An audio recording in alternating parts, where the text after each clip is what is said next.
Chapter 99, the 4th Kekkei Genkai. Chapter 101 of Naruto, The Wind Calamity. Narrated by Fabelverse Audio. After the break, Hoka and Yumi were called down. Both took their stances. Hoka activated his Byakugan, while Yumi's eyes began glowing. Having seen all her comrades getting hit by sneak attacks, she would focus her chakra in her eyes and see chakra in the entire fight. The Kiri-jonins watched nervously. If they lost even this fight, then they would have lost all the fights against Konoha. It would be a huge blow to their reputation. Inoichi announced, "The first semifinal starts now. Begin." As soon as he announced, Hoka rushed forward while making hand signs. Yumi retreated while making hand signs as well. Stone Shuriken Jutsu, Water Wall Jutsu. The stone shurikens were blocked by the water wall. As soon as the stone shuriken jutsu ended, Yumi made a few more hand signs. The water wall transformed into water shurikens and rained at Hoka's position. Hoka made a hand seal and slammed his hands on the ground. Rock Shield Jutsu. The rock shield blocked all the water shurikens heading towards him. While the rock shield was blocking, Hoka went underground to sneak attack Yumi. However, with his Byakugan, he saw that Yumi was staring at his exact position underground. He frowned. "I won't be able to sneak attack her if her eyes keep seeing my chakra." After a moment of hesitation, Hoka decided to attack. He made a few hand signs. Rockthorn Bed Jutsu, Yumi, having seen him underground, was on guard. She quickly moved away. Using Rockthorn Launch Jutsu would be pointless. So Hoka used more Rockthorn Bed Jutsus. He used them 12 times consecutively, and even used Rockthorn Launch Jutsu once to block her retreat. Seeing her dodging without being able to counterattack, Hoka smirked. "Great, 2 more and she will be in range." Yumi, while dodging consistently, thought, "He is trying to get me closer to his position. He must be planning to use Hyuga Taijutsu on me." Hoka used Rockthorn Bed Jutsu once again, but Yumi dodged in a manner that he didn't predict. He frowned and used 3 more, and finally had Yumi where he wanted. He grinned and came out of the underground. He was just a few meters from her. 8 trigrams, 16 palms. At the same time, Yumi made a few quick hand signs. Hoka saw them but still proceeded. He released some chakra from his right palm, thinking, "I'll block her water jutsu with my right hand and keep attacking her."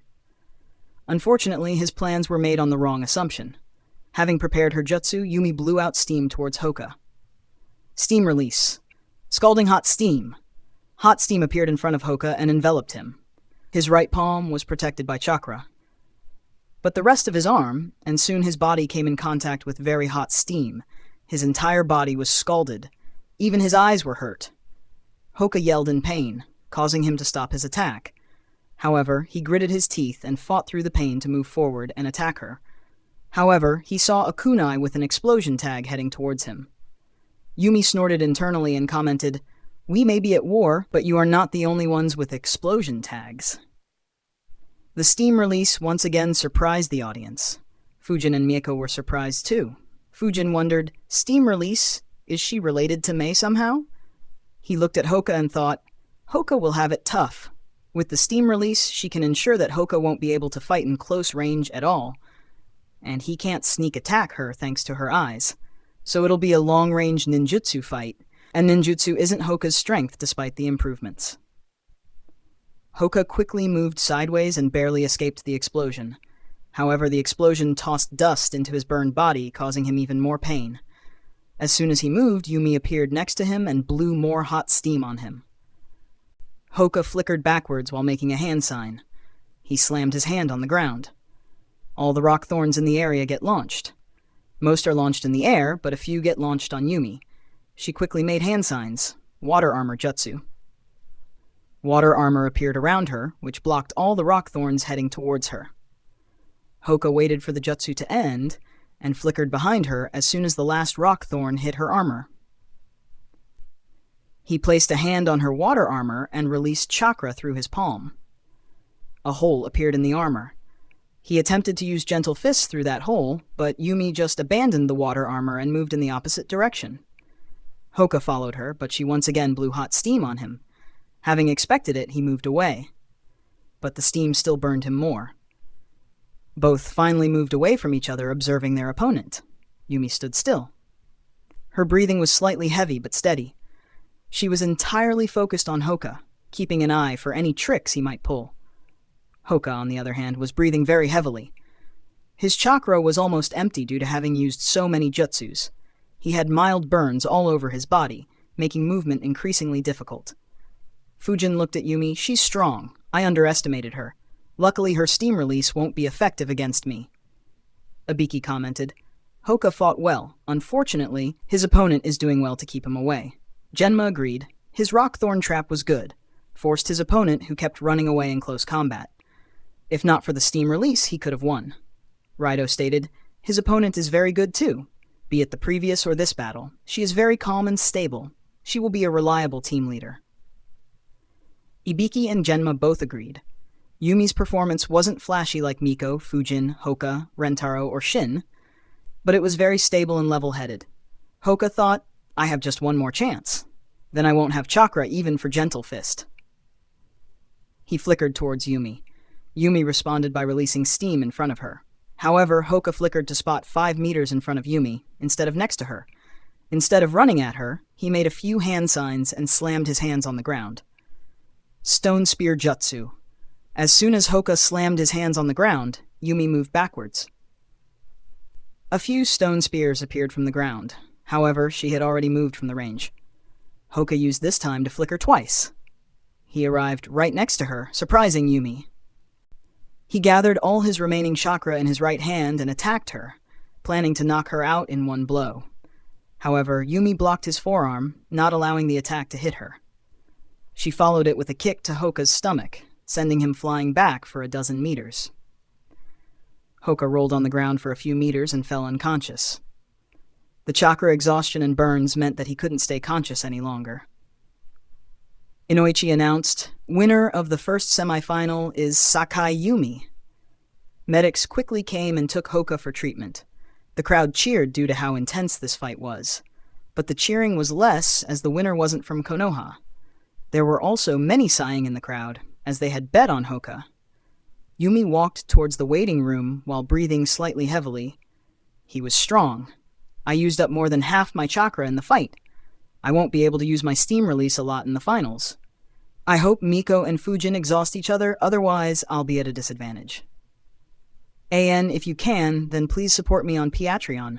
Link www.patreon.com/devilhex, no space. Can read up to 50 chapters ahead on Patreon. Thanks for listening. Narrated by Fabelverse Audio. Subscribe for more. Support links in the description. Rights holder? Contact link in the description.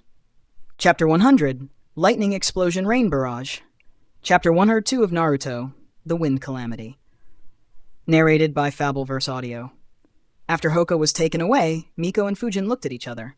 Miko warned, Fujin, if you keep hiding behind your clones, I'll blow up the whole arena to make you fight me.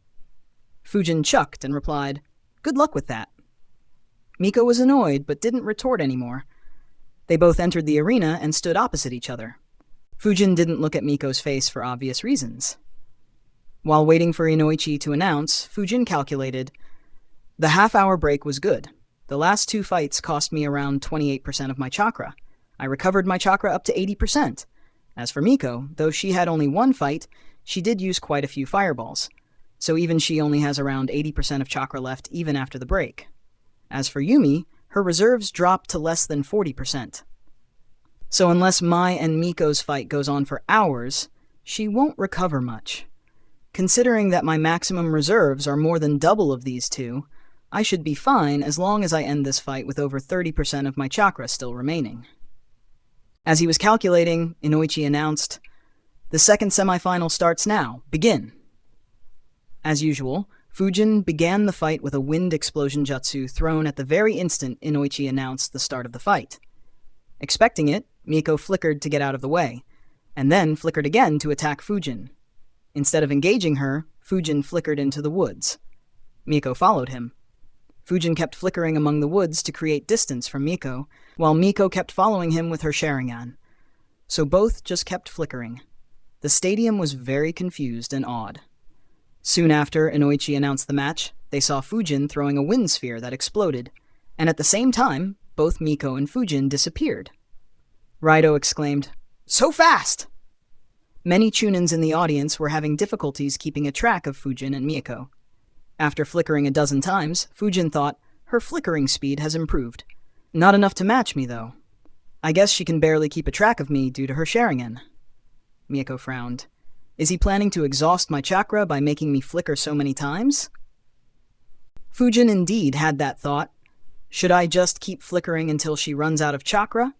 I'm better than her at using body flicker, meaning that I need less chakra. And despite having to fight twice, my chakra reserve is still higher than hers, so I should have enough chakra left for the final. That said, I don't think she'll act that dumb. After analyzing, Fujin concluded that Miko won't keep chasing him for long. So, instead of giving her the initiative, Fujin decided to change tactics. He smirked. Let's try that tactic. I could sense that even Renjiro was annoyed by it. Knowing Miko, she'll be fuming in no time. Haha! He created a wind clone while flickering. The wind clone stayed in his position and prepared 2 wind explosion jutsus. As soon as Miko appeared, he threw them at her. Miko scowled as she dodged. She threw a few shurikens at the clone. The clone noticed wires attached to the shurikens. He smirked and flickered away. Miko scowled even more. This bastard is infuriating me even more. She ignored the clone and flickered towards Fujin. However, this time she was blocked by 4 wind clones. All 4 clones surrounded her and threw wind explosion jutsus on her. She dodged them, but still got a few small cuts. She tried attacking them, but they flickered away as well. She was about to curse Fujin and begin the chase once more when one clone ran diagonally in front of her and tossed another wind explosion jutsu on her. She dodged and made hand signs. Fireball jutsu! However, she looked dumbfounded as her fireball jutsu hit nothing but trees. The clone was long gone. Fujin, who was on the other side of the mini-forest, smirked. Hey, I'll show you how annoying hit-and-run tactics can be. I developed this tactic while fighting Renjiro to get some respite from non-stop beatings. Granted, the principle is based on the guerrilla warfare and hit-and-run tactics by mobile army units from my previous life, but that tactic, combined with ninja's speed and accuracy, can be so deadly and annoying. For the next couple of minutes, Miyako was continuously harassed by Fujin's wind clones. Forget Fujin, she couldn't even chase his wind clones. Nor could she use any big jutsu, as every time she built up her chakra, the clones would interrupt her, and this was achieved with just 7 clones. Fujin observed Miyako from a long distance, while constantly disrupting his chakra, in case Miko had learnt any non-Sharingan-based genjutsu. Miyako now had multiple cuts on her body, though none were fatal. Fujin thought, she looks completely annoyed now. I wonder what she will do when her fuse finally short-circuits. Miko, who had enough of Fujin's tricks, yelled, Fujin! Fight me like a man! Stop hiding behind your clones and show some guts! Fujin was amused. So were the judges. Ibiki commented, while she is strong enough to be a chunin, her maturity leaves a lot to be desired. Genma chuckled and replied, True, but the tactic she is facing seems to have deliberately been made to annoy her. Seeing Fujin ignore her pissed Miko even further. She yelled, Asshole! I warned you! As she yelled, she took out a scroll. Fujin and his clones got on guard. Her last scroll had more than 100 explosion tags. What does she have now? She opened the scroll and laid it on the ground. She began building up her chakra. At that instant, 2 wind clones appeared. Miyako quickly grabbed 2 kunai with explosion tags. I knew it. However, instead of throwing wind explosion jutsu on her, both clones made a hand sign. Great breakthrough jutsu. Miko immediately realized that this was bad. She flickered out of the woods into the open arena. As soon as she was out, she could see her previous position being ravaged by strong winds. She was about to use the scroll when she noticed something. Fujin was building up his chakra. When Fujin saw Miko leaving the forest, he was already building his chakra up. He analyzed, should I hit her with a big one too? No, she'll escape underground and all I'll get is some time. I need to learn Stone Spear Jutsu and learn to hit underground enemies with it from a long distance.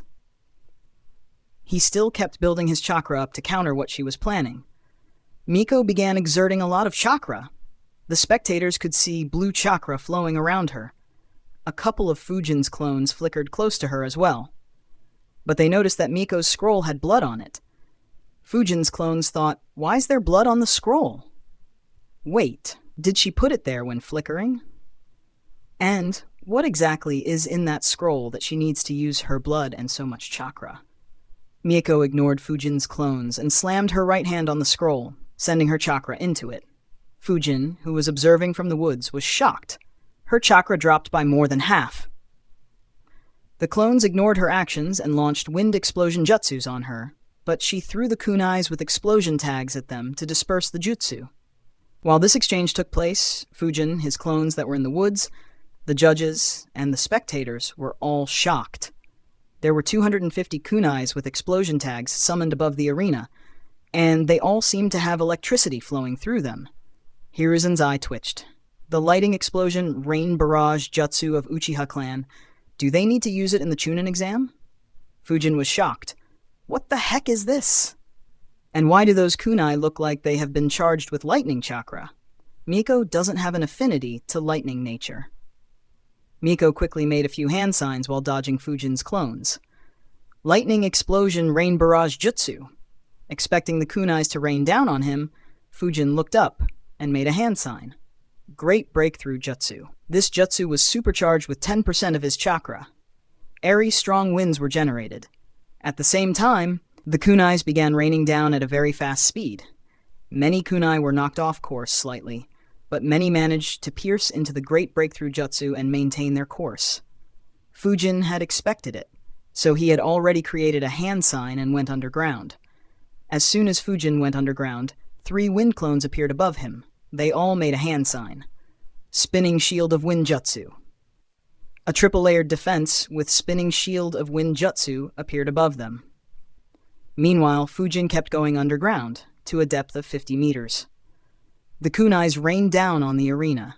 Fujin's wind clones, who were engaging Miko, couldn't dodge and were hit by the explosions. They were dispelled. The remaining 3 clones managed to block a dozen kunais before one managed to pierce through their triple-layered defense and exploded. All 3 were dispelled. However, they had done their job by ensuring that no kunai went underground. The other parts of the arena didn't have any protection, so the kunais kept falling. Since they were charged with lightning, they managed to pierce a few meters into the ground before exploding. When the barrage had ended, the entire ground of the arena was overturned. Not a single tree remained. Dust covered the entire arena. If you can, then please support me on Patreon. Link, www.patreon.com/devilhexnospace. Can read up to 50 chapters ahead on Patreon. Thanks for listening. Narrated by Fabelverse Audio. Subscribe for more. Support links in the description. Rights holder? Contact link in the description. Chapter 101, Yet Another Win. Chapter 103 of Naruto, The Wind Calamity. Narrated by Fabelverse Audio. The civilian spectators were shocked. They looked in fear and awe. Terror can be seen on their faces. The daimyos were shocked too. Their faces were pale on imagining being on the receiving end of this jutsu. Some of the new ninjas were shocked as well, but the ones who had fought in the Third Great Ninja War weren't shocked by the jutsu. However, they were surprised to see a 10-year-old genin be able to do this jutsu.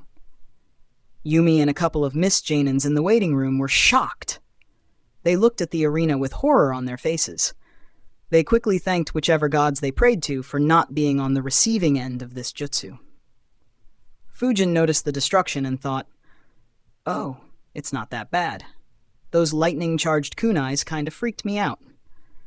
I thought they would pierce deep into the ground, making even the underground unsafe. I suppose someone charged the kunais with lightning release and sealed them up, and Miko only summoned and used them. Tsk, the Uchiha clan is crazy rich, spending over 300,000 ryo on a pointless Chunin exam match." As the attack was over, he left the underground and returned to the surface. Miko was breathing very heavily. The jutsu had dropped her chakra to under 20%. She noticed Fujin leaving the underground and grinned. "Let's see where you hide now." She flickered under the cover of dust and used fireball jutsu. Fujin sensed her coming and flickered to dodge the jutsu. The crowd, which was still in shock, was again surprised by another explosion sound. Soon, sounds of kunai clashing could be heard in the arena. But due to the dust, they couldn't see what exactly was happening. Only the Sharingan and Byakugan wielders were able to see what was happening. Inoichi was concerned as he couldn't see exactly what was happening. In the arena, after dodging her fireball, Fujin created a shadow clone to confront Miko. His clone took the lead in engaging her, while he provided support. Miko was breathing very heavily due to chakra exhaustion. Fujin's clone sighed and said while clashing with Miko with kunai, "You barely have 10% of your chakra left. Just give up. Even if you somehow win, you can't fight in the final." Miko scowled and yelled, "As if I'll give up without engaging your main body at all." While she yelled arrogantly, she was hoping, "Just one look in the eye and I can turn this around." Fujin knew that she was still banking on her Sharingan Genjutsu. His clone replied, "Give up trying to cast Sharingan Genjutsu on me. I'll never fall for it. Not to mention, I still haven't drawn my sword. If I use it, you won't last a second." Miko frowned upon hearing that. The scene of Fujin swinging his sword and slaughtering 2 waves of bandits was still fresh in her mind. However, she concluded, he won't use his sword here. It's too lethal, otherwise he would have already used it. She snorted and kept attacking. Fujin and his clone sighed, realizing that she didn't take the bluff. Her analysis was on point. Fujin had no way to ensure that she wouldn't die if he used his sword. He then looked at Miko and decided, oh well, time to get rough. He immediately built his chakra up. Unlike Miko, Fujin still had more than half his chakra. Miko immediately became alert when she saw Fujin build his chakra. She wanted to attack him, but his clone blocked her. Suddenly, after blocking her, Fujin's clone grabbed her right arm. Miko tried to break free, but all her attacks were blocked perfectly by Fujin's clone. At that moment, Fujin appeared behind his clone. Great breakthrough jutsu. Miko's eyes widened as she realized that Fujin was hitting both his clone and her. Unfortunately, she didn't have time to do anything. Fujin's clone was dispelled immediately. The jutsu hit Miko with full force. She was sent flying into the arena's wall. She crashed into the wall and fell unconscious. Fujin's jutsu also cleared the dust off the arena. Unfortunately for the spectators, a lot of dust was sent into the sitting area. Many immediately began coughing and covering their eyes, nose, and mouth. A few ninjas knowing wind jutsu stood up and began clearing the dust from the sitting area. While the dust was being cleared, medical nins appeared and took Miko away. Inoichi waited for the dust to clear and then announced, "Winner of the second semifinal is Suzuki Fujin." The crowd cheered a bit. The cheering was dulled due to a couple of reasons. For starters, the crowd was very annoyed with the dust storm they just had to suffer, and most of the crowd had placed their bets on Miko. Fujin left the arena and went into the waiting room. As he entered, Yumi looked at him with a complicated expression. She thought his opponent was so strong and yet he won with such ease. Even I would have probably lost against the Uchiha girl. Even the fights against Rentaro and Shin would have been challenging for me. Yet, not only did he win all 3 fights, he did it without taking any wounds, and he still has enough chakra to match me at my full strength. She sighed, realizing that the final was a lost cause. Unlike the other Genins fighting there, she was being raised to become a capable team leader. While she still had her pride, she could analyze and come to proper conclusions as compared to her peers. Just like Yumi, experienced ninjas in the crowd also took note of Fujin. Hiruzen smiled. Brilliant. Renjiro wasn't mistaken, and he fought without using his sword or the Senju Taijutsu style. Ignoring those 2 skills and chakra reserves, he isn't much stronger than Miko. But the result he produced due to his tactics is remarkable. If he becomes an elite Junin, Konoha will gain another capable ninja. The judges were impressed as well. Genma commented, despite the destruction, Fujin won with rather ease. He knows when to retreat and attack. His usage of clones is very impressive as well. Raito nodded. In all 3 fights, Fujin has tactically outplayed his opponents. Though Miko is strong as well, she lacks in this department. Ibiki added, yes, but it's likely that a lot of what Miko said was just her trying to make things easier for her. After all, for those with Sharingan, one look is enough to decide the battle. Unfortunately for her, Fujin has very good self-control to not respond to any taunting and to not drop his guard even when winning. So despite Lightning Explosion Barrage Rain Jutsu, she never got any opportunity to suppress Fujin. The judges discussed the fight more. The finals would happen after half an hour, so some of the spectators began cleaning themselves up, crowding the public bathrooms. The break was an opportunity for stall owners to sell their merchandise or food items. Unfortunately, those items now had a lot of dust on them, so quite a lot of merchandise and food was spoiled. Only packaged items, or the ones kept in airtight containers, were safe. So Miko and Fujin were cursed secretly by all the stall owners. During the break, a few ninjas used earth-release jutsus to fix the ground. Making the Genins fight in a completely ruined arena would put Konoha in a bad light. More importantly, knowing Fujin's great breakthrough jutsu, they expected him to just launch the soil into the stands. After half an hour, Fujin and Yumi were called down to the arena. AN, if you can, then please support me on Patreon. Link.reabrian.com/devilhex, no space. Can read up to 50 chapters ahead on Patreon. Thanks for listening. Narrated by Fabelverse Audio. Subscribe for more. Support links in the description. Rights holder, contact link in the description. Chapter 102, The Epic Battle Ever. Chapter 104 of Naruto, The Wind Calamity. Narrated by Fabelverse Audio. The crowds cheered loudly. The semifinals were thrilling. They expected even more from the finals. The ninjas, however, didn't expect much. They expected both the Genins to have less than half chakra. It would be unlikely for Yumi to surprise them anymore, while Fujin hadn't used anything fancy.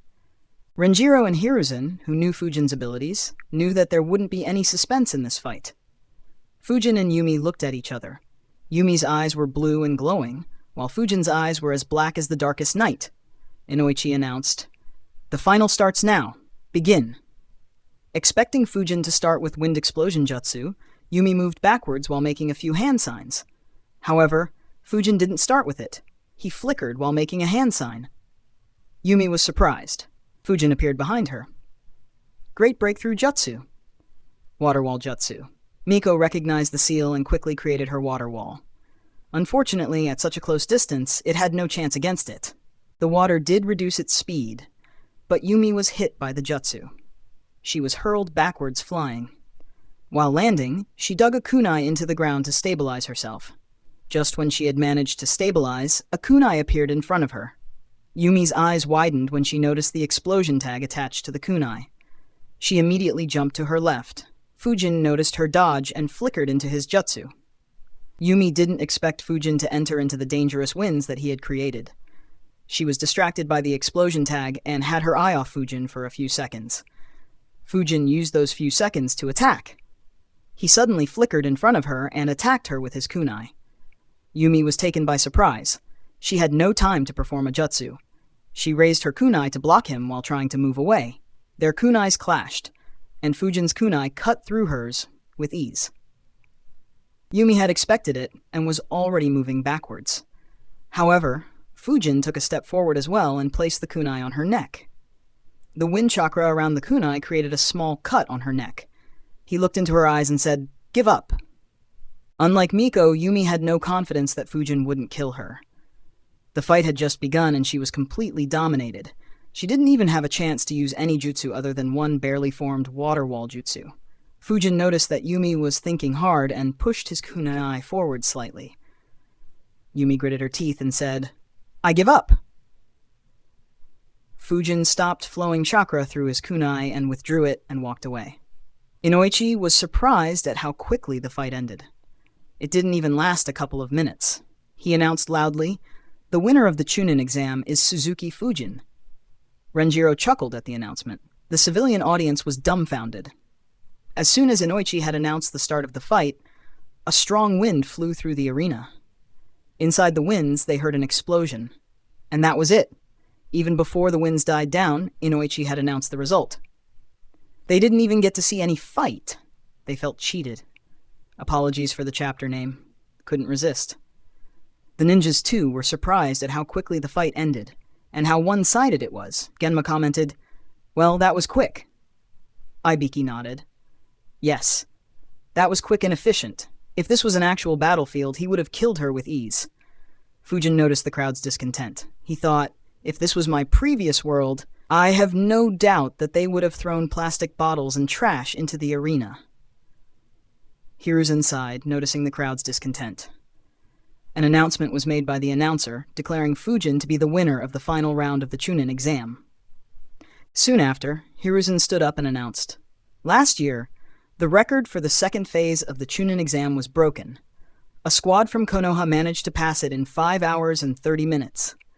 However, that record was broken by the Genin squad, consisting of Suzuki Fujin, Uchiha Miko, and Hyuga Hoka. They completed the second exam in just 47 minutes. The crowd was surprised to learn that and cheered loudly.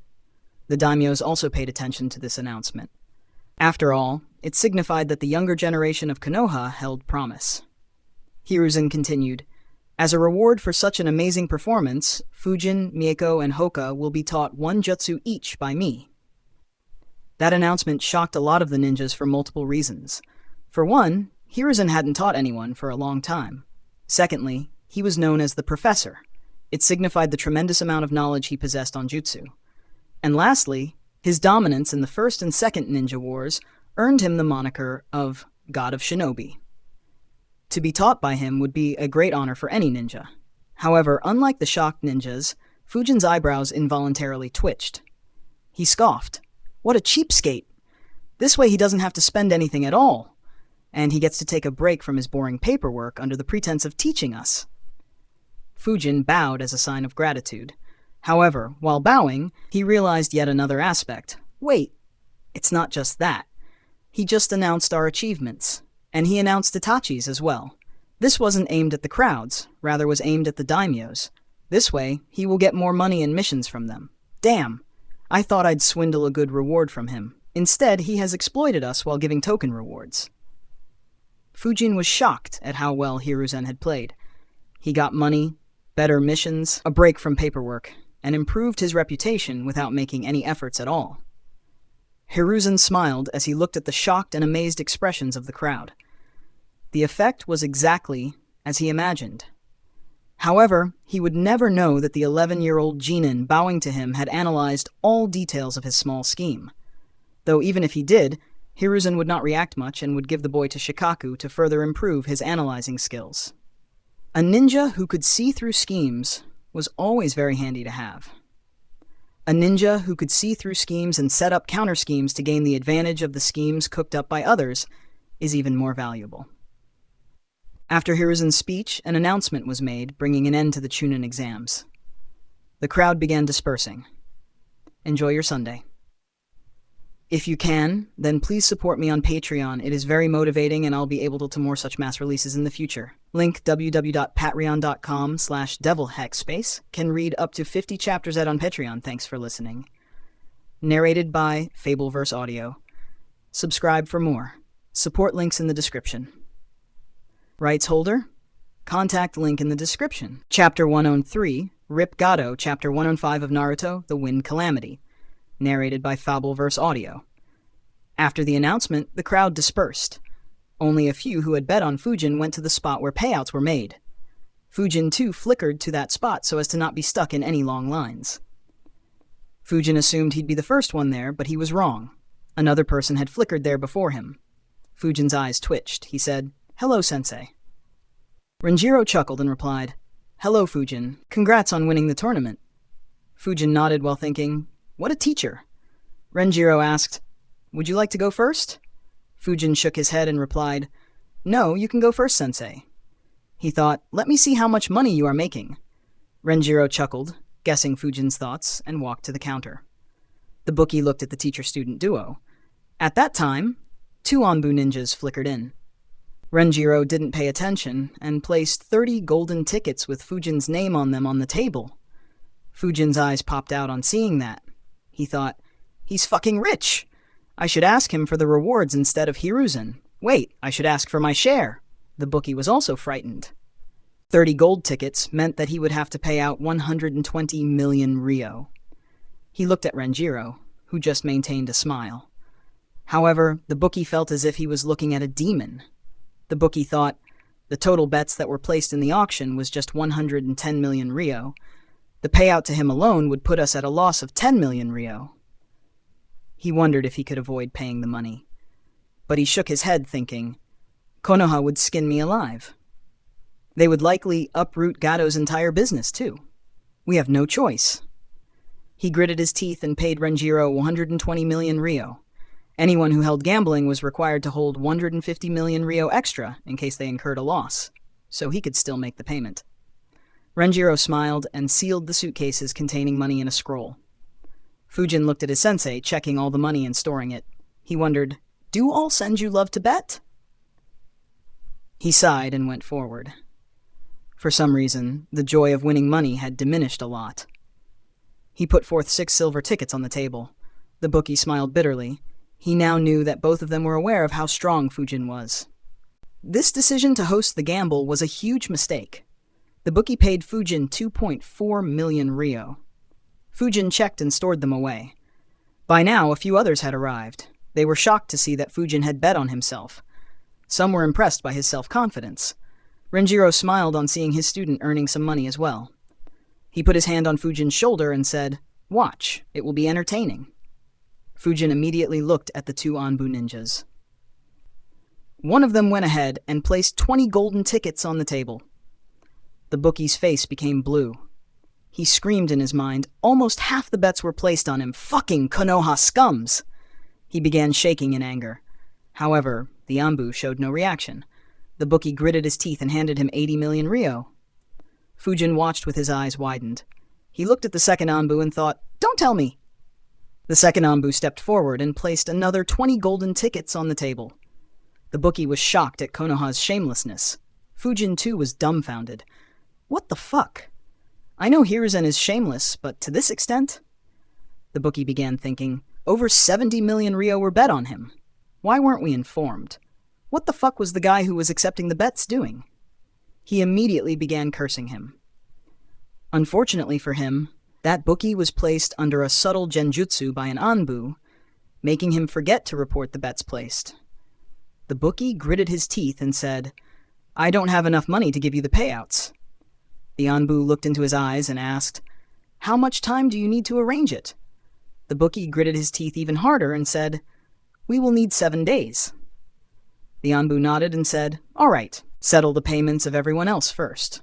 Then arrange for my payouts. You are not allowed to leave Konoha until you pay me 80 million Ryo." The bookie nodded with a pale face. He was well aware of the consequences of trying to run away. The other people began redeeming their tickets. Renjiro said, "Follow me." Both Fujin and Renjiro began walking towards the room where Hoka and Miyako were resting. Renjiro said, "What are your thoughts on what happened?" Fujin replied in a deadpan tone, "The older you get, the greedier you become." Renjiro almost lost his footing on hearing that. Before he could reply, Fujin sighed and muttered, "I wonder if Lord Hokage could arrange me a few dozen wind crystals with the money he got from betting on me." After saying that, he stared at Renjiro, reminding him of the money he won as well. Renjiro ignored his words and his stare and asked, "Anything else you noticed?" Fujin replied, "Did they piss off the Hokage somehow?" Renjiro nodded. The Gado Company engages in a lot of illegal activities. Many common people have suffered due to them. This act was to give them a blow and remind them to stay within their boundaries. Fujin thought for a bit and nodded. Not bad. Not only was the Gado Company made to pay, but Konoha also earned a fortune. That said, looking at this in another way, Gado seized money from common people forcefully, and Konoha seized that money from Gado. So indirectly, Konoha seized the money from the common people without the protection of a strong village. The true losers are the common people. In order to compensate for this loss, Gado will steal more from common people, and perhaps sometime in the future, some other huge force will take the money from him. No wonder a scum like him can spread his influence so easily and not lose his life. The strong countries just don't care about it. After all, they too get a good share of his steal. Sigh. No matter which world, the weak and helpless ones always suffer. Renjiro noticed Fujin suddenly quieting down. He wondered what Fujin was thinking about.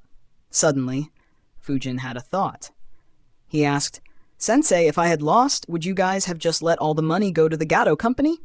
Renjiro looked at Fujin, who looked back at his sensei. Renjiro didn't answer, but just smirked. Fujin's sweat dropped looking at his smirk. He decided, these guys are the worst schemers.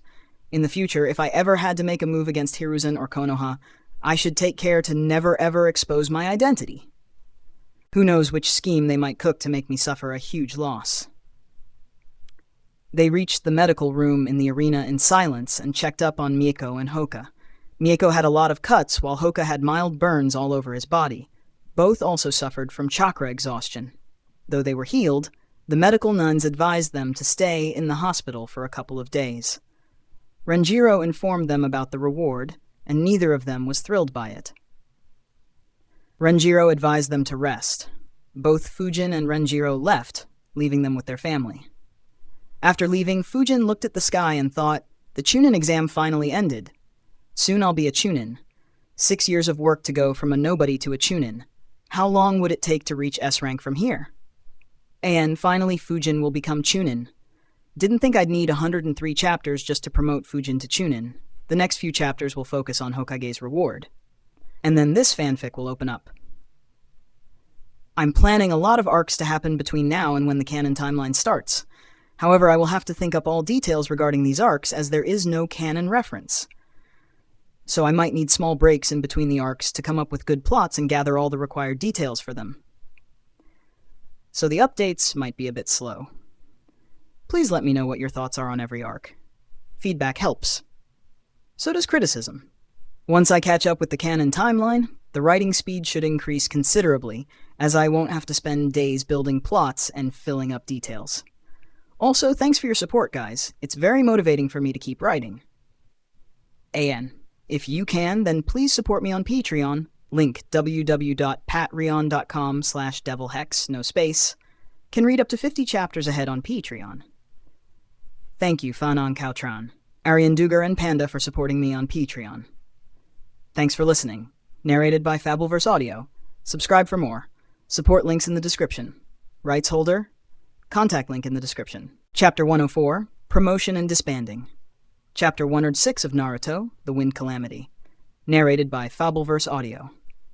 A few hours after the exam ended, an Anbu ninja went underground and entered a base. The base was covered in a lot of seals to prevent detection. It was very dark. The Anbu passed through a few passages before entering a small house. He knelt and greeted Danzo-sama. Danzo looked at him and asked, "Did anything important happen during the exam?" The root ninja replied, "No, Danzo-sama. Only a couple of small matters. Lord Hokage and Senju clan made a move against Gado. They got 210 million ryo from him by betting." This surprised Danzo. While he hadn't paid any attention to Gado, it was surprising that he made such a huge loss while hosting the tournament gamble. He asked, "Who did the Hiruzen bet on?" The root ninja answered, "They placed their bets on Suzuki Fujin, an orphan. He defeated a Yuki Jinin who knew ice style, another Kiri Jinin who knew the hydrification technique, then the Uchiha Mieko, and lastly, a steam release user from the Sakai clan.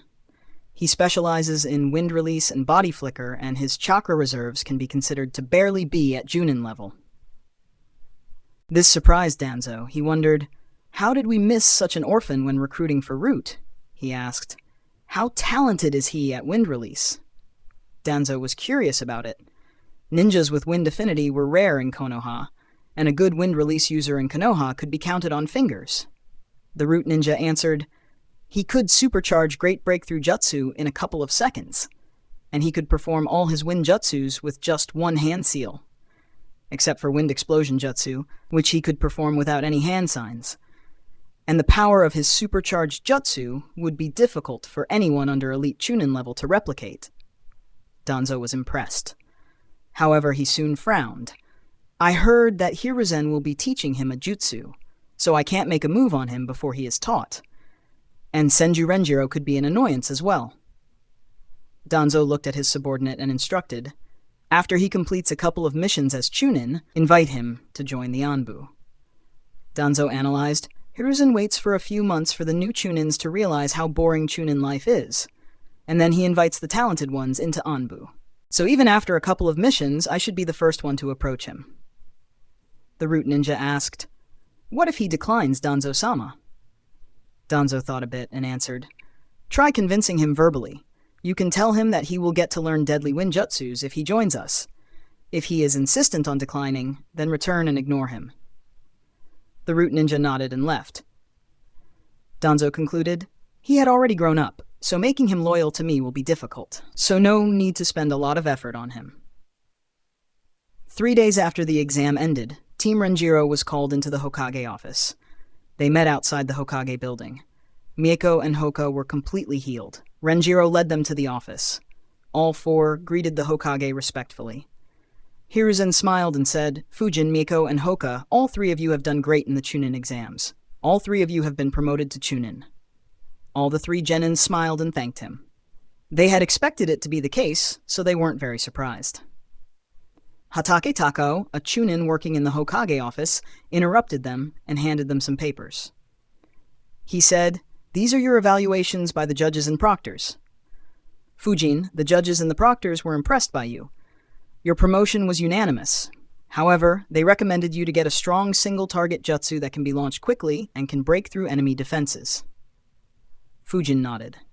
While supercharged Great Breakthrough Jutsu alongside Wind Dragon and Gale Wolf Jutsus was a good combo, they lacked the penetrating ability. If he used his sword, he could compensate for this weakness, but even that wasn't sufficient enough. Takao looked at Mieko and said, "The judges and proctors were impressed with your strength as well, but a couple of them were reluctant to promote you due to your impulsiveness and hot-headedness. As a Chunin, you have to lead a squad, and the lives of your squad depend upon your decisions, so work on your tactical thinking and have proper control on your emotions." Mieko frowned but nodded without saying anything. The brutal training regimes under Renjiro had dulled her arrogance quite a bit. Finally, Tako looked at Hoka and said, "Your first fight impressed the judges a lot. However, they were of the opinion that you still need to improve your ninjutsu skills more. They advised you to take advantage of your squad's ninjutsu skills during missions to force the opponents into close combat. Otherwise, no one would fight a Hyuga at close range." Hoka sighed and nodded.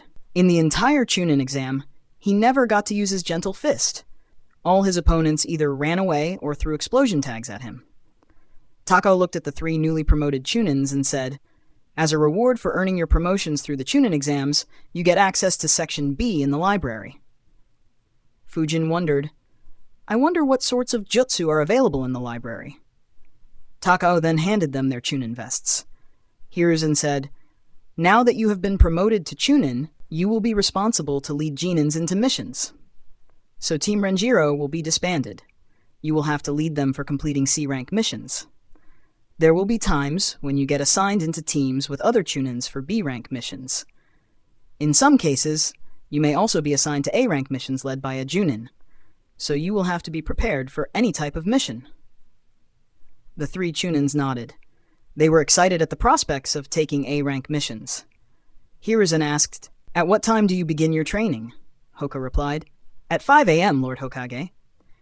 It was as Hiruzen expected. He said, "Tomorrow I will meet you guys at your usual training ground at 7 a.m., so be on time and warm up before I come. You are dismissed for now." Hoka and Miko were about to nod and leave when Fujin said, "Lord Hokage."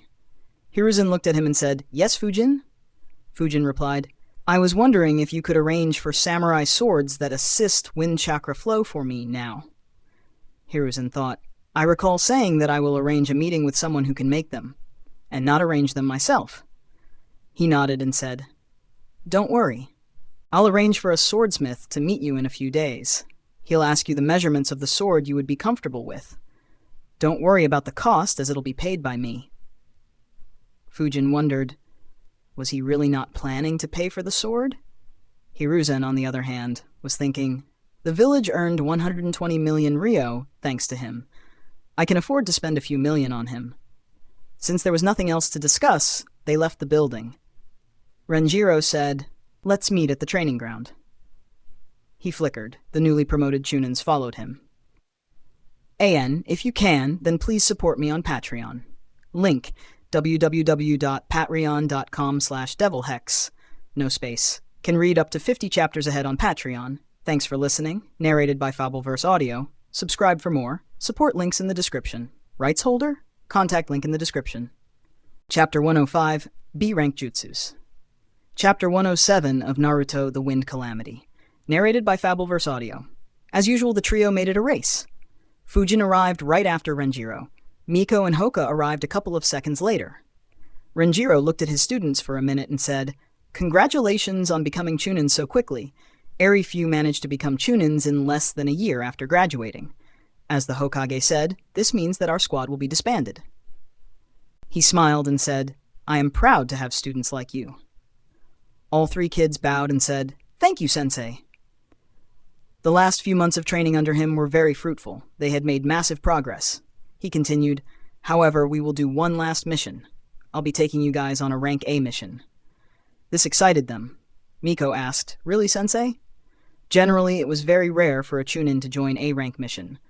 Only if the lead Chunin wanted a particular Chunin that they could join one. Renjiro nodded.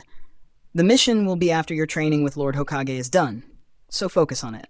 Also, train hard in the future. I believe that all three of you can become elite Chunins if you work hard." The kids promised to train hard. The group finally dispersed. Miko and Hoka went home, while Fujin walked towards the library. He wondered, I wonder which rank B ninjas are in the library. From what I remember, all of Danzo's wind Akyum jutsus were at rank B, so will they be in there as well? Fujin entered the B section of the library and scrolled through the wind jutsus. After checking all jutsus, he sighed. Well, this was disappointing. Not a single wind Akyum jutsu here. Even Kakazu's pressure damage isn't here. Though infinite breakthrough jutsu should do a similar job. And learning it will be easy as well. That aside, the worst part is that there are only 4 B-rank wind jutsus here. Wind Sword, Wind Torpedo, and Tornado Trap jutsus. Out of them, Tornado Trap kinda seems useless. And Wind Sword looks to be an inferior version of Blade of Wind jutsu. The effects, however, are much weaker than my sword. Though I should learn it considering that it will be very easy to learn. Only Wind Torpedo and Infinite Breakthrough jutsus would be a decent addition. He sighed once again, before checking out the jutsus of remaining elements.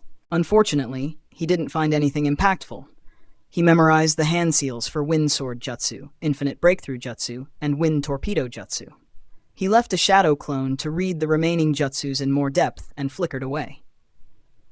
He flickered to the Hokage's building and entered a room on the ground floor. A genin was sitting in this room. Fujin asked, "Are any training fields available right now?" The genin in charge nodded and asked, "What are you planning to practice?" Fujin replied, "Wind release jutsus." The genin looked at a chart and said, "You can take the training ground 23. How long will you need it?" Fujin replied, "Till 9 p.m. The genin entered the data in his book and said, "All right, I have booked the training ground for you. It will cost you 2,400 Ryo. Also, don't start any forest fires in the training ground." Fujin nodded and paid him. He checked the map in the room to see where Training Ground 23 was and left. Training Ground 23 was located in the southwestern parts of Konoha. It was quite far from the residential area. On reaching here, Fujin noticed that the trees here were huge and very sturdy. Fujin checked a few and thought, I don't think a normal wind jutsu can uproot these trees, though a supercharged one should break them. Fujin spread out his chakra field to ensure that no one was spying on him. He didn't sense anyone. He made some hand signs. Infinite Breakthrough Jutsu. He exhaled very strong winds. Immediately a mini-storm formed in the training ground. It died down after a couple of minutes. Fujin analyzed. Not bad. Unlike the Great Breakthrough Jutsu, which focuses just on creating very strong winds, Infinite Breakthrough Jutsu creates a storm. The scroll said that if used in desert conditions, it could cause a sandstorm, especially if the user is a strong ninja. Similarly, over water, it has the potential to cause a hurricane. The chakra needed for this jutsu is almost twice that needed for the Great Breakthrough Jutsu. Supercharging it should make the storm larger and make it last for a longer time. It'll be a good jutsu to cause huge destruction or to block the enemy and run away. I need to work on performing this jutsu without hand signs as well, though it shouldn't be very difficult. He walked in front of a tree and made a few hand signs. Wind Sword Jutsu. Immediately, winds formed around him and hit the tree. 4 deep sword cuts appeared on the tree. Fujin analyzed. Easy, just as I thought.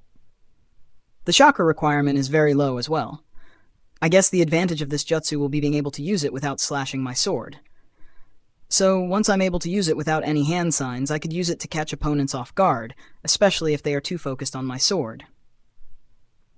He moved away from the tree and made a few hand signs again. Wind Torpedo Jutsu. An invisible torpedo made of wind slowly formed in front of him. It moved towards another tree and hit it. On hitting, it exploded. The tree shook wildly. Its trunk was damaged, but it barely managed to survive. Fujin analyzed. That was slow. This jutsu is a bit different from my previous wind jutsus, so it makes sense, I suppose. Anyways, the surprising part of this jutsu was how quiet it was. Barely any sounds were made, and no wind blew from the jutsu until the impact. So if I can improve its speed, it will be a good jutsu to sneak attack with. Still, using this jutsu in a 1v1 fight could be tough. Any good opponent will dodge it. It won't resolve my issue of needing a deadly mid-long range jutsu. Fujin thought for a bit before deciding, I should practice Wind Sword and Infinite Breakthrough for now. I'll make a decision about Wind Torpedo after learning new jutsus from Hiruzen and Renjiro. Both should have realized my need for such a jutsu. So it wouldn't be a surprise if they do arrange something for me. Fujin trained the two jutsus for the next 6 hours until his chakra finally began running out. He sat while resting against a tree with a smile. Hand seals for both jutsus have been reduced to just 1. Soon I'll be able to do them without hand seals. He looked up at the sky and thought, it's been around 6 hours since I began training. It should be time now. He sat in a meditative position to recover his chakra. After 20 minutes, his shadow clone from the library dispelled itself. Fujin received its memories and chakra. He received details of all rank B jutsus, and he received memories of the hand signs for Earth Release, Earth Wall Jutsu. Fujin was a bit surprised by the information. Oh, there are 2 ways to perform this jutsu. One is by spitting out mud and using it to form a wall and hardening it with chakra, and the second one is by slamming hands on the ground and using it to create a wall. The first one will be difficult for me, and I do have the spinning shield of wind anyways. Better to just focus on the second method. He kept meditating for another 40 minutes. After recovering sufficient chakra, he got up and made a few hand signs. He slammed his hands on the ground. Earth Wall Jutsu. A 5 meters wide, 2.5 meters tall, and 1 foot thick wall rose from the ground. Fujin inspected the wall and concluded, not bad. I do need to increase the speed of forming this jutsu, but the defense should be very good. Time to test it. He created a wind clone and left it behind the wall. He went to the other side. Wind Explosion Jutsu, he threw it on the wall. And apart from a few scratches, no damage happened to the wall. He smiled and tossed a couple of explosion tags. They exploded on the wall, creating a few cracks on the surface. But the wall held on. He created a few hand signs. Wind Torpedo Jutsu. The torpedo launched itself right where the explosion tags had exploded. It exploded on impact. It created a huge dent in the wall. The dent was around 10 inches deep. Fujin analyzed, so a combination of torpedo jutsu and explosion tags is almost enough to destroy the wall. If I pour more chakra into the wall, then apart from wide-range jutsus and maybe lightning release jutsus, it should be able to block most other jutsus. He exhaled a normal Great Breakthrough jutsu. Due to the scale of the jutsu, the winds went over and around the wall and hit his clone, dispelling it. It happened just as Fujin expected.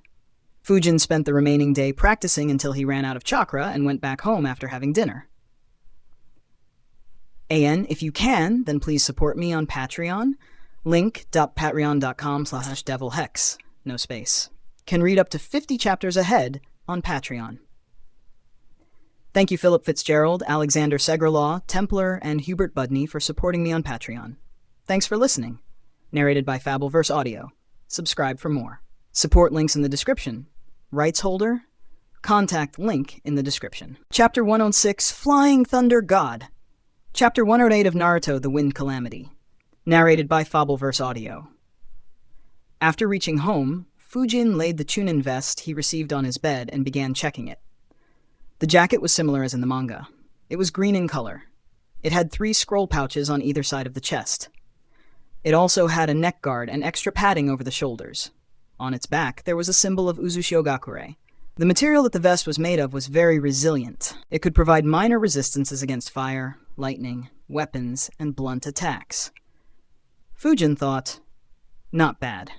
6 scrolls plus minor defenses. I wonder if I can inscribe some storage seals on it. Having an easy way to summon hundreds of explosion tags will be handy. Fujin looked at his current clothes and decided I also need to buy new clothes. The current ones now feel tighter. I'll probably need to keep buying new ones every year for the next few years. Speaking of clothes...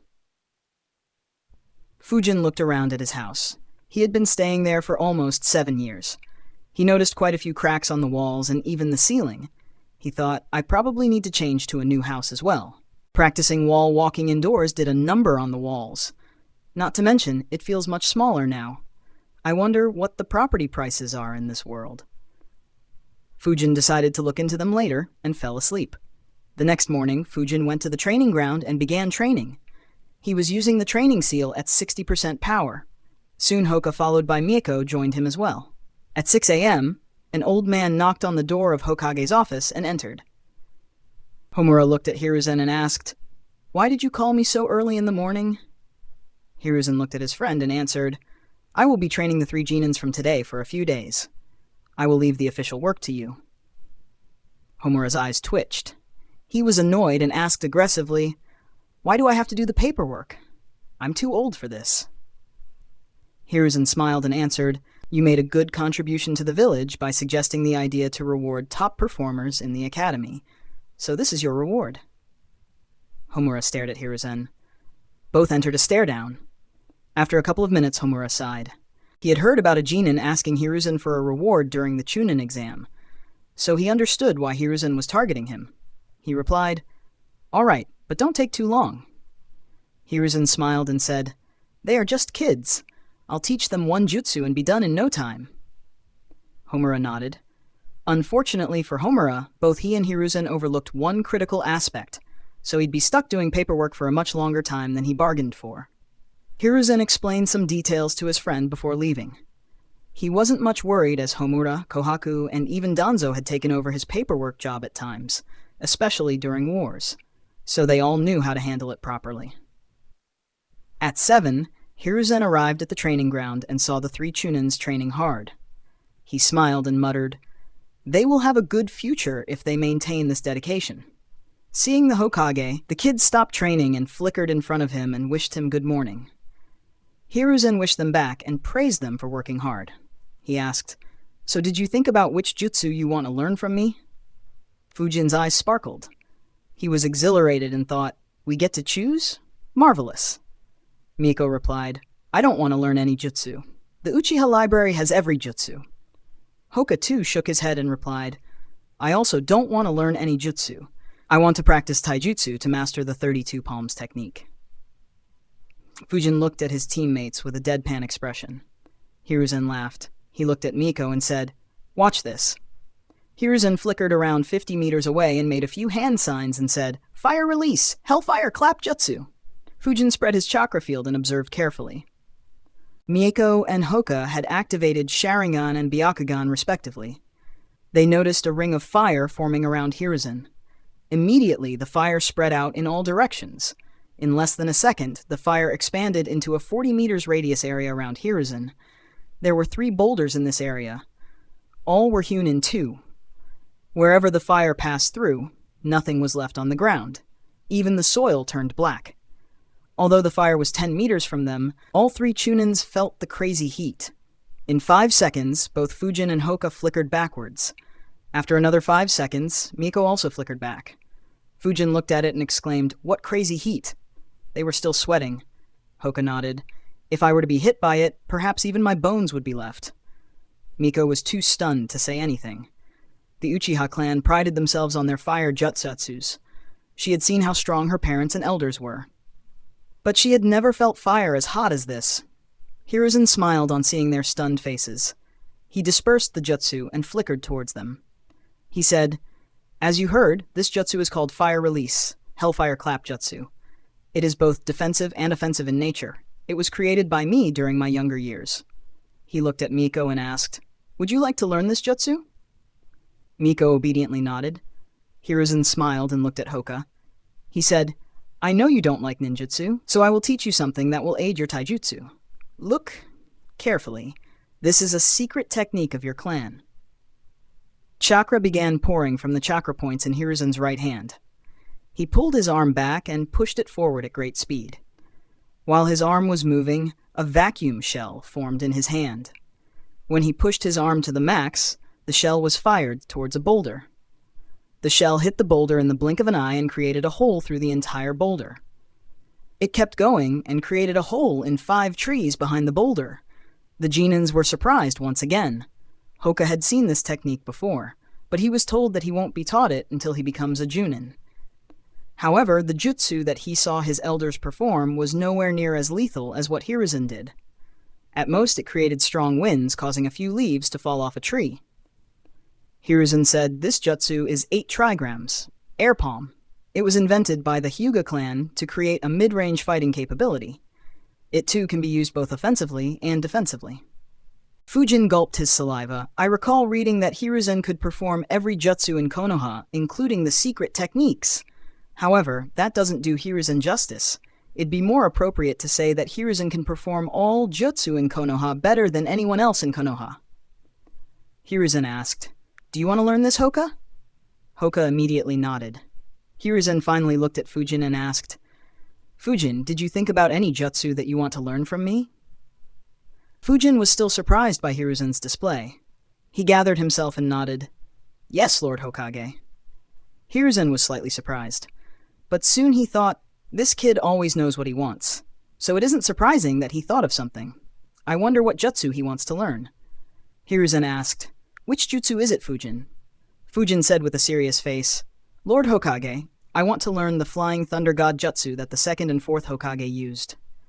Hiruzen, who was happy about how shocked the kids were at his abilities, was now shocked himself. Even Fujin could easily notice how shocked and speechless he was. Miko and Hoka were shocked as well. They too looked at Fujin with stunned expressions. Fujin, however, maintained his straight face and kept looking into Hiruzen's eyes with a hopeful expression. "AN, if you can, then please support me on Patreon. Link, www.patreon.com/devilhex, no space, can read up to 50 chapters ahead on Patreon. Thanks for listening. Narrated by Fabelverse Audio. Subscribe for more. Support links in the description. Rights holder, contact link in the description." Chapter 107, Senjutsu, Chapter 109 of Naruto, The Wind Calamity. Narrated by Fabelverse Audio. Hiruzen smiled bitterly. He really does make the most of every opportunity. He said, "Unfortunately, you can't learn that right now." Fujin showed a thoughtful face and asked, "Why not?" Hiruzen answered, "To learn Flying Thunder God Jutsu, you need 2 things. You need to be a Fuinjutsu master. For that, you need to learn every Fuinjutsu seal from our library and be able to make them with ease. In our village, there are less than 10 Fuinjutsu masters. Secondly, you need to have a talent for space-time ninjutsu, and that talent is very rare. I am only aware of 5 ninjas from Konoha who had talent in it." Fujin thought for a second and asked, "If I become a Fuinjutsu master, can I be allowed to learn it then?" Hiruzen chuckled and said, "Sure, but learning Fuinjutsu is difficult. I would suggest you not waste time on it right now." Fujin nodded. Hiruzen asked, "Do you have anything else you want to learn?" Fujin nodded once again. Hiruzen was surprised. He even thought of something else to ask if his request was denied. Fujin said, "I heard that one of your students, the Toad Sage Jiraiya of the Sanins, can use Senjutsu. Can you teach me Senjutsu?" Hiruzen was shocked once again. He wondered, am I getting too old to teach the new generation?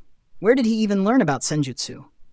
Miko and Hoka looked at Fujin with confused faces. "What is Senjutsu?" Hiruzen asked. "Where did you learn about Senjutsu?" Fujin replied, "I read it on a scroll in the library." Hiruzen wondered, did he read every scroll and book there? Hiruzen said, "Unfortunately, I can't teach it to you as I don't know it." Fujin acted surprised and exclaimed, "Even you don't know it? Then could you are?" Hiruzen cut Fujin off and said, "Just like the Flying Thunder God, you won't be able to learn Senjutsu either. The basic requirement to learn Senjutsu is having a lot of chakra." He then began exerting his chakra, showing it to Fujin. He said, "You will need more chakra than me to be able to learn Senjutsu." Fujin, Miko, and Hoka were surprised at how much chakra Hiruzen had. It was around 150% higher than Renjiro's. Fujin wondered, even at such an old age, he has this much chakra? It is almost 18 times larger than my chakra. Fujin sighed, thinking, how long will it take me to reach that level? He said, all right, Lord Hoge. Hiruzen had enough of asking Fujin what he wanted to learn. He was afraid of what Fujin might ask next. However, before he spoke, Fujin asked, Lord Hokage, can you teach me wind Akyum jutsus then? Hiruzen's eyebrows twitched. He wondered, did he find out about them in the library as well? Fujin looked at Hiruzen, thinking, I knew that I couldn't learn Flying Thunder God in Sage Mode.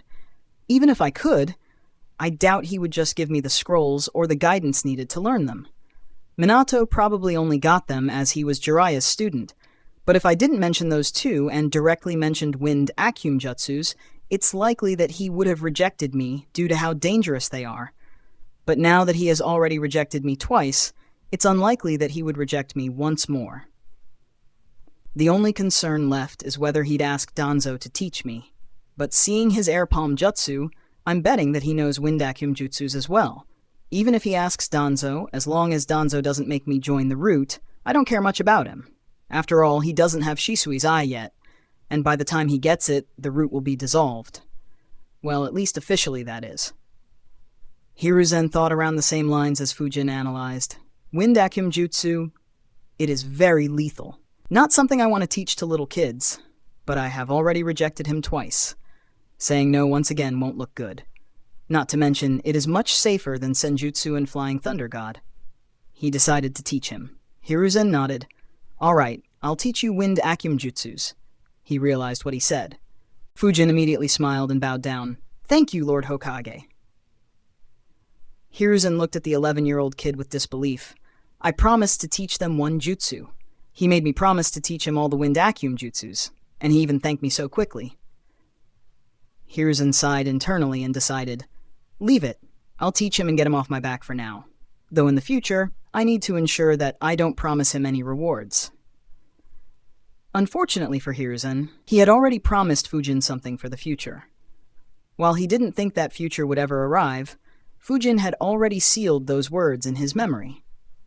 While Fujin didn't have enough chakra to use shadow clones for training ninjutsu, especially when he was mastering rank B jutsus or supercharging jutsus, he had plenty to abuse while learning Fuinjutsu. As soon as he mastered all Fuinjutsu available, he would ask Hiruzen to aid him in learning Flying Thunder God. By then, he would even have built a good reputation in Konoha, so Hiruzen would be more likely to agree. Hiruzen made a couple of shadow clones. Hoka and Miko went with one each while his main body stayed behind with Fujin. Hiruzen looked at Fujin and said, Fujin, before I teach you, I need you to promise me something. Fujin asked, what, Lord Hokage? Hiruzen replied, the wind Akyum style is very dangerous. Never use these jutsus on a colleague or an ally. In the future, you would likely spar a lot with other ninjas from Konoha. Under no circumstances are you allowed to use wind Akyum style against them. Fujin nodded and answered without hesitation, I agree, Lord Hokage. I don't even use my sword while sparring. Hiruzen nodded. It was the main reason why he agreed. He said, excellent. I will now first explain the theory of the wind Akyum style. Once you understand, we will begin learning it. Fujin nodded and paid attention. Hiruzen's clones also began teaching Miko and Hoka. Miko had the Sharingan, so she very quickly got the basics of the jutsu. But actually performing it was much tougher as it was an A-rank jutsu. She couldn't form the ring of fire around her. Hoka too got stuck in creating a Akyum shell. Both would need some time to overcome those obstacles. However, once they did, they would advance rapidly. Fujin too had a tough challenge to overcome. AN. If you can, then please support me on Patreon. Link, patreon.com/devilhex. No space. Can read up to 50 chapters ahead on Patreon. Thank you Disco Ghost, Gummy King 2, Dranzer, Nathan August and Jim, L for supporting me on Patreon. Thanks for listening, narrated by Fabelverse Audio. Subscribe for more. Support links in the description. Rights holder, contact link in the description. Chapter 108, Talent Chapter 110 of Naruto, The Wind Calamity. Narrated by Fabelverse Audio. AN, this double release is sponsored by Terrence Smith on Patreon. You can thank him for it. Hiruzen asked, Tell me, Fujin, do you know what a vacuum is and its properties? Fujin fell into thought. Did the academy ever teach about the vacuum? Probably not, though the library might have some information regarding it. Fujin answered, Vacuum basically is a space where nothing exists, not even air. As for its properties, I don't know for sure, but I have a few guesses. Hiruzen said, That's right. Tell me about your guesses. Fujin replied, Since nothing exists in a vacuum, the pressure inside the vacuum should be very low, or perhaps non-existent. So if something came close to the vacuum, it would rapidly be sucked inside the vacuum. Though, in that case, the vacuum will no longer be a vacuum. Hiruzen was impressed by that answer. He nodded. Very good, Fujin. You are right. That is how the vacuum works. The wind vacuum jutsus are based on the same principle. Fujin paid close attention as Hiruzen explained. Wind vacuum jutsus are the same as normal wind jutsus. The only difference is that they have a vacuum core. So you first have to learn how to create a vacuum core. Observe properly. Hiruzen extended his arm ahead. Wind formed in his hand, similar to a wind explosion jutsu. Fujin observed with all his focus. A wind sphere formed in Hiruzen's hand. But soon, the winds began moving away from the core. Fujin saw a vacuum sphere forming at the center of the wind sphere. It had a radius of 2 centimeters. Hiruzen explained, To create a vacuum, you just have to remove all air from the space where you decide to create the vacuum. Fujin nodded. The basic principles were similar to those on Earth. Only chakra was used instead of technology. Hiruzen dispersed the jutsu. Fujin noticed as winds rushed back into the vacuum core. Hiruzen said, Now you try, Fujin. Fujin extended his hand forward. A wind sphere immediately formed in his hand. He focused on the center of the sphere and tried moving air away from it. He quickly managed to move the air to one side of the center. However, soon air from other directions entered. Hiruzen observed him carefully. Fujin struggled for a couple of minutes before making progress. He managed to push the air out from the center in all directions. Slowly, a 1 millimeter vacuum sphere was formed. Hiruzen noticed. His eyes widened. Fujin didn't see Hiruzen's expression. His entire focus was on the vacuum core. He kept trying to expand its size. He managed to expand it, but multiple times it collapsed. He kept at it. Hiruzen watched with shock on his face. He exclaimed in his mind, What talent! Danzo needed a week before he could make a stable core. The way Fujin is going, he'll manage to do it today itself. After overcoming the shock, Hiruzen analyzed the youth in front of him. This kid was talented in the academy, but didn't show any signs of being special. Apart from his higher chakra, all his progress was just a product of dedication. According to Genki, even his higher chakra was a product of hard training. Even his talent in Winjutsu wasn't that great. Could he be like those ninjas, whose talent in a particular nature shows at a later stage? Hiruzen analyzed more. Yeah, there were a lot of ninjas in Kiri and Kumo whose talent in water or lightning elements showed when working on rank B or higher jutsus, though the number of similar cases in fire, earth, or wind is very low. Hiruzen rated Fujin's talent very high. He expected Fujin to become at least an elite Junin. However, he still underestimated Fujin's talent. After his death, Fujin's talent in wind manipulation would reach a level that the world would label him a calamity. Fujin was unaware of how much of a shock he had given Hiruzen. His entire focus was on the vacuum core. It needed a very high mastery in chakra control and a very high wind affinity. A few times he managed to increase the radius of the vacuum sphere to 5 millimeters before it collapsed. After 10 minutes, he finally managed to create a stable vacuum core of a 1.2 centimeter radius. Hiruzen stared in shock. He sighed in relief, thinking, Luckily I placed him under Renjiro. Otherwise, he wouldn't have become a Chunin so early, and his talent would have been wasted. Indeed, Fujin was lucky. He had intended to spend all 6 years in the academy and build very strong basics so that his survival chance would be much higher. It was only due to the pressure of his other classmates passing that he decided to pass early so that he wouldn't attract any unwanted suspicions. If that hadn't been the case, his development would have been stalled by a couple of years. He would have missed the opportunity to gain strength quickly, and would have missed the opportunity to be trained by someone of the same level and dedication as Senju Renjiro. That would have resulted in him not getting any opportunities to learn the Senju Taijutsu style or wind vacuum technique.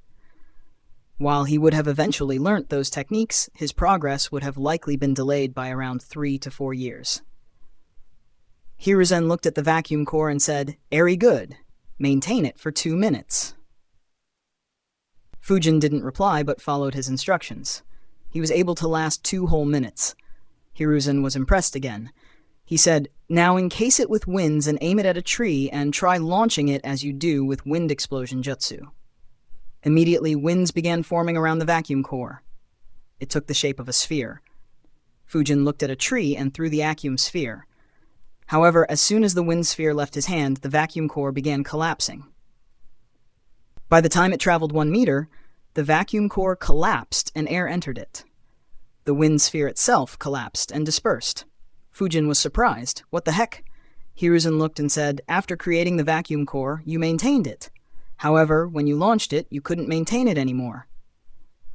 That's why air around it entered the vacuum core, and your jutsu collapsed." Fujin analyzed Hiruzen's words and nodded. He asked, "So, how can we maintain it when it is away from us?" Hiruzen created another wind sphere with a vacuum core and said, "Watch the wind movement around the vacuum core carefully." He slowly launched the wind sphere towards a boulder. Fujin observed carefully. Incredible. The winds are moving in such a way that air doesn't enter the vacuum core. And there seems to be a thin chakra layer separating the winds and the vacuum core. The wind sphere hit the boulder. The winds only caused a few scratches. However, when the vacuum core touched the boulder, the part where it touched turned into soil and was absorbed into the vacuum core.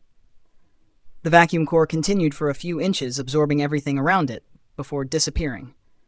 It left a 6-inch deep and 3-inch wide hole in the boulder.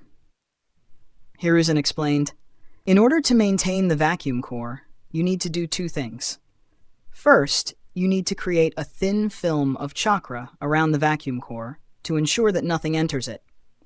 And then you need to rotate winds around that film in a way that it doesn't damage the thin chakra film and doesn't allow outside air to hit the chakra film either. When the jutsu hits someone or something, the winds will first damage it, and then the vacuum core will hit it. Since the chakra film is thin, it'll break after contact with anything solid or even liquid. As soon as it breaks, the vacuum core will absorb anything it comes in contact with, no matter how tough it is. When it passes through, it'll look like the object is cut into 2. But it isn't a simple cut." Fujin nodded. This technique was very lethal. Hiruzen continued. "When you cut someone with your sword, only a thin cut forms in their body. As long as that person isn't dead on spot, a good medic can heal them easily. Even cut arms or legs can be reattached. But with wind vacuum jutsus..." Hiruzen pointed towards the hole in the boulder and continued. "The vacuum core absorbed everything in a 3-inch diameter. Very few medics can heal such a wound. If it hits any organ, such as the stomach or liver, those organs would be ruined on spot. Surviving is almost impossible." Fujin nodded. Hiruzen's explanation was just as he observed. He thought, "Damn! Wind vacuum jutsus will be op. Finally, I'll have a way to hit through the enemy defense." He looked at Hiruzen and said, "I understand why you asked me to never use this against a comrade, Lord Hokage." Hiruzen nodded with a smile. He wanted to teach Fujin how dangerous these jutsus are. He said, "Now that the basic theory has been understood, you will have to try it yourself. Let's begin." Fujin nodded and began creating another vacuum sphere with all his attention. AN, if you can, then please support me on Patreon. Link, www.patreon.com/devilhex, no space. Can read up to 50 chapters ahead on Patreon. You guys can sponsor chapters through Patreon as well. Thanks for listening. Narrated by Fabelverse Audio. Subscribe for more. Support links in the description. Rights holder? Contact link in the description. Chapter 109, Wind Vacuum Technique. Chapter 111 of Naruto, The Wind Calamity. Narrated by Fabelverse Audio. Wow, 585 Power Stones in last week. And we were in the top 200 until Sunday. Never thought I'd ever reach top 200 after knowing that I can't change the type of the book from novel to fanfic without just deleting the entire book and creating a new one. Anyways, thanks for the support, guys. From now on, I will release a chapter on Sunday as well, if we end the previous week in top 200. Fujin began practicing. Hiruzen had instructed him to practice with a 1 centimeter radius vacuum core for now. After creating the vacuum core, he began encasing it with a thin layer of his chakra. It needed delicate chakra control. However, thanks to his Senju Taijutsu-style training, his chakra control was good enough. After a few failures, he managed to learn it rather quickly. The next challenge was to form winds around it to add another layer. This time he failed a lot more. If the winds hit the chakra film even a bit, it would collapse. But soon he managed to create a proper vacuum sphere. In Fujin's right hand, a wind sphere rotated. At the center of this wind sphere was a thin chakra film that encased a 1 centimeter radius vacuum core. Hiruzen thought, incredible. He got the basic form right in less than 10 minutes. Hiruzen said, now throw the sphere at a tree. Fujin nodded and followed his instruction. The vacuum sphere traveled for 10 meters when it suddenly began collapsing. Fujin observed closely and muttered, the winds hit the chakra film and entered the vacuum core. Hiruzen nodded. That is the case. You have to ensure that the winds don't hit the chakra film even when it is traveling, and you need to make the chakra film sturdier while not increasing its thickness. Fujin nodded and began practicing again. For the next 7 hours, Fujin kept experimenting with the wind flow and tried making the chakra film sturdier. Hiruzen kept watching the whole time. He initially watched Fujin with fondness due to how dedicated and hardworking he was. However, after 7 straight hours, he sighed. I expected him to take a break for breakfast and lunch. Instead, he just grabbed a few ration bars and stuffed them into his mouth. He didn't even offer them to me. Hiruzen hadn't carried anything to eat. A couple of times, he had even asked Fujin to take a break. However, Fujin replied, just some time, Lord Hokage. I think I've got a handle on this. After replying, he would get lost in practice and not even look at Hiruzen. He did talk with Hiruzen a few times, but it was regarding issues in the training. After getting the answers, he focused on the training once again. Finally, he managed to get a hang of it. He created another vacuum sphere and threw it in the air. It traveled for around 100 meters in the sky before collapsing. Fujin looked at Hiruzen, who nodded and said, good, this is perfect. Now try it on trees or boulders. Fujin nodded and followed his instruction. He created a vacuum sphere and threw it at a tree. It hit the tree and pierced through it, creating a 2-inch wide hole in the tree. He smiled and began creating more vacuum spheres. In the next few minutes, dozens of trees were pierced. However, every vacuum sphere after piercing the tree would collapse. Fujin wondered, this is definitely good, but if it collapses so soon after piercing a tree, it won't be that lethal. Maybe creating a bigger vacuum core might help it go longer. Hiruzen wasn't aware of Fujin's thoughts. He looked at his performance and praised him. Great work, Fujin. However, let's stop here for today. Fujin looked at Hiruzen and protested. But Lord Hokage, I can still train. Hiruzen shook his head and said, your chakra is almost exhausted. If we train more, then you might not be able to train tomorrow. The next step of training will be just as challenging as today's. So let's stop for today. Fujin reluctantly nodded. Hiruzen instructed, don't practice wind vacuum style in my absence. Preferably, don't use any more jutsus today and meditate to recover your chakra quickly. We will meet tomorrow at 7 a.m. as well. Fujin nodded and thanked Hiruzen for his help. Hiruzen smiled and left thinking, finally I can have some food. Didn't expect him to train continuously for so long. His teammates left after a couple of hours of training. Still, to get the basic version of wind vacuum style down in a third of a day. Fujin is very talented in wind release. He chuckled, thinking, I wonder how Danzo would react when he knows that an 11-year-old kid learnt in under 8 hours what he needed 9 days to learn. After leaving, Fujin went to the shopping area for ninjas. He entered the same clothing shop as he did almost a year ago. Fujin asked the shopkeeper to make similar clothes for him as the ones he was wearing, but tailored to his current measurements. The shopkeeper took Fujin's measurements and commented, you are doing well, kid. You've gained 4 inches in less than a year. Fujin replied, yes, thank you. The shopkeeper smiled and said, I saw you in the Chunin exams. You were amazing. Congrats on winning the tournament. Fujin nodded. After taking the measurements, the shopkeeper asked, I have one product to show you. Most ninjas buy this from me. Fujin asked, what product? The shopkeeper picked up a box and opened it. He took out something that looked like chainmail armor. Fujin checked it. It felt very sturdy. It would be able to block stray shurikens and kunais as long as they weren't enhanced with chakra flow. It would likely reduce damage from shurikens and kunais thrown directly at him as well. When combined with Chunin and shirt, it's likely that normal shurikens would find it difficult to hurt him. Of course, the rest of the body will still be vulnerable. The shopkeeper said, "This is a mesh upper body suit." "It is." Fujin cut him and said, "I'd like 2 sets of this as well." The shopkeeper nodded and said, "All right, it'll take us around a week to make everything for you, so visit me after a week." Fujin nodded and left. The next day, Fujin once again began warming up while waiting for Hiruzen to show up. Hoka, Miyako, and Hiruzen all arrived slightly before 7 a.m. The group split up once again, with Hiruzen's main body staying with Fujin. Hiruzen instructed, "First, let's check what you have learned so far. Use a couple of Akium spheres on that boulder." Fujin followed his instructions and tossed a couple of Akium spheres on the boulder one after another. The first one pierced more than halfway through it, while the second one pierced through it. Hiruzen said, "Good. What are your thoughts about the wind Akium style?" Fujin thought for a bit and said, "It is very strong in terms of piercing capability, but the vacuum core collapses soon after hitting the first target. So even if this technique pierces through any defense, it won't be able to harm the ninja hiding behind those defenses." He looked at Hiruzen and said, "I wonder if increasing the size of the Akium core will resolve this." Hiruzen replied, "Good analysis, but no, once the vacuum core begins absorbing, it'll collapse quickly." Fujin frowned. "I don't remember too well, but I think Danzo's vacuum jutsus kept traveling even after piercing rocks. Will that not be the case here?"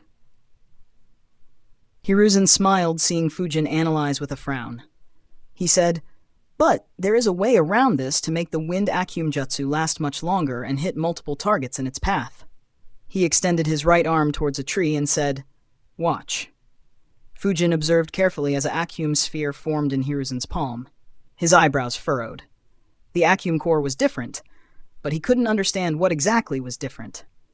Hiruzen launched the Akium sphere. It pierced through the tree, but maintained its form and kept going ahead. Fujin watched with eyes widened as the Akium sphere pierced through 13 trees before collapsing. He just exclaimed, "Wow!" Hiruzen smiled with satisfaction at seeing Fujin's reaction. Fujin asked, "The Akium core looked different. What did you do?" Hiruzen extended his arm ahead and said, "Observe carefully again." A small Akium core slowly began forming in Hiruzen's palm. A 1 centimeter radius vacuum core was formed. A thin film of chakra then encased it. However, instead of forming winds around it, vacuum began forming around the chakra film. While this vacuum was being formed, chakra began extending out of the thin chakra film. The vacuum outside the chakra film encased it entirely, but it was divided into 6 equal parts. Between those 6 parts, chakra flowed. In addition, thin threads of chakra existed even within these 6 vacuum parts. They looked similar to veins. Hiruzen walked towards a nearby tree while saying, "Follow me and observe what happens when this hits the tree." Fujin followed him. Hiruzen slowly pressed this vacuum core against the tree's trunk. The trunk began disintegrating and getting absorbed in the vacuum. However, after entering the vacuum, it drifted towards the chakra in between the vacuum. After entering the chakra flow, they were thrown out of the vacuum core. Fujin was surprised. He said, "The absorbed materials are thrown out, so the vacuum core is maintained, and the central-most vacuum core was never even hit." Hiruzen dispelled the jutsus and nodded. "This way, you can maintain the vacuum core for longer. Once you master this, your enemy will have to dodge your jutsu, as blocking them will be near impossible." Fujin nodded and grinned. "This looks very lethal. Thank you, Lord Hokage." Hiruzen smiled and said, "Now you try creating such a Akium core." Fujin nodded and got to work. AN, if you can, then please support me on Patreon. Link www.patreon.com/devilhex, no space. Can read up to 50 chapters ahead on Patreon. Thank you JG7, Spencer W, and Jam for supporting me on Patreon. Thanks for listening. Narrated by Fabelverse Audio. Subscribe for more. Support links in the description. Rights holder, contact link in the description. Chapter 110, Bonding with the Hokage. Chapter 112 of Naruto, The Wind Calamity, narrated by Fabelverse Audio. Fujin kept working on creating the complicated vacuum core. He managed to encase the chakra film inside another vacuum layer very quickly, but dividing it into 6 parts was difficult. He kept trying for the next 3 hours without success.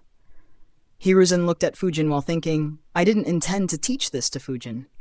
After all, even the normal vacuum core is very lethal. Danzo and I needed months to perfect this. However, he learnt the normal wind vacuum style in under a day. I am looking forward to how quickly he can master this. At 10, an Anbu appeared behind Hiruzen. This broke Fujin's concentration, and he observed him. The Anbu greeted Hiruzen, Lord Hokage, and he handed him a tiffin box. Fujin, who had just eaten a couple of ration bars, was amused. The Anbu left after Hiruzen took the box and thanked him. Hiruzen looked at Fujin and said, Fujin, come join me. As it'd be impolite to turn him down, Fujin joined him. Hiruzen opened the box and there were a few sandwiches in it. Fujin sat down and picked up one piece. While eating, he said softly, I didn't know the Anbu were responsible for this as well. Hiruzen laughed and replied, He is a part of my personal guard. They do everything that I ask them to. Fujin nodded while thinking, well, except for paperwork. Seeing that Fujin wasn't taking any initiative to converse, Hiruzen asked, So Fujin, what do you usually do? Fujin replied while taking a bite, Pretty much just train, eat, and sleep, Lord Hokage. Before the Chunin exams, Renjiro-sensei would train me all day. Hiruzen knew that. He smiled and said, No need to keep calling me Lord Hokage. You can call me Grandpa. Fujin got a bit worried. What is this old fox planning? He showed an enthusiastic face and said, All right, Grandpa. Hiruzen smiled on hearing that. Since he didn't have anything to talk about with Fujin, Hiruzen began telling him old stories from his own experiences. Fujin listened carefully. After all, Hiruzen's record as a ninja was just too good. Very few could say that they were stronger than him. As for his experience, it'd be difficult to find anyone in the ninja world to have a richer experience than him. Perhaps only Onoki could claim to have a similar level of experience. After breakfast, Fujin once again kept trying without any success. They took a similar break around 1 p.m. for lunch, and trained till 4 p.m. The next few days were spent in this manner. Fujin kept improving his vacuum core, but didn't reach a satisfactory level. Hiruzen kept monitoring and giving him tips. Over breakfast and lunch, Fujin took initiative to ask for more such stories. He, especially, asked a lot about Hashirama and Tobirama. After Hiruzen ran out of stories to tell about them, Fujin asked about the second Kazekage, third Raikage, Hatake Sakumo, and the Sanins. He initially started asking them in a way to show that he idolized the past Hokages. But as Hiruzen told more, the conversations became about their techniques. How they created them. How Hiruzen or someone else countered them. Of course, Hiruzen noticed the change in the conversation. But he didn't mind. After all, if he were to tell these stories to any other kid, they would get bored and fall asleep. Having a good listener who would ask a lot of questions was something he liked. At one point, Fujin asked Hiruzen, Grandpa, how do you counter the Sharingan in combat? Is avoiding eye contact the only counter? Hiruzen asked, Doesn't your teammate have Sharingans? Fujin nodded, Yes, and every time I fight her, I maintain my distance and fight her with clones. Unlike Hoka, who I can engage in close combat, I prefer to let my clones do the fighting against Miko. Hiruzen nodded. He had seen their fight. He said, The advantage of Sharingan is that they can cast Genjutsu very quickly. However, even if it is very quick, they still need a fraction of a second to use the Genjutsu. While not looking into their eyes or fighting with clones works, they are quite restrictive. The better way is to sense when they would use Sharingan Genjutsu, and right before they cast it, disrupt your chakra so that you can't be placed under jutsu. Fujin furrowed his eyebrows and asked, But how can we sense that quickly? Hiruzen replied, You can focus chakra in your eyes.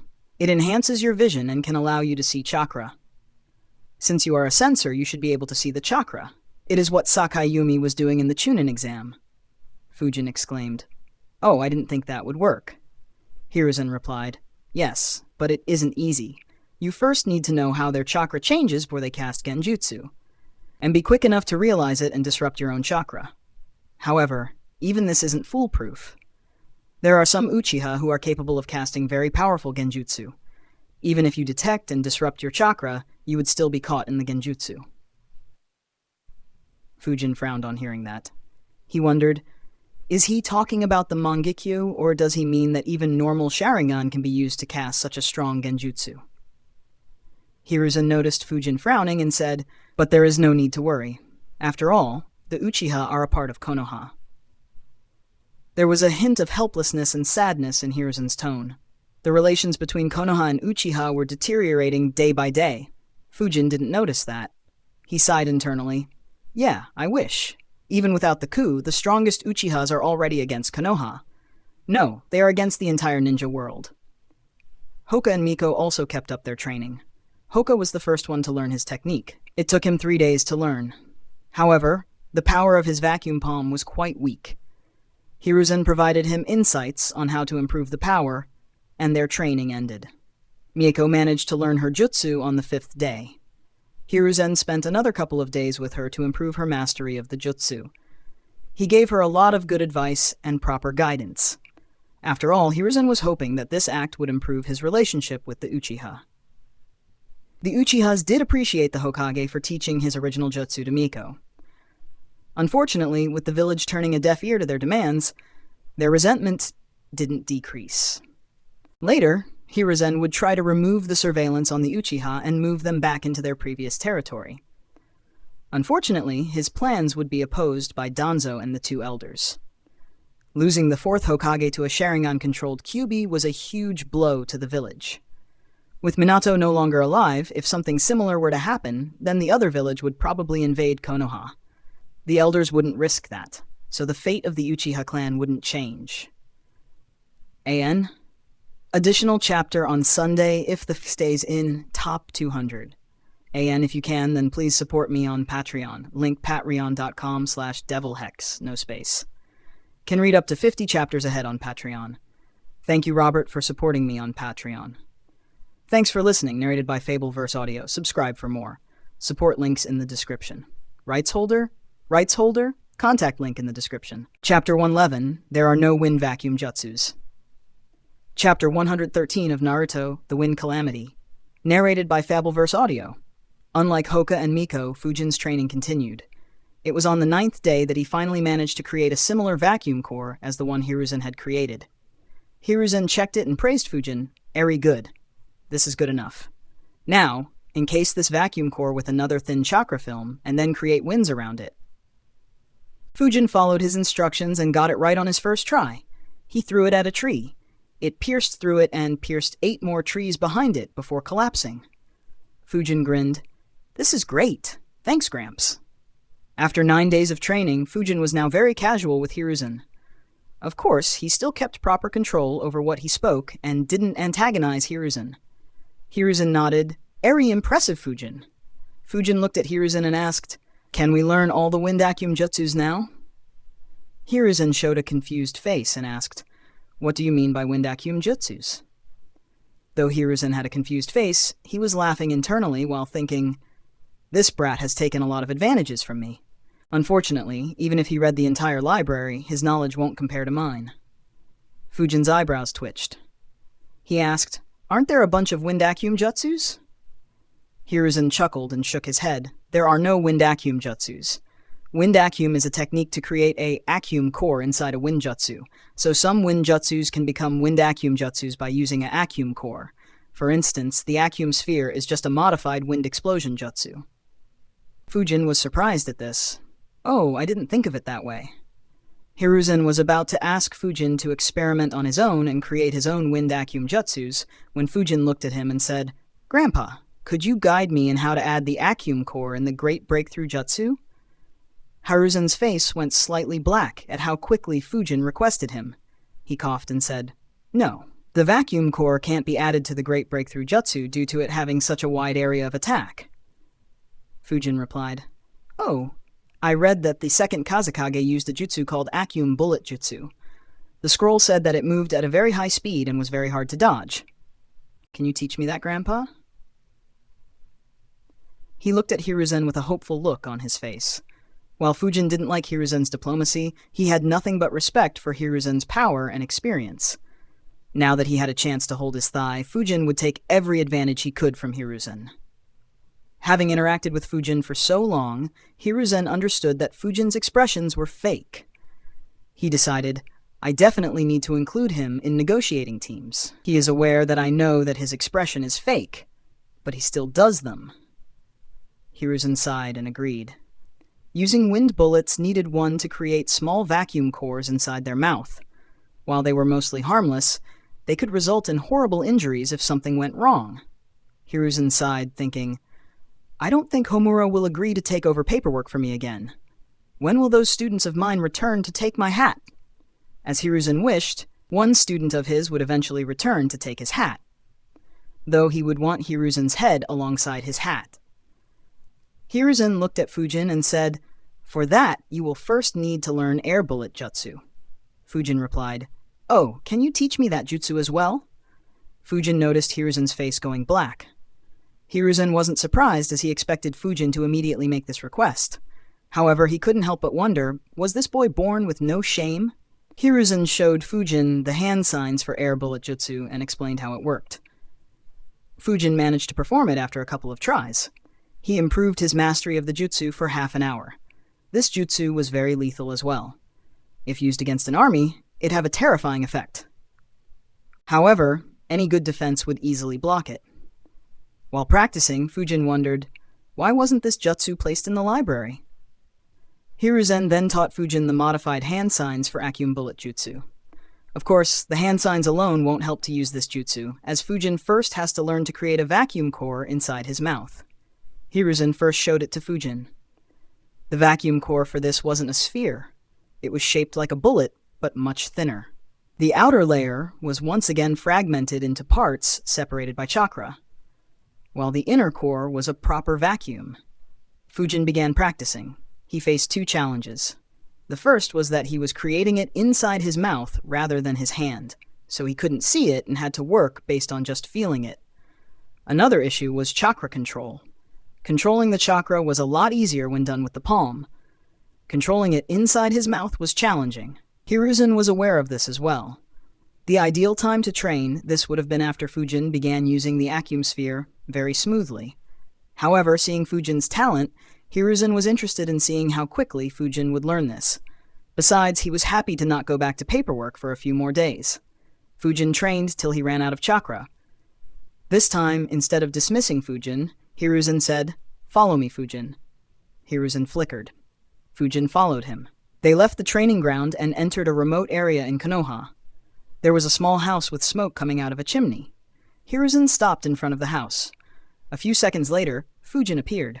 Fujin asked, "Who lives here, Grandpa?" At that time, Fujin heard a loud noise of metals clashing. Fujin asked, "Is this the blacksmith?" Hiruzen smiled and knocked on the door. The sound stopped. Soon, a middle-aged man opened the door. He wasn't surprised to see Hiruzen. He bowed and greeted, "Welcome to my home, Lord Hokage." Hiruzen smiled and said, "Hello, Momo. How are you doing?" The middle-aged man was Ota Momo. He was a blacksmith living in Konoha. He had a special position in Konoha due to his connections. Ota Momo replied, "I'm doing well, Lord Hokage. Come in." He invited Hiruzen in. Hiruzen and Fujin entered his home. On entering, Fujin saw an old man. He wore a white robe, had a long white beard and long white hair. However, he was quite well built for his age. Hiruzen greeted him. "Fujidono, I trust you have been doing well." Furutani Fuji greeted him back. "I have been doing well, Lord Hokage. It's good to see you once again." Hiruzen and Fuji exchanged some pleasantries. Furutani Fuji was a very reputed blacksmith from the Land of Iron. He was one of the very few blacksmiths alive who could forge chakra metal weapons. Once every year, he would visit Konoha to take orders for new weapons. Momo saw his Hokage and mentor exchange greetings like old friends. He felt very proud. After all, not everyone could boast about having the Hokage visit their home every year. After finishing their small talk, Fuji looked at Fujin and said, "So this is the youngster who wants swords?" Hiruzen nodded and said, "Yes, he wants samurai sabers which aid in wind chakra flow." Fuji looked at Fujin for a few moments. He stared at his swords and asked, "Can I see your current progress with chakra flow?" Fujin looked at Hiruzen, who nodded his head. Fujin unsheathed both his swords and flowed his chakra through them. He then changed it to wind nature. Fuji observed for a few seconds before nodding. "Airy impressive. Your basics are solid." Fujin politely replied, "Thank you." Fuji got up and asked Fujin to follow him. Momo and Hiruzen also followed. They entered a room with a lot of swords. Fuji looked at Momo and said, "Bring a few swords for Fujin to check." Fujin checked out quite a few swords. Fujin was the most comfortable with a 2-feet-long sword. However, Fuji and Hiruzen recommended longer swords that would fit him properly when he grew up. After all, he was only 11. In the end, they settled on two 2.5-feet-long, 1-inch-wide dual-edged swords. Fuji said, "All right, I'll make and bring those swords next year." Fujin was stunned. He said softly, "Next year?" Hiruzen chuckled and said, "He is one of the best swordsmiths in the world. He can only make one trip to Konoha every year." Fuji added, "In addition, adding chakra metal to swords is very complicated. It takes a long time to do it." Fujin nodded disappointedly as he couldn't do anything about it. Hiruzen said, "You can leave, Fujin. I have some official matters to discuss with Mr. Fuji." Fujin nodded and left. After leaving, he sighed, thinking, 1 year? So long to make a sword. That said, it shouldn't matter much. My current swords are good enough for the time being. He went to the clothing shop and took his new clothes. On reaching home, he swapped his old clothes for new ones and tried them. The shopkeeper had done a good job. The clothes fit him perfectly, especially the mesh upper body suit. It was very comfortable. The training continued from the next day. Hiruzen and Fujin talked about even more techniques and strong ninjas. After Fujin ran out of techniques to discuss, he even asked questions about the Great Ninja Wars. He asked what started them, how they could have been avoided, whether any wars will happen in the future, and how they could be avoided. This talk surprised Hiruzen. Fujin surprisingly showed maturity way beyond his age. Memories of the maturity Itachi showed surfaced. Fujin had realized that Hiruzen would realize this. He had intentionally shown it. In the future, he would require a lot of S-rank jutsus that Konoha had. Increasing his value in Hiruzen's eyes had a lot of merits. While Fujin did create a personal bond with Hiruzen over the past week, however, Fujin was aware that this bond won't gain him many benefits. After all, Naruto's bond with Hiruzen could be said to be much deeper. However, he didn't receive any benefits from Hiruzen, other than perhaps getting a strong Junin sensei. Though, even that decision was likely not an emotional one. These talks made Hiruzen finalize his decision to invite Fujin into the Anbu ranks after a few months. An additional chapter on Sunday if the fic stays in top 200. If you can, then please support me on Patreon. Link patreon.com/devilhex, no space. Can read up to 50 chapters ahead on Patreon. Thanks for listening. Narrated by Fabelverse Audio. Subscribe for more. Support links in the description. Rights holder? Contact link in the description. Chapter 112, Shadow Clone Explosion Jutsu. Chapter 114 of Naruto, The Wind Calamity. Narrated by Fabelverse Audio. Fujin trained for a week. During this time, after Hiruzen ended the training, Fujin would go home and create vacuum cores with his palm while keeping his eyes closed. He did it to become more familiar with the process of creating vacuum cores. Finally, Fujin managed to create a stable vacuum core inside his mouth. He created a few hand signs and blew out the Acum bullet jutsu. Unlike Air Bullet, where he could blow half a dozen bullets at the same time, he could create just one Acum bullet at a time. It traveled in a straight line for 40 meters, piercing everything in its path. Fujin smiled and exclaimed, "Damn cool." Hiruzen smiled. This time, Fujin performed just as he expected. Of course, his expectations were much higher. Hiruzen said, "Good work, Fujin. You can improve Acum bullet jutsu further by creating more vacuum cores so that you can use multiple at the same time. Of course, that won't be easy, so don't push for it so quickly." Fujin nodded. He needed to use this jutsu a few thousand times. His mastery would improve steadily. Hiruzen continued, "Other than Acum spheres and Acum bullets, you can create more vacuum jutsus by changing the shape of the vacuum core. But don't experiment with it for now. Try it after a few months." Fujin nodded and said, "Thank you, Grandpa." Hiruzen smiled, seeing how obedient he was. However, soon he noticed a slight smile forming on Fujin's face. Fujin asked, Grandpa, since it is only 9 a.m. and there is some time for the training session to end, can you teach me how to concentrate chakra in my eyes? Hiruzen's eyes twitched. He exclaimed, "The next time we enter into any negotiations, I should send this shameless brat to negotiate." Fujin had analyzed, "While I'm confident in my chakra control, the eye is a delicate organ. I don't want to damage it. It'd be best if Hiruzen guided me." Hiruzen just sighed and agreed. He didn't have anything to do either, as Homura was still doing his job. Hiruzen guided Fujin on how to focus the chakra in his eyes. It needed delicate chakra control, but was quite easy for Fujin. After Fujin learned it, he gave him a few tips and dismissed him. He genuinely was worried that Fujin would ask him for more jutsus. Fujin knew that he had asked a lot from Hiruzen in the last couple of weeks, so he left after thanking him. After leaving, Fujin wondered, "So, what do I do now? Should I rent a training field and practice? I haven't heard from Renjiro at all since Hiruzen took over our training." He thought for a bit and left towards the Senju clan compound. He decided, time to redeem that rank A jutsu from Renjiro. Should I ask for anything in particular? I don't really recall any useful rank A jutsus. Blade of Wind is the only one that comes to mind, and I don't need it immediately. I guess I'll just ask him to give me something appropriate. Fujin went to the Senju clan compound. However, Renjiro was out on a mission, so Fujin rented a training ground and practiced Acume spheres and bullets. After dismissing Fujin, Hiruzen went back to his office. Seeing Hiruzen enter, Homura became very angry. He said in a grumpy tone, "Hiruzen, you finally remembered to come back?" Hiruzen shrugged and replied, "The training ended today." Homura scoffed and replied, "You were teaching one jutsu for 16 days? At least say something believable." Hiruzen didn't reply. Homura realized that Hiruzen was serious. He asked, "What exactly were you teaching?" Hiruzen replied, "Well, one of the kids asked me to teach wind Acume jutsus."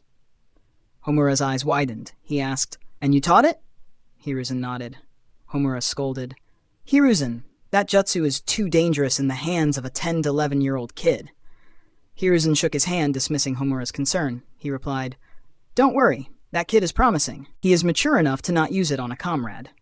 Homura asked, "Which kid is it?" Hiruzen replied, "Fujin." Homura burrowed his eyebrows. He asked, "That orphan?" "I thought you decided on this reward to pacify the Uchiha." Hiruzen nodded. "I taught her a rank A jutsu. It's a good enough reward. However, I discovered that Fujin is very talented too. He has the potential to be an elite Junin.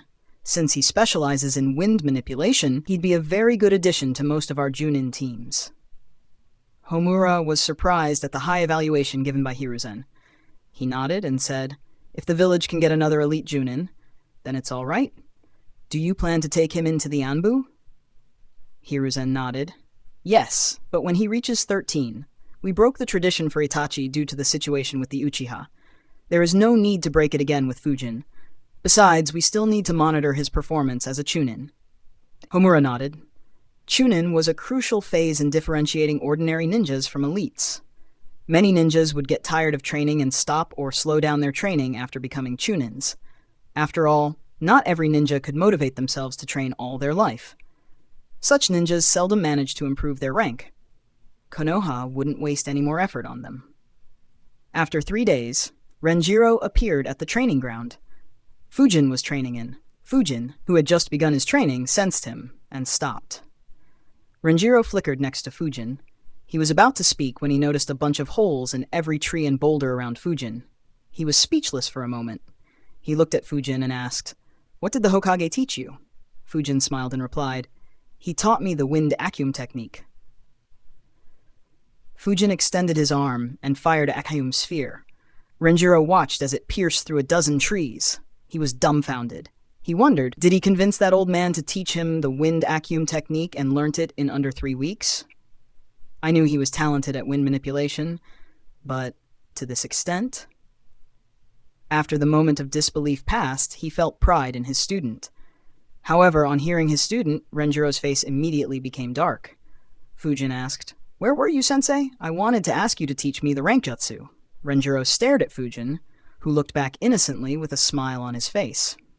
He sighed and asked, "Did you think of any jutsu you want?" Fujin shook his head and replied, "I'll trust your judgment, sensei." Renjiro nodded. Rank A jutsus were hard to find. Rank a jutsu that suited you was even rarer. Fujin did know about a few rank A jutsu, but most were from other elements. The remaining were very few, so he couldn't decide on what would be the most useful for him. Renjiro said, "All right, I have decided to teach you the Shadow Clone Explosion Jutsu." Fujin thanked him. "Thank you, Sensei. Can we start learning it now?" Renjiro was just back from an S-rank mission. He had planned to rest, but he agreed. Renjiro said, "This jutsu has no hand signs. All you have to do is create a shadow clone and make it self-destruct using all chakra it has." Fujin replied, "That's convenient, Sensei." Renjiro nodded and continued, "The advantages are self-explanatory. The limitation is the range. Your clone needs to be very close to the enemy before self-destructing. You will also need to ensure that the enemy doesn't move away quickly on sensing the explosion. As for the disadvantage, since your clone will use all its chakra, you won't be getting any back." Fujin nodded. It was as he expected. Fujin asked, "So how do we make the clone explode, Sensei?" Renjiro began explaining the details of the jutsu. Fujin created a couple of shadow clones and asked them to try as Renjiro explained. Fujin observed them carefully. After a few minutes, one of the clones exploded successfully. The explosion sent dust flying. After the dust settled, he noticed a small crater where the clone exploded. It had a radius of 2 meters and a maximum depth of 5 centimeters. Soon, the second clone exploded as well. Fujin received the memories and experiences of both clones. Fujin began creating more shadow clones one by one. After one would self-destruct, Fujin would get his experiences and make another shadow clone to practice the jutsu. Fujin's chakra had increased a lot since the time he received the shadow clone jutsu. It had multiplied many times. He could now create 21 proper shadow clones that could sustain themselves until they used up 2/3 of their chakra. If he just wanted to create shadow clones, for the sake of creating them, he could create 65 shadow clones. Of course, these clones won't be able to use a lot of chakra. If he intended to have his shadow clone use rank B jutsus or supercharged jutsus, then he could only make a few. For those who forgot, I had explained the details when Fujin learnt Shadow Clone Jutsu. A shadow clone needs a particular amount of chakra to sustain itself. If it didn't have that much, it would be dispelled and the chakra would be returned to the ninja. And a proper shadow clone would need to be able to use at least 2/3 chakra before reaching that minimum chakra requirement. Basically 3 times the minimum chakra rec. Back when Fujin had learnt Shadow Clone Jutsu for the first time, the minimum required chakra to sustain a shadow clone was 41% of Fujin's entire chakra. However, since it was just the purpose of learning how to self-destruct, Fujin created 31 by 1. It emptied 80% of his chakra reserves. However, the progress he made was incredible.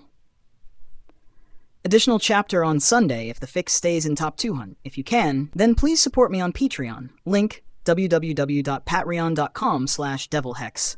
No space. Can read up to 50 chapters ahead on Patreon. Thank you Shatter, Ilialaton, Nathan August, Andreas Finn, and Rubicon for supporting me on Patreon. Thanks for listening.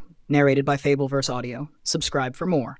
Support links in the description. Rights holder, contact link in the description. Chapter 113. Stingy Sensei Chapter 115 of Naruto, The Wind Calamity. Narrated by Fabelverse Audio.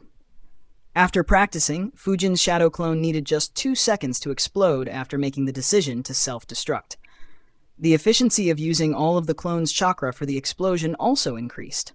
Each explosion now formed a crater of 3 meters radius and 10 centimeters depth. Renjiro said, "That's good enough. Don't exhaust your chakra anymore." Fujin nodded and stopped practicing. Renjiro said, "Shadow Clone Explosion Jutsu is relatively easy to learn. The difficult part of this jutsu is learning shadow clones, so don't expect to learn any other rank A jutsu in a day." Fujin nodded. He thought, yeah, this jutsu was just too easy to learn, though practicing it will be tougher due to the crazy rate at which it burns chakra. Renjiro said, "Another important aspect is the amount of chakra you pour into your clones. While practicing, you kept the amount of chakra in your shadow clones to the minimum. However, if you create a clone with a lot of chakra, that explosion will be much stronger." Fujin nodded. Renjiro added, "However, don't experiment with it for the time being." We will be leaving for a rank A mission on the day after tomorrow, so no more ninjutsu practice. Your chakra reserves need to be at full. Fujin nodded while thinking, rank A mission? I wonder if it will be as easy as the previous one. Renjiro said, I will go and inform Hoka and Miko as well.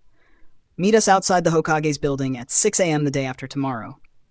Renjiro was about to flicker when Fujin said, Wait, Sensei. Renjiro waited and looked at Fujin. Fujin said, Sensei, is there a wind clone explosion jutsu? Just like shadow clone explosion jutsu? Renjiro nodded, fully anticipating what Fujin would ask next. Fujin asked, Could you teach me that jutsu as well, Sensei? Or give me the scroll to learn that jutsu from? Renjiro smiled and replied, Your reward was just one rank A jutsu. If you want that jutsu, then become a Junin immediately. Fujin gave him a deadpan look. It was well known that Konoha was very stingy when it came to promoting Chunins to Junins. Even someone like Itachi, who was strong enough to annihilate the entire Uchiha clan, was officially only a Chunin when he left the village. I always thought he became Junin before being selected into Anbu. Kinda surprised when I read that he was never promoted to Junin despite being an Anbu captain. So Fujin didn't expect to even be considered for a Junin promotion for a few years. He complained, Come on, don't be stingy, Sensei. My wind clones are even better than me at wind instantaneous body jutsu, and I can already imagine the destruction they could cause with the combination of wind instantaneous body jutsu and wind clone explosion jutsu. Renjiro chuckled and replied, It's not me being stingy. As a teacher, it's my job to motivate my students. Wind clone explosion jutsu is my way to motivate you to become a Junin soon. So don't slack off and become a Junin quickly. On saying that, he flickered away, not giving Fujin any chance to argue back. Fujin was dumbfounded, seeing his sensei just run away. He grumbled, Such a lousy excuse. He could have just given it to me and dangled an S-rank jutsu to motivate me. Besides, the principles of the jutsu should be similar to Shadow Clone Explosion jutsu. So I should be able to make this jutsu myself. After all, no hand signs are needed. Renjiro laughed after leaving. He thought, that brat always manages to get his way when asking for new jutsus or techniques. He needs to be given a few setbacks, or else he would just begin knocking on everyone's doors and asking them to give him their jutsus. Still, it was a good tactic that he thought of. A few Suna Junins used it to good effect in the previous war. It was so effective that we had a Hyuga who could use Acuum Palm in every group that went to the Suna frontline. Not having much chakra, Fujin left to fill his stomach. He rested for a couple of days. When Fujin was being trained by Renjiro, 4 ninjas, dressed in hidden mist vests, entered the Land of Fire undetected. All 4 wore masks and had visible injuries on their body. They appeared to be escaping. A few minutes later, another 6 ninjas with similar clothes entered from the same path as those 4 ninjas without alerting anyone. They too had some injuries, but the injuries were lesser. They chased after the first group. After 10 minutes, the 2 groups finally got very close to each other. Matsuzaki Masa, who was in the second group, was a censor. He smirked and said, Kazuki-senpai, I found them. They are just 700 meters ahead of us. Kazuki smiled and said, Move quickly. We need to eliminate them and leave. It will be troublesome if Konoha gets involved. His group nodded and moved faster. They were in the enemy territory after all. Mino Masuyo sensed Masa sensing them. Her expression grew grim. She said, Cho-sama, they sensed us. They are only 700 meters behind us. Sakai Cho's expression grew grim. She said, Let's wait ahead and set up traps. We will create a lot of noise in this war to attract Konoha's attention. Once Konoha and those guys clash, we can escape. It'd be best if Konoha kills them. Her subordinates nodded and began preparing traps. Soon, the 6 Kiri ninjas from the Mizukage faction caught up. They were greeted with dozens of shurikens and kunais. However, they managed to dodge and block everything. But suddenly, 3 kunais with explosion tags appeared near them. They quickly dispersed. Sakai Cho flickered in front of one of the enemies and blew hot steam on him. The Kiri ninja yelled and retreated. He had burns all over his body. Even some of his clothes had melted. Kazuki and another Junin quickly made a move to attack Cho. However, she just retreated. Her team members appeared next to her to aid her. A clash happened. After a couple of minutes of a deadlock, Cho and her team suddenly retreated to a spot. Cho made a few hand signs and blew steam in the whole area. Kazuki and his men got together and countered with water-release jutsus. However, after using her steam jutsu, Sakai Cho and her squad members retreated rapidly. Before their opponents could react, the entire area was blown up. Kazuki was livid. He yelled, "Those fucking traitors rigged the entire place." Although the forest was blown up, Kazuki and his squad didn't suffer any injury. However, they were faced with two issues. Their opponents had once again run out of their sight. And more importantly, this massive explosion was sure to attract Konoha ninjas. As Kazuki expected, the loud explosion was noticed by a Konoha patrol unit that was 5 kilometers away. They immediately reported to their superior and rushed to inspect the explosion. 2 days later, Fujin appeared outside the Hokage building at 5:55 a.m. Renjiro, Miko, and Hoka were already there. Miko was annoyed. She asked with annoyance, "Aren't you excited for a Rank A mission? Why couldn't you come early?" Fujin shrugged and said, "Haven't we already completed one Rank A mission? Besides, I'm early." Miko complained, "By only 5 minutes." Fujin smirked and said, "That's plenty of time to defeat you." This remark angered Miko a lot. She was about to yell back when Renjiro said, "Enough chit-chat. Time to see the Hokage." Miko looked away from Fujin and walked ahead. Fujin looked at her with a bit of disappointment. It's a shame that steam doesn't blow out of ears on being mad like an anime. The group walked into the Hokage office and greeted Hiruzen. A Chunin was standing in the room with a file. Hiruzen asked the group, "So, are you prepared for a Rank A mission?" The kids immediately nodded and replied in affirmative. He chuckled and said, "Good luck. Tatsuya will explain the details." Tatsuya, the Chunin inside the office, stepped forward and said, "The mission assigned to you is a 2-part mission. Both these parts are Rank A missions by themselves. 2 groups of ninjas from Hidden Mist clashed inside our country 2 days ago. We sent out a few scout teams to track them, but they couldn't find them. But we believe that they haven't left the Land of Fire yet. The first part of your mission is to find and either eliminate or arrest them." He handed a document from the file to Renjiro while saying, "The clash happened near the eastern shore of our country, about 75 kilometers to the north of the port near the Land of Wave. Blood samples were collected where the clash happened, so they could be injured. However, we don't know who the Kiri ninjas are." Renjiro accepted the document with a puzzled look. This wasn't the mission he had decided for his team. Hiruzen said, "There are some border patrol teams in that area. You can cooperate with them. If the mission exceeds the rank, you are allowed to retreat and inform us to send the appropriate backup." Renjiro nodded. He was aware of the protocols. The words Hiruzen spoke were for the kids.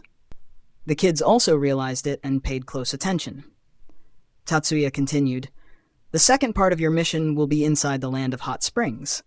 A dozen rogue ninjas have entered it and are creating chaos around the southern town of Niigata. According to our information, the rogue ninjas are from Kiri. You will cooperate with a local team and eliminate them." Renjiro nodded. This was the mission that he had selected for his students. Hiruzen added, "The second part of the mission depends on your status after completing Part 1. If you are injured or unable to continue for reason, you will hand the mission to Akimichi Seiichi and take his spot to monitor the border patrol squads instead." Renjiro nodded. Miko quickly added, "Don't worry, Lord Hokage. We will complete both missions with ease." Hoka and Fujin nodded to back her up. After all, getting Rank A missions would provide very critical experiences for them.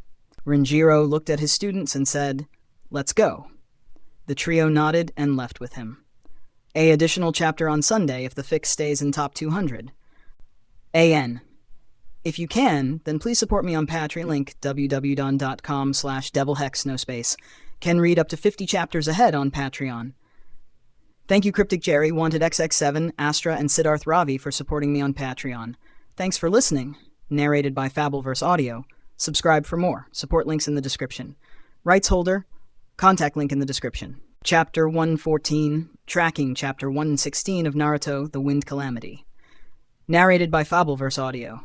Team Renjiro left through Konoha's gate and rushed towards their destination. They just took one break for lunch and spent the rest of their time running at full speed without using any chakra.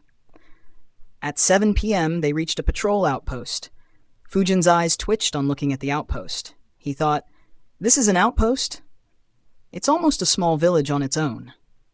The outpost was big. There was a 2-story building at the center, and there were multiple small houses around it. A wooden fence surrounded the entire outpost. On reaching, they saw a huge man standing before them. He smiled and said, "Renjiro, how have you been?"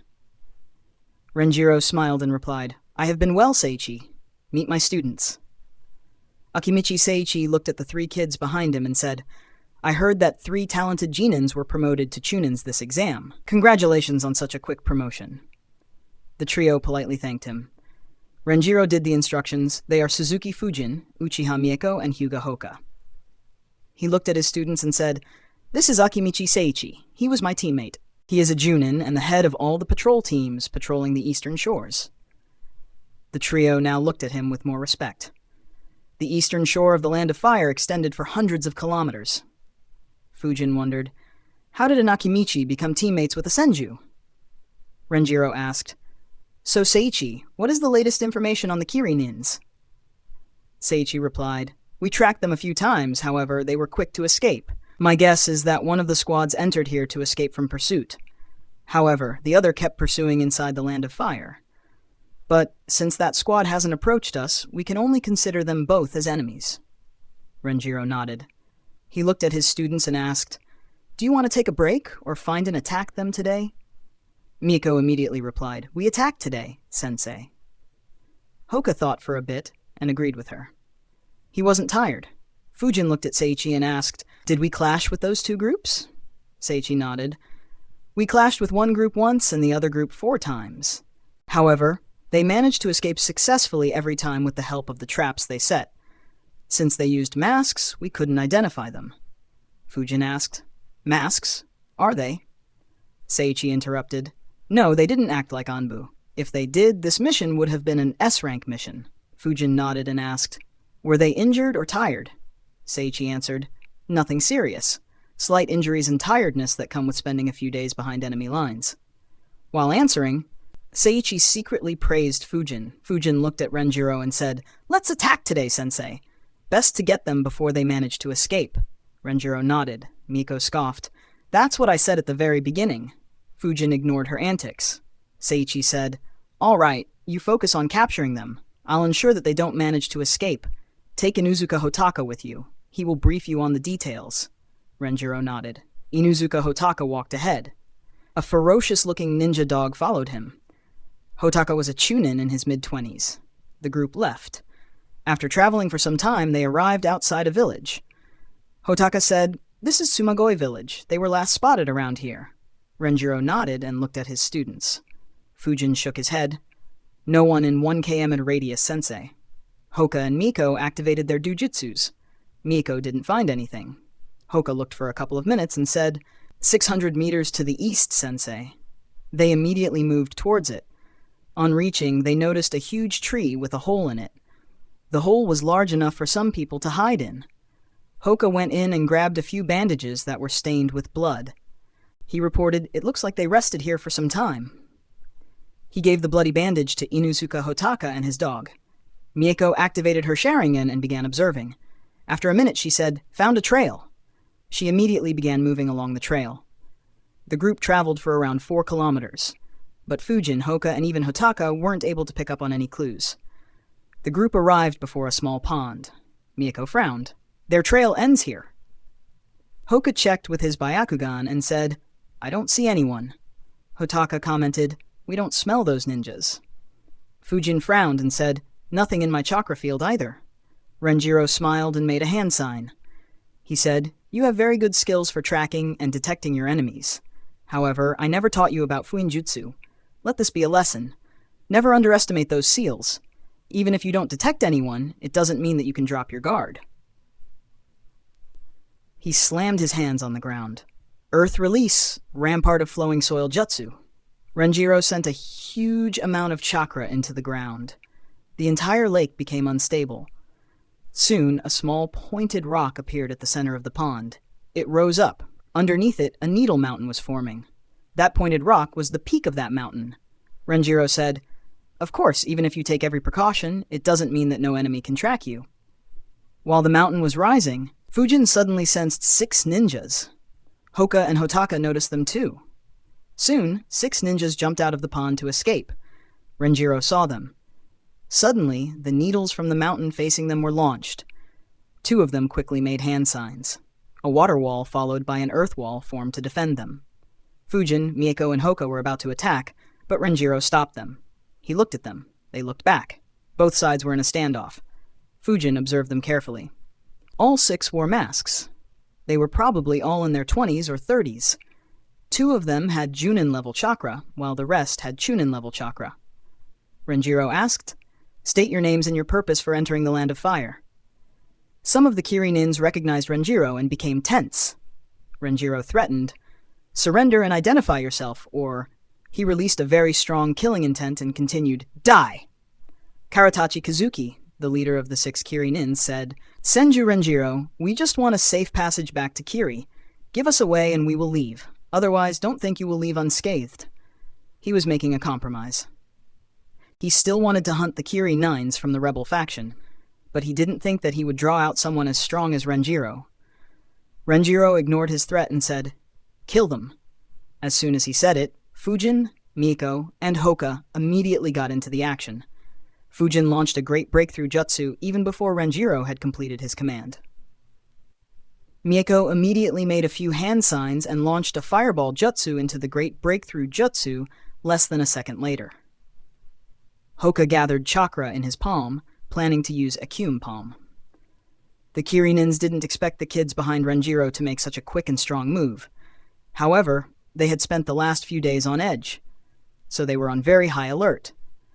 As soon as Fujin made a move, Karatachi Kazuki made a hand sign and a water wall appeared in between them. Due to how fast he did it, Fujin had no time to supercharge the jutsu, so the water wall managed to hold the winds back until 3 more water walls formed. However, soon a raging fire spread through the winds. The Earth Affinity Kiri Ninja was about to make an earth wall when Kazuki shouted, "Disperse!"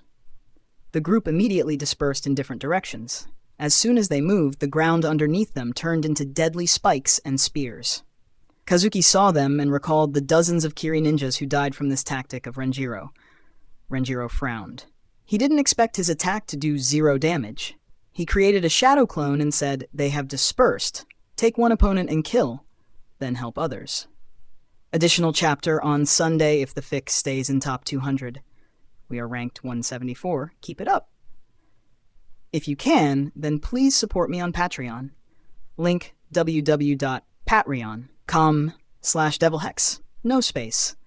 Can read up to 50 chapters ahead on Patreon. Thank you, Madison Brown, for supporting me on Patreon.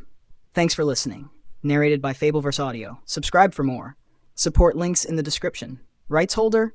Contact link in the description. Chapter 115, Fight Begins. Chapter 117 of Naruto, The Wind Calamity. Narrated by Fabelverse Audio. And this double release is sponsored by Madison Brown on Patreon. You can thank him for it. Renjiro flickered towards Kazuki, while his clone flickered towards the other Kiri Junin. Fujin, Hoka, and Mieko also flickered. Hotaka was left alone. He was shocked at how quickly the team dispersed. He muttered, "They are just kids and they move this quickly." Both he and his dog moved towards the last remaining enemy. The Kiri ninjas had just dispersed momentarily. They intended on regrouping immediately. However, 5 of them were immediately engaged by Konoha ninjas. That last one was engaged a few seconds later. Kazuki's face was grim. He didn't want to engage Renjiro. Fujin flickered towards the Kiri ninja who was the farthest from any other Kiri ninja.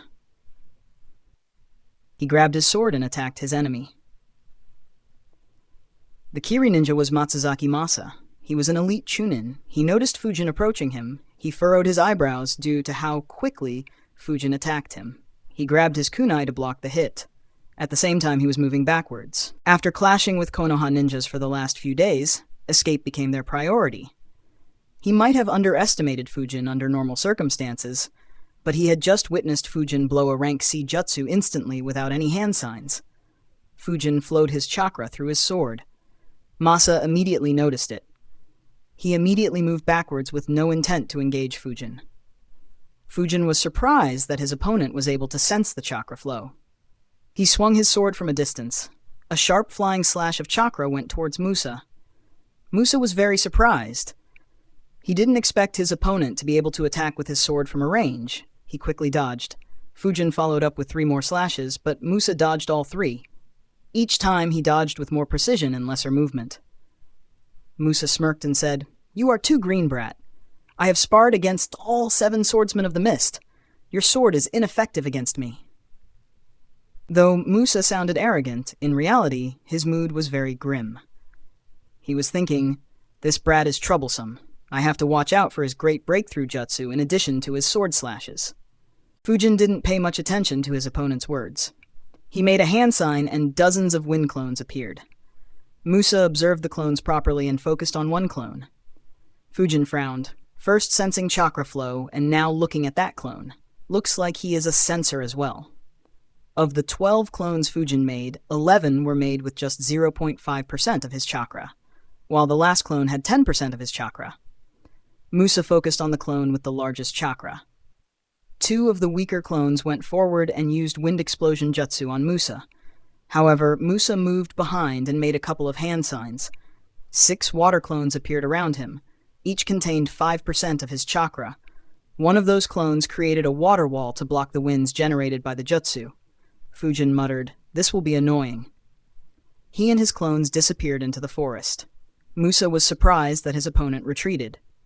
He spread his chakra field and noticed that Fujin and his clones were surrounding him from all sides, but not making a move on him. His face became grim. He analyzed, "This brat is smart." He realized that he couldn't beat me and decided to stall for time. Konoha reinforcements might be coming any time. I need to create a breakthrough so that everyone can escape. Though his analysis was sound, he didn't guess Fujin's thoughts correctly. Fujin didn't intend to waste time. Instead, he wanted to use the circumstances to force his opponent to make a move and give an opening. After all, unlike the Chunin exams, Fujin couldn't depend on his advantage of having a higher chakra reserve. His opponent's chakra was only slightly less than his. Fujin strategized, "I don't have much of an advantage in chakra and in terms of experience. I'm highly disadvantaged.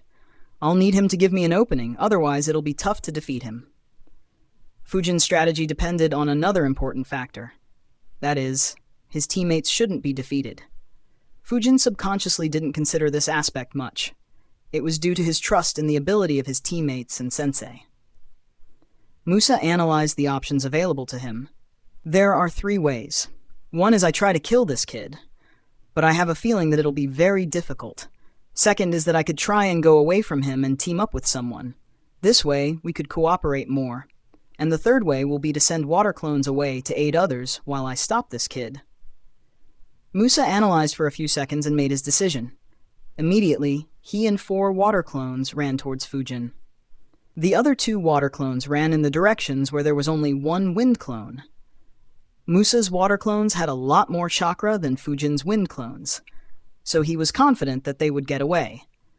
Fujin smiled at seeing his enemy using this tactic. 2 of his wind clones used wind instantaneous body jutsu to appear behind the water clones that were escaping and used great breakthrough jutsu on them. The water clones were surprised. They were both dispersed. Fujin's wind clones also dispersed. Fujin smiled, while Musa was grim. Unlike shadow clones, elemental clones don't return the chakra on being dispelled. This minor clash had cost Musa 10% of his chakra, while Fujin lost just 1%. Fujin's other clones flickered as well and used wind explosion jutsu on Musa and his clones, while Fujin moved away from Musa and kept his distance. In the battles happening, other than Renjiro's shadow clone, only Fujin was the Konoha ninja who kept his distance. All others tried fighting at close range. Musa managed to defend against all attacks, however, he couldn't get close to Fujin. He frowned and decided to use the second tactic. However, as soon as he changed his direction, Fujin chased him, and his clones once again harassed him. This forced him to stop and confront Fujin, who just retreated back and didn't confront him. The 2 exchanged attacks in this manner a few times. Musa's face became ugly. Fujin's tactic was very annoying. He cursed Fujin loudly and taunted him, but Fujin didn't reply and continued the same tactic. However, despite the high number of exchanges, Musa wasn't injured at all. He never gave any openings for Fujin to exploit. Fujin, who was at a distance waiting to sneak attack, frowned. He thought, are all Kiri ninjas so tough to kill? At the same time, others were engaging in a clash as well. The quick attack by Renjiro and his students ensured that the Kiri ninjas stayed separated. They had witnessed their teamwork in the short clash and didn't want them to get together. Hoka's opponent was another elite Chunin. His name was Ona Danjuro. Just like most Kiri ninjas, he too was an expert at water-release jutsus. As soon as he saw Hoka's Byakugan, he immediately moved away from him and quickly made a few hand signs. Water release, wild water wave jutsu. A huge wave of water appeared and crashed towards Hoka. Seeing the wave, Danjuro thought, I should never get in close combat with him. I still remember how Sensei was killed by Hyuga Hizashi in the Third War. Despite being so strong, he couldn't retaliate at all after having his chakra points closed. Hoka immediately flickered out of the way and flickered once again to come close to Danjuro. Danjuro moved backwards while making more hand signs. Water bullet jutsu, Hoka could have dodged them. However, he wanted to fight head-on, so he gathered chakra in his palm and used Acum palms to stop his water bullets. Danjuro was surprised to see such a young Hyuga use this jutsu. The Acum palms and water bullets clashed. Some of the Acum palms went through the water bullets and moved towards Danjuro. Danjuro immediately dodged. He created more distance from Hoka and engaged in a long-distance battle. Hoka tried getting close many times, but Danjuro managed to keep his distance and used mid-range water jutsus. Hoka could only engage him with earth jutsus and Acum palms. And if you can, then please support me on Patreon. Link, www.patreon.com/devilhex, no space. Can read up to 50 chapters ahead on Patreon. You guys can sponsor chapters through Patreon as well. Thanks for listening, narrated by Fabelverse Audio. Subscribe for more. Support links in the description. Rights holder? Contact link in the description. Chapter 116, The Breakthrough. Chapter 118 of Naruto, The Wind Calamity. Narrated by Fabelverse Audio. Miko faced a tricky opponent as well. Her opponent was Ishimaru Hoshi, a Chunin with water affinity. On flickering in front of him, Miko immediately launched a fireball jutsu. However, Hoshi easily dodged her and used water release wild bubble wave jutsu. He spat out a large volume of foam like bubbles. They rushed towards Miko, who flickered out of the way. The bubbles covered that part of the ground and made it very slippery. Miko tried flickering behind him, however, he once again spat another wild bubble wave jutsu at her, forcing her to dodge. She tried attacking him twice more, just to be countered the same way. She frowned and flickered again and used another fireball jutsu from mid-range. Hoshi once again made hand signs and used the same jutsu. On clashing, his jutsu overpowered Miko's and doused the fire. By now, all the ground around him in a 30-meter radius was filled with bubbles. It was very slippery. Miko noticed this as well and frowned. She analyzed. He is trying to make a battlefield more favorable for him. And his chakra is higher than mine, so he can use a lot more ninjutsu than me. I need to end this quickly. Miko kept her distance and attacked with shurikens. Hoshi used another bubble jutsus, but this time using way less chakra and producing a very small volume of bubbles. However, they were adequate to block her shurikens. At the same time, they spread out the slippery field even more. Miko kept attacking with shurikens, kunais, and explosion tags. At times, she even used fire or earth release jutsus. However, Hoshi kept neutralizing her weapons and fire jutsus with bubbles. As for earth jutsus, he used to just slide out of the wave. Miko kept her Sharingan active the whole time to cast a genjutsu on him. However, Hoshi never looked into her eyes. Hoshi then used hidden mist jutsu to block any attempts to cast genjutsu on him. Miko frowned. Her Sharingan couldn't see through the mist. She kept attacking from a range, but produced no good result. The stalemate continued in this manner. Inuzuka Hotaka was the only one who was at a disadvantage. He hadn't learnt any nature manipulation, while his opponent, Mimasuya Doi, was quite good with his water release. He kept his distance and kept attacking Hotaka with water bullets from a distance. While he hung on, both he and his dog had taken a lot of minor injuries. However, He gritted his teeth and kept fighting. He didn't want to be the one to lose when even kids less than half his age weren't being defeated. Seeing that he couldn't defeat his opponent in a short time, Mimasuya Doi used Hidden Mist Jutsu. This was a common escape tactic among Kiri ninjas. They would cover the battlefield with mist and could decide whether to escape or assassinate their enemies. Hodaka used his strong sense of smell to keep a track of his opponent and kept fighting. However, the mist kept spreading throughout the battlefield. Unlike others, Renjiro was overbearing. On flickering, he immediately attacked Kazuki with his full strength. Kazuki barely managed to hang on to his life. He used water jutsus to counter Renjiro's water jutsus, and used lightning jutsus to counter his earth jutsus. His entire focus was on stalling Renjiro until one of his subordinates managed to defeat their opponent and allow them to flee. However, it was just a matter of time before he fell to Renjiro if others didn't find a breakthrough. Renjiro's clone, on the other hand, was at a disadvantage. He couldn't risk getting hit by anything, so he kept his distance and blocked any attack by his opponent. His opponent, Mimasuya Junji, kept trying to disengage and hit the Chunins, but Renjiro's clone kept blocking him. He tried using Hidden Mist Jutsu, but Renjiro dispersed it every time. In this way, the clash entered a deadlock. Both sides knew that only one ninja would have to claim victory in order to turn the tides. However, the Kiri ninjas were under more pressure due to them being in Konoha's territory. The stalemate continued until the Hidden Mist Jutsu used by Mimasuya Doi spread to other battles. The Kiri ninjas sighed in relief on seeing it. They would finally be able to escape. However, it wasn't easy. Fujin and Renjiro easily dispersed it and kept up their attack. They gave no chance to their opponents to take advantage of the mist. The breakthrough that both sides were waiting for came in the fight between Miko and Hoshi. They kept fighting till Miko noticed that there was another ninja casting Hidden Mist Jutsu as well. She realized, they are planning to use Hidden Mist Jutsu to cover their escape. She gritted her teeth and made a few hand signs. She jumped into the slippery field to confront her opponent. On entering the mist, her leg slipped and she fell down. Hoshi heard it and an evil grin appeared on his face. He quickly moved towards her. "Today an Uchiha genius will die at my hands." Miko got up while maintaining her hand signs. She analyzed, "He should have heard that fall. Now I only have to wait for him to come to me." Hoshi silently slid through the ground. He made almost no noise. He moved around Miko to hit her from behind. Despite the Hidden Mist Jutsu, he wouldn't underestimate her Sharingan. Miko didn't sense or hear him at all. However, when Hoshi was around 5 meters behind her, she felt that she was about to be hit in the back. Constant spars with Fujin and Renjiro had made her very sensitive to sneak attacks. She immediately used her jutsu. Fire Release, Hellfire Clap Jutsu. A ring of fire appeared instantly around Miko. Hoshi felt the heat and became alert. He thought, what is this bitch doing? He immediately decided to retreat and attack again later.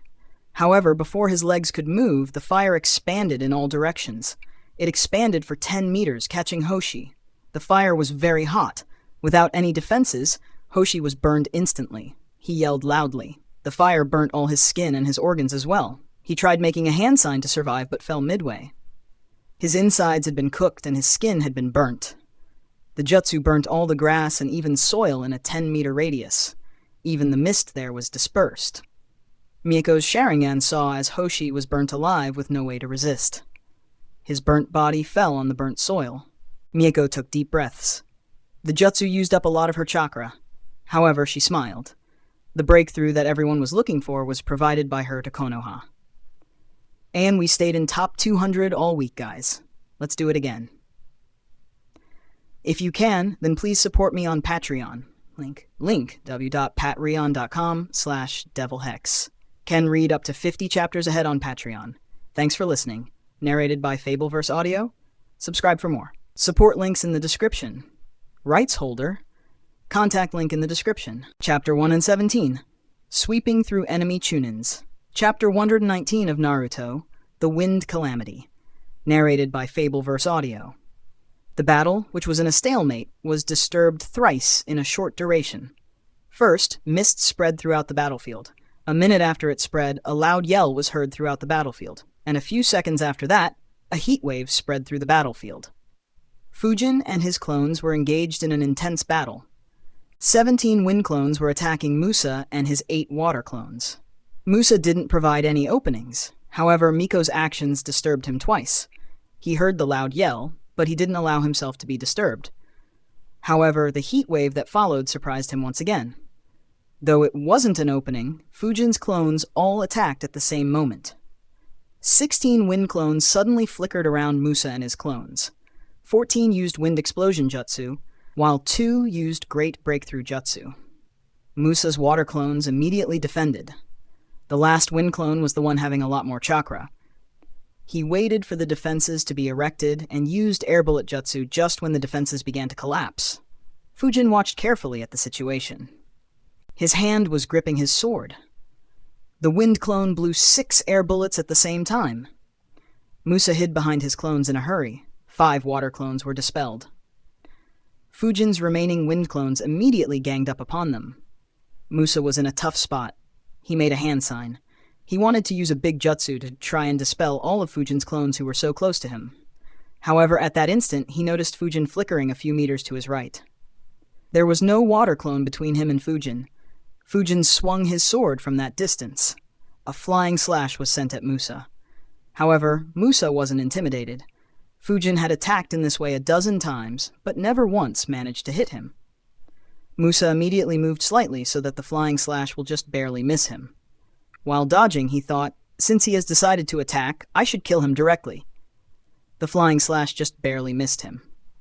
He began making another hand sign to complete his jutsu. However, numerous cuts suddenly appeared on Musa. Musa was shocked. How? I dodged it. The cuts kept appearing until one deep cut slashed across his neck. His blood spilled out like a fountain. During his final moments, he looked at the young shinobi in front of him. There was no expression on his face. However, in his eyes, Musa could see that everything happened as he planned. Too much blood flowed out of him from the numerous cuts on his body. Musa closed his eyes as Fujin swung his sword once again. The flying slash severed Musa's head from his body. Fujin looked at his fallen enemy and thought, if I had sent wind slashes with my sword from the beginning, I'd have got more advantages. However, he would have dodged them all. However, by making him think that I can only send a normal flying chakra slash like a samurai, I lowered his guard. Of course, I didn't use Senju Taijutsu, Akyum style, or Shadow Clone Explosion Jutsu. If this guy was an elite Chunin, then it's safe to say that my current level is barely Junin. Fujin smiled. Reaching the threshold of Junin rank at merely 11 years old was a huge achievement. Fujin spread his chakra field and observed. He noticed that Miko was alone and concluded, looks like that heat wave was from the jutsu Hiruzen taught her. He kept sensing and concluded, I and Miko have won, and the guy fighting that Inuzuka is the one releasing the mist. I should finish him. Also, Miko seems to be moving towards Hoka. Having decided his target, Fujin flickered. Though the mist was thick, Fujin could sense both Hotaka and Doi. Fujin made a few hand signs and moved stealthily under the cover of the mist. Doi was attacking Hotaka.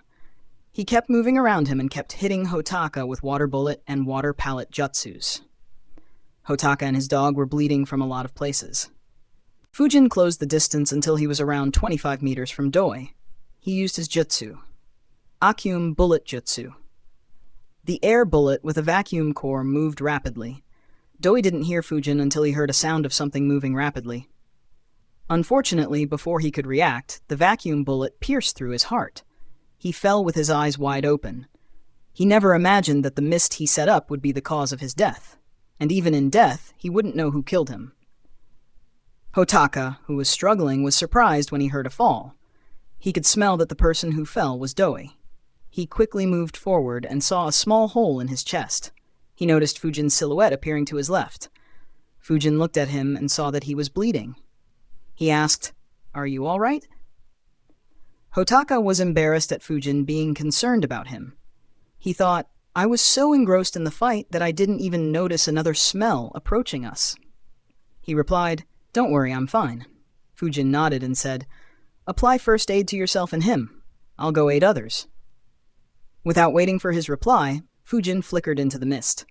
Hotaka sat down on his butt and stroked his dog. He looked at his partner and said, "Well, that was embarrassing." His dog barked in a low voice in reply. Fujin flickered towards Miko and Hoka. Danjuro was in a tough spot. Hoka was a tough opponent by himself. However, he was sneak attacked by Miko's fire release, Forjutsu.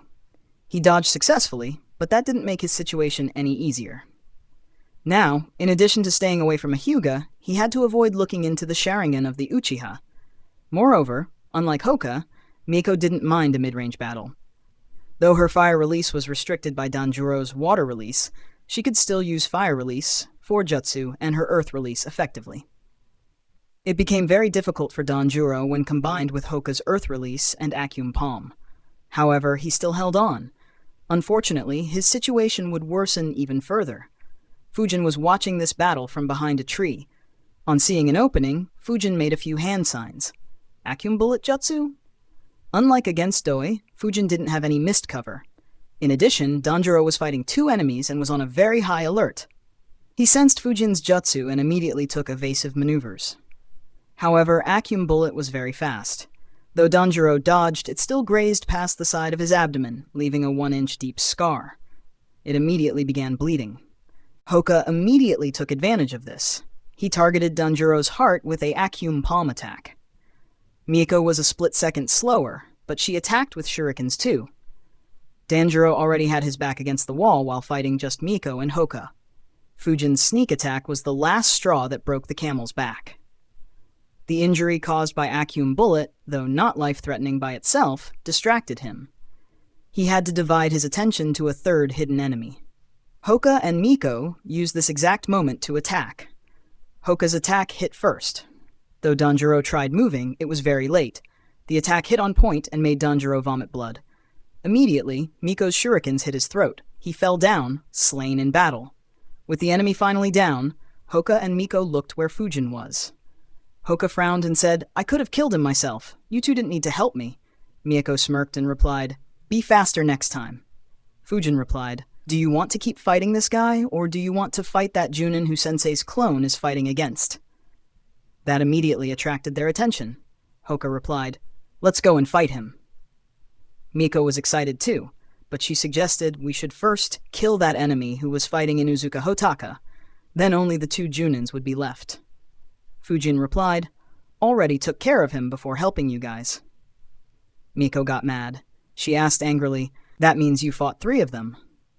Fujin chuckled and replied, "Do you want to argue about it, or fight that Junin?" Miko snorted and answered, "Let's go fight him." An additional chapter on Sunday if the fic stays in top.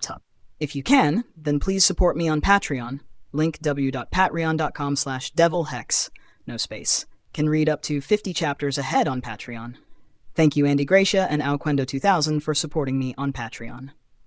Thanks for listening, narrated by Fabelverse Audio. Subscribe for more. Support links in the description. Rights holder? Contact link in the description.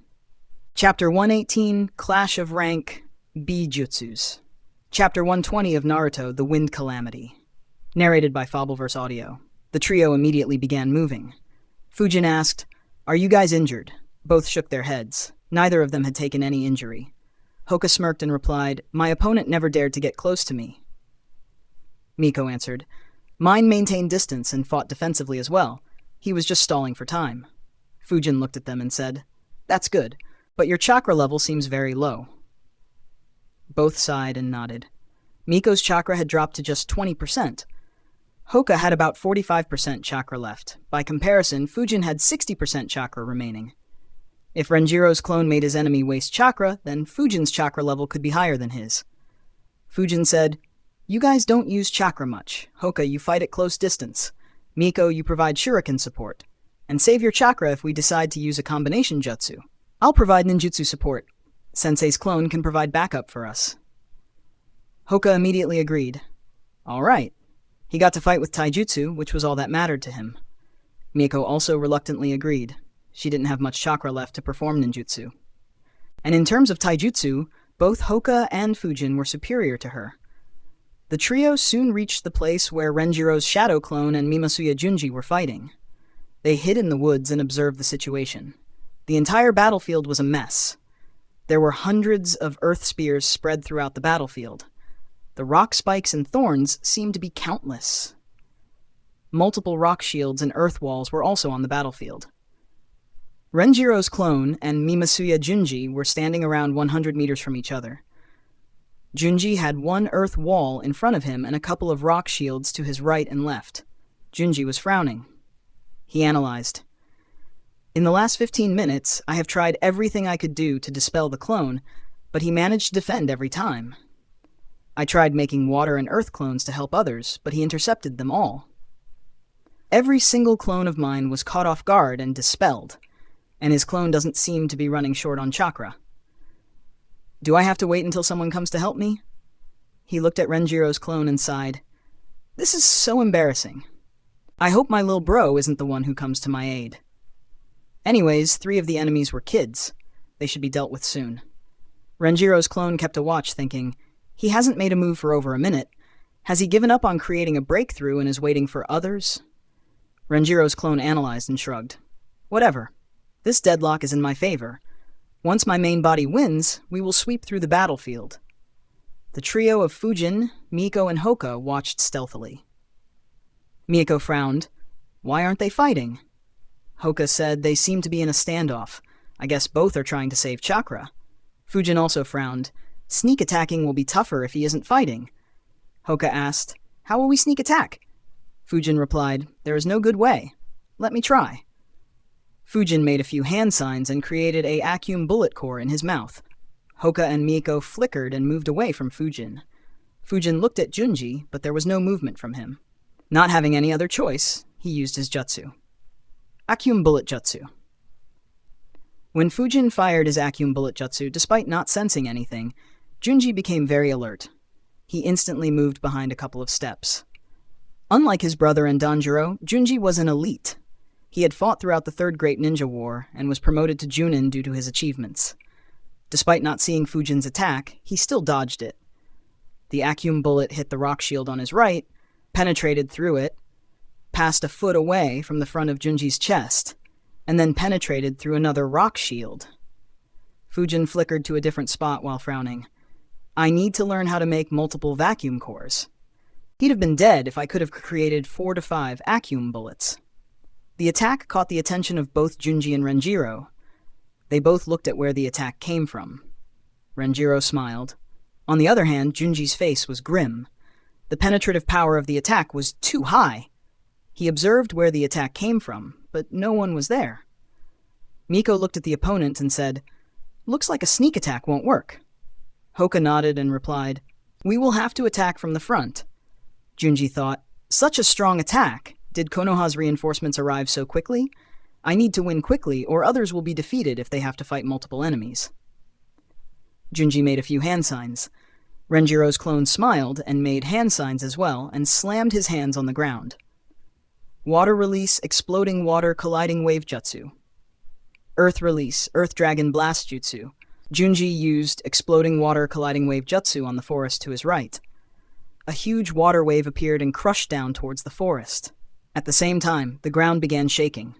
A large, bronze dragon head appeared out of the ground and roared. Behind the head was its long stone body. It dived down underground once again and moved towards Junji. Miko and Hoka, who were together, watched with grim faces as a huge water wave approached them. They both readied themselves to flicker backwards. Fujin watched as the huge water wave approached him. Knowing that Miko and Hoka won't be able to defend, he made a few hand signs as well. Wind release. Infinite breakthrough jutsu. He blew out intense winds that clashed with the huge water wave. The water wave was stopped. Water began dispersing through the strong winds and rained down harmlessly. Some water still passed through the winds, but it wasn't much, and passed through the forest while the trio were on the trees. The clash happened on a wild scale. Both Renjiro and Kazuki noticed it. Renjiro observed and thought, is Fujin teaming up with my clone? Though Renjiro could use wind jutsus as well, he rarely used them in combat. Against a water jutsu, he would always use earth jutsus. Kazuki observed with a grim face, did a strong wind affinity ninja from Konoha arrive to reinforce? Or is it that brat who used the great breakthrough jutsu? What the hell are Junji and others doing? How long do they need to defeat one clone, 3 kids, and 1 Inuzuka? Junji watched with a grim face. My jutsu was countered so easily. Sensing the earth dragon approaching him, Junji immediately moved away. However, Renjiro's clone controlled the earth dragon to follow Junji. Miko and Hoka observed the situation with their Kekkei Genkais. Hoka sighed and said, "How will I fight in close range if they use such huge jutsus?" Fujin concentrated chakra in his eyes to carefully observe the earth dragon chasing Junji. He analyzed, "If he defends Renjiro's attack, I might get another shot." Fujin quickly made a few hand signs and prepared another Acume bullet core. Though Junji was moving rapidly, the earth dragon was faster. Understanding that he can't dodge, he created a hand sign and slammed his hands on the ground. Earth Release, Rocky Ground Barrier Jutsu. The ground under Junji immediately began hardening. In addition, a rock dome appeared around him and surrounded him. The earth dragon clashed with the hard rocky ground and was stopped. Having no way to proceed ahead, it exploded. Junji desperately poured his chakra into the ground to strengthen his defenses. Fujin, who was observing carefully, suddenly noticed an opportunity. He immediately fired his Acume bullet at Junji. Junji was in a very tough spot. An additional chapter on Sunday if the fic stays in top 200. If you can, then please support me on Patreon. Link www.patreon.com/devilhex. No space. Can read up to 50 chapters ahead on Patreon. Thanks for listening. Narrated by Fabelverse Audio. Subscribe for more. Support links in the description. Rights holder? Contact link in the description. Chapter 119, Desperate Defense, Chapter 121 of Naruto, The Wind Calamity. Narrated by Fabelverse Audio. The Earth Dragon's explosion sent cracks through the hardened rock. But the ground also absorbed the impact of the blast. So the rock dome stayed intact. However, at the next moment, a Acume bullet hit the rock dome and penetrated it. Junji, who was pouring his chakra into the rock dome, immediately noticed it and moved to his right. He was always on alert for another sneak attack. However, he didn't have much time to move. Though he dodged, the bullet created a deep cut in his upper left arm as it passed. Junji winced, but he had no time to worry about the pain. While dodging the Acume bullet, he couldn't supply chakra to the rock dome anymore. Renjiro's clone noticed it and slammed his hands on the ground again. Earth Release, Earth Flow Divide Jutsu. The ground under the rock dome immediately began splitting apart. Realizing the danger, Junji created an opening in his rock dome and moved out. The ground under the rock dome kept splitting apart. It split for 10 meters when the entire rock dome collapsed inside it. As soon as Junji moved out, a Acume bullet and an earth spear attacked him. But he managed to dodge them both. Fujin concluded, "Looks like killing him with a long-range attack is not possible." Fujin and Renjiro's clone weren't the only ones who targeted Junji as soon as he left the dome. Hoka and Miko also got into action. They flickered in front of him. Miko immediately threw a few shurikens while Hoka ran forward to block his chakra points. Junji immediately dodged the shurikens. Hoka used that opportunity to close the distance between them and attack him. Junji blocked Hoka's attacks while analyzing, how did these brats get here? Did they defeat our Chunins? Or did they get reinforcements who freed them up? I'm getting worried about Doi. I need to break free quickly. Junji had his back against the wall. Realizing that he would not be able to break free by staying on defense, he decided to go on the attack. He started with Hoka, who was fighting him. Unfortunately for him, the enemy's attack was too intense. He tried to gain an advantage against Hoka, but Hoka's taijutsu was as good as his. Additionally, he had to keep an eye out for Miko's shurikens, Fujin's Acume bullets, and Renjiro's long-range jutsus. With Hoka fighting in close range, Acume bullet became too dangerous to use. While it did apply pressure on Junji, Fujin concluded that it won't create much of an effect, so Fujin flickered and joined Miko and Hoka as well. Junji noticed Fujin and thought, so it was him. Looks like there are no reinforcements. But does this mean that all 3 of them won their fights? His face grew grim as he concluded, we underestimated them. This mission is now a total disaster. Fujin stayed behind Hoka and made a few hand signs. Junji kept a close eye on Fujin. Renjiro's clone observed his students and analyzed. All 3 of them are here, so all 4 of the enemy Chunins should be dead. He smiled. I never thought that I would be the slowest to deal with my opponents. My main body seems to still be in a deadlock. Renjiro's clone stayed behind and just observed his students. Just his presence alone created a lot of pressure on Junji. He wanted his students to get the experience of fighting against an experienced Junin. After all, missions tend to go bad frequently. The next time, he wouldn't be around to keep an eye on them. Hoka kept engaging Junji in hand-to-hand combat. Mieko used her shurikens to make openings for Hoka, while Fujin used his air bullets to not allow Junji any retreat. Junji's expression was grim. These brats are strong. 3 of them together can take me on, and they aren't allowing me any opportunity to use any ninjutsu. And that clone is still staring at me. But with these brats here, he won't use any large-scale ninjutsu. But I need to save some chakra to deal with the clone and to escape. And I still have to check on Doi. Though a lot of thoughts were running through Junji's mind, they didn't affect his combat. The fight remained in a deadlock for the next 5 minutes. During these 5 minutes, Junji gave multiple opportunities for Fujin and Mieko to jump into close combat. However, all those openings were traps. Neither Fujin nor Mieko jumped in and stayed behind Hoka and provided mid-range support. Junji's situation kept getting worse. Though he wasn't seriously injured, he had a lot of close calls. There were a lot of small cuts on his body. It was only a matter of time before one attack hit him fatally. Even more pressing was that his chakra was decreasing, and Renjiro's clone was observing him carefully. Understanding that maintaining the situation would be unfavorable for him, he decided to go on the attack. As Junji decided, a shuriken came flying at him. He tilted his head and avoided it. Right after, Hoka attacked with his gentle fist style. Junji began moving backwards to avoid Hoka. However, 2 air bullets were shot behind him, and one was directed at him. Not having any opportunity to use any ninjutsu to defend, Junji had to move forward towards Hoka to avoid the bullets. Hoka aimed his palm at Junji's chest. Junji used his left hand to deflect Hoka's attack by hitting him on his wrist. Junji followed it up with a strong kick with his right leg targeting Hoka's left side. Hoka blocked the kick with his left forearm. However, the force of that kick sent Hoka to his right for a few meters. Junji immediately ignored Hoka and moved towards Fujin and Mieko, thinking, these kids didn't attack even when I provided openings, so their taijutsu must be weak.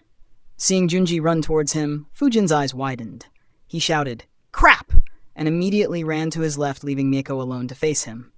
Seeing one of the 2 kids run away, Junji smirked. He thought, as I thought.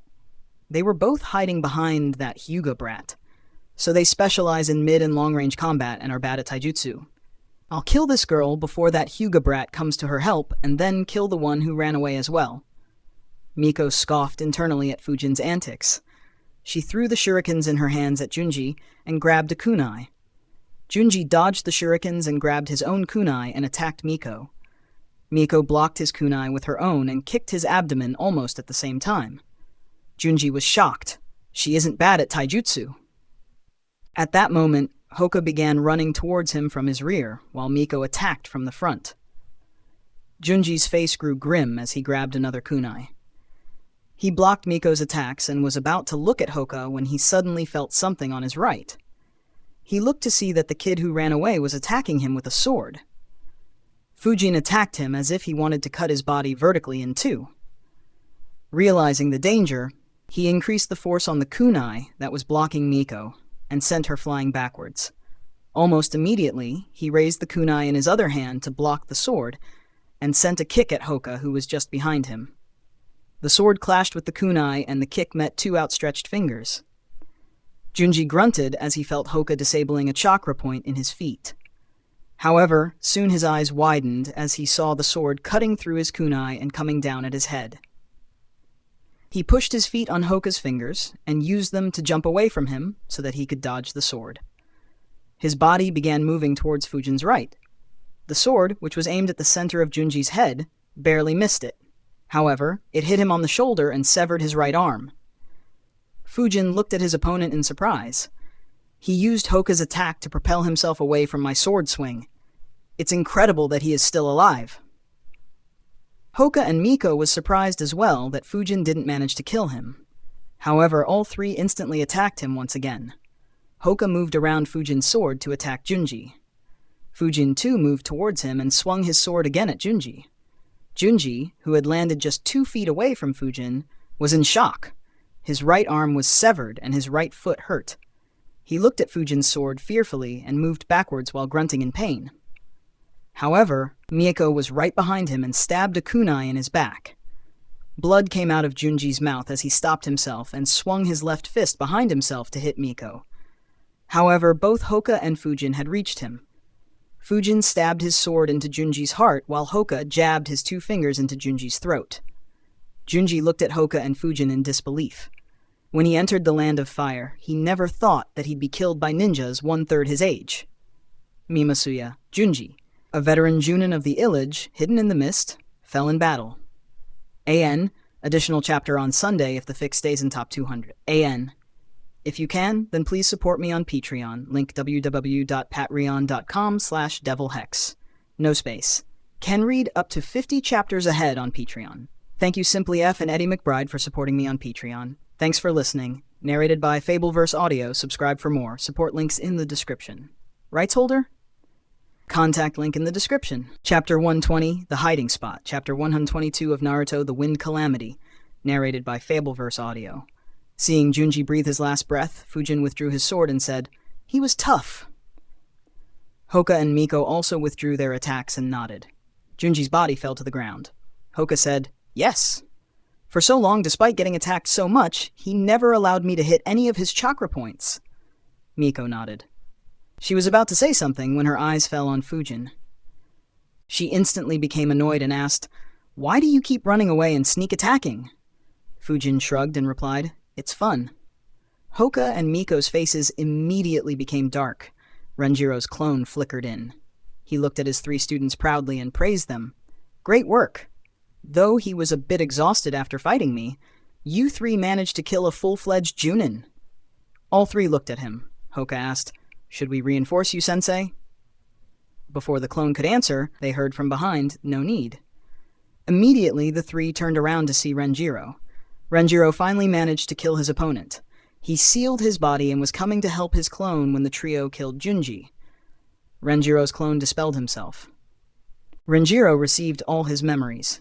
He looked at his students and said, "Good work. Did you store their bodies?" His students all shook their heads. Renjiro said, "Store their bodies and assemble back here within 2 minutes. Fujin, bring Hotaka as well. Also, don't steal their belongings. For missions that particularly state to kill some ninjas, you shouldn't steal their belongings as they may have something that the village needs.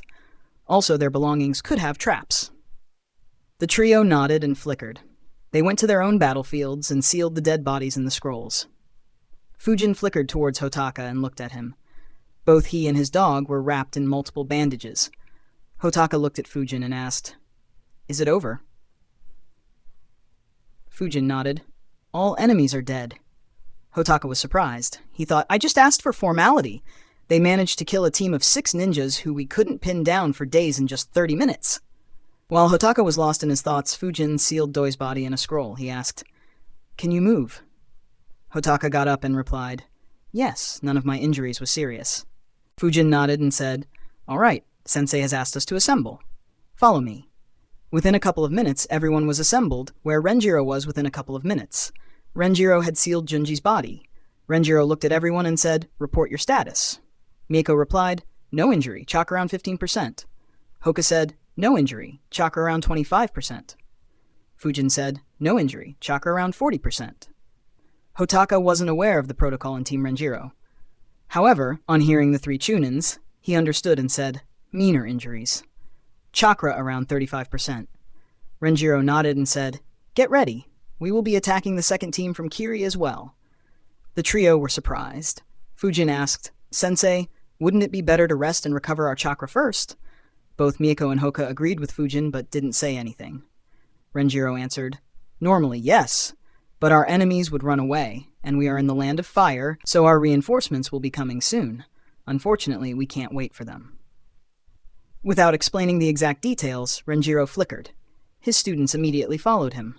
Hotaka was dumbfounded once again at how suddenly they disappeared. He immediately followed their scents. Renjiro arrived at the place where the pond that the Kiri ninjas were hiding in was. Fujin, Miko, and Hoka reached there soon after. Hotaka was the last one to reach. They were standing on the opposite end of the pond.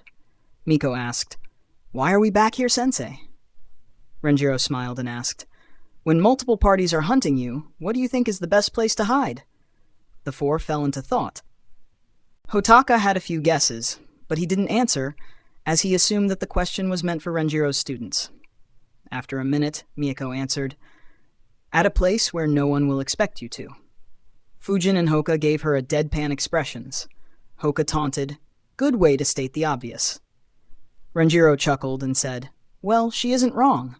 In this scenario, where they were hunted by one stronger squad, which was in turn being hunted by multiple other squads, the best place to hide is near the first squad that was hunting them." Hearing that, the eyes of all three students widened. They immediately activated their sensory skills. However, they didn't sense anyone nearby. Renjiro continued, "It is ingenious. The ones that are hunting them would never imagine them to be so close. And since this is their hiding spot, it would mean that they are confident about hiding here from others. So they would be hidden from everyone. Even in the scenario where the hiding spot of the ones who are hunting them gets exposed, the other party would attack them and not think that there is another squad hiding here." Fujin asked, "So how did you sense them, sensei?" Renjiro chuckled and said, "I am very sensitive to earth and water nature. When I used the rampart of flowing soil jutsu, I sensed another underground cave that would be perfect for hiding. And since the patrol teams didn't manage to find them again, it became easy to guess who was hiding there." Renjiro began making hand signs, but Fujin said, "Wait a bit, sensei. I sense a few chakra signatures to our left." Hoka activated his Byakugan. Renjiro stopped and asked, "How many?" Fujin answered, 4 Chunin lev. Another 3 are coming here as well. All 7 are at Chunin level." Hoka added, "All are from our patrol teams." Renjiro waited. Soon 7 Chunins reached them. On reaching, one of them said, "We heard a lot of noise coming from this area, so we came to reinforce you." Renjiro nodded and answered, "One of the Kiri squads has been dealt with. We will now deal with the other. 3 of you wait here with us. The remaining 4 go and hide. Hotaka, go with them." They nodded. The first patrol team of 4 dispersed in different directions and hid themselves. So did Hotaka. The remaining 3 waited with Renjiro's team, wondering what he was up to. Renjiro made a few hand signs and slammed his hands on the ground and said softly, "Earth release, 1,000 needles jutsu." A half hour ago, Sakai Cho and her squad suddenly felt tremors inside the underground cave they were hiding in. Unlike Kazuki's squad, this squad was relatively younger. Only Cho was in her 30s. The remaining 3 members were in their late teens. Cho looked at her squad members and said, "Looks like Kazuki and others have been discovered by the Konoha shinobis. Don't try to sense them." Her squad nodded. Mino Masuyo, who was a special Junin, asked, "Cho-sama, wouldn't it be better if we help those Konoha shinobi? That way, we can eliminate that squad from the Mizukage faction." Terumi Hanzo, a Chunin in this 4-man squad, added, "It may even help us create a good relationship with Konoha. With those guys dead and Konoha being friendly, we will be able to return without any obstruction." However, Cho shook her head. She said, "We don't know if the Konoha team is strong enough to kill them. If they aren't, and Kazuki and others end up escaping, then we will be in a tough spot. That's not even considering that the Konoha shinobis might consider us enemies too, and we may end up helping Kazuki escape. We will be in a much tougher spot." Masuyo asked softly, "But your niece recently fought in the Konoha's Chunin exams. I heard she reached finals as well. Can't we say that to at least enter into talks with Konoha?" Cho answered, "I had thought about this too, but ultimately, Konoha didn't agree to help us. Even if I say that I am afraid, Konoha will ask us to surrender and take us as prisoners. They might let us go later due to what you said, but things won't be under our control." The expressions of everyone grew grim upon hearing Cho. After some time, their last member, who was a Chunin, Kenkyusha Shunji, said, "What if we just take this opportunity to run away?" Cho replied, "If they were able to find Kazuki's squad who were hiding so well, we will be exposed as soon as we leave this hideout. Don't worry so much. I don't think they will find our spot, so we will try to leave silently after a few days." Having no choice, they just waited in the hideout. After the first tremor, nothing else was felt in the hideout, so they assumed that the fighting spot moved. Additional chapter on Sunday, if the fic stays in top 200. If you can, then please support me on Patreon. Link www.patreon.com/devilhex, no space. Can read up to 50 chapters ahead on Patreon. Thank you, Pink Flower and Justice Staples, for supporting me on Patreon. Thanks for listening. Narrated by Fabelverse Audio. Subscribe for more. Support links in the description. Rights holder? Contact link in the description. Chapter 121, Sneak Attacks. Chapter 123 of Naruto, The Wind Calamity. Narrated by Fabelverse Audio. After half an hour, Cho and Masuyo suddenly got alert. Hundreds of small needle-like spikes suddenly began forming on the cave walls. Understanding the danger, they both immediately made hand signs. Water Sphere Barrier Jutsu. Water Sphere Barrier Jutsu. Immediately, 2 layers of water dome barrier surrounded them. The outer layer was formed by Cho, while the inner layer was formed by Masuyo. Some water also flowed on the ground inside the dome. Hundreds of rock needles rained on the 2 barriers. Many needles managed to pierce through both barriers. Hanzo and Shinji stepped in front of Cho and Masuyo and defended with kunais. They managed to deflect most, but a few needles still stabbed all of them. However, none were fatal injuries. Cho and Masuyo desperately poured more chakra into their jutsus. Hanzo and Shinji too made hand signs. Hanzo slammed his hands on the ground. 4 rock shields appeared around them. Shinji, on the other hand, released a spark that hit Masuyo's water sphere barrier. Electricity began flowing through it. The electric current slowed down most of the needles that pierced through the first barrier and hit the second barrier, making them harmless. The 4 Kiri ninjas were finally relieved for a moment. However, at that very instant, a stone spear silently and quickly rose through the ground under Terumi Hanzo. His attention was focused on the needle rain and didn't notice the spear under him. The spear pierced his lower body, pierced through him, and exited through his head. He yelled in pain, but couldn't move. That startled his 3 teammates, who turned to see him. They were horrified. Their teammate's body was skewered with an earth spear. Cho immediately yelled, "Jump and run to the exit!" Both Masuyo and Shinji jumped along with Cho. Earth spears formed under them as well and began moving towards them rapidly. All 3 kicked at the side of the spear to propel themselves towards the exit. Cho made a few hand signs, water prison jutsu. A water sphere encased all 3 of them as they left the protection of the double-layered water sphere jutsu. As they left the underground, the water sphere kept getting pelted with rock needles. A few pierced through, but their speed was greatly reduced due to the water. They managed to defend themselves with a kunai as they got out. When they left the hideout, Fujin, Hoka, and Miko sensed them. Sensing them rushing out, Fujin made a few hand signs and prepared Akyum bullet jutsu while thinking, 3 people. 1 has Junin level chakra. 1 is Chunin level, and the last might be an elite Chunin. Junins are tough to kill. I'll target the elite Chunin. Soon, Sakai Cho led them out of the underground. They appeared around 20 meters from where Renjiro and the rest were standing. As soon as they appeared, Fujin shot a Akyum bullet at Masuyo. Though they were in a lot of peril, Cho's water prison jutsu provided them with a sense of security. So despite expecting an attack as soon as they left, they expected themselves to at least put up a fight. However, right after leaving the underground, a Akyum bullet hit the water prison. It pierced into it with extreme ease and hit Masuyo's heart accurately. She fell down dead with her eyes wide in disbelief. Cho and Shinji were shocked again. First Hanzo was killed unexpectedly, and now Masuyo. Even worse was the fact that Masuyo was their only censor. Leaving the Land of Fire safely without her aid would be extremely difficult. Without giving them any time to grieve, Miko, Hoka, and the other 3 Chunins moved to attack them. Cho immediately spat out a lot of water, forming a water wall between them. The water wall stopped them. They were about to move around the wall, when Cho yelled loudly, "Stop! We surrender. We don't want to fight against Konoha." Hearing that, the 5 of them stopped. The water wall soon collapsed into the water. Before Renjiro could say anything, Cho spoke.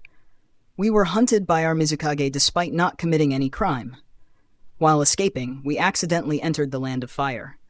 We have no intention of fighting against you." Renjiro knew about the situation in the land of water. He nodded and asked, "All right, but why didn't you surrender earlier?" Cho answered, "We were afraid of being accused of being from the same group as the ones who were attacking us." Renjiro thought for a bit and said, "Okay, turn around and raise your arms in the air. We will be arresting you for trespassing into the land of fire. If you're innocent, then Lord Hokage will meet you and make further decisions." Cho felt a bit odd by that command. This was her first time hearing something like this. Cho and Shunji turned around and raised their arms. As soon as they did it, Renjiro made a hand sign and slammed his hands on the ground. However, even before he slammed his hands, Cho grabbed Shunji and jumped. Immediately, thick earth spears appeared below them. Fujin, Hoka, and Miko smirked. Fujin immediately fired another Acum bullet at Shunji while he was in the air. Miko threw a few shurikens on both while Hoka attacked Cho with Acum Palm. Cho's main attention was on Renjiro and Fujin. As soon as Fujin shot the Acum bullet, she pulled Shunji out of the way. However, the vacuum bullet was very fast. It sliced through the side of his abdomen and left a deep cut. While pulling Shunji, she herself got pulled towards him. This ensured that the Acum Palm didn't hit her heart. However, it still hit her right lung. She coughed blood while blocking Miko's shurikens. On landing on the ground, she looked viciously at Renjiro and yelled, "Renjiro, you bastard! Why did you attack us?" Renjiro snorted and replied, "Good job hiding your killing intent. Unfortunately, I can see your desire to kill us in your eyes." Renjiro suddenly became angry and shouted, "Do you think you can fool me?" As he shouted, he unleashed his killing intent. Shunji flinched on feeling it. Of course, Renjiro's anger was fake. He only talked so as to provide his students with enough time to prepare for another round of attack. None of his 3 students missed it. Fujin made hand signs for air bullet jutsu and flickered towards Cho and Shunji. Hoka and Miko too flickered. Fujin suddenly appeared to their left and shot 5 air bullets at Shunji and 2 at Cho. At such a close range, Cho couldn't perform ninjutsu in time to defend, while Shunji was still affected by Renjiro's killing intent.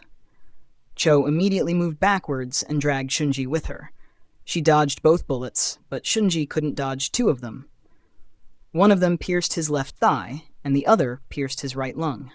Not giving them any opportunity to catch their breaths, Hoka appeared behind Cho and took his stance. 8 trigrams, 16 palms. He attacked her. At the same time, Miko flickered in front of them and threw multiple shurikens at Shunji in close range. The other 3 Chunins realized that they were being slow and came forward to attack too. Cho looked at Hoka with a grim face. He had already managed to hit her once. If he did again, then she would become an easy kill for Renjiro. She diverted all her attention to him and blocked his palms, not allowing even one to hit her. However, Shunji, who was injured, couldn't resist much. He got hit by multiple shurikens. After blocking Hoka, Cho pushed him behind and looked at Shunji. Unfortunately, what she saw didn't bring her any comfort. 5 shurikens were embedded in his body. Worse, Fujin was just next to him and swinging his sword at his neck. Chu's expression became fierce. She decided, "You want to kill him? All right, kill him. But I will skin all 3 of you." She made a hand sign. Hoka and Miko were about to press on their attack when they saw Fujin's chakra flowing through his sword. They immediately moved backwards.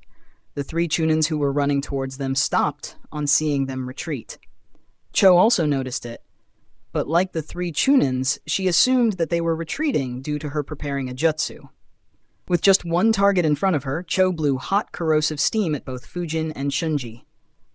Boil release, solid fog jutsu. At the same time, Fujin's sword reached Shunji's neck and cut off his head. Cho watched with anger in her eyes. She wanted Fujin to scream in pain from that jutsu.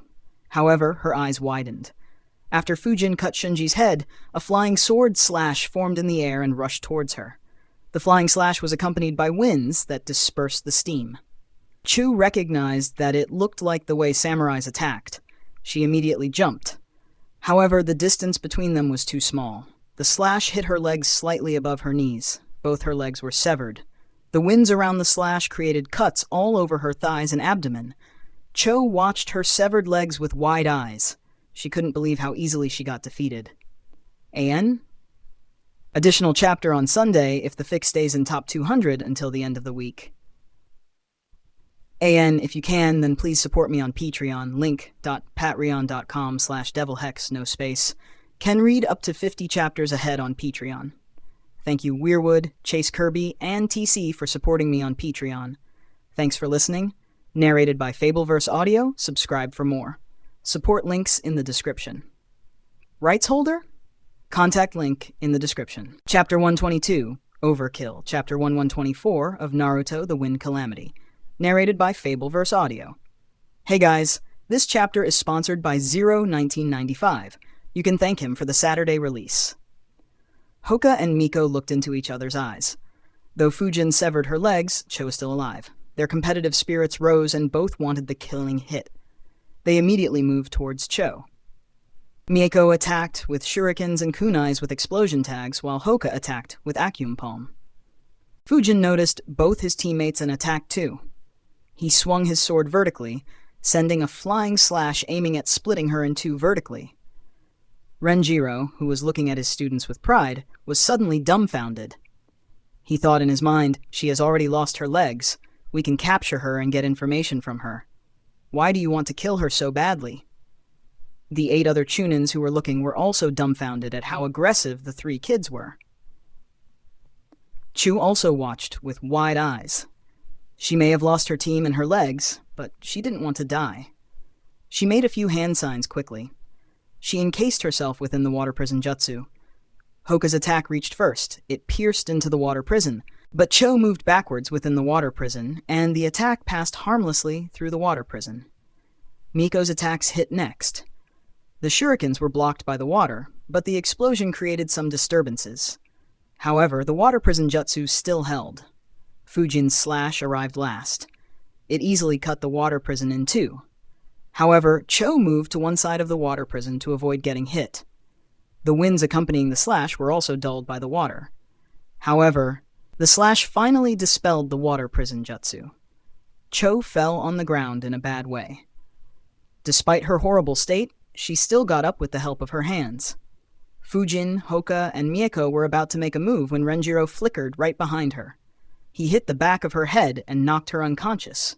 He looked at his students and said, "If you can take them hostage in a convenient situation, do that. Don't go for the kill just for being competitive." That immediately made his students feel embarrassed. They didn't reply and moved forward. The 5 Chunins who were hiding also came out as the fight was over. The 7 Chunins who arrived later felt a bit embarrassed as they didn't contribute anything.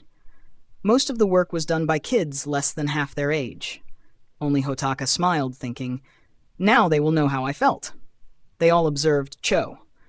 She was lying unconscious on her front side. Her legs were severed. They were bleeding a lot. There were many cuts on her thighs and abdomen. Her clothes were almost non-existent.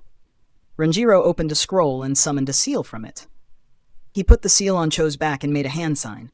The seal immediately spread on her entire body. Fujin looked at it and asked, "Is this chakra suppression seal?" Renjiro nodded and said, "Yes. When she wakes up, she won't be able to access her chakra until I or a seal master removes it." Fujin saw Cho's chakra getting sealed while thinking, "I thought only Jiraiya made these for Naruto. I guess he just made an advanced one as normal ones might not work on Jinchurikis." Renjiro looked at the patrol teams and asked, "Are any of you a medical ninja?" A ninja stepped forward and said, "Yes, I can use mystical palm jutsu." Renjiro moved aside and said, "Stop her bleeding." The medical ninja moved forward and used mystical palm jutsu on her wounds. Since there were a lot of cuts on her body, he needed quite some time to heal her. After stopping the bleeding, he bandaged her body. While he was healing her, Miko asked Renjiro, "Sensei, since we aren't injured, we can undertake the next part of the mission too, right?" Hoka and Fujin immediately looked at Renjiro. Renjiro nodded and said, "Yes. We will take a rest tomorrow to recover our chakra. Then we will move towards the land of hot water on the day after tomorrow." Miko grinned on hearing that. Most Chunins never get to go on a rank A mission. However, she would have 3 under her belt. Hoka and Fujin smiled as well. Fighting against real ninjas was a lot more fun as compared to bandits. Renjiro looked at his happy students and said, "For now, store their bodies." They nodded and stored the bodies of the 3 dead ninjas. After storing, they handed all the scrolls to Renjiro, who stored them all in one single scroll. After the medical ninja was done healing Cho, Renjiro asked, "How long will she be out?" The medical ninja thought for a bit and replied, "She has lost a lot of blood. She will be out for at least a few hours." Renjiro thought for a bit and said, "All right, carry her to the command outpost. We will come along with you." He nodded and lifted Cho and put her on his back. The 12 Konoha ninjas ran back towards the outpost where they met Akimichi Seiichi. On reaching the outpost, Renjiro looked at one of the Chunins and said, "Call Seiichi back here." The Chunin nodded and left. Renjiro looked at the medical ninja who was carrying Cho and said, "Restrain her to a chair, and gag her so that she doesn't try to kill herself by biting her tongue." The medical ninja nodded and entered the outpost. After a few minutes, Seiichi returned to the outpost as well, along with 3 other ninjas. Seiichi looked at Renjiro thinking, why are they back so quickly? He looked at Renjiro and asked, "Did you find any of them?" Renjiro nodded and replied, "Yes. Both intruding squads have been dealt with. The one with the 6 members is all dead, and we took the commanding Junin from the 2nd squad as a prisoner. The remaining are dead." Seiichi was shocked on hearing that. And an Inuzuka Chunin standing behind him blurted in disbelief, "No way. We have been hunting them for over 2 days and didn't manage to do anything at all. How did you neutralize them in under 2 hours? Renjiro and his students glared at the Chunin who said that. Realizing his mistake, he quickly said, "Apologies, I didn't mean that." Renjiro ignored him. Seiichi looked at his subordinate and thought, what he said was improper, except I was going to say the same thing. I can understand Renjiro annihilating one squad, but how were both neutralized so soon? Renjiro smirked, noticing his former teammate's expression. He handed him a scroll and said, "It contains the dead bodies of those 9 ninjas. The last one is restrained inside." Seiichi sighed and took the scroll. He said in a defeated tone, "Even at this age you continue to surprise me." Renjiro laughed and replied, "Well, in this case it was mostly my students. Anyways, my students are tired. Can you make sleeping arrangements for them?" Seiichi nodded and looked at one of his subordinates. The subordinate immediately made sleeping arrangements for the trio. Fujin, Hoka, and Miko all ate a few ration bars and fell asleep. They had rushed a long distance and fought 2 battles on the same day. Additional chapter on Sunday if the fic stays in top 200 till the end of the week. AN, if you can, then please support me on Patreon. Link.patreon.com/devilhex, no space. Can read up to 50 chapters ahead on Patreon. You guys can sponsor the chapters through Patreon as well. Thanks for listening. Narrated by Fabelverse Audio. Subscribe for more.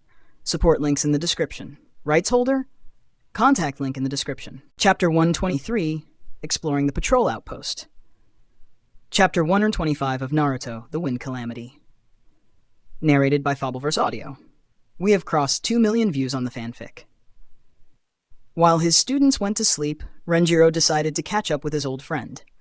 He and Seiichi chatted for a long while, recalling their old memories and sharing their new ones. After chatting, Renjiro made a report and attached it to a messenger hawk. The hawk flew towards Konoha. After a long sleep, the trio woke up. They freshened up and met up with Renjiro, who was having breakfast with Seiichi. Seiichi looked at them and said, "Come join in." Having learnt a lot about them from Renjiro, Seiichi had a much better impression of them. The trio didn't engage in any formalities and joined them.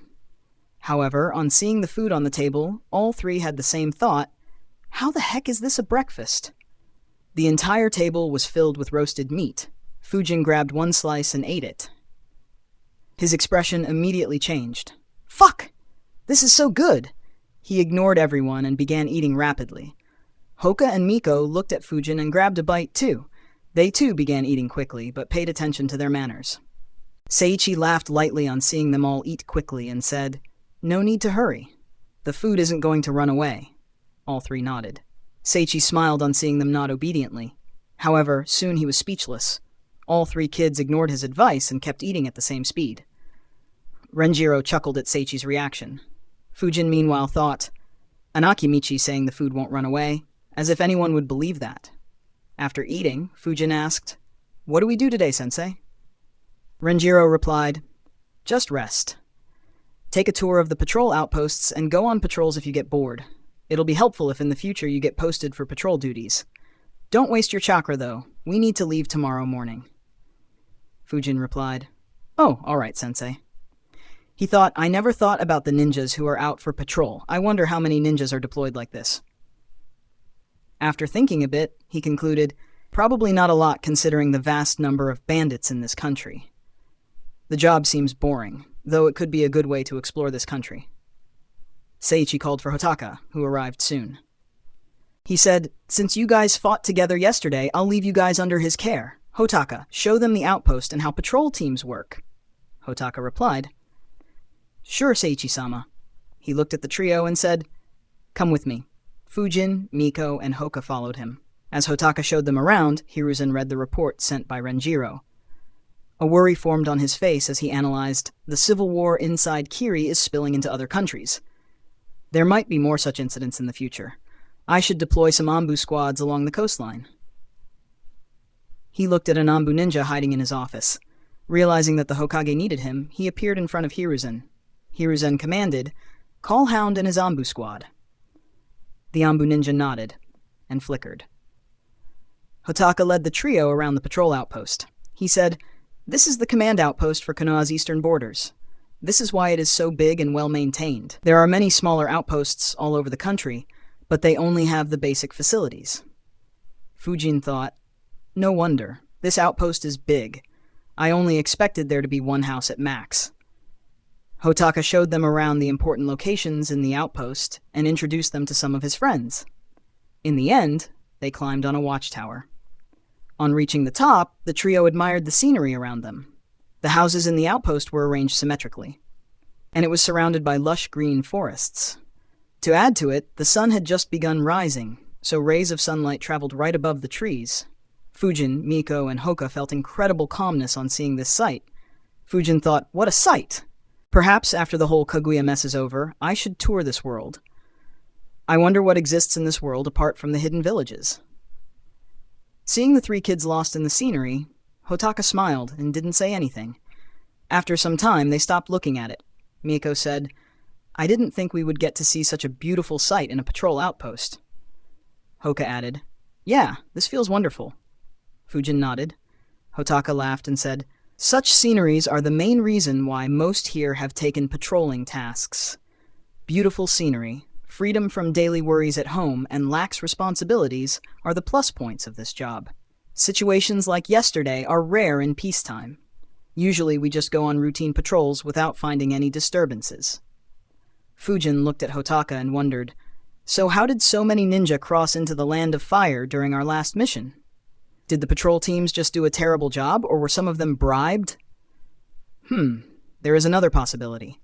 Did Konoha purposefully let them in so that they could be annihilated without any opportunity to run?" Hoka asked Hotaka, "Can you take us to patrol?" Hoka wanted to know as many of his seniors and elders from the Hyuga clan often undertook patrol missions. Hotaka nodded. "Sure, let's go." He jumped off the watchtower. Hoka, Miko, and Fujin followed him. They left the outpost and entered the forests, and ran on tree branches at moderate speeds. Hotaka said, "I am just taking you on a random patrolling mission. Usually all patrol teams have set routes that they have to patrol daily, and there are a few teams that patrol randomly to guard against someone who might know our patrol routes and uses that to avoid us." Hoka said, "That's smart. That will make hiding very difficult." Hotaka nodded and added, "In addition, every patrol team has one ninja from Inuzuka, Hyuga, or Aburame clans. So our range is much larger, and any intruder has to consider all aspects if they want to hide from us."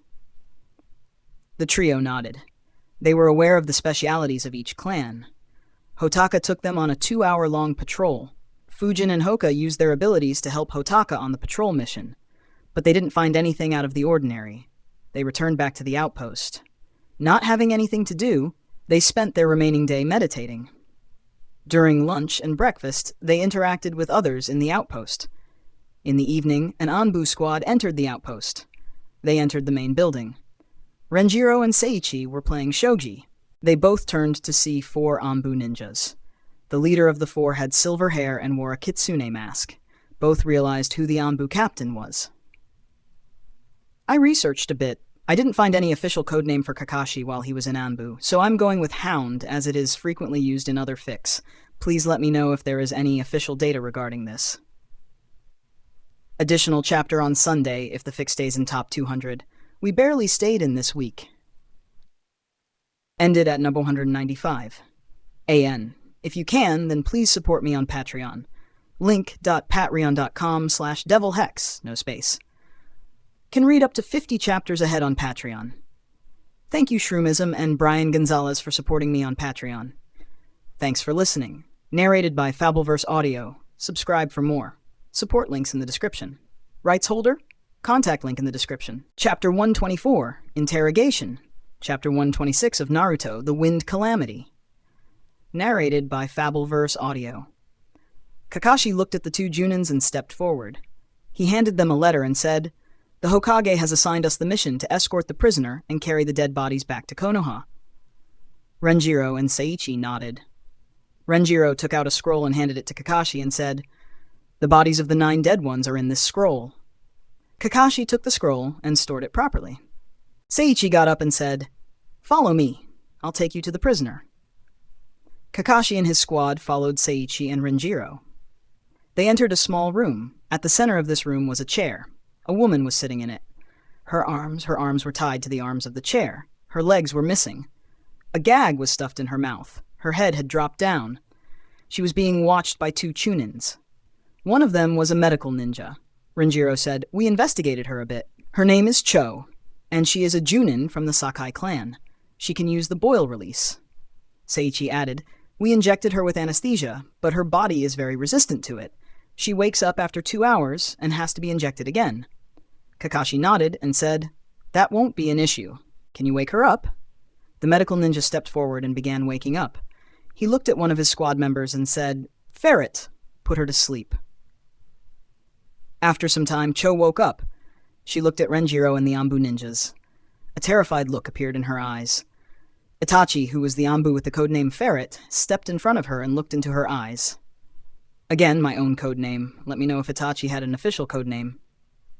Cho looked at the Anbu in front of her as his eyes turned red.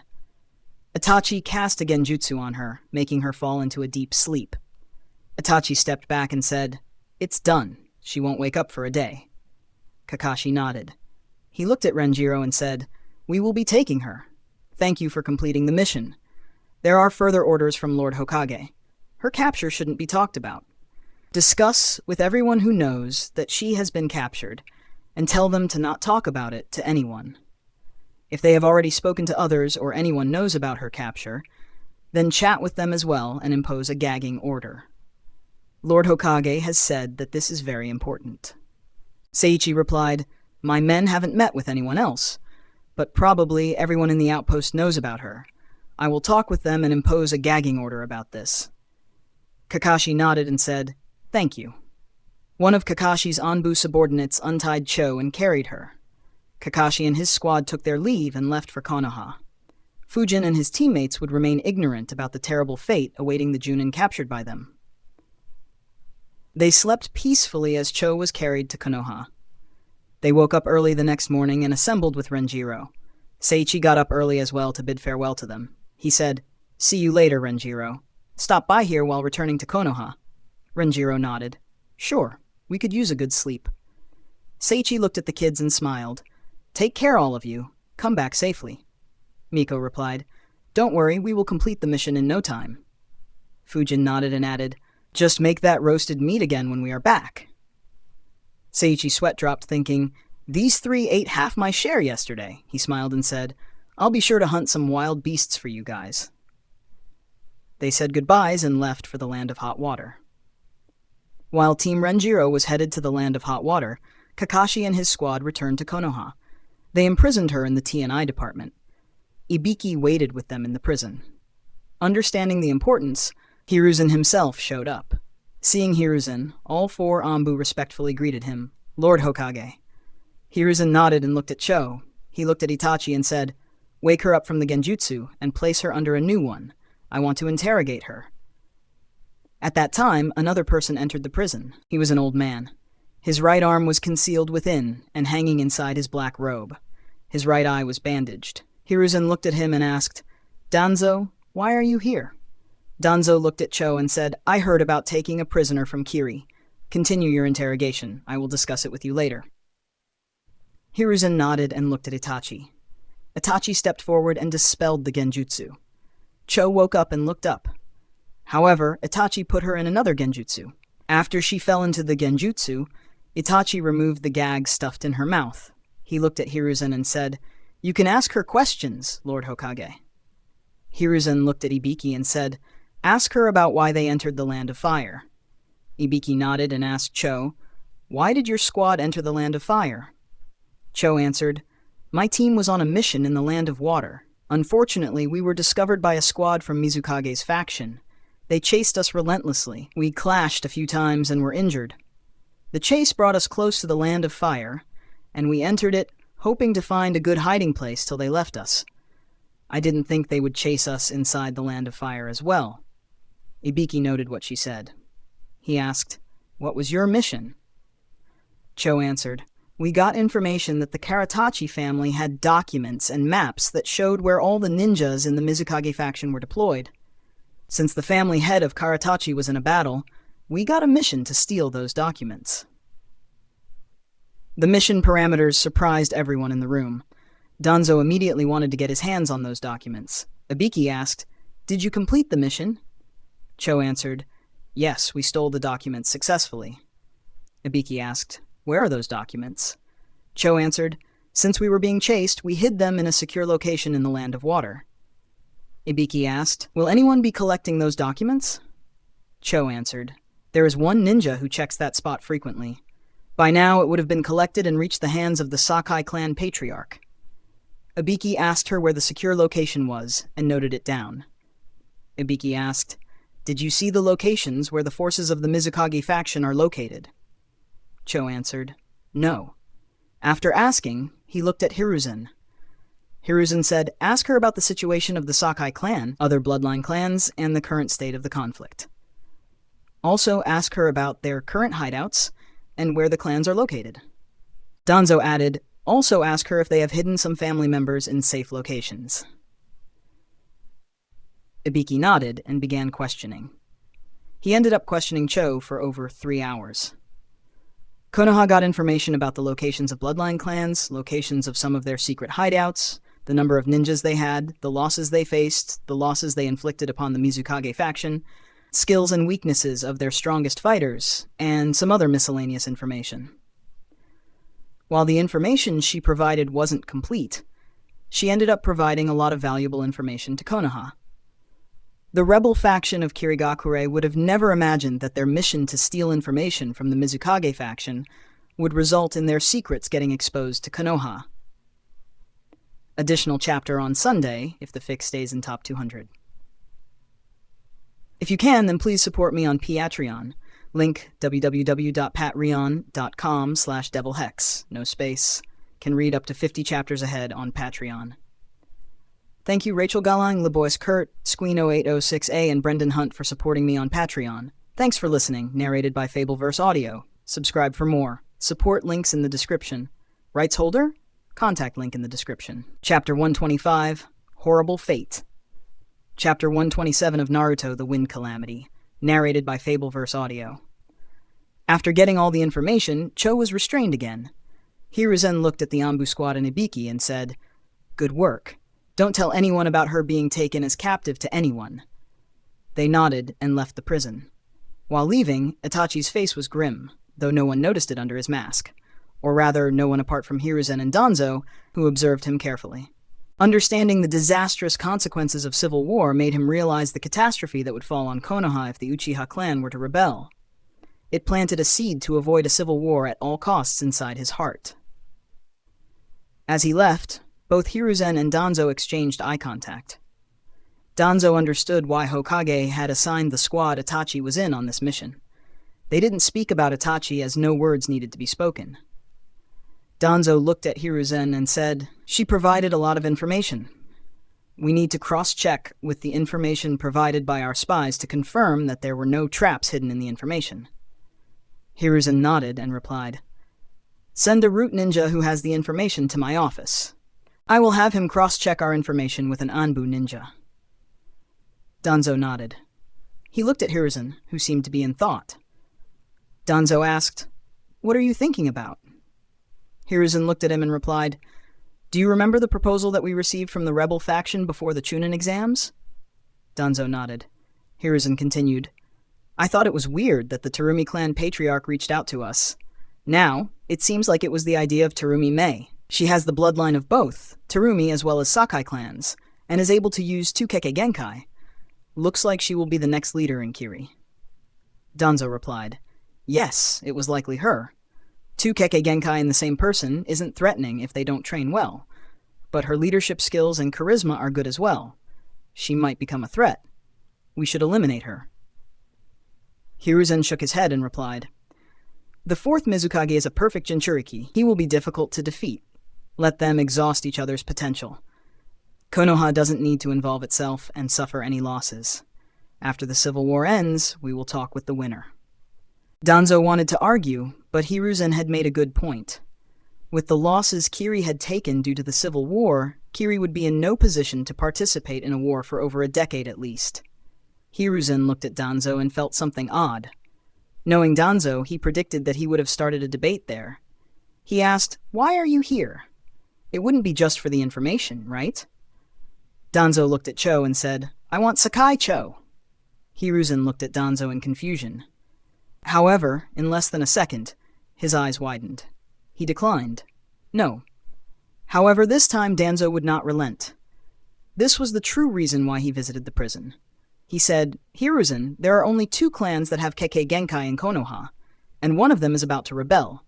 With the Senju being unable to produce any wood Kekkei Genkai ninja, we need to recruit other Kekkei Genkai into our village, and they have to be loyal to Konoha. If we don't strengthen ourselves, then every time we have a weak moment, an incident similar to the Hyuga incident will keep repeating. Now that our forces are getting stabilized, we need to do everything to make ourselves stronger." Danzo's argument struck a chord in Hiruzen's heart. The Hyuga incident hurt him a lot. The weak state of Konoha had made him indecisive and reluctant, and that cost Konoha an innocent life. Danzo didn't speak anymore. He knew Hiruzen very well.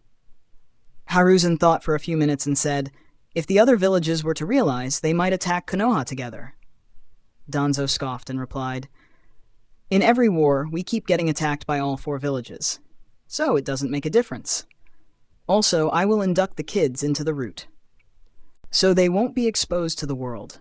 Even inside Konoha, no one will know their origin. Besides, awakening Kekkei Genkai is difficult. Very few awaken it.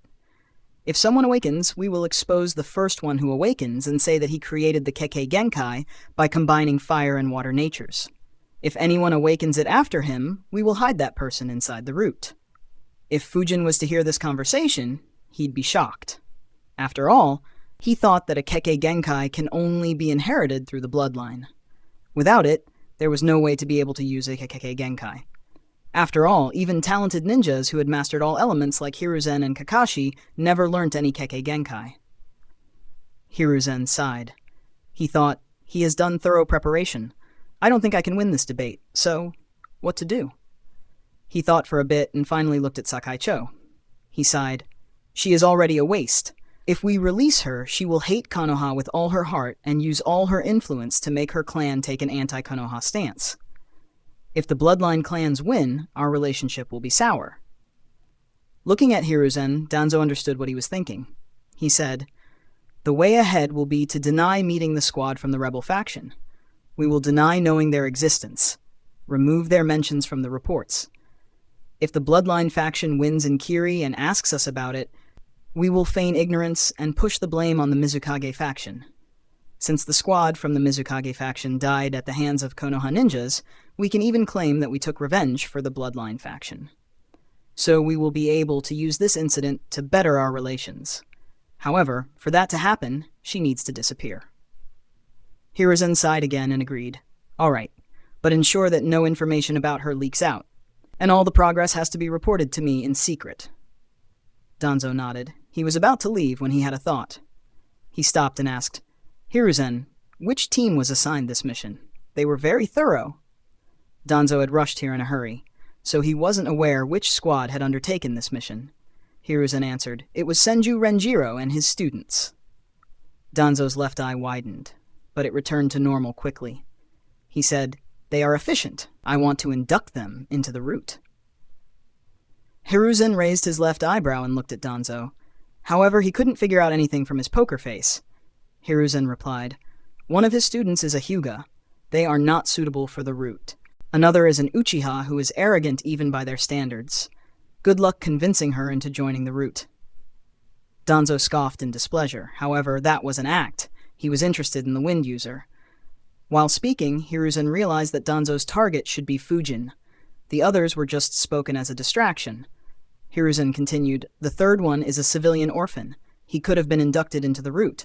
Fortunately, or unfortunately, it's too late. Danzo, who was hopeful about getting Fujin, felt like Hiruzen had played with him. He asked, Why is it late? He isn't even a teenager yet. While it's true that the route mostly inducts 5 to 6 years old kids, we can still recruit older ones. Hiruzen shook his head and said, That boy is too headstrong. He wouldn't agree to have any seal put on him. He won't be a good match for the route. Besides, I already have plans for him. Danzo raised his left eyebrow and asked, What plans?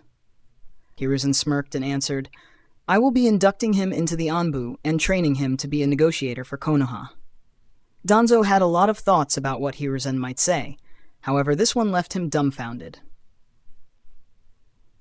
Hey guys, I thought for a long time about Kekkei Genkai. Before I talk about my plans for them in my fic, let me clarify what are the canon facts. Initially, we were told that Kekkei Genkai can only be gained through a bloodline. If you don't have the bloodline, then there is no way to merge two elements and form a Kekkei Genkai. However, there are a lot of instances later in the series that counter this fact. Instances like 1. Mei claimed that she has 3 chakra natures and so she can use 2 Kekkei Genkai. She didn't mention having 2 bloodlines. 2. Rasa was said to have learnt magnet release. 3.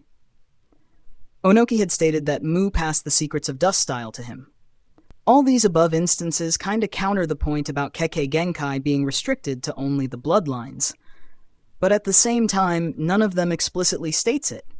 I haven't read the data books, but I have seen the ones who read it saying that the data books mention that Kekkei Genkai can only be obtained through the bloodline. So I suppose the above instances can just be considered as more plot holes, and kinda unnecessary ones. As for Naruto, the Wind Calamity, I will be following this. There will be 2 ways to unlock Kekkei Genkai. 1. Inherit it through a bloodline. 2. Learn it by fusing 2 elements. Once you achieve this, your next generation will get the bloodline to easily awaken them. However, I will be putting a big restriction on learning Kekkei Genkai. Talented ninjas like Hiruzen, Kakashi, and Orochimaru, who learned so much about ninjutsu, couldn't learn any Kekkei Genkai. So in my fic, being very talented in ninjutsu will not imply that a ninja can create a Kekkei Genkai easily. Learning a Kekkei Genkai will depend on luck and fate. So very talented ninjas might not successfully fuse 2 jutsus, while some of the less talented ones might be able to do it if they get lucky. Important. Just because I am adding this feature doesn't mean that I will have Fujin learning a Kekkei Genkai. He will definitely consider it and might try it, but success isn't guaranteed. It is supposed to be almost impossible after all.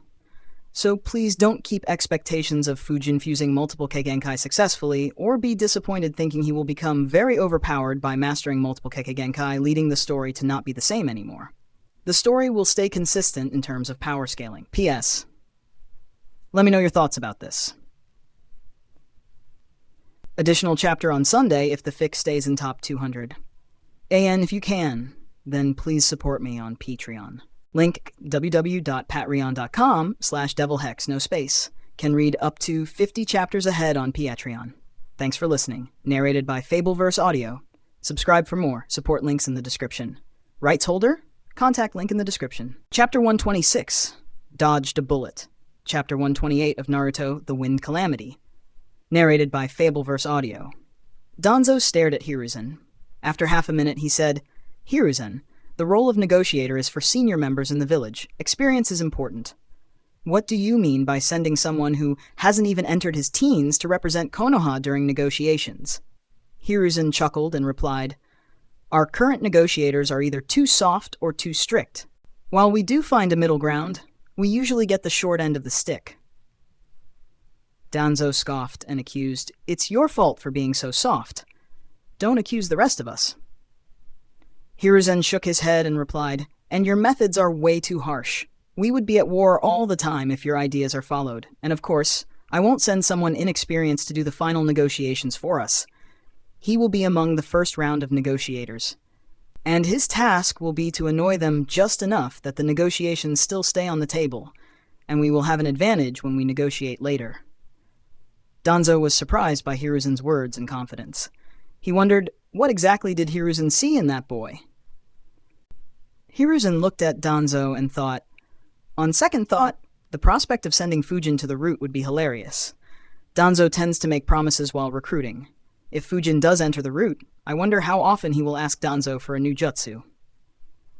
Danzo was about to say something when Hiruzen interrupted. "Leave it. He is off the table. His talent would be wasted in the route." Seeing Hiruzen being stubborn, Danzo nodded and left. If Fujin was to learn about this conversation, he would sigh in relief and comment, "Phew, barely dodged the bullet." That said, even without Hiruzen denying it, Fujin wouldn't have entered the route. While Danzo led the route and was very influential, he couldn't force anyone to join. He resorted to patriotism, offering rewards, blackmailing with closed ones, or lying in order to recruit existing ninjas to the route. However, neither of these 4 tactics would have worked on Fujin. While leaving, Danzo thought, that didn't go as expected. I didn't expect Hiruzen to be so stubborn about an orphan. Doesn't matter. I was only slightly interested in him due to his potential in wind nature manipulation. There's no point in wasting more effort on him. Danzo left and didn't think about Fujin again. Years later, he would hear about Fujin's exploits in the battlefields. In one such battle, Fujin's fame would explode throughout the ninja world. That battle would make Danzo regret not trying hard enough to recruit him. And the biggest regret would be when he dies by the hands of the orphan he attached no importance to. Team Renjiro ran at full speed for around 7 hours. The borders of the Land of Hot Water were close to where the hideout was. While the hot spring hidden village was quite far away, the town that they were headed to was in the southern part of the Land of Hot Water. Hence, it was much closer to them. After 7 hours, they entered Niigata town. On entering, Fujin commented, "We entered into another country, and then into their second biggest town, and still haven't encountered even one ninja. Do they not have ninjas? Or are they too lazy to patrol?" Renjiro chuckled and answered, "Only the 5 big hidden villages maintain frequent patrols. Even among the 5 big villages, Kiri and Suna don't do regular patrols due to the harsh terrain. In smaller villages, only the IPs have good protection. If common people are in danger, then they issue missions to villages like ours." Fujin thought for a bit. He put up a sad face and said, "I see, but in that case, the lives of the common people here are very vulnerable. They have no protection. Any rogue ninja can kill them and run away. If he hides well, then they won't even get justice." Renjiro looked at Fujin for a few seconds. He sighed and replied, "Unfortunately, that is the world we live in. There is nothing we can do." Fujin showed a sad face and didn't reply. Renjiro thought, though he is greedy, Fujin has a good heart. At the same time, Fujin thought, I don't think I can get any more jutsus from Renjiro, but improving my image even more would be beneficial. It might be of help if I need something from Tsunade in the future. She is of the same clan after all. Mieko and Hoka watched Fujin and Renjiro. They began thinking about the sad state of affairs in the smaller villages as well. They began walking towards the center of the town. Renjiro said, well, no need to be entirely down. Though there isn't much protection, the major towns have a garrison. Perhaps every town might have a garrison in the future. That would provide a good degree of protection to them. Fujin nodded and said, yeah, that could be a good start. They reached the center of the town. A mansion stood there. On seeing them, a watchman immediately invited them in while his partner ran inside to inform someone. The watchman said, "Welcome.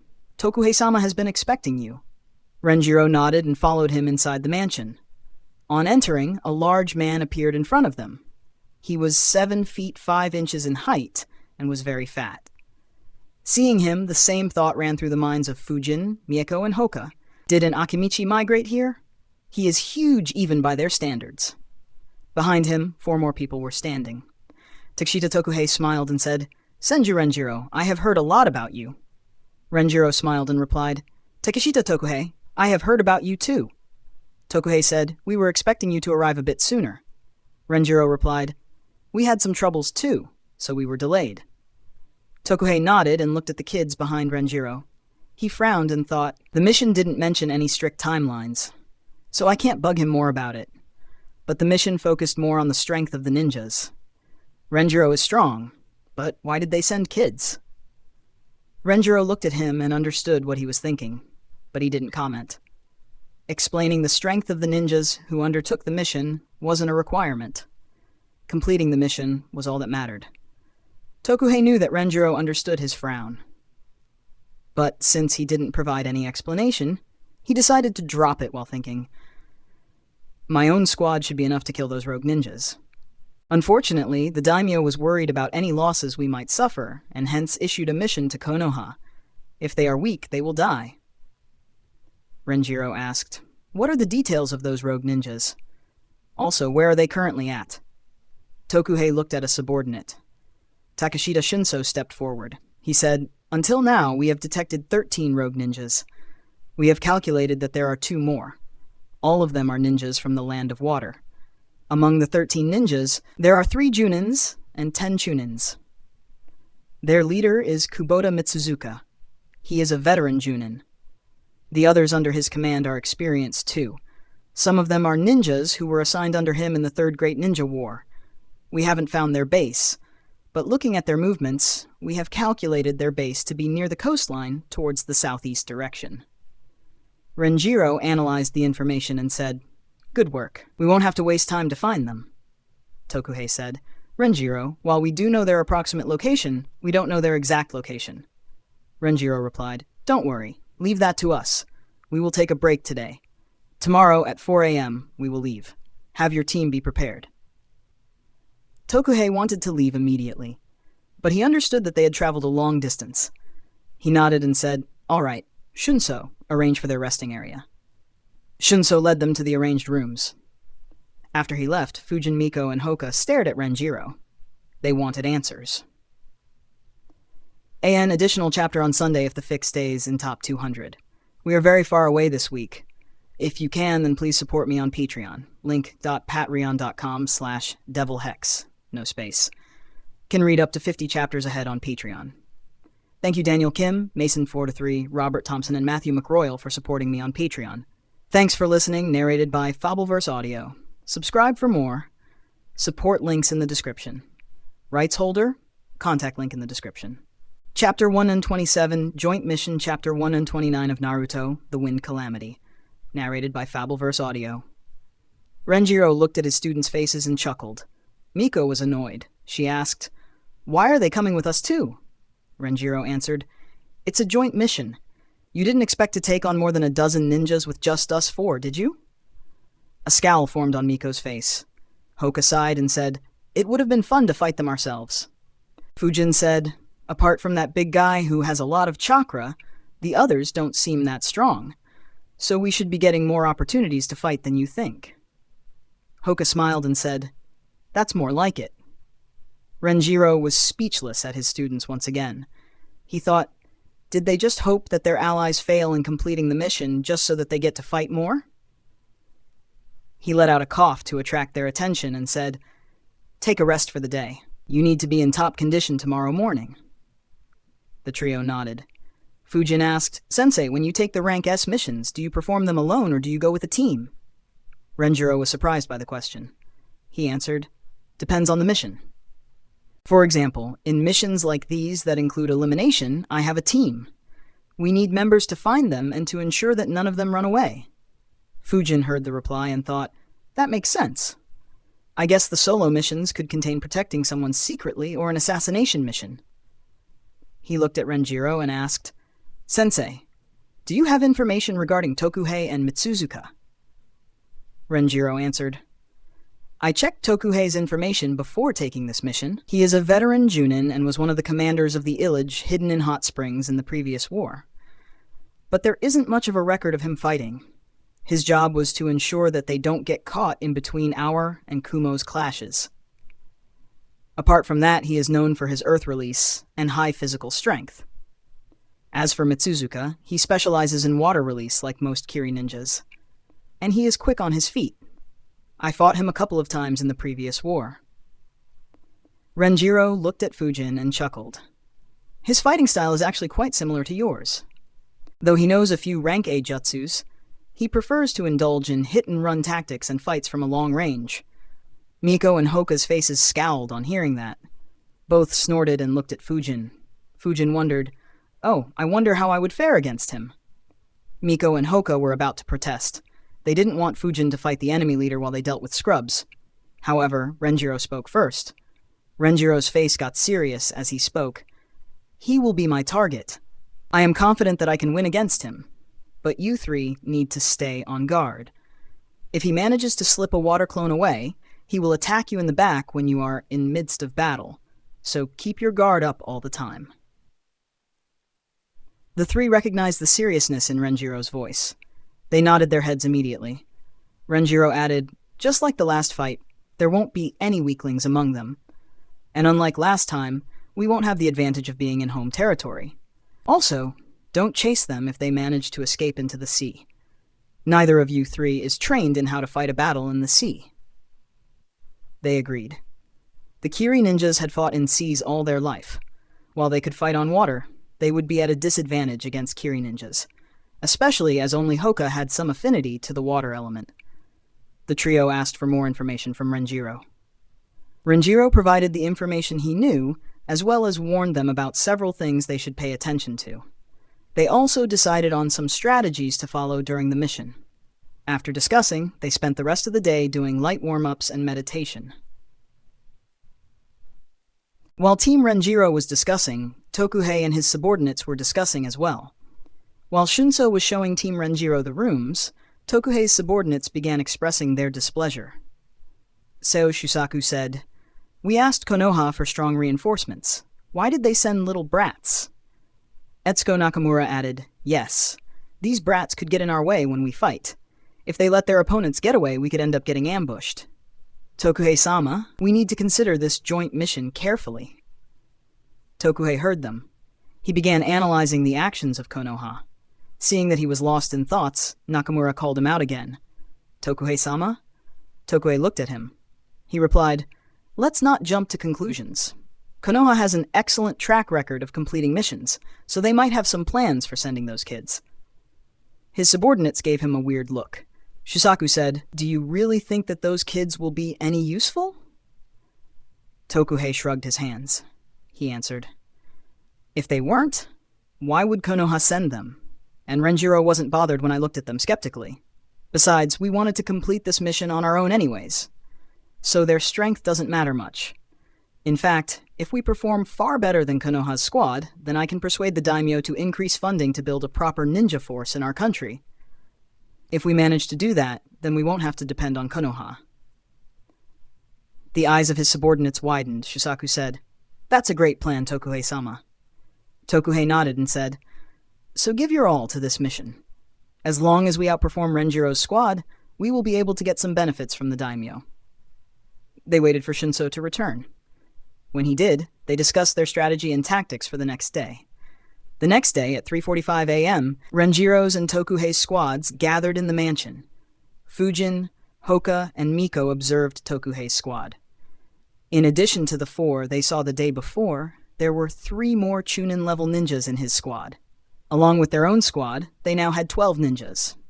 Fujin observed them and thought, as long as we manage to kill a few Kiri ninjas in the initial sneak attack, we should outnumber them, so this might be an easy mission as well. Tokuhei looked at Renjiro and smiled. He asked, Renjiro, did you guys rest well? Renjiro nodded and replied, We did. Are you guys prepared? Tokuhei nodded. Renjiro looked at Shunso and asked, "Have you marked the locations on the map?" Shunso nodded and laid a map on the floor. Everyone observed the map carefully. The towns and villages in the land of hot water were marked on the map, and a location was marked on the southeastern coastline. Shunso pointed at the map, saying, "This is our current location. According to what we have calculated, their base is around here, which is around 40 kilometers from our location." Renjiro nodded. He looked at the map once again and then said, "All right, let's move. We will hit them before the sun rises." Some of Tokuhei's subordinates frowned upon hearing that. Shisaku said, "I have something to say." Renjiro looked at him. Tokuhei said, "Go ahead." Shisaku said, "Though we have calculated their current location, we still have to be careful about any traps they may have set up. So we need to proceed slowly and carefully. It would be preferable to attack when the sun rises." Renjiro shook his head and replied, "Don't worry about the traps. We will take care of them. Let's move." Without waiting for their reply, Renjiro turned around and began leaving the mansion. His students followed him while secretly laughing. Shisaku was mad at having his suggestion dismissed so lightly. However, Tokuhei looked at him and shook his head. Soon, they too followed Renjiro. Additional chapter on Sunday if the fic stays in top 200. If you can, then please support me on Patreon. Link www.patreon.com/devilhex. Can read up to 50 chapters ahead on Patreon. Thank you, DMAL, for supporting me on Patreon. Thanks for listening, narrated by Fabelverse Audio. Subscribe for more. Support links in the description. Rights holder? Contact link in the description. Chapter 128, Pre-Dawn Raid. Chapter 130 of Naruto, The Wind Calamity, narrated by Fabelverse Audio. The entire group exited the town of Niigata stealthily. Even if those rogue Kiri ninjas had any spies in the town, they wouldn't notice them leaving. After leaving, they traveled at a fast speed. They covered the initial 30 kilometers very quickly. The Yugakure ninjas, who were looking down on the kids, had solemn faces. They were finding it difficult to keep up with them. It was a big blow to their pride. Renjiro looked at their expressions and chuckled. In his experiences, it was always better for actions to do the talking than explaining with words. They traveled the last 10 kilometers with caution. Hoka and Mikiko used their dujutsus to check for traps and enemies. Fujin didn't use his chakra field. If the enemy had any sensor, then they would sense Fujin's chakra field and give away their surprise factor. Hoka's Byakugan had no such disadvantage. They reached close to 1 kilometer of the calculated spot when Hoka said, "Stop!" Everyone stopped and looked at him. Hoka moved towards the left as others followed him. After traveling about 100 meters, he stopped. Others stopped behind him. The area in front of Hoka was dyed red in blood. Shunso asked, "Did they have a fight here?" Tokuhei bent down and picked up a long hair from the blood. He observed it and said, "Unlikely. They were probably just hunting wild animals. Looks like they got a bear." Fujin observed Tokuhei and thought, "He's able to guess an animal just from a hair that is dyed in blood?" Mieko activated her Sharingan and observed the surroundings. After some time, she said, "Found a trail."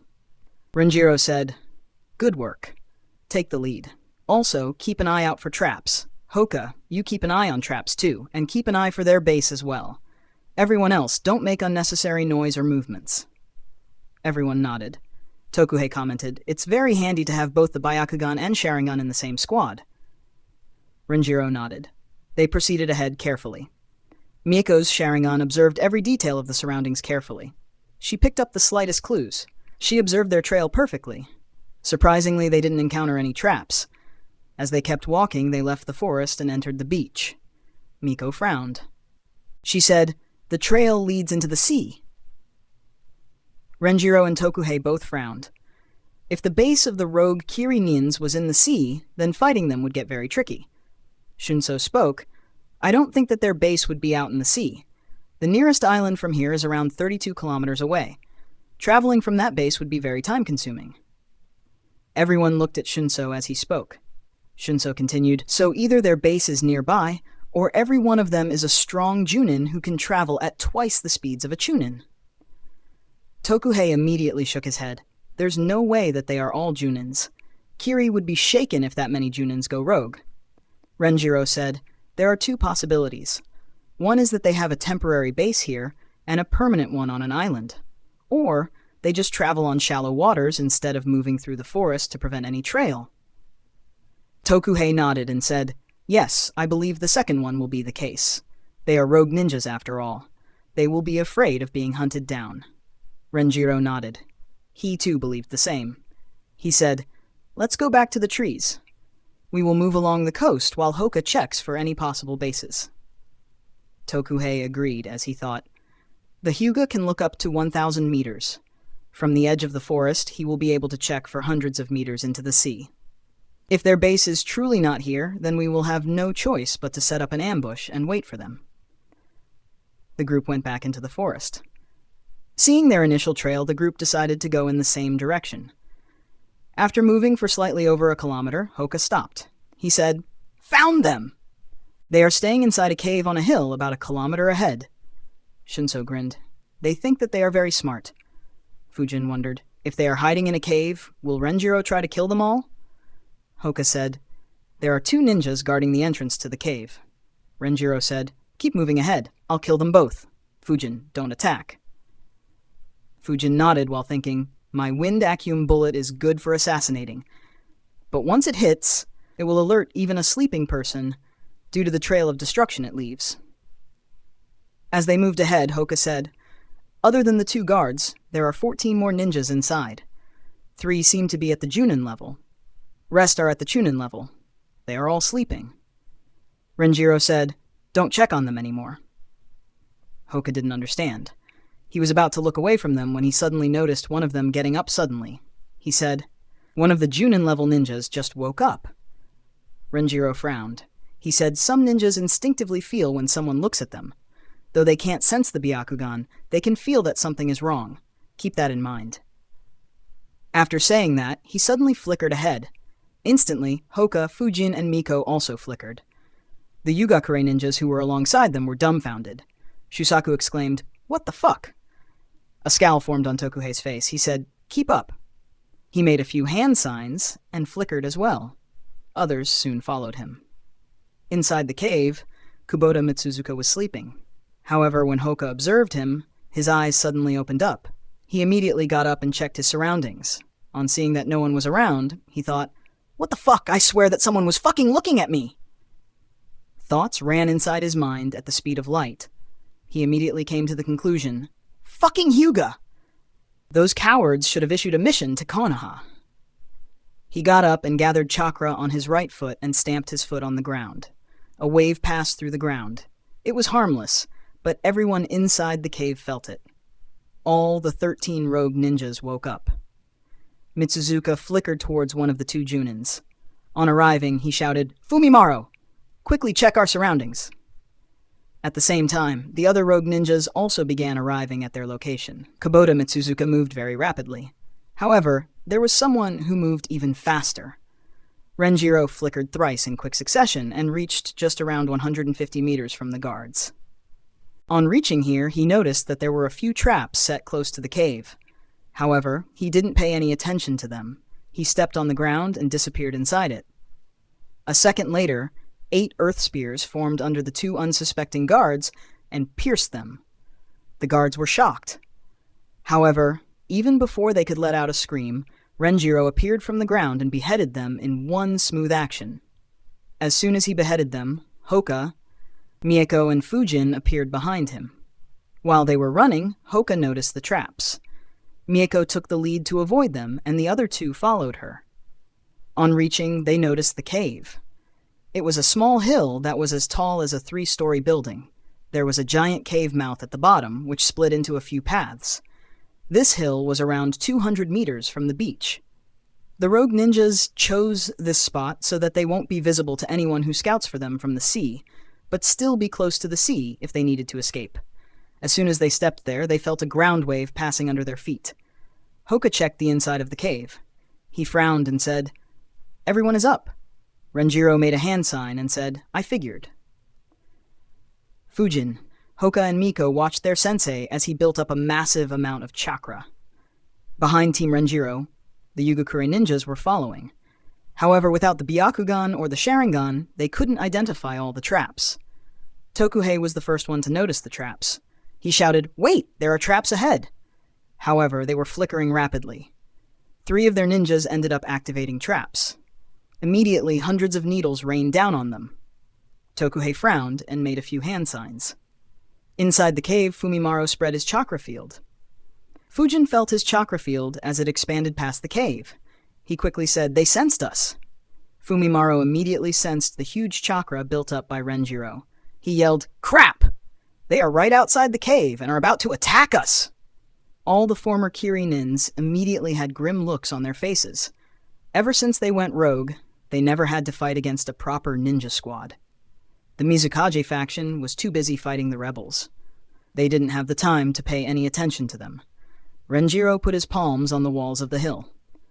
Earth Release, Mountain Destroyer Jutsu. As you may have noticed in the past few chapters, the average words per chapter has been increased to 1.5k, instead 1 to 1.5k words per chapter. It will stay the same here onwards. Additional chapter on Sunday if the fic stays in top 200. If you can, then please support me on Patreon. Link www.patreon.com/devilhex, no space. Can read up to 50 chapters ahead on. Thanks for listening. Narrated by Fabelverse Audio. Subscribe for more. Support links in the description. Rights holder? Contact link in the description. Chapter 129, Chaos Inside the Hill. Chapter 131 of Naruto, The Wind Calamity. Narrated by Fabelverse Audio. Earth Release, Mountain Destroyer Jutsu. Chakra poured from Renjiro's palms into the hill. The hill began collapsing. In merely 3 seconds, the entire hill collapsed. The rogue Kirinins felt the ground under them trembling. In a second, some rocks began falling. Their expressions grew grim. By then, only 11 ninjas had assembled there. 3 still hadn't made it to that room. They understood that they needed to escape. However, escaping to the cave entrance would be very dangerous. Realizing their grim situation, Mitsuzuka made a hand sign. Immediately, a water prison began forming around them. He shouted, "Pour your fucking chakra into this jutsu, everyone!" The rogue ninjas wasted no time and immediately began pouring their chakra into Mitsuzuka's water prison jutsu. The water prison became larger and denser as a result of everyone's chakra. Rocks kept falling on it, but didn't damage it. However, the first critical time was when the ground under them collapsed. The water prison sphere also fell, and maintaining its form became very difficult. Through everyone's desperate efforts, they managed to hold on. The second critical time was when the water prison hit the ground after falling. This time, they didn't manage to maintain the sphere. The impact on the ground, coupled with the rocks falling on it, broke the jutsu. However, 4 ninjas used water barrier jutsu to provide protection. Outside the hill. While the hill was collapsing, the Yugakure ninjas were struggling with the traps. Tokuhei erected earth walls to protect everyone. The ninjas themselves used kunais to block incoming needles. They managed to withstand the barrage. Tokuhei breathed in relief when one of them fell to the ground. Shunso immediately moved towards him. He checked him. Others gathered around him. Shunso said, "He is all right. It's just 2 needles that hit his thighs." He removed the needles and observed them. The others got worried, thinking that the needles were poisoned. After checking the needles and the fallen ninja, Shunso said, "The needles are coated with some anesthetic medicine. He will probably sleep for some time." Everyone breathed a sigh of relief. Tokuhei said, "Shunso, stay here and keep him safe. Others follow me. It looks like they have already begun fighting. We can't be left out." Fujin, Hoka, and Miko got the front row seat to watch a small hill collapse. However, they weren't very surprised. By now, they had seen a lot of crazy stunts that Renjiro kept pulling. All 3 immediately focused on the rogue ninjas inside the debris. Fujin spread his chakra field to sense them. There was no more need for maintaining stealth. He made a few hand signs and prepared a wind acuum bullet. Hoka and Miko got ready as well. Inside the collapsed hill, there was chaos. The 11 who were together managed to avoid critical injuries. However, most of them had minor injuries due to pieces of rocks falling on them. One Chunin had a minor concussion. However, the 3 who weren't along with them suffered. 2 of them specialized in the water element, while the last one specialized in the earth element. All three had woken up due to the ground wave produced by Mitsuzuka. However, they were deep in sleep and woke up a few seconds later. By the time they began moving, the hill had already begun collapsing. They didn't understand. Similar thoughts ran through their minds. What the hell happened? We were having the time of our life before we went to sleep. Why is this happening? That too, right after we left that shithole. The two water affinity ninjas tried protecting themselves, but they were crushed by the rocks. The earth affinity ninja tried going underground. However, the ground under him itself crumbled, but he still managed to build an earth dome to protect himself just in time. He got buried under the debris, but stayed alive. Even before the two sides had met in combat, Renjiro had almost killed a quarter of their numbers. On seeing his efficiency, Fujin had just one thought: need to team my ass. Renjiro made another hand sign and slammed his palms on the ground. Earth release, 1,000 needles jutsu. On seeing Renjiro perform another jutsu, his students once again had the same thought running through their minds. They thought, please leave one for us too, sensei. At the same time, Mitsuzuka made a few hand signs. Water release, water shock bomb. He spat out a jet of water that hit the debris on top of them. On contact, it exploded and sent the debris flying over. It created a hole for them to escape. However, at that very instant, hundreds of earth needles formed in the ground around them and instantly shot at them. All of them noticed it, however, at varying speeds. The ones who noticed the needles forming jumped up the hole immediately. 6 of them managed to jump safely out of the range of the needles. 3 got cut by a few needles that just cut across their flesh. 1 had a dozen needles stabbing him, but none were critical. However, the last one was unfortunate. He was the slowest to notice and jump. He got turned into a pincushion and died. He didn't die alone. The last member of the rogue group who wasn't with them also died to the 1,000 needles jutsu. He had trapped himself inside an earth dome and had no way to get out or defend himself quickly. The number of rogue ninjas dropped to 10. And yet, their misery wasn't over. As soon as they jumped out, they still had to protect themselves from the sneak attacks of the students of the man who made them miserable. The first person to leave the hole was Mitsuzuka. As soon as he left the hole, he saw 3 shurikens targeting him. He quickly deflected them and looked at where the shurikens came from. His eyes landed on Renjiro and widened. He exclaimed, "Motherfucking Senju Renjiro!" As soon as the rogue nins left the hole, they were greeted by shurikens thrown by Miko with pinpoint accuracy. Miko targeted the first 2 who left the debris. Both were Junins, and they easily blocked her shurikens. Unlike Miko, both Hoka and Fujin could only select one to attack. Hoka felt ambitious. He decided to target a Junin, whereas Fujin decided to be efficient. Hoka ended up choosing Fumimaro as his target. Fumimaro was the third one to leave the debris. Hoka aimed a Akyum palm at his heart. Fumimaro sensed Hoka attacking him. He spat out a water bullet to counter it. It clashed with the Akyum palm and nullified it. Fujin targeted the 5th person to leave the debris. His chakra was higher than an average Chunin. Guessing him to be an elite Chunin, Fujin chose him. As soon as he appeared, Fujin shot a Akyum bullet at his heart. Unlike Fumimaro, Fujin's target didn't have sensory capabilities. Additionally, Fujin's Akyum bullet was many times faster than Hoka's Akyum palm. He didn't even see the attack coming and had his heart pierced. The rogue Kiri ninjas finally landed on top of the debris. They watched with grim faces. 7 of them had been killed without them even seeing who their enemy was. At the same time, the Yugakure ninjas also arrived there and landed beside Team Renjiro.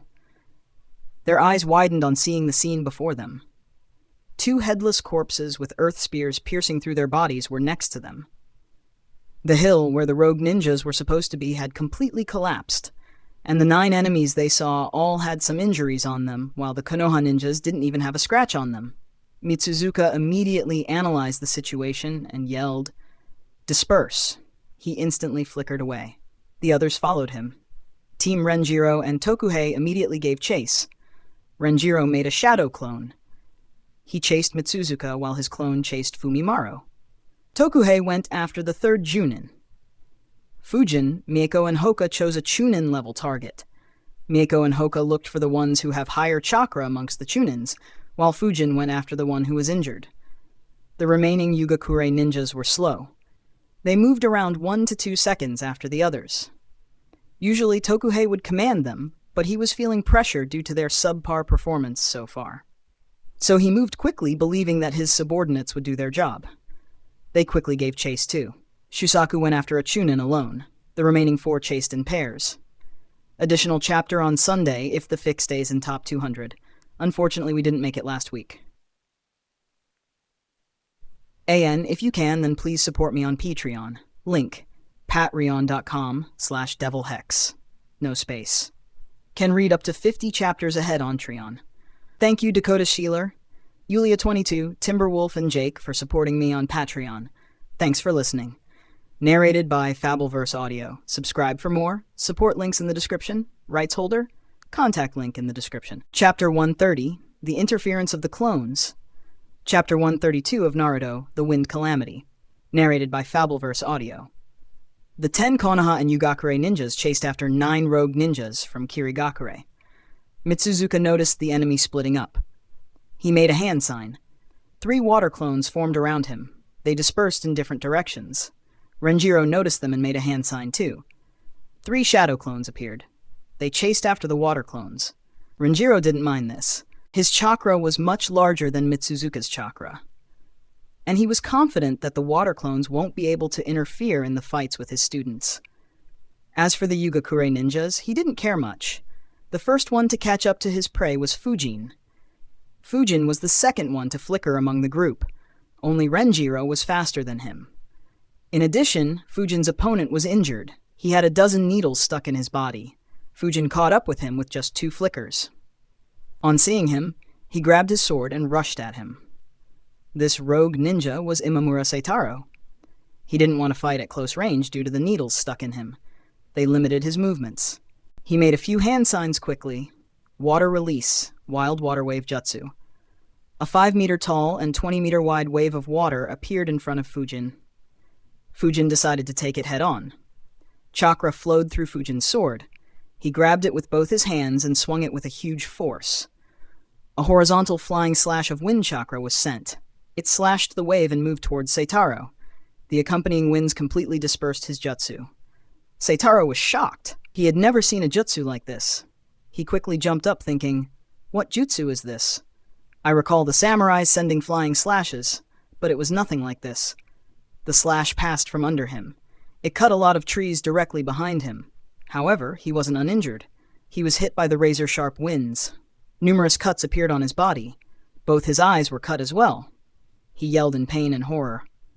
In the next second, his heart was hit by an air bullet. He fell down dead. After the rogue ninjas escaped, the first ninja died in under 30 seconds. They would have never imagined such a result. Fujin created a shadow clone to seal and store his body. He grabbed the scroll and moved towards other targets. While Fujin was fighting, the others were still chasing. The 3 Junins successfully escaped into the sea. However, Renjiro and Tokuhei chased them into the seas. Miko and Hoka managed to intercept their targets before they entered the sea. They began fighting. However, they were restricted as they had to ensure that their opponent didn't escape into the sea. All 3 of the Chunins that Yugakure's Chunins chased also entered the sea. They followed them. The fight would have entered a deadlock, if not for 2 variables.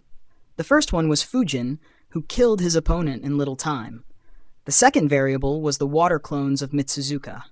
Mitsuzuka had seen Renjiro stand with the 3 kids before the Yugakure ninjas arrived. He had speculated that those 3 were his students. His 3 water clones rushed towards Fujin, Hoka, and Miko. Renjiro's shadow clones followed them. Miko's opponent was Nakane Motoyuki. He was an elite Chunin who specialized in the water element. Miko was faster than him. She and Motoyuki stepped on the beach at the same time. She threw 2 shurikens at him and another 2 shurikens to cut off his escape route to the sea. Motoyuki easily blocked the 2 shurikens. He looked at Miko with disdain. However, Miko's eyes turned red. He immediately became very alert. The Sharingan was a nightmare in battle. He was about to escape to the sea when he noticed that the other 2 shurikens had wires attached. Miko controlled those wires to redirect the shurikens at Motoyuki from the other side. At the same time, she used Fireball Jutsu. Motoyuki moved to dodge the two shurikens. While moving, he used water wall jutsu to block the fireball. The fireball hit the water wall and steam spread through the region. Motoyuki immediately made a few hand signs. The mist began gathering in the region. Miko frowned as she noticed the mist getting formed. She was about to make a move when she felt danger. She immediately moved to her right. A water bullet passed through her previous location. If she hadn't moved, it would have hit her heart. Mitsuzuka's water clone beat Renjiro's shadow clone in reaching this battlefield. However, it didn't accomplish anything as Miko dodged it and Motoyuki couldn't take any advantage of the opening it provided. Spikes formed under the water clone. The water clone quickly moved out of the way. Renjiro's shadow clone had also appeared on this battlefield. Miko observed both with her Sharingans and realized that they were clones. Renjiro's clone made a few hand signs. Great Breakthrough Jutsu. The jutsu cleared out all the mist and steam. While the jutsu was harmless, the water clone was vulnerable. He immediately used water wall jutsu to protect himself. Renjiro's clone appeared next to Miko. Miko grinned. She hadn't had the opportunity to fight alongside Renjiro as an equal yet. Neither did Fujin or Hoka.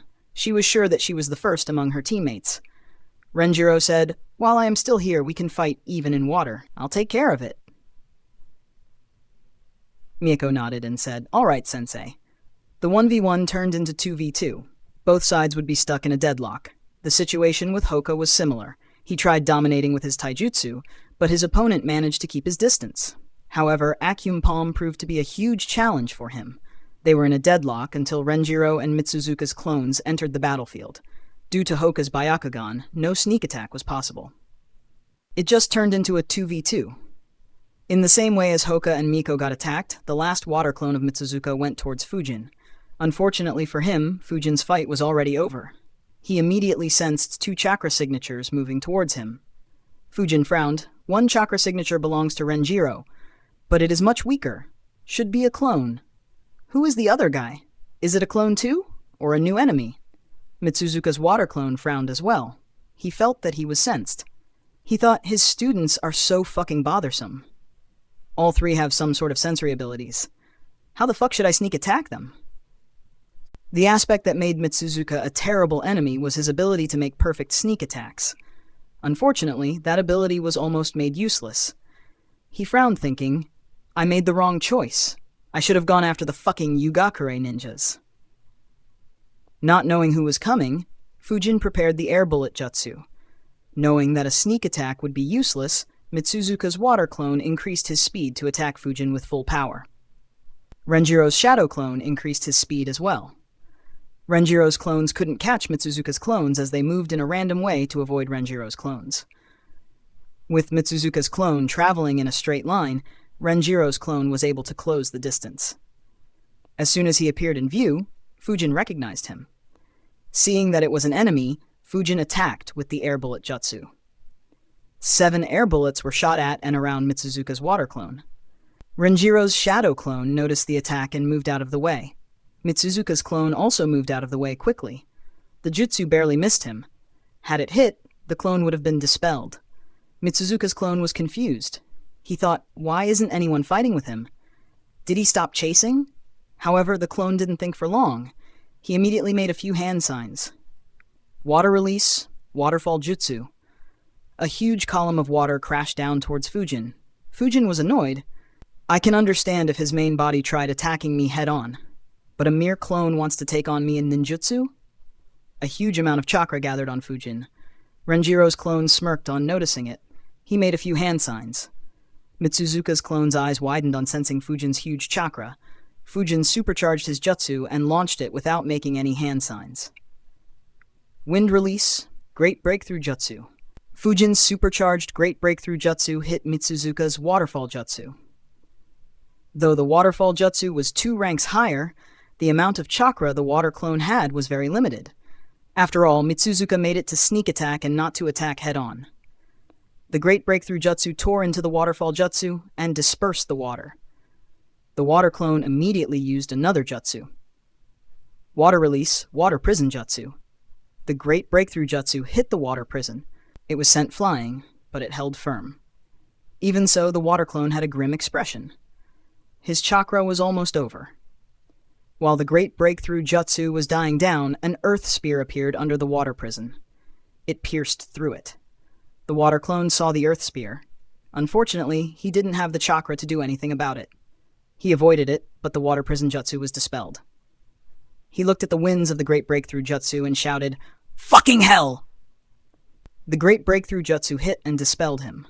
AN? Additional chapter on Sunday if the fic stays in top 200. If you can, then please support me on Patreon. Link www.patreon.com/devilhex, no space, can read up to 50 chapters ahead on Patreon. Thank you Timothy Seabotch for supporting me on Patreon. Thanks for listening. Narrated by Fabelverse Audio. Subscribe for more. Support links in the description. Rights holder? Contact link in the description. Chapter 131. Hoka finally gets to use taijutsu. Chapter 133 of Naruto, The Wind Calamity, narrated by Fabelverse Audio. Hey guys, this chapter is sponsored by Terrence Smith. You can thank him for the double release. A few kilometers away from the shores, Mitsuzuka looked behind. Renjiro was still hot on his tail. He thought, one of my clones was dispelled. And so soon too. Sigh, how did we attract this bastard? Fujin looked at Renjiro's clone. He was hiding inside an earth dome. The dome collapsed. Renjiro's clone flickered next to Fujin. He asked, "What's the status?" Fujin replied, "My opponent is dead. How are things with you?"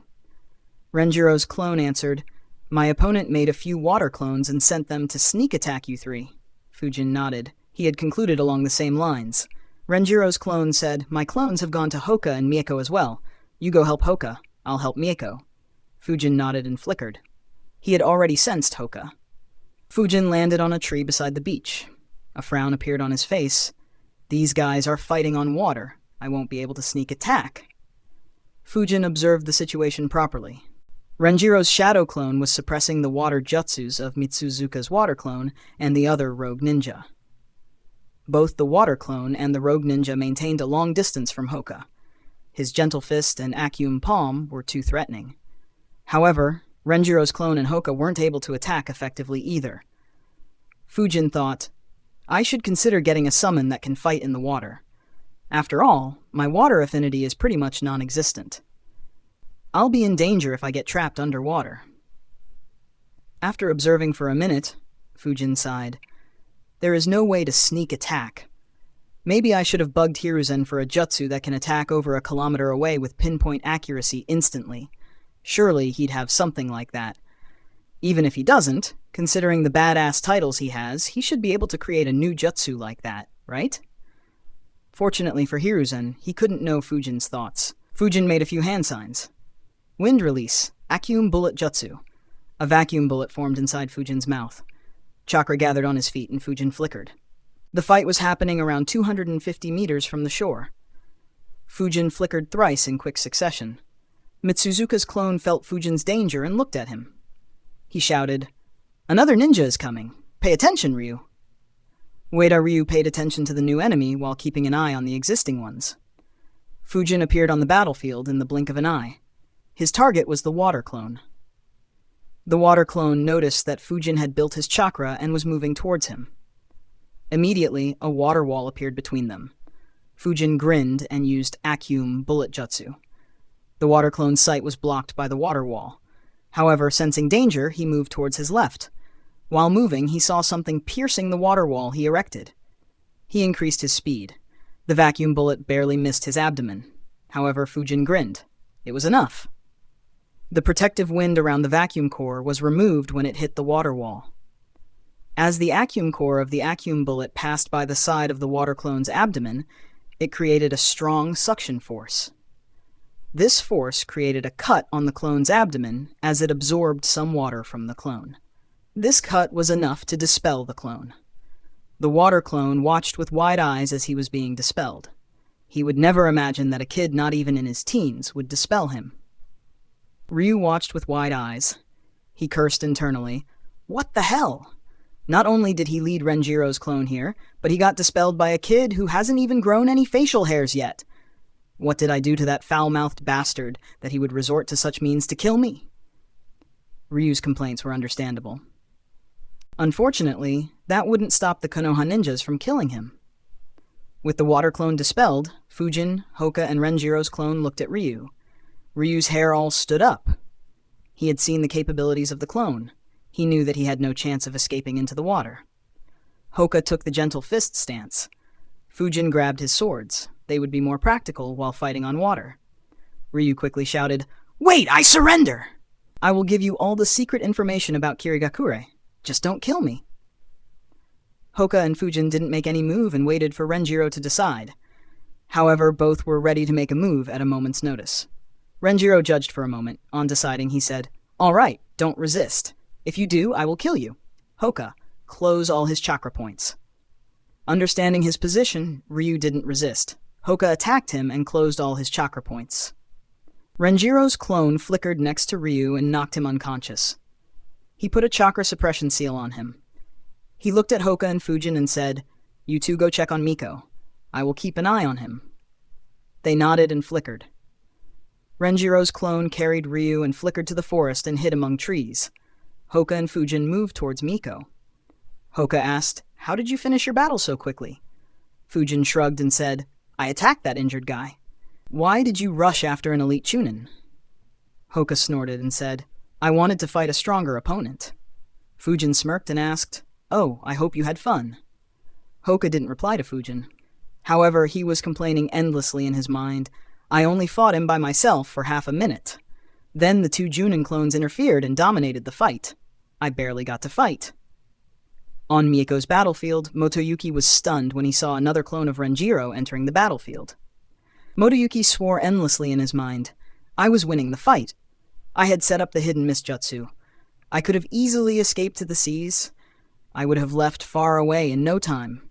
But Mitsuzuka's clone led Renjiro's clone here. With his methods, I couldn't escape.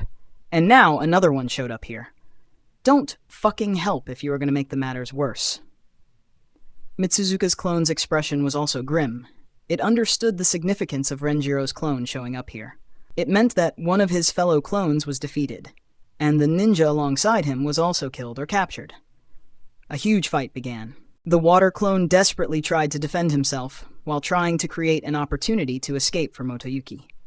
Unfortunately, nothing worked. The teamwork of the two clones was flawless, and Mieko provided perfect support with her shurikens and the threat of Sharingan Genjutsu. After a bitter struggle, the water clone finally fell. Just like Ryu, Motoyuki also offered to surrender. As soon as he offered to surrender, Fujin and Hoka arrived. One of Renjiro's clones looked at Hoka. He looked at Motoyuki and said, "All right, don't resist. If you do, I will kill you. Hoka, close all his chakra points." Hoka was surprised to be asked that again. Fujin grinned and taunted, "Today is your lucky day, Hoka. You get to attack 2 elite Chunins with your gentle fist. I am so happy for you." Hoka's face immediately went dark. He ignored Fujin and walked ahead while thinking, "I want to fight them head on. This is just lame." He followed the clone's command and closed his chakra points. The clone knocked him out and put a chakra suppression seal on him.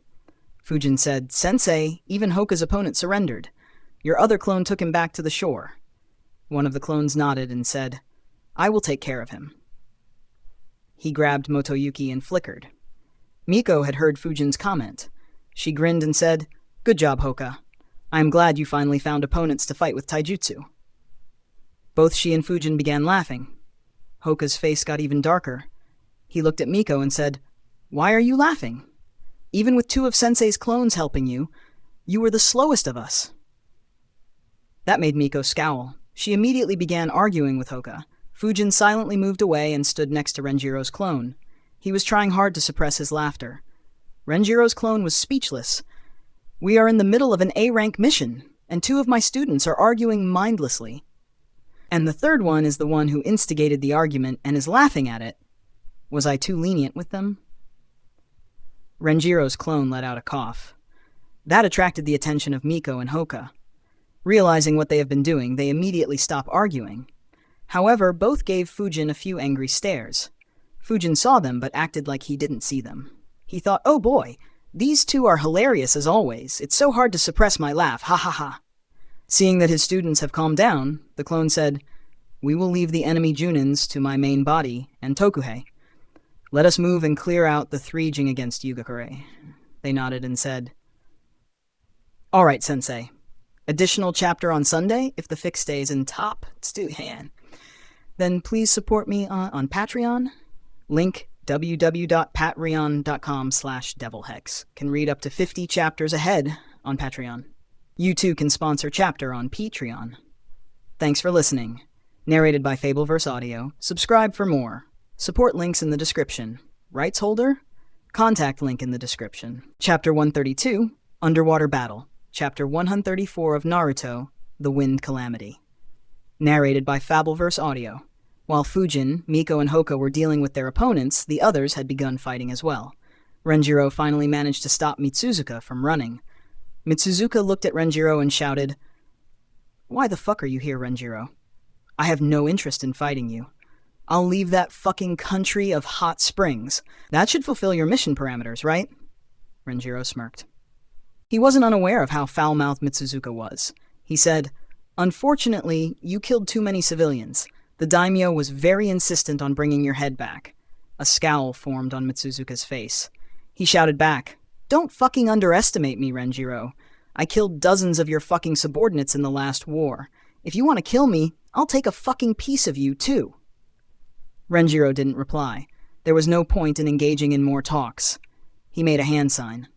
Water release, water dragon jutsu. A water dragon formed behind Renjiro and moved rapidly towards Mitsuzuka. Mitsuzuka flickered while making hand signs. Water release, water shock bomb. He released a jet of water that hit the dragon on its head and exploded. Both jutsus were neutralized. Water showered in all directions. Mitsuzuka thought, Too easy. There should be more.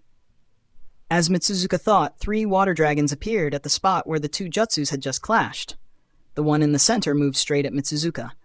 The other 2 water dragons split in opposite directions and attacked Mitsuzuka from his right and left. Mitsuzuka moved backwards while making hand signs. Suddenly, he jumped backwards. A huge head of another water dragon appeared under his feet. The dragon opened its mouth and shot a giant ball of water at Mitsuzuka. Mitsuzuka watched with a grim expression on his face. He continued making hand signs. Water release, giant mirror shield jutsu. Just when the water sphere was about to hit him, a giant mirror of water appeared in front of him. The ball of water hit the mirror and exploded. The mirror collapsed, but the impact didn't pass through it. Behind the mirror, Mitsuzuka had used water prison jutsu to protect himself. Renjiro watched from a distance. A sphere of water surrounded Mitsuzuka, who was about 15 meters in the air. 4 water dragons moved rapidly towards the sphere of water. It looked as if the 4 dragons were competing with each other for food. Mitsuzuka kept making more hand signs. Water wall jutsu. 4 thick water walls appeared around the water prison. Each water wall blocked a water dragon. The water dragons pierced through the water walls and collided with the water prison. They exploded on contact. Mitsuzuka infused a lot of chakra into the water prison jutsu. The explosions traveled through the water prison, but Mitsuzuka wasn't hurt. However, the water prison crumbled. Mitsuzuka and water slowly fell down on the surface of the sea. As he was falling down, his eyes were glued on Renjiro, who was standing steadily. He saw that Renjiro wasn't making any move. However, he felt a strong sense of danger. As soon as he landed on the surface of the sea, a giant claw attacked him. Mitsuzuka immediately flickered out of the way. The giant claw slashed his afterimage into 2. However, Mitsuzuka wasn't unhurt. Though he moved quickly, the claw still left 3 long cuts on his back. Mitsuzuka watched what had attacked him. His eyes widened. It was a gigantic, 25 feet tall sloth. He muttered in annoyance, This fucking beast! I still recall reading reports in the Third War of a giant sloth killing and eating my subordinates. Renjiro smirked on seeing Mitsuzuka get injured. He had summoned the sloth under the cover of their first clash. He grabbed a sword and flickered towards Mitsuzuka. Mitsuzuka noticed Renjiro's movement. The giant sloth also began swimming towards him. Understanding his disadvantageous position, Mitsuzuka dived underwater. Both Renjiro and the sloth followed him. Mitsuzuka dived to a depth of 100 meters. He created 4 water clones. Renjiro saw them and created 4 water clones as well. In an instant, all 8 water clones disappeared. The water clones moved at a very fast speed underwater. One of Mitsuzuka's water clones attacked the sloth. The sloth, though strong and able to hold its breath underwater, was severely restricted by the water. One of Renjiro's water clones went to help him. The other 3 water clones flickered around at great speeds and tried to sneak attack Renjiro. Renjiro's clones stopped their sneak attacks and sneak attacked Mitsuzuka as well. 2 men and 6 clones engaged in a high-paced melee underwater. They used numerous water release jutsus. While underwater, the power of water jutsus was amplified by a huge degree. The surface of the sea above them became very chaotic due to the impacts happening under it. Mitsuzuka was very well versed in underwater battles. He attacked Renjiro from innovative and unimaginable angles. However, Renjiro was no slouch. He blocked all his attacks. The battle between the remaining 2 clones and the sloth also continued. Renjiro's clone and the sloth kept attacking as well. But Mitsuzuka's clone countered properly and prevented the sloth from interfering in the battle. The 2 remained in a deadlock for a few minutes. To increase the pressure on Renjiro, Mitsuzuka created 3 more clones. Renjiro smirked and created 6 water clones in response. 3 of them went ahead to intercept the 3 new clones of Mitsuzuka. The remaining 3 moved together in a group. Renjiro thought, "Let's see how you counter this." The group of the 3 water clones attacked a clone of Mitsuzuka, who was engaged in combat. It was caught off guard due to being suddenly attacked by 3 more clones. One of Renjiro's water clones sent a flying slash at him and dispelled him. Mitsuzuka's face became grim. He realized the danger that the group of 3 clones posed. He immediately recalled his clones. They stopped fighting and retreated next to him. Renjiro and his clones tried attacking and dispelling them, but they were able to dodge everything and go back safely. Mitsuzuka and his 6 water clones looked at Renjiro and his 10 water clones and his sloth summon. Renjiro immediately pressed on the attack. His 10 water clones dispersed in different directions and assaulted Mitsuzuka from all sides. Mitsuzuka's clones entered into a defensive formation. They desperately defended Renjiro's assault. Mitsuzuka cursed in his mind. "These fucking Senju and their fucking huge reserves. If I keep fighting, my chakra reserves will dry up. I wanted to take advantage of him chasing me and land a killing blow, but he has been so fucking careful. I need to escape, or I'll be dead. Worse, I'd be eaten by the fucking beast." Renjiro's clones kept up the assault. Renjiro floated next to his summon and observed, "He is in a crunch. If he just makes one misstep, I'll kill him. Either he will need to create more clones, or he will need to find a way to escape." After desperately defending for a couple of minutes, Mitsuzuka made his decision. He made a hand sign. 5 more water clones appeared around him. All his water clones immediately moved to attack Renjiro's clones. The last one attacked Renjiro and his summon. Meanwhile, Mitsuzuka turned around and ran away. Renjiro noticed it. It was as he anticipated. He quickly made 2 water clones to intercept the incoming clone. He rode the sloth to chase after Mitsuzuka. The sloth went around the battlefield of the water clones and swam towards where Mitsuzuka had escaped. However, soon it stopped and turned around and attacked a water clone. Renjiro was surprised. He hadn't instructed the sloth to do anything like this. However, his eyes widened as he realized why the sloth had done this. The water clone had a grim face. It was actually Mitsuzuka disguised as a water clone. The one who ran away was actually a clone. Mitsuzuka wanted to lure Renjiro's main body away. Then he could create more clones to block all of Renjiro's clones and run away before Renjiro realized that he was tricked. He immediately began cursing. What the fuck? How the fuck can this beast smell underwater? He immediately fell into a difficult situation. Renjiro and his clones made a hand sign and assaulted Mitsuzuka with dozens of water bullets. Mitsuzuka barely managed to dodge and block them. However, a few cuts appeared on his body. Once the water bullet barrage was over, the sloth moved forward and swung its massive claws at Mitsuzuka. Mitsuzuka immediately moved to dodge it. Renjiro appeared in his path and attacked him with his sword. Mitsuzuka knew about Renjiro's abilities with a sword. He grabbed his kunai and channeled his chakra through it. He blocked Renjiro's sword and used the force of the sword to move away from Renjiro. However, Renjiro's clone intercepted him and attacked him with Water Dragon Jutsu. At the same time, the sloth as well as Renjiro moved forward to attack Mitsuzuka. Mitsuzuka desperately defended himself. Additional chapter on Sunday if the fic stays in top 200. If you can, then please support me on Patreon. Link www.com/devilhex, no space, can read up to 50 chapters ahead on Patreon. Thank you, Damian Cross, for supporting me on Patreon. Thanks for listening. Narrated by Fabelverse Audio. Subscribe for more. Support links in the description. Rights holder? Contact link in the description. Chapter 133, Mission Incomplete. Chapter 135 of Naruto the Wind Calamity. Narrated by Fabelverse Audio. While Renjiro and Mitsuzuka clashed, Renjiro's clone and Tokuhei also clashed with their opponent. Tokuhei's opponent was Arihiyoshi Juchi. They stood face to face on the sea. Juchi taunted, "Tokuhei, we have heard about you. You are a strong Earth Release user." But, he smirked and continued, "But we are at sea. How will you fight me here?" Tokuhei wasn't affected by his opponent's attempt at disturbing him. He calmly said, "You ninjas from the Big Five villages need to stop underestimating us." He made a hand sign. "Since I dared to chase you, it means that the result of this battle will only be your death." Tokuhei opened his mouth wide. He spat out rocks and mud from his mouth. Soon, a small 5-meter radius island formed in the middle of the sea. Juchi was surprised at Tokuhei's skill. He thought, "He is very good. No wonder Mitsuzuka asked us to not fight against him on land." Tokuhei made a few more hand signs, Earth Release, Rock Dragon Jutsu. He spat out a 20-meter-long rock dragon. Juchi was surprised once again. He quickly moved backwards and made a few hand signs. Water Release, Water Bullet Jutsu. He spat a few dozen water bullets at Tokuhei and the rock dragon. But the rock dragon moved and got in front of Tokuhei. All the water bullets hit the rock dragon. But apart from a few scratches, no damage was done. Juchi swallowed his saliva.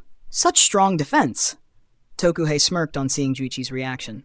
He controlled the rock dragon to move towards Juchi. Juchi instantly dived underwater. Tokuhei jumped on his dragon and followed him. Inside the water, Tokuhei again made a few hand signs. The rock dragon opened its mouth and spat multiple mud bullets at Juchi. Juchi was surprised, but he dodged them all. Juchi made a few hand signs while running. Water Release, Water Dragon Jutsu. A water dragon formed and moved towards Tokuhei. The rock and water dragons clashed. The rock dragon just moved through the water dragon, completely crushing it. Juchi was dumbfounded. He screamed internally, "What the hell is this thing made of?" This matchup was very unfair for Juchi. The earth element is strong against the water element. Of course, Juchi himself isn't strong enough. Unlike Renjiro and Mitsuzuka, he couldn't make his water dragon explode on contact. So the damage output of his jutsu was quite low. Juchi was very annoyed by the battle so far.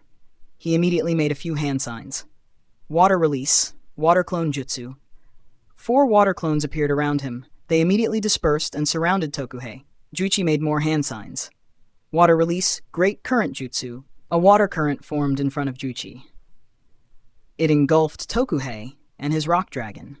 They began getting dragged backwards along the water current. Tokuhei exerted more chakra on his rock dragon to get out of this current. This provided an opening for Juchi's clones. They immediately used Water Bullet Jutsu on Tokuhei. Each clone shot a dozen bullets. Despite the strong water current around Tokuhei, each bullet hit its target. Tokuhei saw the incoming attack and made a hand sign. Earth Release, Iron Skin Jutsu, all 48 water bullets hit him. However, he didn't suffer any damage at all. Juchi and his clones were speechless. Juchi's eyes went red in anger. He screamed in his mind, "You know what? Screw you." He made eye contact with his water clones. His water clones moved and made hand signs. Water Release, Great Current Jutsu. All 4 water clones poured all their chakra into the jutsu. They created 4 more water currents. And each of these water currents joined up with the current created by Juchi. It was like tributaries joining up with the main river. As a result, the force of the water current increased exponentially. Tokuhei tried his best to break out of this water current, but to no avail. Both Tokuhei and his rock dragon were washed away for a couple of kilometers. Juchi watched Tokuhei getting washed away. He thought, that wouldn't be enough to kill him. But screw him. I don't want to fight that turtle. He created 4 water clones. One clone ran towards Tokuhei. One stayed where he was. Juchi and the remaining 2 clones ran in different directions. Tokuhei was livid at getting washed away in this manner. The strong current also damaged his rock dragon to a certain extent. Its rocky scales had been crushed, and there were cracks all through its body. Tokuhei decided to dump it and moved forward at full speed. A few kilometers from where Tokuhei and Juichi clashed, another clash took place. Renjiro's clone had caught up with Fumimaro. Renjiro had put around 25% of his chakra in this shadow clone. No words were exchanged between them. They directly attacked each other. Knowing that his opponent was just a clone, Fumimaro began attacking with low-power but large-scale water jutsus. Renjiro's clone knew that defeating a Junin with just a clone would be close to impossible. He stayed on defense. After all, he only needed to stall his opponent until his main body was done with his fight. Unfortunately for Renjiro's clone, he didn't have enough information regarding Fumimaro. While Renjiro's clone kept his distance from Fumimaro, Fumimaro too didn't try to close the distance between them, and instead stayed far away.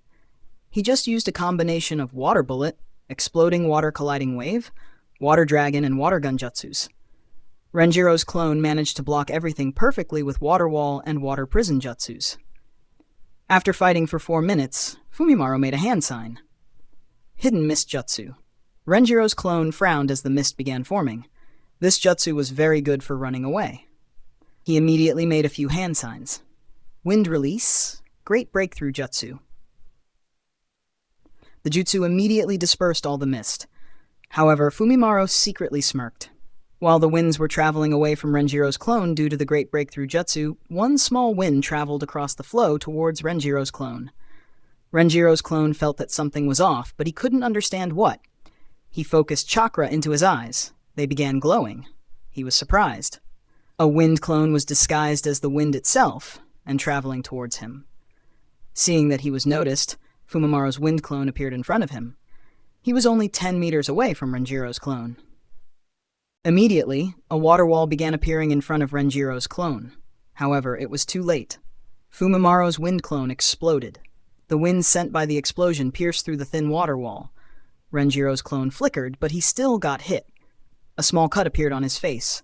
He looked at Fumimaro and said, "I underestimated you," and got dispelled into smoke.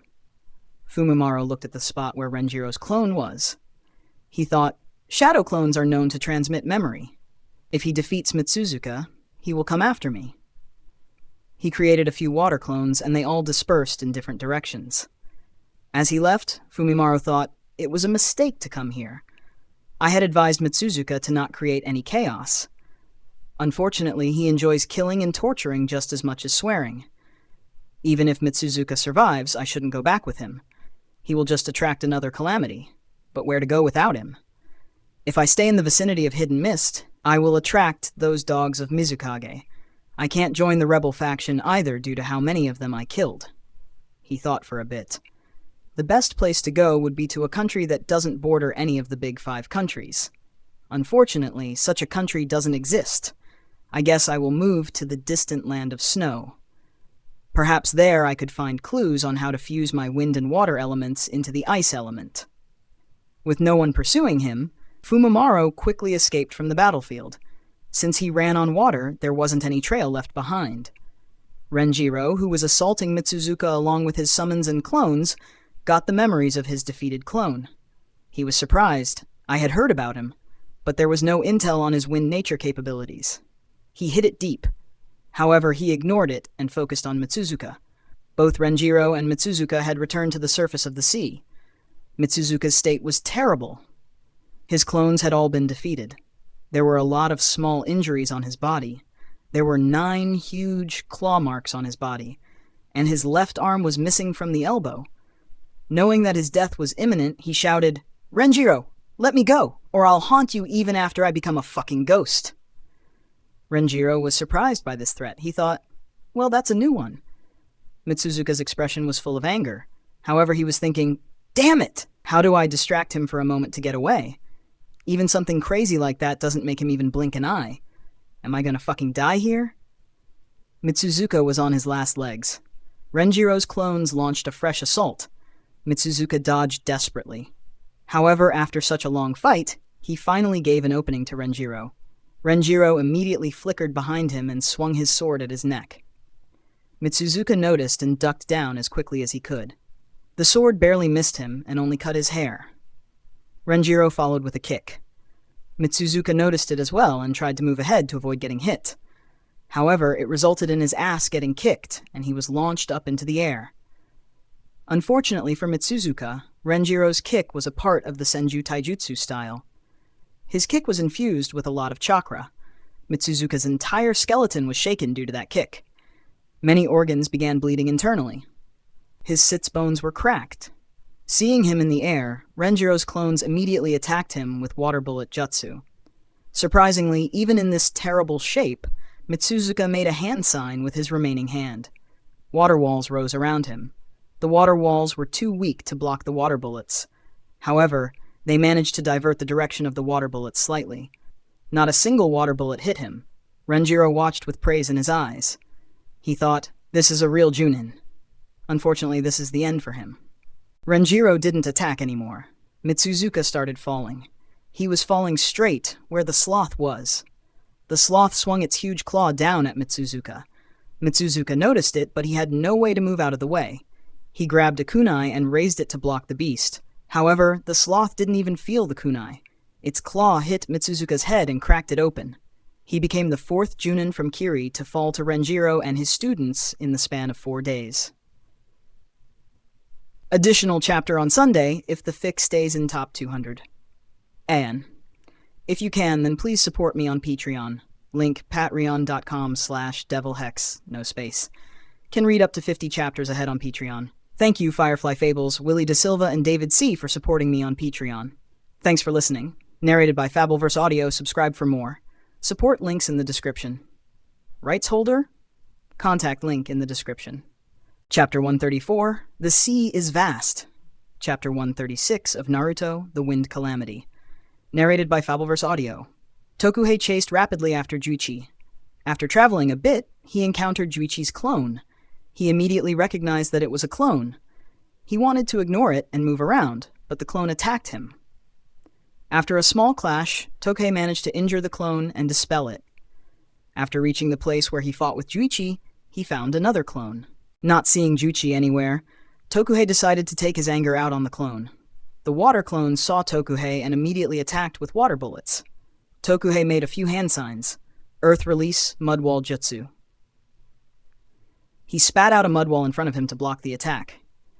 The mud wall blocked all the water bullets. Tokuhei made a few more hand signs and slammed his right palm on the mud wall. The mud wall immediately began shooting out mud shurikens at the water clone. However, the clone managed to dodge everything. The speed of the mud shurikens was slower due to the drag inside the water. The two exchanged more attacks. As they kept fighting, Tokuhei's mood kept getting worse. Though the clone didn't manage to land any hits on him, the fact that he couldn't defeat the clone of a not-so-famous Junin for so long hurt his pride. After a couple of minutes, the clone's chakra was almost exhausted.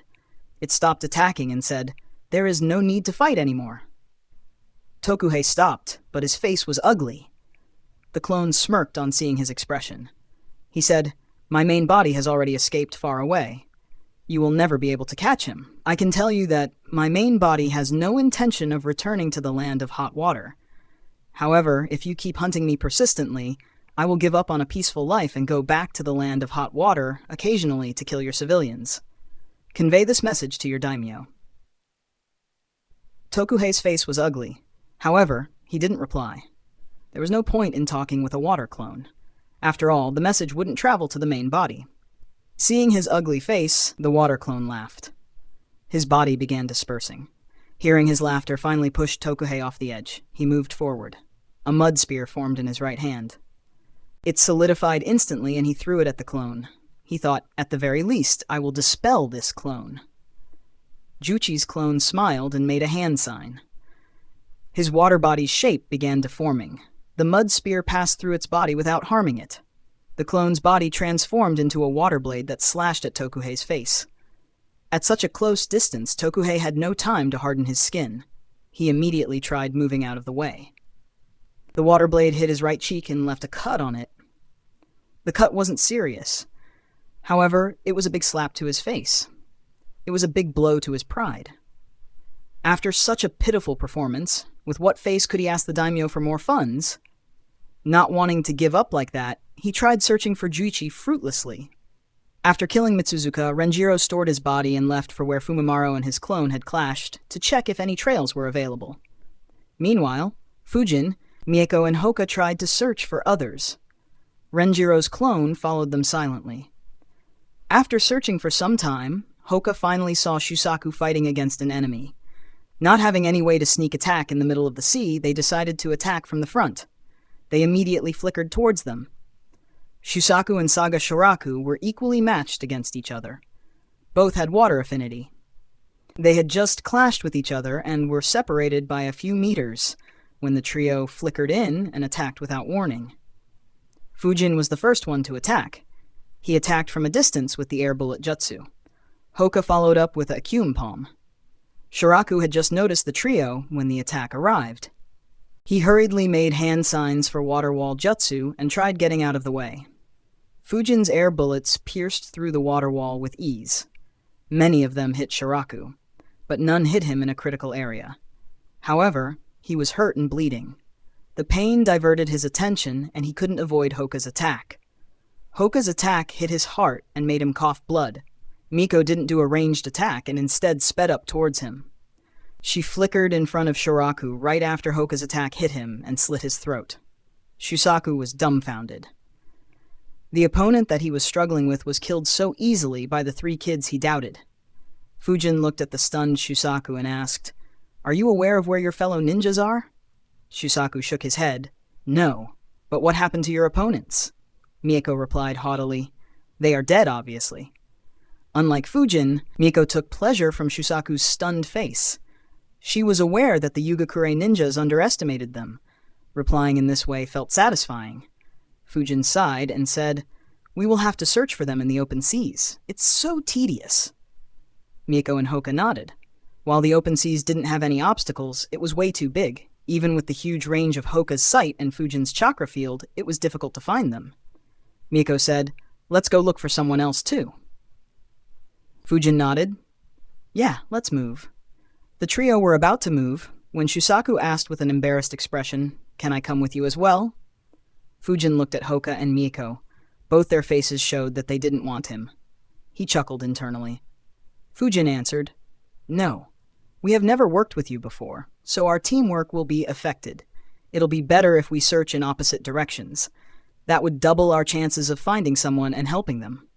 Fujin, Mieko, and Hoka flickered without waiting for Shusaku's reply. Renjiro's clone, who was keeping a watch from afar, chuckled and followed them. Shusaku never sensed Renjiro's clone. Shusaku watched the trio with a dumbfounded expression. He thought, "This is the first time I have felt three kids looking at me as if I was useless. The kids in my village look up to me. Besides, how can my scouting skills compare to that of a Hyuga?" He shook his head and stored the body of the dead rogue ninja and went in the opposite direction. The trio continued searching for around 10 minutes, but didn't find anyone. Mieko complained, "What the hell?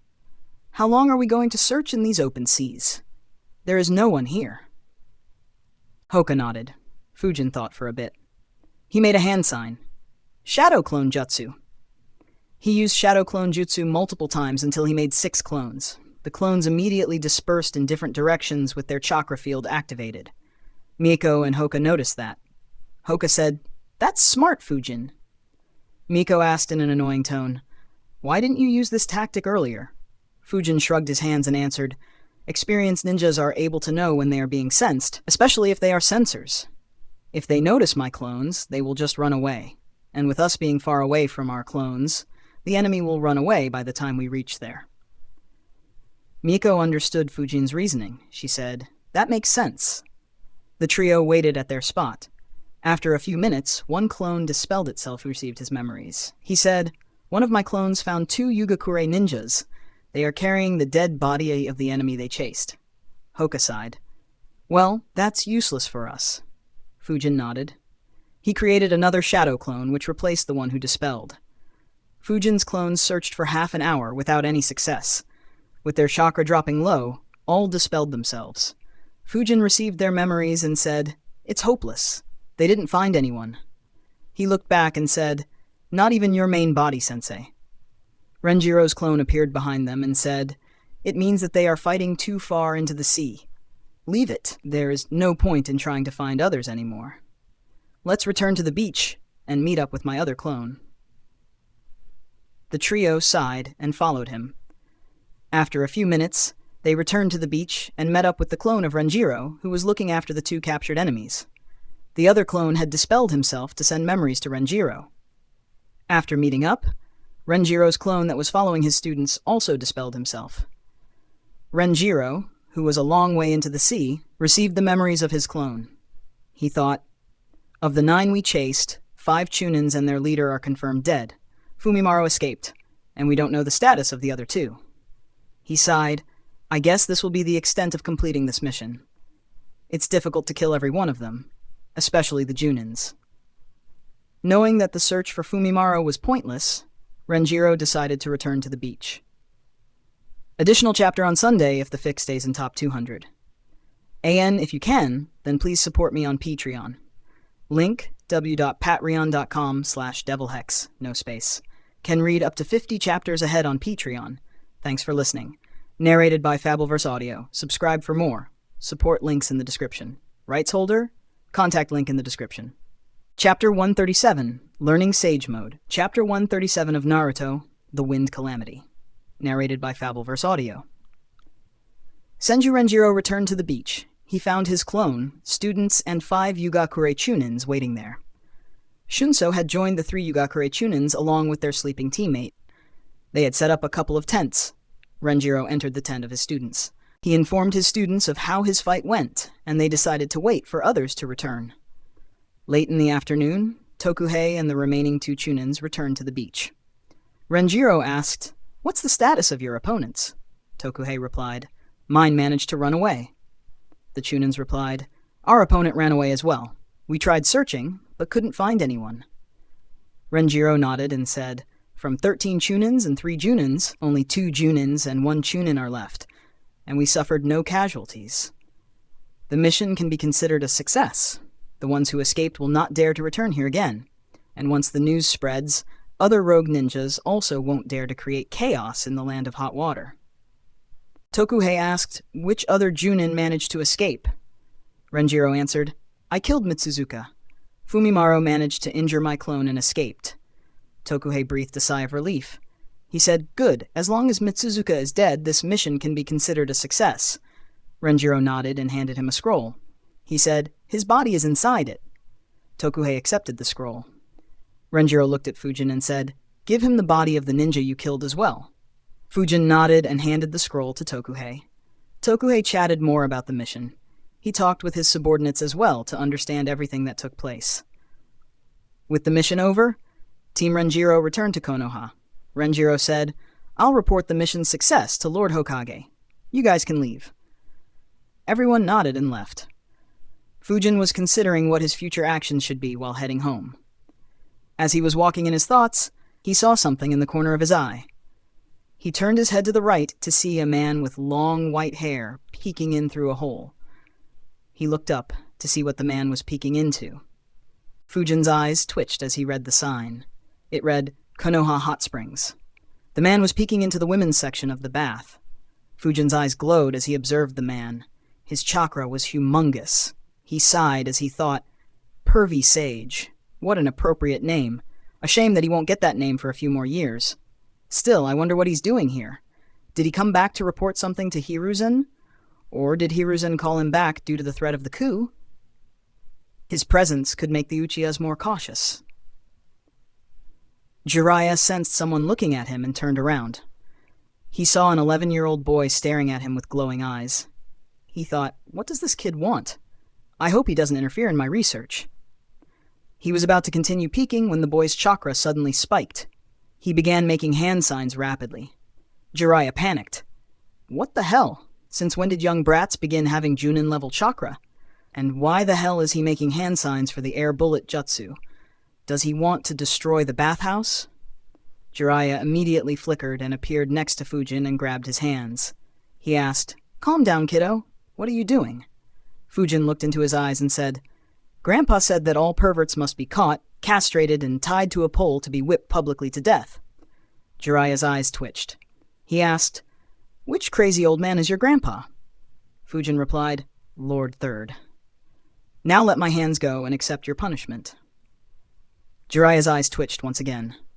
He complained in his mind, How many young kids is that old man going to fool into calling him grandpa?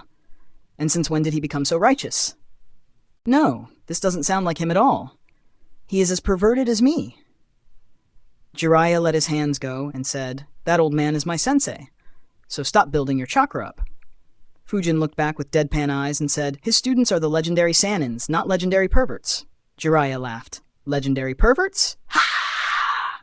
He looked at Fujin and said, You are lucky that you met Jiraiya the Gallant and not the other two Sanins. Fujin thought in his mind, No shit! One is a pedo researcher and the other is a drunk Hulk. Fujin looked at Jiraiya with surprise on his face. He said, Are you really? Jiraiya smirked and said, That's right. You are looking at the one and only. Jiraiya slammed his hand on the ground. A lot of smoke appeared, and from the smoke, a toad appeared. Jiraiya jumped on the toad and moved as if he was dancing. He swirled his hair and head in a manner that he thought was cool. I am the hermit of Mount Myoboku, the wise and immortal spirit. That's right, it's I, the Toad Sage, Jiraiya of the legendary Sanins. A look of awe appeared on Fujin's face. He said, That's cool, but Gramps said that even if his students were perverts, he would still chase them down with a stick in his hand. Hearing that, Jiraiya's leg slipped and he fell on the toad. He thought, The first half doesn't sound like the old man at all, but him chasing with a stick totally sounds like him. Jiraiya looked at Fujin and said, What do you want, kid? You are interrupting my research. Fujin said, If you don't want me to tell Grandpa about your perverted acts, then you need to teach me what I want. Jiraiya was amused by Fujin. He asked, Oh, and what do you want to learn? An innocent smile formed on Fujin's face. He said, Sage mode. Fujin's reply shocked Jiraiya. His mouth fell open in disbelief as he heard what Fujin wanted. He forgot to swallow, and the resulting coughs rattled through his chest like a storm, leaving him gasping for air. He took deep breaths and said, Kid, go bother someone else. I have no time for you. Fujin squinted his eyes and said, You have to, or I will never let you do your research. Jiraiya looked skeptically at Fujin and said, Good luck catching me, kiddo. He made a hand seal, and both he and the toad disappeared into the smoke. Some distance away, Jiraiya appeared. He muttered, What an annoying brat. At that instant, he saw a gorgeous lady walking next to him. His eyes immediately landed on her, and a lecherous smile appeared on his face. However, he suddenly heard, Stop perving around and teach me, old man. Fujin's voice wasn't soft. Everyone in the street heard him. Everyone began looking at Jiraiya with disgust. Jiraiya turned around to see Fujin standing behind him. His eyes widened. He asked, How did you follow me? A smirk appeared on Fujin's face as he said, I have been taught by Gramps. Do you think you can get away so easily? Jiraiya grabbed a smoke bomb and threw it on the ground and said, Try following me now. Jiraiya appeared under a tree and said, Finally got rid of the boy. However, he heard, You didn't. Jiraiya looked up to see Fujin standing on a branch of that tree. Jiraiya disappeared once again. Fujin followed him.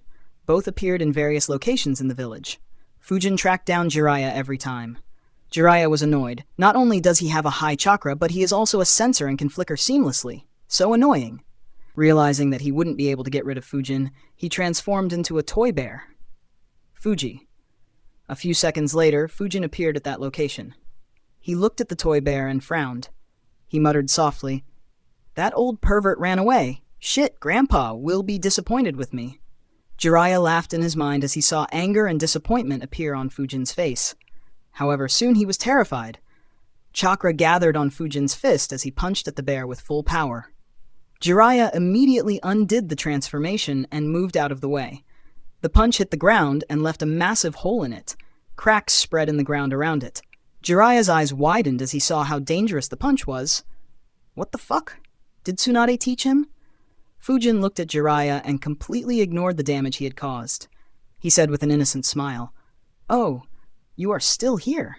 I thought I lost you. Jiraiya complained in his mind, Shit, this brat is worse than Orochimaru and Tsunade combined. He asked, "Why do you want to learn Sage Mode?" Fujin said, "Well, I asked Grandpa to teach me Sage Mode, but he said that only you know it. So he taught me Wind Acuum technique instead. So I want to learn Sage Mode from you." Jiraiya watched with a deadpan expression. "You didn't answer my question. Wait, those sentences aren't even in sync with each other." Jiraiya sighed and said, "I can't teach you Sage Mode either. I was taught by the Toads, and they won't teach anyone else." Fujin expected such a reply. He quickly said, "That's fine. You can tell me how to learn Sage Mode and monitor me. I'll learn it on my own." A frown formed on Jiraiya's face. He said, "Sage Mode is very risky to learn." However, Fujin was adamant and kept asking him. Finally, Jiraiya gave up and agreed. Both flickered to the training ground. Fujin sat in a meditative position. Jiraiya said, "Try to feel natural energy around you, and absorb it and mix it with your own chakra. Once you manage to do it, I'll tell you the ratios." Fujin nodded and began sensing. However, without any help, he had no success. Jiraiya saw Fujin try unsuccessfully and smirked. "Suzuki Fujin, Sensei told me information about him. Orphan, hardworking, extremely talented with the sword and wind release and has very high chakra for his age. Unfortunately, it looks like he has allowed himself to be very arrogant. This should make him more humble." Fujin spent 6 hours trying to sense Sage Chakra without any success. Finally, he sighed and asked Jiraiya, "Could you give me some tips?" Jiraiya said, "I already gave you all." Fujin said, "Can you tell me anything else? Like, how do you feel when you absorb natural chakra or anything else that could help me?" Jiraiya thought for a bit and said, "Now that you say, I do feel a tingling sensation in my back whenever I activate Sage Mode." Fujin asked, "Tingling sensation?" Jiraiya turned around and pointed at the center of his back. He said, "Over here. I concentrate my chakra and get a tingling feeling here while activating Sage Mode." Fujin was lost in his thoughts on hearing that. Tingling feeling. Tingling feeling. Tingling feeling. It feels like I have forgotten something. Something important. He sat in the meditative position once again and concentrated his energy on his back. Soon, he began feeling a tingling sensation on his back. He kept meditating and sending more chakra there. Jiraiya watched Fujin with curiosity. But soon, his curiosity turned into shock. His mind couldn't form words as he sensed Fujin's chakra skyrocket. Finally, he gathered himself. What the fuck is happening? How can a human have so much chakra? It is exceeding tailed beast chakra levels. No, it has already exceeded them. Even nine-tailed fox doesn't have so much chakra. Fujin chakra kept skyrocketing. Soon, a golden aura appeared around him. He gritted his teeth and focused. The aura caused high-speed winds around Fujin. Even Jiraiya had to move backwards. The winds spread throughout Konoha, and every sensor looked towards the training ground where Jiraiya and Fujin were. The chakra was so intense that everyone was scared out of their wits. Suddenly, Fujin yelled loudly. He let out all his energy. The golden aura around him grew. His hair turned golden. He stood up and muttered, "Right, this is what I have forgotten." Soon, lightning began appearing on his body. He said, "It's a good thing that I learnt lightning release." As soon as lightning appeared on his body, his energy once again skyrocketed. It increased by more than 10 times. His chakra spread throughout the universe. A long distance away from Earth, there was a settlement in space. This area was ruled by a strong clan. The members of this clan were all very pale and had white eyes. Some of them had a third eye on their forehead. In this clan, an old man opened his eyes and looked in the direction of the Earth. A serious look could be seen on his face. He was stunned. "What energy? This doesn't feel like anyone from my Otsutsuki clan. Who unlocked such a huge power?" Fujin looked at Jiraiya and said, "You can increase the length of your hair, right? Can you show me how it's done?" Jiraiya was scared shitless by Fujin's aura. He nodded and made hand signs and increased the length of his hair. Fujin watched carefully and replicated his jutsu without making any hand signs. His hair began growing. They grew up to his waist, and his eyebrows disappeared. He said, "This is the power I want." His chakra grew many folds once again. He looked up in space and could sense every being in the huge space in the territory controlled by Otsutsuki. The leader of the Otsutsuki clan, who was wondering who could have such power, suddenly shivered as he felt Fujin sensing his location. A grin formed on Fujin's face as he said, I will be the god of this world. No one can stop me. He began laughing like a maniac. Zahaha. Happy April Fool's Day. Thanks for listening. Narrated by Fabelverse Audio. Subscribe for more. Support links in the description. Rights holder? Contact link in the description. Chapter 135. Concluding the mission. Chapter 138 of Naruto the Wind Calamity. Narrated by Fabelverse Audio. Hey guys, this chapter is sponsored by 1995. You can thank him for the Sunday release. This chapter will have some similar dialogues and paragraphs as the previous chapter, as I had to make the previous chapter as believable as I could. I hope no one took the previous chapter seriously, and instead enjoyed it. I read all the comments and loved them a lot. Story continues as normal from this chapter. Senju Renjiro returned to the beach. He found his clone, students, and 5 Yugakure Chunins waiting there. Shunso had joined the 3 Yugakure Chunins along with their sleeping teammate. They had set up a couple of tents. Renjiro entered the tent of his students. Fujin had sensed Renjiro when he arrived close to the beach. All 3 students greeted him. Mako asked, "What's the status of the mission, Sensei?" Renjiro's clone dispelled itself to transmit all the memories back to his main body. Renjiro answered, "Their leader Mitsuzuka is dead. The other Junin that my clone chased managed to escape." The trio were surprised. This was the first time they heard someone escaping from Renjiro. Renjiro looked at their expression and shrugged his hands and said it was a clone. It's difficult to stop a Junin with just a clone. The trio looked away awkwardly. Their expectations from Renjiro were too high. Fujin asked, "What about the ones who didn't return, Sensei? We searched for them a lot, but didn't find them." Renjiro answered, "There are 2 possibilities. The first possibility is that they are dead, with their bodies at the bottom of the seafloor, or taken away by the enemies. Or the second possibility of them failing their mission and trying to search for the enemy fruitlessly." The trio nodded. They had reached the same conclusion. Renjiro continued, "Let's wait here till the evening. If they are alive, they will return when their chakra drops low." The trio nodded. The tent became silent. They didn't have anything to do but wait. After some time, Fujin said, "I am bored of eating ration bars. You guys want to hunt fish?" Hoka and Miko immediately agreed. Hoka said, "Definitely." Miko said, "Let's go." All 3 flickered out of the tent, leaving Renjiro alone. Renjiro sighed and muttered, "Oh well, this mission is pretty much over. No harm in having some fun."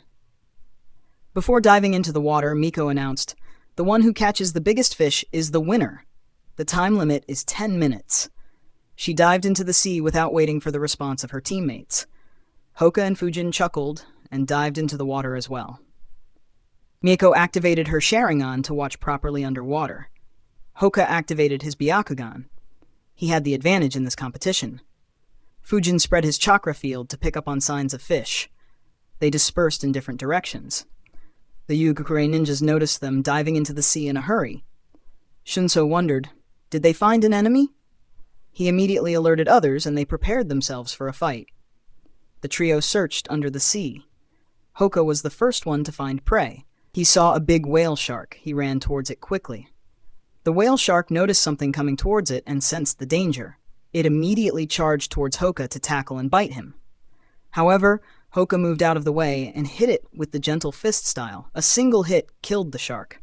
Fujin was the next one to find his target. He found a giant crab. He thought, damn, do crabs in this world become so freaking huge? On second thoughts, there are gigantic toads. So this shouldn't be strange, I guess. The crab noticed Fujin and attacked him with its giant claws.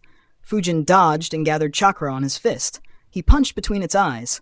The punch caused cracks to appear on its shell. Its brain was smashed due to the punch. It died. Fujin lifted the crab and began making his way back.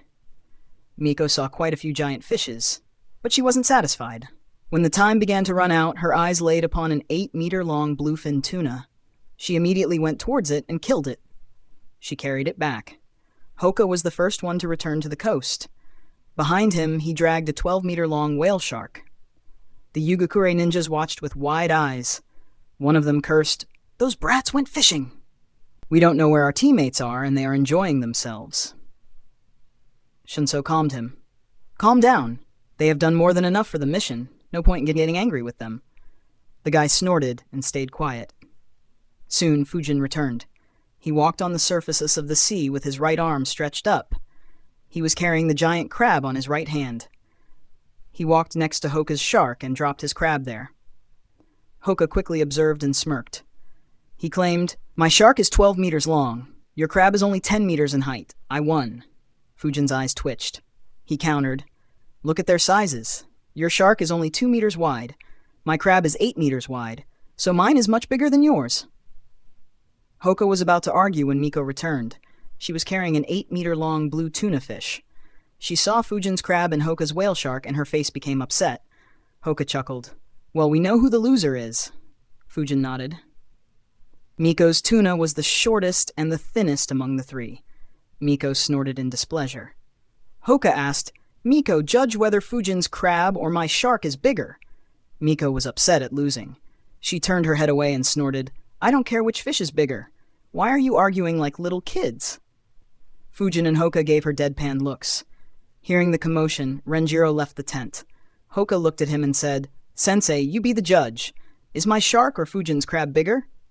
Renjiro's eyes twitched. He thought, why are they being so childish?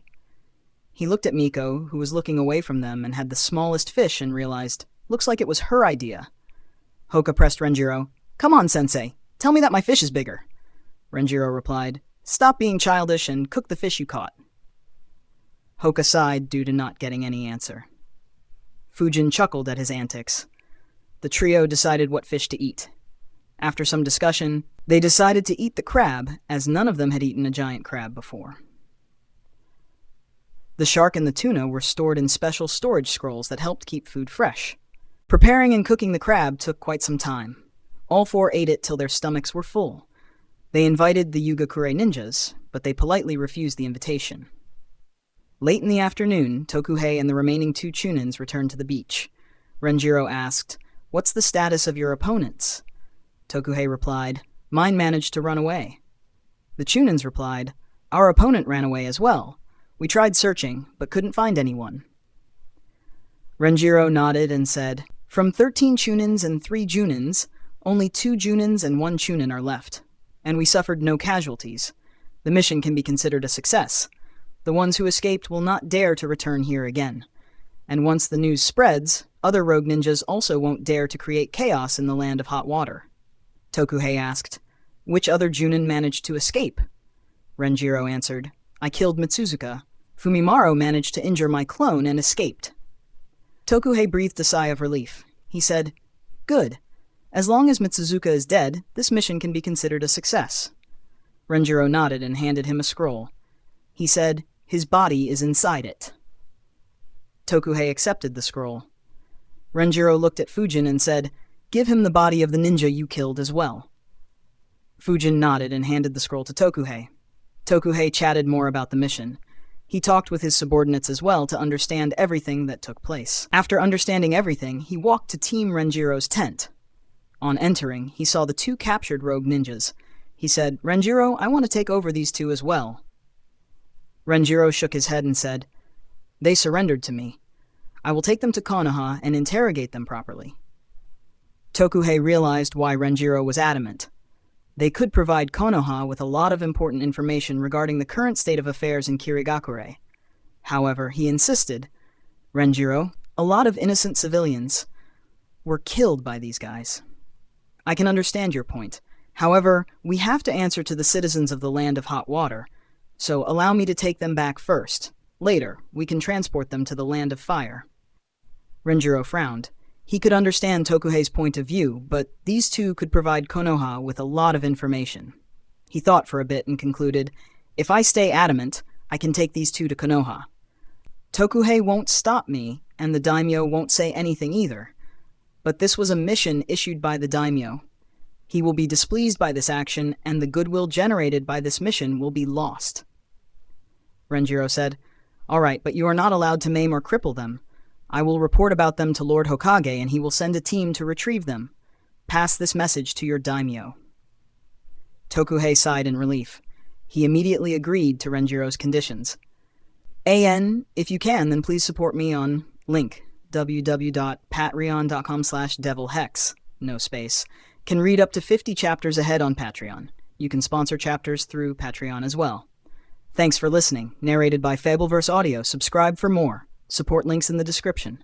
Rights holder? Contact link in the description. Chapter 136. Holy shit. Chapter 139 of Naruto. The Wind Calamity. Narrated by Fabelverse Audio. Tokuhei smiled and said, "The reward for completing the mission should already be handed to Konoha. As for the bounties, Lord Daimyo will send them to Konoha as soon as he can." Fujin asked, "What bounties?" Tokuhei replied, "Due to the chaos that this group created, Lord Daimyo had put bounties on their heads. Mitsuzuka had a bounty of 20 million ryo. Any Junin in the rogue group had a bounty of 10 million ryo, while the Chunins had a bounty of 2 million each." He looked at the kids and said, "Fujin, you killed 2 Chunins. Mieko and Hoka, you 2 killed 1 each, and you 3 helped Shusaku in killing his opponent. So the reward for that kill would be split among you 4. Fujin was stunned. "The hell? 5 million ryo for such an easy job?" Tokuhei smiled on seeing Fujin's reaction. Hoka and Miko didn't react much. Fujin looked at Renjiro and thought, he killed Mitsuzuka. In addition, he killed the 2 gatekeepers and 4 more Chunins before the fight began. He'll get a freaking 32 million ryo. Renjiro noticed Fujin's gaze but didn't react. Tokuhei said, "I will lead my team to collect the dead bodies from under the debris." Renjiro said, "All right, we will take our leave then." Tokuhei asked, "You don't want to rest for a bit in the town?" Renjiro answered, "No, we had some rest. Besides, the borders of the Land of Fire are closer to here than the town." Tokuhei nodded and said, "All right, it was good working alongside you." Renjiro smiled and said, "It was good working alongside you as well." Tokuhei left. Renjiro looked at his squad and said, "Pack up, we are leaving." The trio nodded and immediately packed up the tent. After gathering everything, they left. As they moved through the forest, Fujin asked, "Sensei, do rank A missions pay so much?" Renjiro replied, "It depends on how critical the mission is for the ones who issue it. This time, the daimyo was under a lot of public pressure. That is why he issued those bounties." Fujin nodded. Mieko asked, "Sensei, how difficult are the rank S missions?" Renjiro answered, "Well, imagine having to do this mission with just a squad of 4 ninjas. So if this wasn't a joint mission, it would have been close to a rank S mission. Usually, rank S missions aren't labeled as such, due to difficulty. Rather, it is the critical nature of the missions. If it is labeled rank S due to difficulty, then our opponent would be an elite Junin, someone who could go up equally against me." Mieko, Fujin, and Hoka paid attention to Renjiro's words. Since this one would probably be their last mission together, they asked Renjiro a lot of questions. Renjiro answered them patiently and resolved their queries. While they were moving, Fujin occasionally activated his chakra field, while Hoka activated his Byakugan. During one such occasion, Fujin sensed something that shocked him. Fujin shouted, "Halt! 2 huge chakras are incoming. One has slightly lower chakra than Sensei, while the other one has more than twice Sensei's chakra." That shocked them. Hoka immediately activated his Byakugan, while Mieko activated her Sharingan. Renjiro also became serious. He thought, "My chakra was naturally high due to being a senju. The ones who had chakra equal to or higher than me are usually S-ranked ninjas." Renjiro spoke. "Hoka," Hoka answered. "One is a shinobi from Kumo, while the other is from Taki. Both are rogue ninja." Suddenly, Hoka stopped speaking. There was a stunned expression on his body. Renjiro asked, "What did you see?" Hoka answered in a shocked voice, "The one with the higher chakra has a different body. It's disgusting." This surprised them. Fujin thought, disgusting body? A few faces appeared in his mind.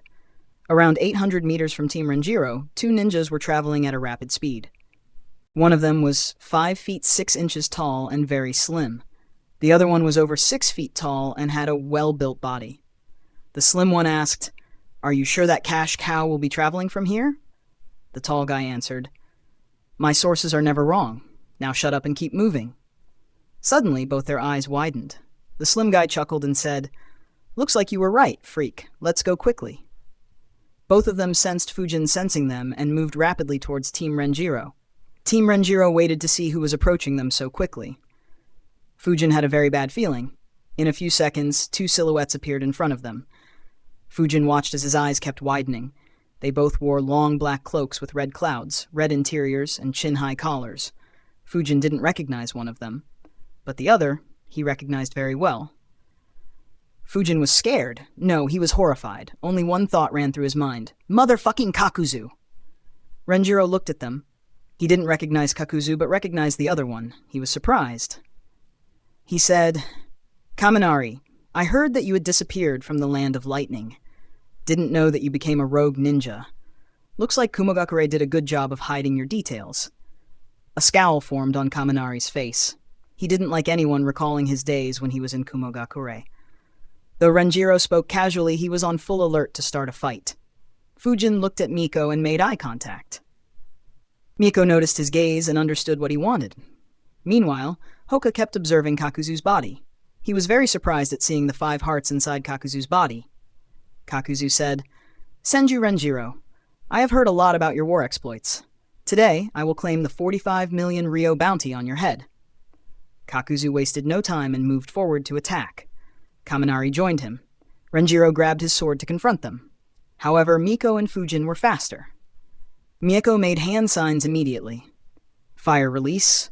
Great fireball jutsu. She released a giant ball of fire. At the same time, Fujin launched his supercharged jutsu, wind release, great breakthrough jutsu. Both jutsus combined.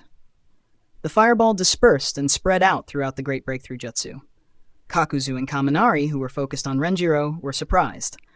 Kakuzu had used such a combination several times in the past. He understood its lethality. So did Kaminari. Both flickered behind. Kakuzu made a hand sign. An earth dome appeared and covered them both. Renjiro noticed the earth dome and smirked. He made a hand sign and was about to slam his hands on the ground. Miko and Hoka were prepared to go on the assault too. However, Fujin yelled, Formation 9! As soon as they heard it, their eyes widened. Kakuzu and Kaminari were protected by the earth dome.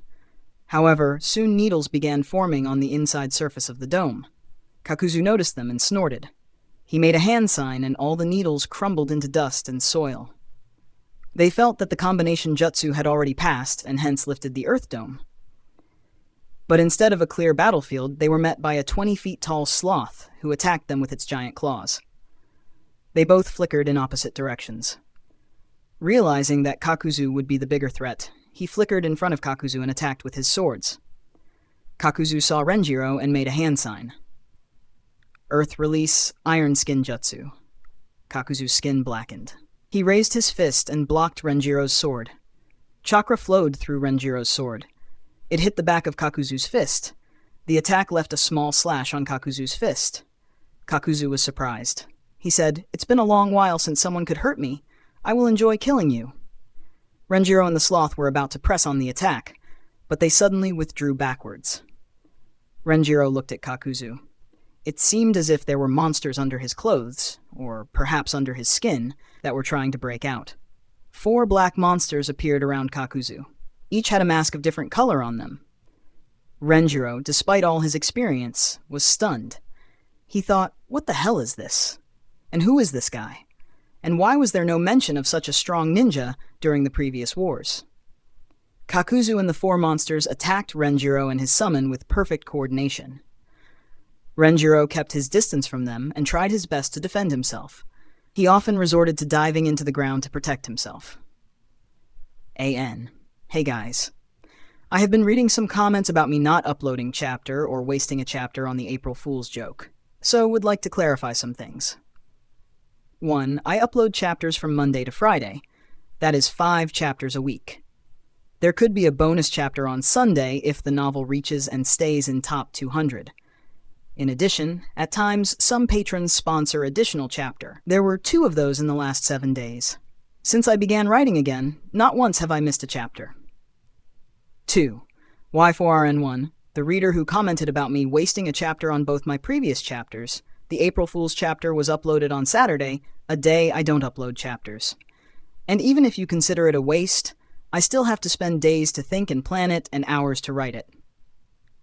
3. For those few readers who think that using this tactic will make me write more, then please know that it doesn't. All it does is unnecessarily pressurize me, and I have no intentions of writing under pressure, as this is an activity I do to relax and engage my mind instead of subjecting myself to unnecessary stress. P.S. If you want to push me, feel free to do it by sponsoring a chapter or voting the fanfic to top 200 instead of typing false comments here and being an annoyance. 4. If my current speed of 5 or 6 chapters per week is too slow and a strict no for you, then unfortunately I can only suggest you look for another book and author, as I can't write any faster. Even at my current speed, I have exhausted myself multiple times and is difficult to maintain it. If not for the motivation from my patrons and sponsors, I'd have probably taken another long break.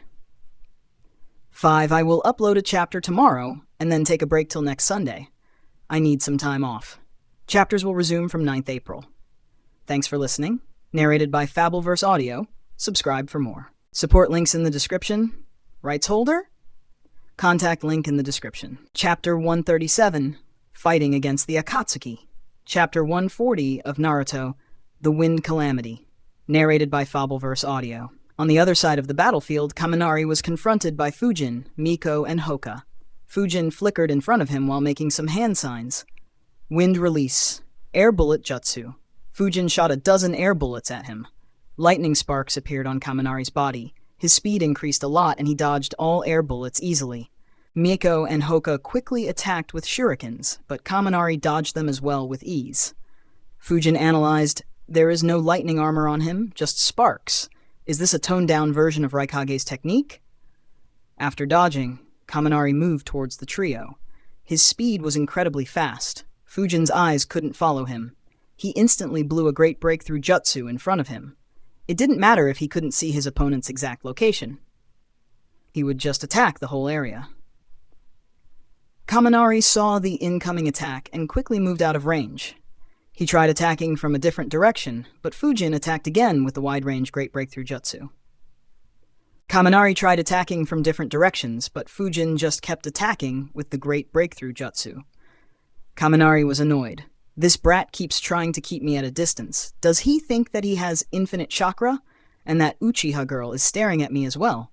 If I try to break through his jutsu head-on, she will fire a fireball into this wind jutsu. Kaminari made a few hand signs. Lightning release, false darkness. Multiple spears of lightning formed and moved towards Fujin's group. Fujin sensed Kaminari building his chakra and made a few hand signs. Seeing the lightning jutsu, Fujin launched his jutsu. Wind release, infinite breakthrough jutsu. Both jutsus clashed. Fujin observed carefully. He thought, isn't this the same jutsu that Kakuzu used later? Did Kakuzu take his heart? Fujin's jutsu broke through the lightning spears and moved towards Kaminari. However, Kaminari had already launched another jutsu. Fire release, blast wave wild dance. Kaminari expelled a large stream of fire which moved in a spiral manner. It clashed with Fujin's jutsu. Kaminari smirked as he watched. My false darkness was stronger than his jutsu. However, the wind release has too much of an advantage against lightning. But false darkness reduced the momentum of his jutsu, and now my blaze wave will be assisted by his jutsu. As Kaminari had calculated, his blaze wave entered the infinite breakthrough jutsu and spread throughout it. Fujin thought, damn, he is good. Hoka moved forward and slammed his hands on the ground. Earth release, earth wall jutsu. A huge wall appeared between them and the flames. He made another hand sign and slammed his hands on the ground again. Earth release, earth dome jutsu. A dome was formed that covered all three of them. The fire covered a large area. It flowed over the wall and heated the outside of the dome. Trees were set on fire for hundreds of meters. The jutsu even reached Renjiro and Kakuzu's location. Both immediately escaped into the ground. Renjiro's sloth summon had already been injured by Kakuzu and it had returned back. After a minute, the fire died down. Renjiro and Kakuzu had begun fighting underground. Kaminari quickly moved across the battlefield. He stood on top of the earth wall and noticed the dome below. Fujin noticed his chakra and made a few hand signs. Lightning sparks began appearing on Kaminari's body. He jumped down at the dome. Lightning release. Lightning spear jutsu. A spear made of lightning appeared in his hands. He threw it at the dome. It hit the dome and pierced through it. However, right when the tip of the lightning spear appeared inside the dome, Fujin used his jutsu. Wind release. Vacuum Bullet Jutsu. The vacuum bullet hit the lightning spear's tip. It pierced through the entire length of the lightning spear and completely dispersed it. Without slowing down, it targeted Kaminari, who was falling down towards the dome. Kaminari's pupils shrank, seeing the vacuum bullet. The jutsu was aimed at his face. He quickly moved his head to the side. The vacuum bullet left a cut on his right cheek before hitting his right earlobe. Kaminari shrieked in pain as his right earlobe was pierced and the bottom half of his right ear was blown away. Fujin heard his shriek and followed it up with another vacuum bullet. The vacuum bullet pierced through the earth dome and targeted Kaminari. But Kaminari managed to dodge properly this time. Kaminari thought, "Fucking hell! Why the fuck does someone so young know the wind vacuum technique?" He was mad in rage. Not giving him any time, Hoka placed his hands on the earth dome. The outer surface of the dome transformed into spikes, and they immediately launched at Kaminari. Understanding that he was at a disadvantage, he retreated 100 meters backwards. With the dome gone, Fujin, Miko, and Hoka looked at Kaminari. His face was ugly and full of rage. Kaminari was very angry. He thought, "How many bastards does Konoha raise? That wind brat is already one of the top wind users I have seen. And that Hyuga scum can use Earth Release as well as any Junin-level ninja from Iwa. And they don't even look like they're in their teens." Kaminari made a hand sign. Lightning Release, Lightning Clone Jutsu. 2 lightning clones appeared around him. They immediately went on assault. All moved around at a rapid speed. Fujin once again attacked them head-on with a great breakthrough jutsu. However, all 3 moved out of the way. Kaminari attacked the trio from the back, while his clones attacked from left and right. They were so fast that they attacked when Fujin was still releasing the jutsu. Both Hoka and Miko made hand signs and slammed their hands on the ground with perfect coordination. Earth Release, Topsy-Turvy Jutsu. The ground in front of the Kaminari and his clones immediately became uneven. Some parts of the ground went up a few inches, while some other parts went down a few inches. The aim of this jutsu was to make the attackers lose their footing and fall down. Kaminari and his clones noticed them and immediately slowed down. The slowdown was enough for Fujin to turn around and launch another great breakthrough jutsu at Kaminari. Hoka and Miko also made hand signs. Water Release, Water Gun Jutsu. Fire Release, Flame Bullet Jutsu. They both launched jutsus on the clones. Kaminari and his clones had to retreat once again. While Kaminari was retreating, the trio were attacked from the other side. Kakuzu's fire mask had been useless against Renjiro, so he sent it to help out Kaminari. It released a huge flame at the trio. Hoka made a hand sign and released Water Gun Jutsu to intercept it, while Miko slammed her hands on the ground and raised an earth wall to protect them. They managed to defend perfectly. Kaminari didn't attack. He had some doubts. He thought, why is their teamwork so good? Even veteran teams might struggle to have such efficient coordination. They have left the attack to that wind user, while the other 2 are perfectly complementing him. Kaminari kept feeling that something was off, and while he was analyzing, it finally hit him. Wait a minute. Why is that wind user fighting without considering his chakra wastage at all? His chakra has fallen very low now. In just a few more jutsus, he will be dry. Kaminari analyzed, but couldn't figure out the reason why they were acting that way. Kakuzu and Renjiro were still stuck in a deadlock. Kakuzu had the absolute advantage over Renjiro, but he couldn't deal any injuries to him. Kakuzu analyzed, he is good. If it weren't for those 3 kids, he might have been able to escape successfully from me. That said, what is that useless Kaminari doing? I even sent my fire mask to help him, and he still can't kill 3 kids. The fighting continued for a few minutes. Team Renjiro was extremely exhausted. Fujin had 1 knee on the ground. Miko and Hoka were tired as well. They had spent a huge amount of chakra on ninjutsu. Renjiro was also exhausted. Fighting against an S-rank ninja and the 3 masks took its toll on him. Kaminari observed them and smirked. Finally, they ran out of chakra. Now let me see why they fought so recklessly. Kakuzu also observed very carefully. During the last few minutes, he had seen endless tactics and tricks from Renjiro. He didn't want to get careless. Fujin looked over at Renjiro. Renjiro was looking at him as well. They both nodded their heads as soon as their eyes met. Hoka and Miko noticed it. Immediately, all four flickered in different directions. Kakuzu and Kaminari immediately followed Renjiro and Fujin, respectively, while Kaminari's clones followed Hoka and Miko. If there was one thing that Team Renjiro prided upon, it was their skill with the body flicker jutsu. Even in an exhausted state, they all managed to flicker multiple times. Unfortunately, their opponents were very strong. All of them were chased down successfully. And what will happen to Team Renjiro? What will happen to Fujin? Will they manage to escape or be caught? If caught, will Fujin be killed, or will he have other paths? Find out in the next chapter.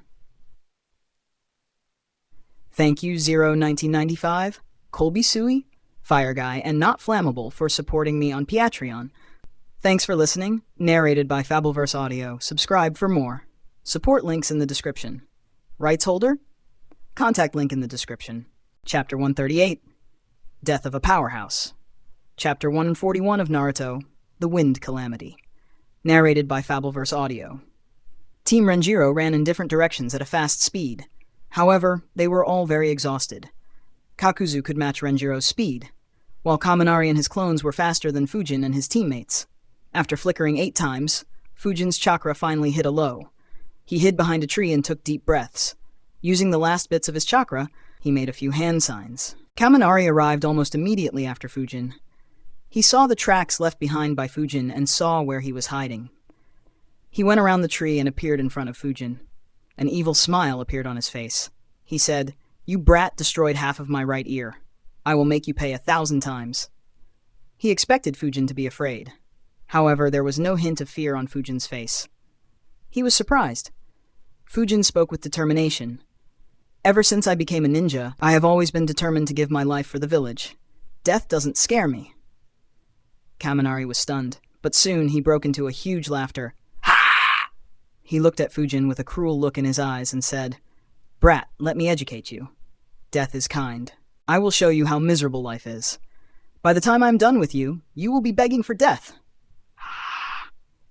Immediately, a scared look appeared on Fujin's face. Kaminari's evil smirk grew bigger as he extended his arm to grab Fujin's neck.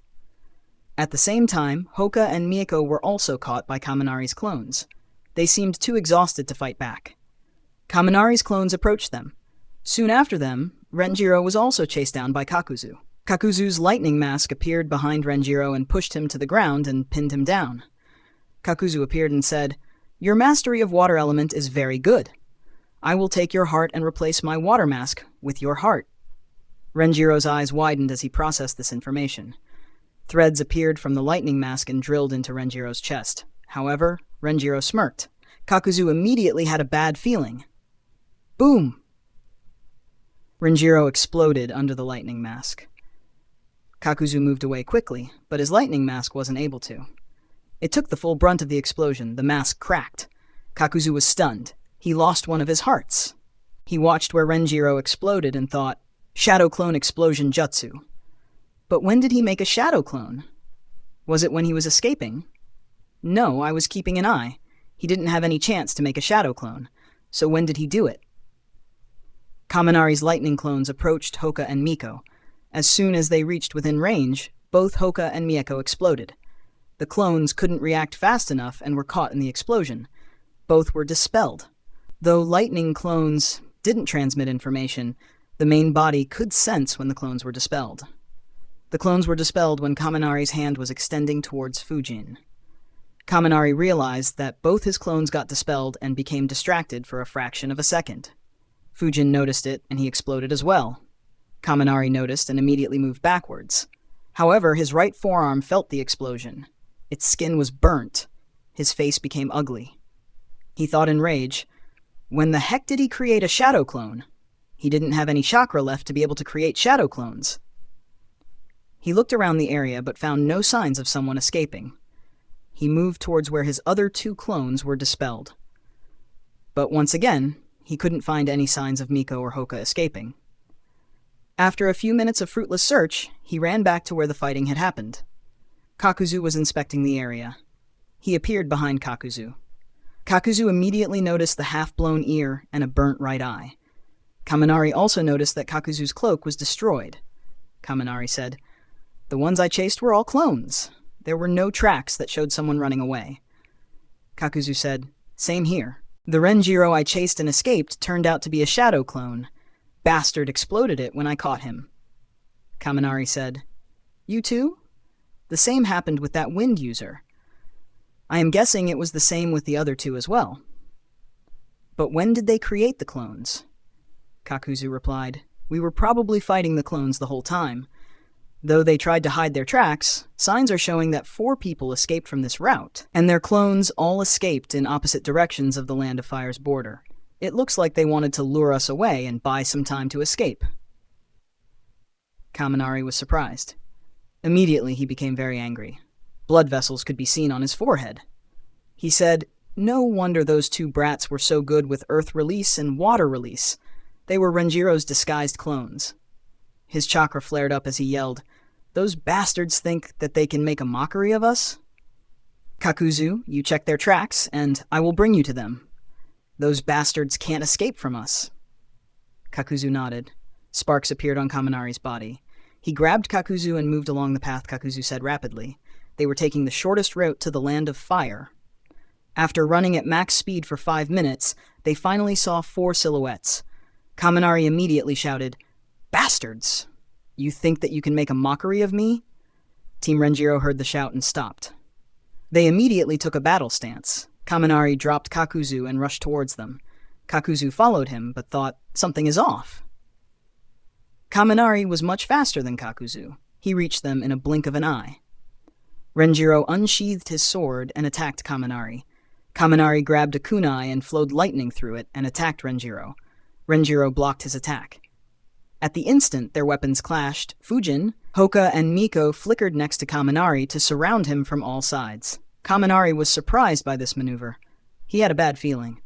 Immediately, all 4 exploded. Kakuzu sensed it and stayed behind. Kaminari, however, was completely caught in the explosion. He released lightning from all over his body to form armor, but he wasn't proficient in such an application of lightning. It helped reduce the impact of the explosion, but he was hit nonetheless.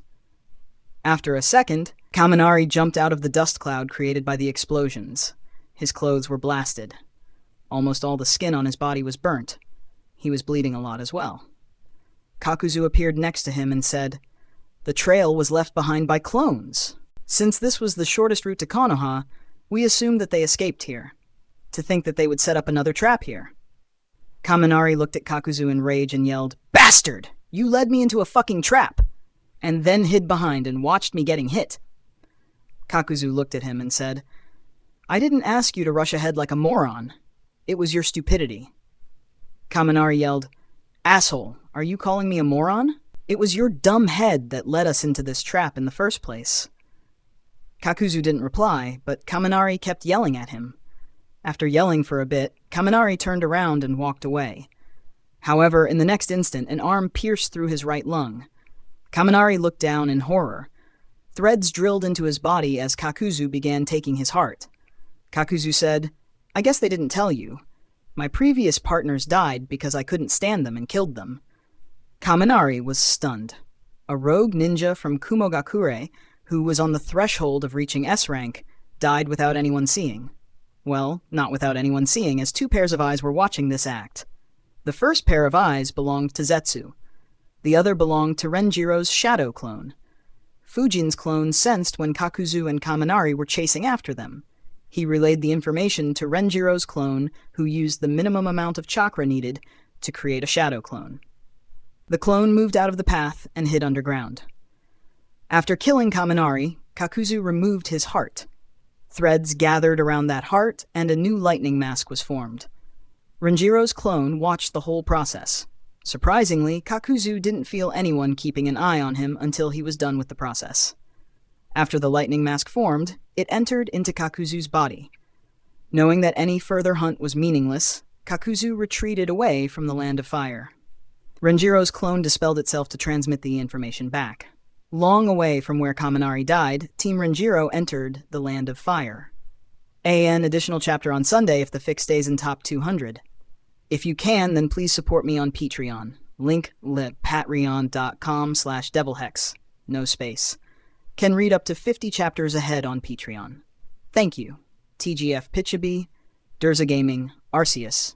Brennan Hoyland, Derek, and Burning Chicken for supporting me on Patreon. Thanks for listening. Narrated by Fabelverse Audio. Subscribe for more. Support links in the description. Rights holder? Contact link in the description. Chapter 139, Formation 9. Chapter 142 of Naruto, The Wind Calamity. Narrated by Fabelverse Audio. Flashback. Team Renjiro was about to press on the attack when Fujin said, "Formation 9." The eyes of Renjiro, Miko, and Hoka widened. Formation 9 was a code word for a battle tactic that Renjiro had taught them. It was a tactic used under a specific condition. The condition was that they are facing adversity so strong that they have no chance of victory and a high chance of death.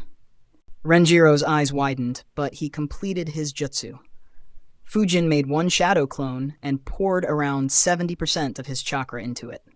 Renjiro made 3 clones and poured 60% chakra into one clone and 5% chakra into each of his remaining 2 clones. The weaker clones used the transformation jutsu to transform into Hoka and Miko, as neither of them knew the shadow clone jutsu. He followed up with the summoning jutsu to summon the sloth. All this was done in under 2 seconds, while Kakuzu and Kaminari were hiding under the dome. The clones stayed behind while the real ones escaped by flickering continuously. After escaping for a kilometer, Renjiro made 3 more clones while Fujin made another. A couple of clones transformed into Miko and Hoka once again and continued escaping forward, while the real team took a different and longer path and left behind no tracks at all. After splitting, Fujin was breathing hard. He had lost most of his chakra to the clones. Since he planned to end with Shadow Explosion Jutsu, his clones won't return any chakra. After moving for a bit, Miko asked seriously, "Why did you say Formation 9? Who were those guys?" Fujin didn't reply and tapped one of the pockets of his flak jacket. A scroll dropped. Fujin opened it and summoned a bottle. Everyone watched as a bottle of soldier pills appeared in Fujin's hands. Fujin opened and consumed a pill. He looked at Renjiro and asked, "Do you want one as well, Sensei?" Renjiro nodded and took a pill. Fujin kept the bottle back and answered, "The masked man is Kakuzu. I read his information in the bingo book. He is, or rather was, an S-rank ninja." This information surprised them, especially Renjiro, who knew the information of all S-rank ninjas. Renjiro asked, "What do you mean by was?" Fujin answered, "According to the information, he was sent by Takigakure to assassinate Lord First Hokage, but he failed and was presumed dead. However, somehow, he managed to make it alive and return to his village. After returning, he revolted against his village and became a rogue ninja. He was never seen again. I guess everyone assumed that he died, and hence he isn't put in the shorter bingo books." The explanation shocked them, but soon they became skeptical. Miko said, "The first Hokage lived a long time ago. How would that guy still be alive if he fought back then?" Miko purposefully stretched the word long while speaking to tease Fujin. Even Renjiro was doubtful of this information. How could someone that old look so young? Fujin shrugged and said, "We will get the information when our clones are dispelled. If you have the bigger bingo book, you are free to check." He looked at Miko with a smirk on his face and said, "If you want to go back to check with your own eyes, then good luck.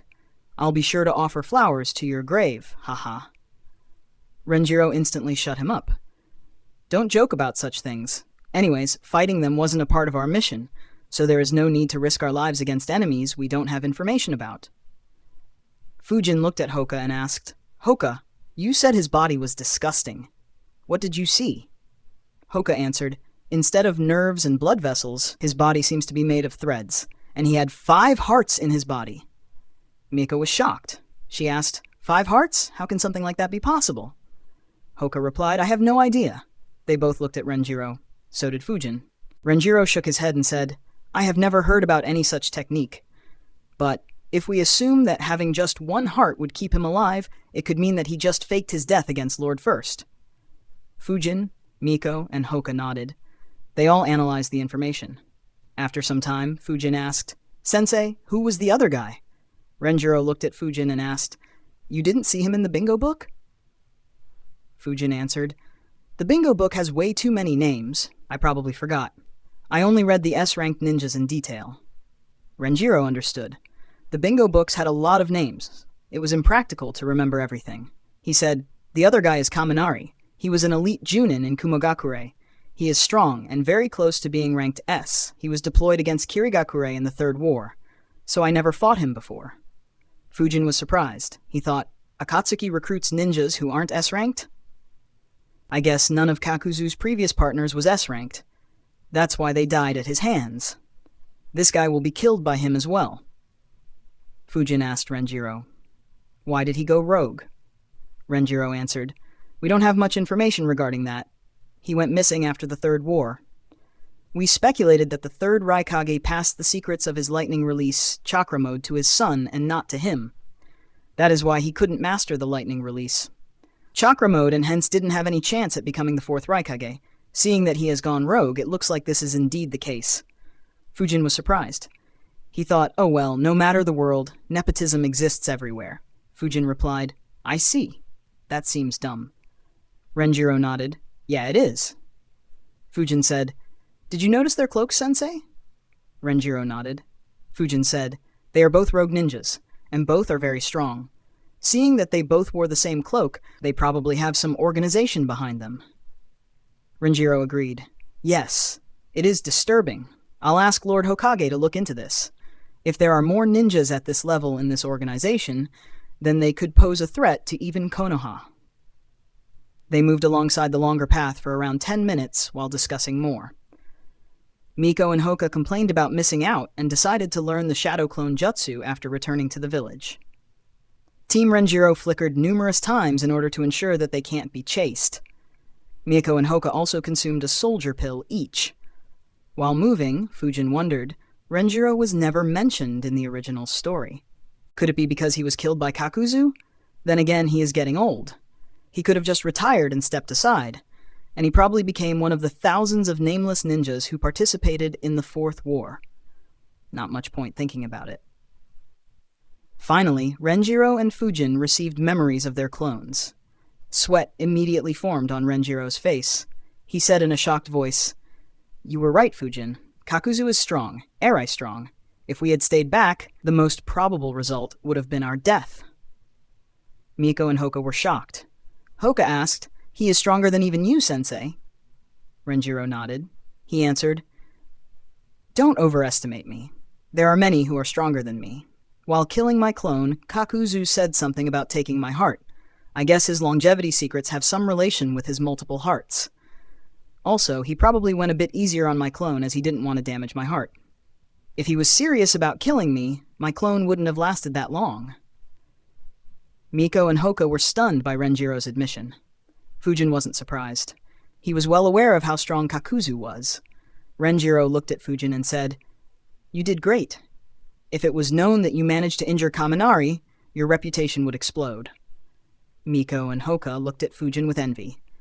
Knowing their thoughts, Fujin looked at them with an innocent smile on his face and said, I probably burnt his right forearm with the clone explosion too. They immediately snorted and looked away. They both hated looking at Fujin's smug face. Fujin looked at Renjiro and said, keep it a secret if you can, sensei. I don't want a bounty so soon. Renjiro nodded. Getting attention wasn't always a good thing. He said, I'll report it to Lord Hokage secretly. Miko, Hoka, don't talk about this to anyone. Both nodded. As a ninja, keeping secrets was critical. The lesser others knew about you, the higher your chances of victory would be. Kaminari was much stronger than Fujin. The reason that Fujin managed to injure him was that he got overconfident and wasn't aware of Fujin's skill with the wind acume technique.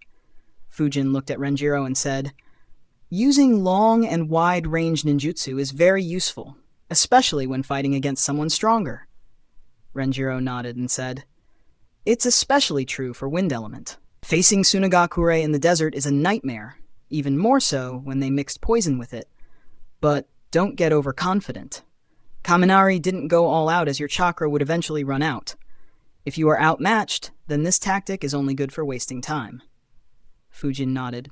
He had sensed that Kaminari stalled only because his fighting tactic was unsustainable. Fujin said, I wonder if they will chase or not. Renjiro analyzed and said, probably no. They took 10 minutes to dispel our clones. Tracking would be tougher, and they would have to move a lot faster.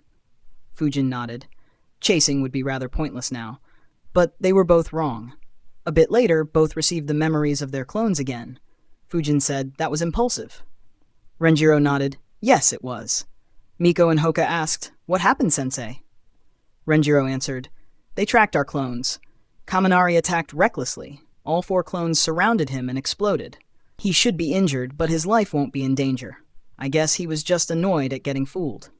Miko chuckled. "That would teach him a good lesson for chasing after us." Renjiro replied, "Don't take it too lightly. This time we were saved due to Fujin reading the bingo books. When we return, you and Hoka should read it too. Also, this tactic worked perfectly this time.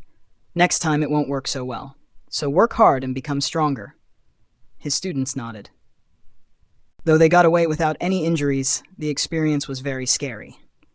After traveling for a bit, they finally reached the borders of the Land of Fire. Additional chapter on Sunday if the fic stays in top 200. If you can, then please support me on Patreon. Link to patreon.com/devilhex, no space. Can read up to 50 chapters ahead on Patreon. Thank you, Demigod, for supporting me on Patreon. Thanks for listening. Narrated by Fabelverse Audio. Subscribe for more. Support links in the description. Rights holder. Contact link in the description. Chapter 140. Akatsuki Chapter 143 of Naruto, The Wind Calamity. Narrated by Fabelverse Audio. Hey guys, Madison Brown has sponsored a chapter. You can thank him for the double release. While they were entering, Renjiro suddenly stopped. His students looked at him. Hoka asked, "What happened, sensei?" Renjiro replied, "Kaminari died." His students were shocked. Miko and Hoka thought, how could someone so strong die suddenly? Fujin recovered from the shock fastest and concluded, "Looks like Kakuzu killed him for his heart." Though Renjiro didn't say anything, he probably managed to destroy one heart with his clone, most likely the lightning one. Hoka asked, "How did he die, sensei?" Renjiro answered, "Looks like they had an argument. When Kaminari turned his back, Kakuzu attacked him. His technique does depend on hearts. He stole his heart after killing." Renjiro thought hard. After some time, he said, "Don't tell anyone about him. I'll make a secret report to Lord Hokage and have him investigate Kakuzu." His students nodded. The death or betrayal of an elite Junin during peacetime would always be a huge deal. Such matters are better left to the village to handle. The team kept moving forward at a fast speed. Hoka asked, "Sensei, aren't we going to go to the patrol outpost?" Renjiro shook his head and answered, "No. A lot of things happened during this mission. It's best to report to the village right away. As for Seiichi, I'll talk with him later." Fujin thought, yeah, that would be the best. Though we are inside the Land of Fire, I wouldn't call it safe. Due to eating the soldier pills, they weren't tired, so they continued moving without any breaks until they reached Konoha. Land of Rain. Deep within the dense forests of the Land of Rain, a hideout existed. Even light had difficulty reaching it. The number of people who were aware of its presence can be counted on one hand. A man sat still in this hideout. Suddenly, a figure began appearing from the ground. It appeared right in front of him. The man opened his eyes. His eyes shone with purple colors. Multiple circles can be seen in his eyes. White Zetsu said, "Pain! Pain! You won't believe what I saw!" The man sitting was the Deva Path of Nagato. Pain looked at White Zetsu, waiting for it to say. But he didn't say anything. Pain asked, "What did you see?" White Zetsu said excitedly, "Kakuzu and Kaminari fought against a squad from Konoha. The Konoha ninjas managed to run away and injured them. In the end, Kakuzu and Kaminari entered into an argument and Kakuzu killed him." Nagato was surprised. He asked, "Which squad of Konoha did they run into? Did the remaining 2 Sanins return?" Black Zetsu replied, "No. It was Senju Renjiro, an elite Junin from Konoha, and his students." Pain asked, "How strong are he and his students?" Black Zetsu replied, "He has a bounty of 45 million Ryo. He is quite strong, but not an S rank. His students just got promoted to Chunins." Nagato was surprised once again. However, soon he was disappointed. He thought, a squad of fresh Chunins led by an elite Junin managed to injure and run away from a couple of Akatsuki members. And they even caused an argument which resulted in one of my members dying. So disappointing. White Zetsu said, "It was so surprising. Kaminari just turned his back to Kakuzu and got stabbed in the back." Nagato and Black Zetsu ignored White Zetsu. Black Zetsu asked, "What do we do now?"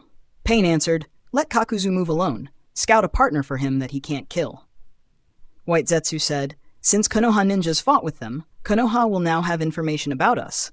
If they focus on us, it may cause a lot of issues. They have some scary ninjas." Pain replied, "They most likely already know about us. Even if they take any action against us, they are no threat. You don't need to worry about it. Just scout for stronger members." Zetsu nodded and left. White Zeta said, "That was surprising. I thought he'd be upset or angry." Black Zetsu replied, "He is strong. Even without Akatsuki, he could capture all nine-tailed beasts, so he doesn't attach any importance to weaklings who die so easily." White Zetsu smiled and said, "Yeah, his eyes are so scary." Zetsu would search for new members for Akatsuki. Unfortunately, Hidan won't complete his ritual for quite a few years. So many more Akatsuki members would die at Kakuzu's hands. Konoha. After traveling the whole night, Team Renjiro returned to Konoha early in the morning. En route, Renjiro imparted his vast knowledge to his students to prepare them for their future. After entering Konoha, they went to the Hokage building right away. They walked towards the Hokage's office.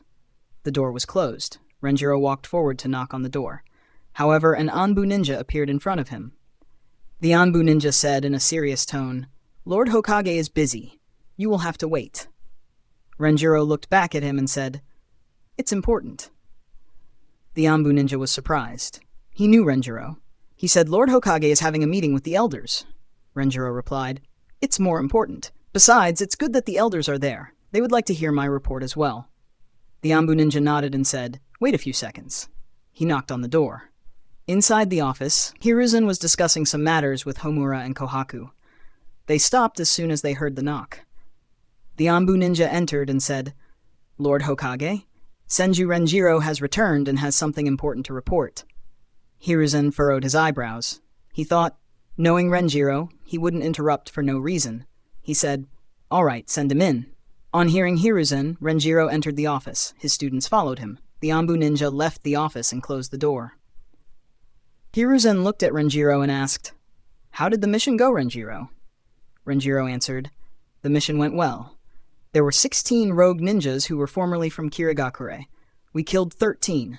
I'll report the details later. What happened while we were returning is important." Hiruzen and the elders paid close attention. Renjiro was one of the very few active elite Junins in Konoha. If he thought something to be important, it would be a serious matter. Renjiro said, "We were attacked by 2 rogue ninjas while we were returning. One of them was Kaminari from Kumogakure." Hiruzen and the elders immediately became serious. Renjiro continued, "The other was called Kakuzu. He is a rogue ninja from Takigakure. Fujin remembered his data from the bingo book. Apparently, he had tried assassinating Lord first." This surprised them. Kohaku immediately said, "That can't be right. Even if it is, that person would be very old and not worth our attention." Renjiro replied, "He is stronger than me. He would easily be categorized as an S-rank ninja. Luckily, we escaped while deceiving them with clones.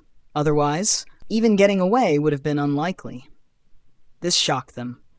Renjiro's strength was top tier in Konoha. Only 3 in Konoha could claim to be able to kill him without allowing him to escape. Hiruzen asked, "Even you wouldn't have been able to get away?" Renjiro nodded. He said even more worrisome is that they were wearing the same uniform. Both wore black cloaks with red clouds on them. Hiruzen's eyes widened. Renjiro noticed it. Hiruzen said, "Akatsuki." After a pause, he continued, "It's where my treacherous student joined after betraying us." Renjiro was shocked. He asked, "Even Orochimaru is there? What do we know about this organization?" Hiruzen replied, "Not much. Jiraiya tracked Orochimaru and they entered into a fight. He got this information from Orochimaru. We did some searching. Apparently it is a mercenary organization. Iwa and smaller countries around it often employ them. We don't know much about them. Their leader is a mystery. So is their total number of members.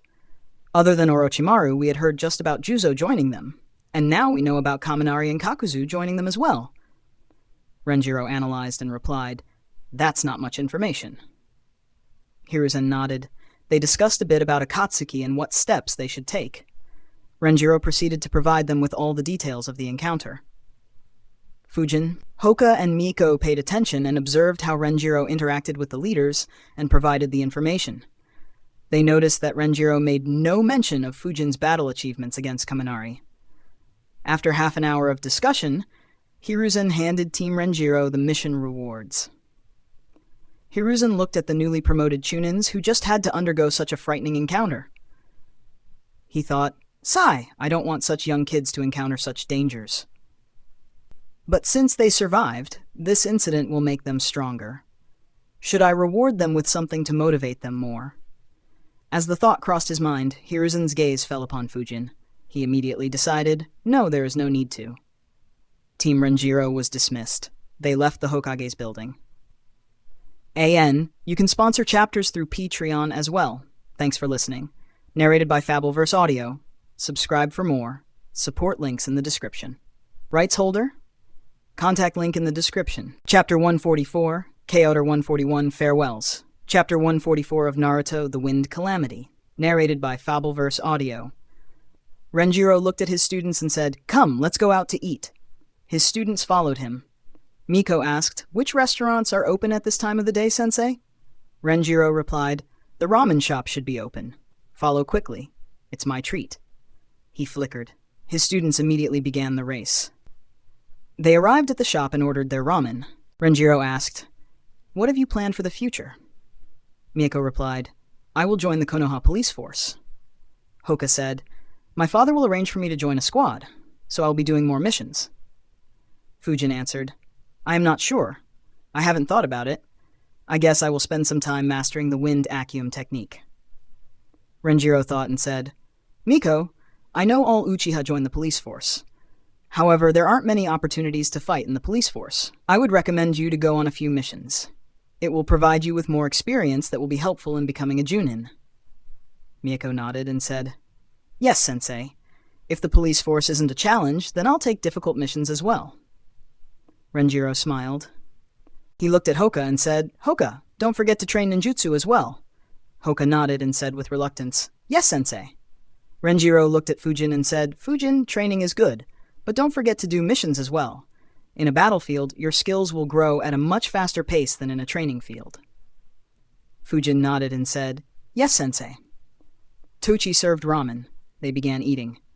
While eating, Renjiro said, "Chunin is an important phase. Your leadership skills will be developed at this rank, and you will be able to undertake a variety of missions and cooperate with a large number of fellow Chunins. When undertaking missions, do a few missions with Chunins you have never worked with.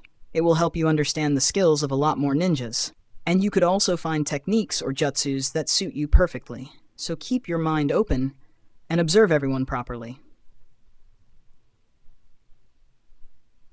He took a pause and said with a serious tone, "Of course, the most important thing is that you take care of your life. Don't take unnecessary risks and complete the missions in the most efficient ways. Don't try to get interesting fights when you can finish your enemy off with lesser efforts." All three nodded seriously. Until now, they could play around as they had, Renjiro looking after their backs. But that won't be the case anymore. Renjiro said, "There is another thing that I want you to know. Fujin, do you recall our conversation about Kekkei Genkai?" Fujin thought for a bit and said, "Yes, sensei." Miyako asked, "What did you discuss?" Renjiro replied, "We didn't discuss much." He looked at Fujin and said, "Last time, I didn't tell you some details as you were still training. The truth is that other than inheriting a Kekkei Genkai from a bloodline, you can also create a Kekkei Genkai by fusing two natures." Miko and Hoka were surprised to learn this. Fujin was shocked. He thought, "What the hell? Kekkei Genkai can be created? By people who don't have any relations to that bloodline." Miko asked, "How can Kekkei Genkai be created, sensei?" Renjiro said, "Let's take the example of Scorch Release. It is a Kekkei Genkai that forms from the fire and wind natures. If a ninja has mastered these two natures and can fuse the two natures perfectly, then that ninja will be able to use Scorch Release." Miko quickly asked in an excited tone, "Does this mean that I can have two Kekkei Genkai?" Renjiro nodded and said, "If you can fuse two elements perfectly, then yes." He paused for a few seconds to let his students absorb this information. He continued, "However, it is almost impossible to do this. Very few are known to attain a Kekkei Genkai through this method. I didn't tell you about this earlier, because I didn't want you to waste your time on this. Even someone as talented and strong as Lord Hokage couldn't manage to do this." Fujin thought, "Oh, Even Hiruzen can't do it, but he said that very few could do this. Who were they? And how did they manage to fuse them? Miko asked, "How to fuse two elements, sensei?" Renjiro smiled and answered, "I don't know. I never managed to do it. The basic requirement is that you should have a complete mastery of two natures. Only then can you attempt to fuse them. No one from Konoha ever managed to do this. Lord Second and Third spent quite a few years trying this, but never succeeded. One of the Sanins, Orochimaru, also tried without any success. But we researched this a lot and concluded that managing to fuse two natures needs a lot of luck and maybe some sort of epiphany. While talent is also a factor, it isn't enough to achieve this." This information decreased the hopes of Fujin and Miko. Hoka wasn't concerned about this. Fujin thought, an epiphany. I guess that is the only explanation that can explain the likes of Kakashi, Hiruzen, and Orochimaru not achieving this. Still, this is definitely worth a try, though I need to decide which elements to try. After analyzing, Fujin asked, "Sensei, is this method only valid for elemental Kekkei Genkai? Can Kekkei Genkai such as Sharingan, Byakugan, or Shikatsumiyaku also be created?" Miko and Hoka were surprised by this question. They both looked at Fujin as he had just mentioned their Kekkei Genkai. Renjiro answered, "No. At least, there has been no record of those three Kekkei Genkai appearing outside their bloodlines." Fujin was disappointed. He sighed internally, thinking, "Just when I thought I had an easier way to climb to the top. I am not sure how much aid an elemental Kekkei Genkai will provide me, but something like Sharingan or Shikatsumiyaku would have buffed me up a lot." Renjiro said, "Anyways, don't bother trying to fuse two natures anytime soon. None of you has even mastered one nature manipulation to a sufficient degree. Fusing would need two natures at a similar level as my earth and water natures. I told you just so that you guys would be aware, so that if one of you gets lucky and has that epiphany in the future, you won't miss out on the good fortune." The trio nodded. Fujin thought, "My wind element is still not at that level? Guess there really is no need to consider this anytime soon." The group finished their ramen and left the shop. Renjiro looked at his students and said, "I am glad that Lord Hokage assigned me as your sensei. You have become fine ninjas." All three respectfully bowed and said in unison, "Thank you for teaching and training us, sensei." Renjiro looked with an emotional look and said, "Leave. Take some rest." He flickered away. Fujin, Hoka, and Miko saw Renjiro flickering. Hoka said in a sad voice, "I'll miss training under him. We got so strong in a year." Fujin nodded. "Yes, we were lucky to have him as our sensei. From what I have heard, other senseis don't put this much effort into their students." Miko nodded and said, "Yes, even my parents were very respectful of him." The trio looked at each other. Fujin said, "I guess it means that we won't see each other often either." Hoka and Miko nodded. Hoka said, "Well, we could take missions together once in a while." Miko nodded. "Yes, that will be fun." She looked at Hoka and smirked. "Maybe you would learn something that could help you join Mai and Fujin's combo attack." Hoka's shoulders dropped. Though he had developed a lot of combination jutsus with Fujin and Miko, none came close to Fujin and Miko's wind and fire combination. Fujin said, "I heard that Jiraiya of the Sanins uses oil jutsu to strengthen his fire jutsus. I am not sure if that is a part of water release, but if it is, then you can check that. That way, both oil and wind would amplify Miko's fire jutsu." Both Hoka and Miko were surprised by the suggestion. Hoka said, "I had never thought of oil." Miko said, "Me neither. Fire, wind, and oil combination seems very strong. Great idea, Fujin." Hoka asked, "Why didn't you tell me about this sooner?" Fujin shrugged and answered, "I just had that thought. Besides, did you really want to learn more ninjutsu while our training was on?" Hoka immediately became embarrassed. He replied, "Sorry. Good point." The three exchanged glances. They didn't have any more words. Hoka said, "Let's leave, guys. Good luck. Next time we meet, let's have a battle royale again." Hoka and Miko grinned. Fujin replied, "Sure. Hopefully the next time you two will last longer." Fujin began laughing. Miko and Hoka angrily looked at Fujin, but he had flickered away. Only his laugh could still be heard. Miko said, "That jerk is still as annoying as ever." Hoka sighed and said, "Yes, he was so quiet in the academy. I didn't think he'd have this side as well." Miko said, "Anyways, see you later, Hoka." Hoka nodded and replied, "See you as well." They both left towards their home. Team Renjiro, which was assembled a year ago and completed 7 Rank D, 41 Rank C, and 3 Rank A missions, was finally disbanded. An additional chapter on Sunday if the fic stays in top 200. If you can, then please support me on Patreon. Link www.patreon.com/devilhex. No space. Can read up to 50 chapters ahead on Patreon.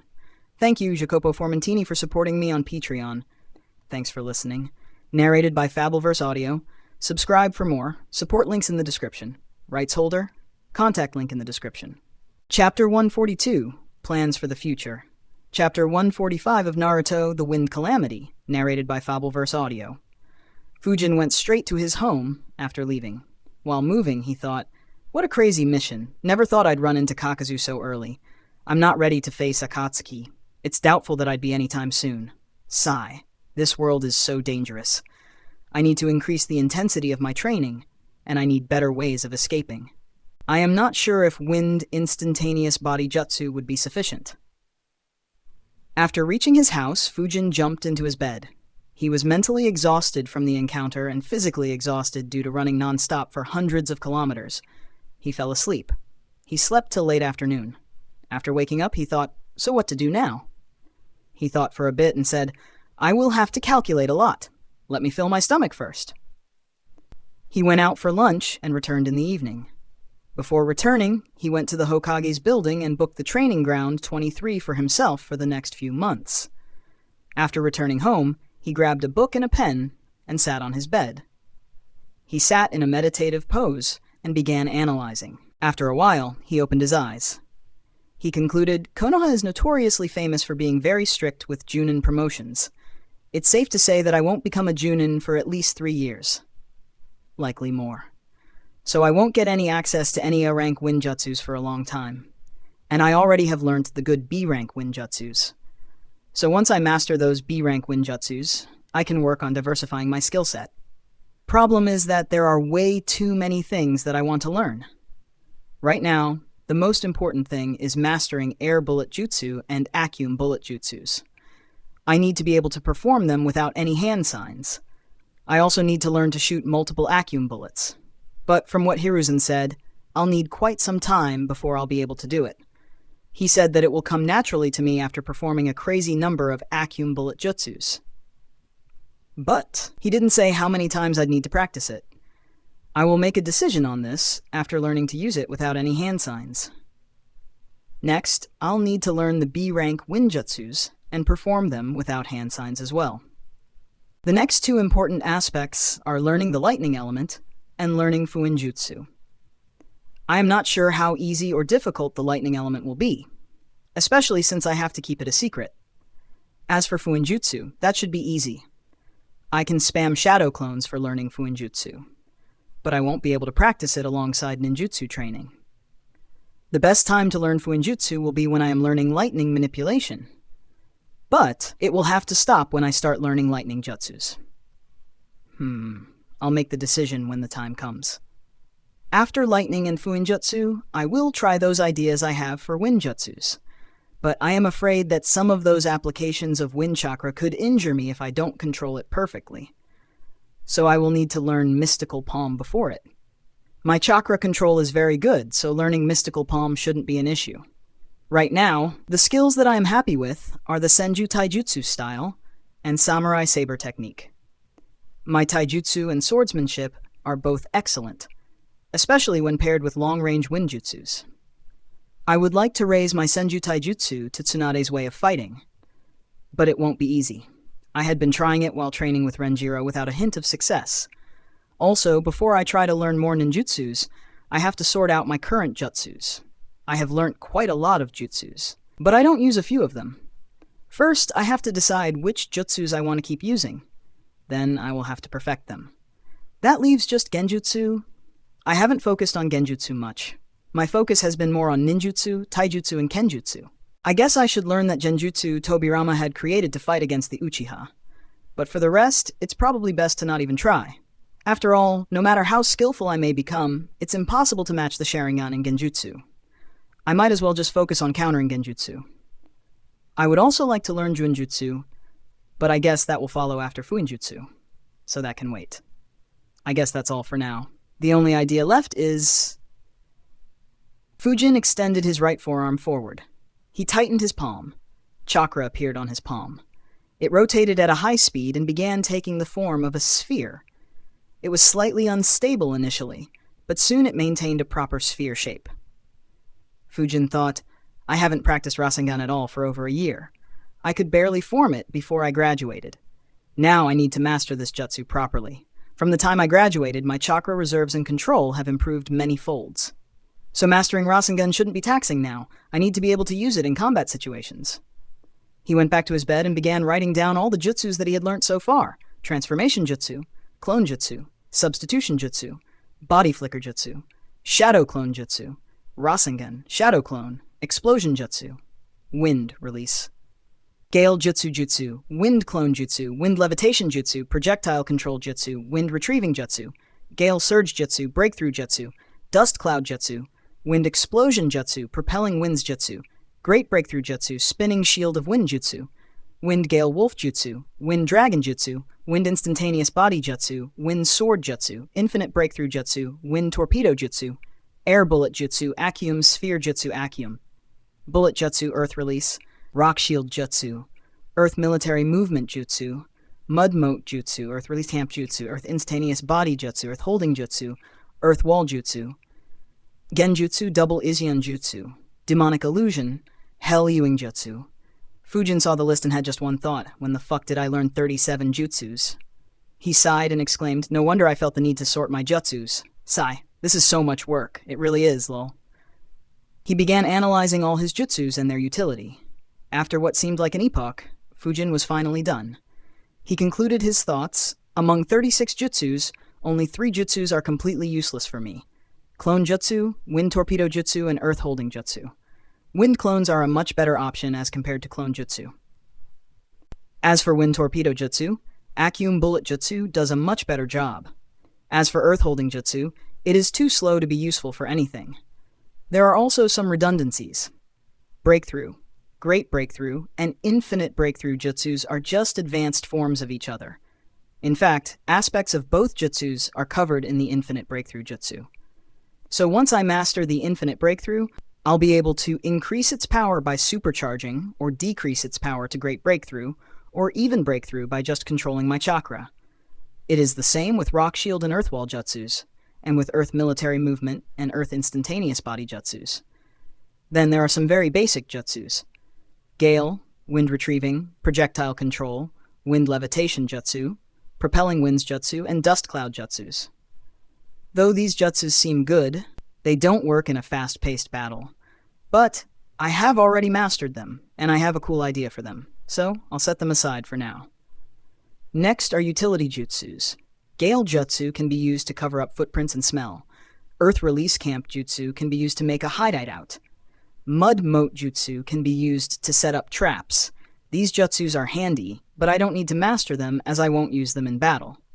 Now for the important part. That is combat. I will divide jutsus into 4 parts: offense, defense, movement, and support. For defense, I have Earthwall Jutsu and Spinning Shield of Wind Jutsu. Both are good and mastered, and I have some ideas to improve the Spinning Shield of Wind Jutsu, and I always have the option of escaping underground. This should be sufficient. For movement, I have Substitution Jutsu, Body Flicker Jutsu, Wind Instantaneous Body Jutsu, and Earth Instantaneous Body Jutsu. All 4 have been mastered. I wonder if there would be any lightning jutsu that promotes speed in the library. Anyways, this is good for now. The only ways that I know to improve this substantially are learning the lightning chakra mode or flying thunder god. For support, I have shadow clone and wind clone jutsus. Both are good, especially when combined with shadow clone explosion jutsu. I also want to transform wind dragon jutsu and gale wind wolf jutsu into support. Otherwise, they aren't very effective. Lastly, offense. I guess I can further divide offense into close range, mid-range, and long range. For close range offense, well, that's a surprise. I only have Rasengan. Makes sense, I suppose. My sword is plenty, and my taijutsu is good as well. I guess I can improve this further by learning elemental Rasengan and maybe a jutsu like Chidori. For mid-range offense, I have wind explosion jutsu, Wind Sword Jutsu, Infinite Breakthrough Jutsu, Air Bullet Jutsu, Acume Bullet Jutsu, and Acume Sphere Jutsu. I should stop using Wind Explosion and Air Bullet as soon as I can, and instead use Acume Sphere and Acume Bullet. Only with sufficient practice will I be able to reach a stage where Acume Jutsus feel as natural as those jutsus. I guess Genjutsu would come under mid-range offense as well. I need to try using these two jutsus during missions against enemy Chunins and see how effective they are. Though in the long run, they won't be very effective. Lastly, long-range offense. All my support jutsus double up as long-range offense. Infinite Breakthrough and Acume Bullet jutsus also double up as long-range jutsus, especially Acume Bullet, which has a fearsome penetrating power. Alright, this is it. That covers all my jutsus. I can form a battle system, Senju Taijutsu style, and swordsmanship for close range. Acume Bullet, Wind Sword, Acume Sphere, and Infinite Breakthrough for mid and long range attacks. Earth Wall and Spinning Shield of Wind for defense. Wind and Shadow Clones for support. Body Flicker and Substitution for dodging. Wind Earth Instantaneous Body Jutsus for escaping. And my chakra field to sense or scout enemies. The only aspects that are missing are healing and maybe sealing. Once I learn Mystical Palm Jutsu and a good seal, I should be a complete ninja who covers all aspects. Once this is done, I will pick one aspect and just focus on it till I reach among the top-tier ninjas in that aspect. Fujin's face became very determined. The determination to become strong could be seen in his eyes. Fujin once again looked at the jutsus he had written and sighed. To think that just analyzing my current skills will get so complicated. That too when I have just focused on only one element. What a mess will this become if I master a few more elements and learn more jutsus? Fujin took one final look at the book. Suddenly, chakra appeared in his hands and covered the book. The book was shredded into tiny pieces. Fujin used wind levitation jutsu to keep the small pieces afloat. He collected them and burned everything, leaving no signs of it. With the jutsus analyzed, Fujin began thinking about Renjiro's words. So elements can be fused to create a Kekkei Genkai, huh? While I had thought, I really didn't think it'd be possible. But should I try to create one? Fujin began thinking. After a while, he concluded, an elemental Kekkei Genkai is very helpful in distinguishing from other normal ninjas. If I were to master an elemental Kekkei Genkai at this very moment, I'll become strong enough to confront Eitoren Junins by myself. I might not win, but fighting equally and retreating would be very easy. But beyond this, an elemental Kei Genkai isn't much help. At max, I can expect to reach the elite Junin level. But considering that it'll be a few years till I master 2 elements, I should already be close to that level, so an elemental Kekkei Genkai wouldn't be that useful. Another question is that if I decide to create one, which Kekkei Genkai should I create? My top 2 elements are wind and lightning. That gives swift release. My third element is fire. I am not sure what fire and lightning do together. Fire and wind together should give scorch release. Scorch release is relatively good. The only known user was at S rank. So getting it could be a good help to reach that level. As for swift release, their bloodline was wiped out during the warring period. Though a few swift release users pop up, none have been famous. And there is barely any information in the library. That said, swift release is a bit unidimensional. All it does is increase speed, and I am already very fast. The main question will be, does swift release amplify my max speed? Or would it just help me reach some default speed and be useless if I already exceed that speed? If it's the latter, then it'll be a waste. But if it's the former, then it can be insanely good. If in the future I get my hands on the Raikage's lightning chakra mode technique, and combine it with swift release and my own speed, and they all stack up, I'll easily be the fastest ninja ever. And there is no need to even think about how overpowered that speed would make me. Especially if I even add the Flying Thunder God to the mix. Suddenly, Fujin stopped thinking. A wry smile appeared on Fujin's face as he realized, I am dreaming needlessly. I don't know whether I'd manage to learn even one of those 3 skills, let alone all 3.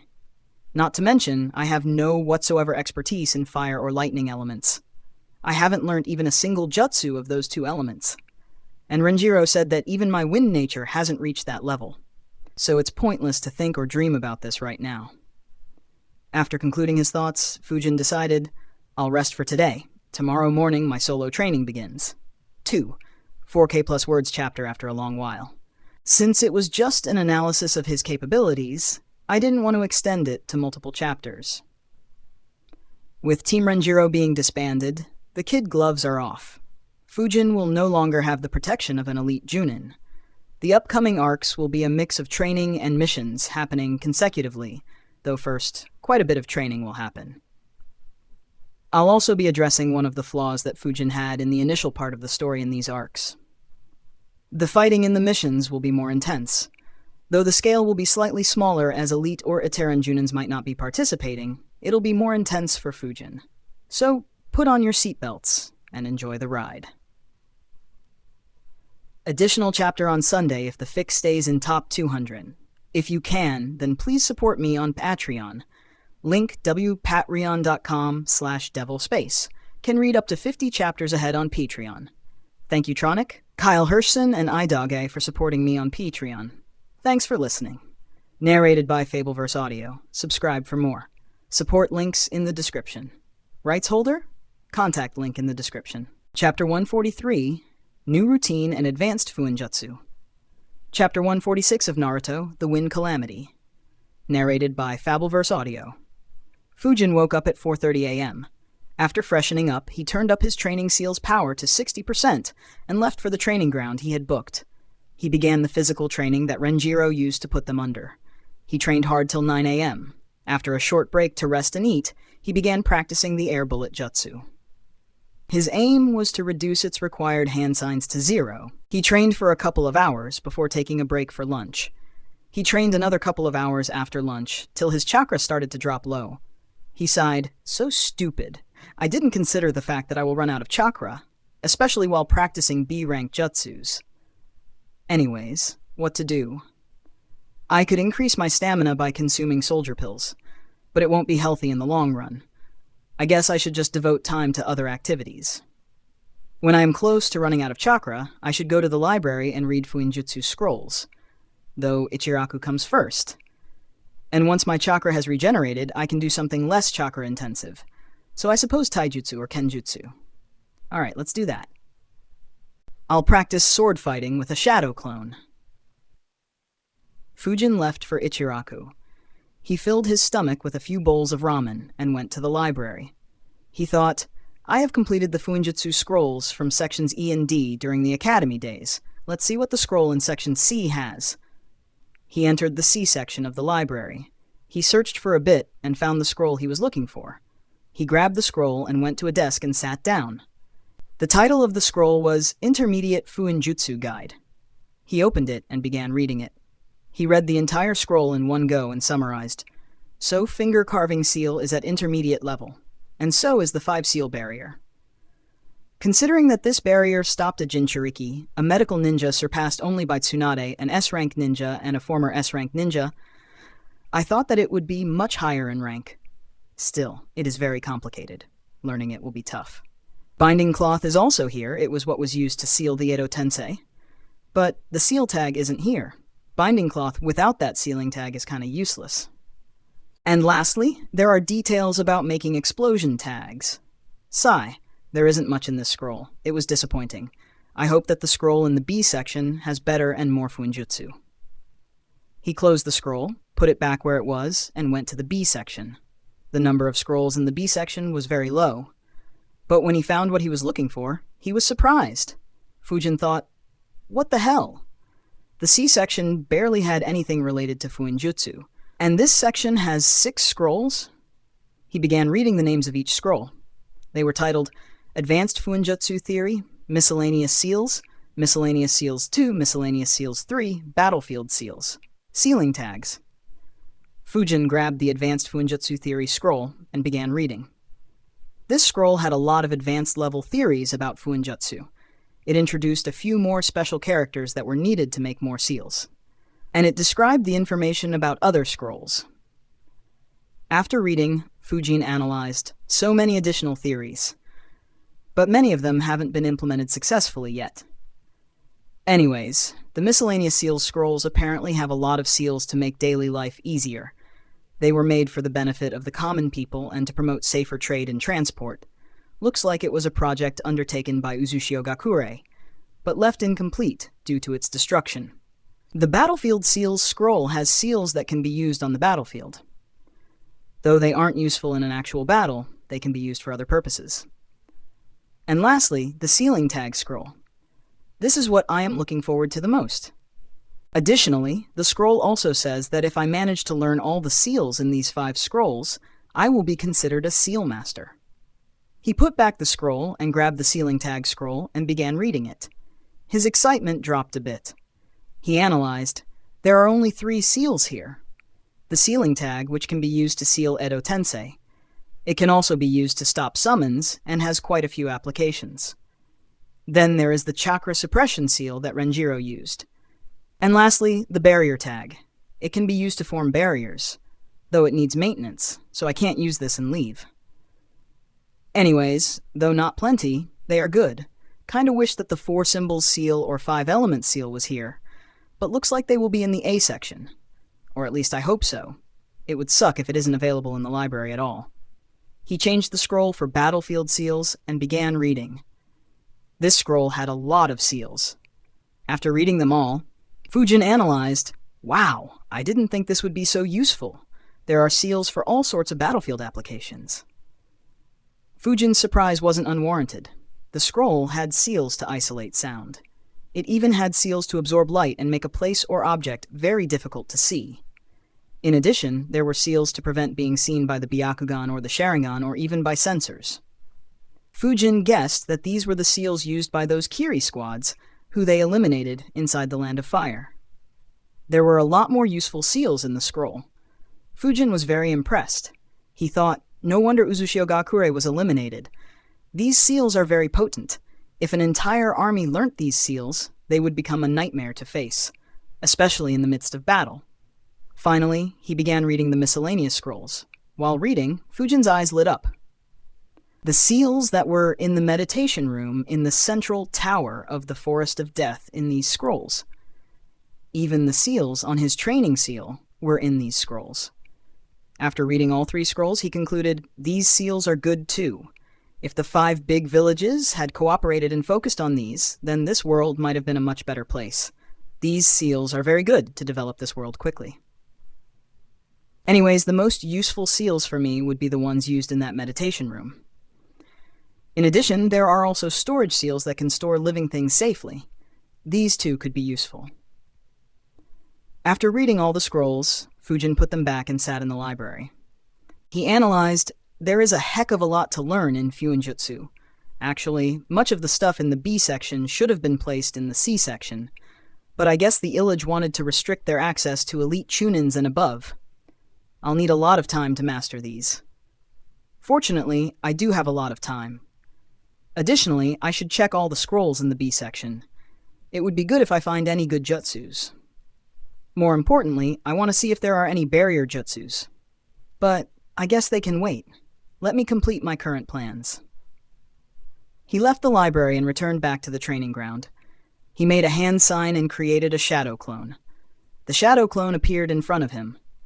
Fujin summoned a couple of normal swords from his scroll. Both grabbed 1 sword each. They began fighting without exchanging any words. The main focus of the spar was swordsmanship. Neither used chakra flow. After a couple of hours, Fujin and his clone were standing in front of each other. Both were breathing hard. The clone stabbed the sword into the ground and said, "My chakra is exhausted." It dispelled. Fujin received all his memories and experiences. Fujin thought, this is good. Getting experience from both sides provides me with both perspectives. He sealed the sword back and left for yakiniku. He needed a lot of meat to keep up with his planned routine. From the next day onwards, Fujin settled into this routine. In the morning, he would do physical training. That would be followed up by practicing and trying to master the air bullet jutsu. Once he ran low on chakra, he would either go to the library and read the seals or meditate, and he would end his training with kenjutsu practice. Additional chapter on Sunday if the fic stays in top 200. And if you can, then please support me on Patreon. Link www.patreon.com/devilhex. Can read up to 50 chapters ahead on Patreon. Thank you AR3S, Ronid, Dudian, Dennis C., and Sarmad Malik for supporting me on Patreon. Thanks for listening. Narrated by Fabelverse Audio. Subscribe for more. Support links in the description. Rights holder? Contact link in the description. Chapter 144. New House, Chapter 147 of Naruto, The Wind Calamity. Narrated by Fabelverse Audio. On the 7th day of this routine, when Fujin returned back to his home, he noticed an envelope attached to his door. Fujin thought, "That's new." He ripped it off and began reading. He thought, "Oh, this is a notice to call me to the mission office in the Hokage's office tomorrow at 8:15 a.m. Did the hot water daimyo send the bounty rewards?" The next morning, Fujin began training once again. He ended his morning training an hour earlier and went to the Hokage building. On reaching, he saw Hoka and Miko. He went up to them. Hoka asked, "Hey Fujin, how have you been doing?" Fujin replied, "Well, I got back to training. What about you guys?" Miko gave Fujin the stink eye and said, "Back to training already? You need to get a hobby, Fujin." Fujin smirked and replied, "Training is a hobby." Miko scoffed at his reply. Fujin looked at her and said in his mind, "Unlike you, I have more than a year to live." Hoka said, "Stop arguing. Let's go inside." The trio went inside. Fujin was thinking, Naruto and Sasuke should be 7 years old when the academy starts, so I guess the Uchiha massacre will happen in the next 12 months. My transmigration shouldn't have affected the politics around this incident. The only thing that could be considered is Hiruzen teaching Miko. But I don't think it'll have much of an impact. They reached the Hokage's office and knocked on the door. Hatake Takao opened the door and looked at them and said, "The bandit exterminators?" Just 3 words instantly annoyed the trio. All their faces became dark. He said, "Come in." The trio entered the office with dark faces. Hiruzen stopped doing paperwork and looked at them.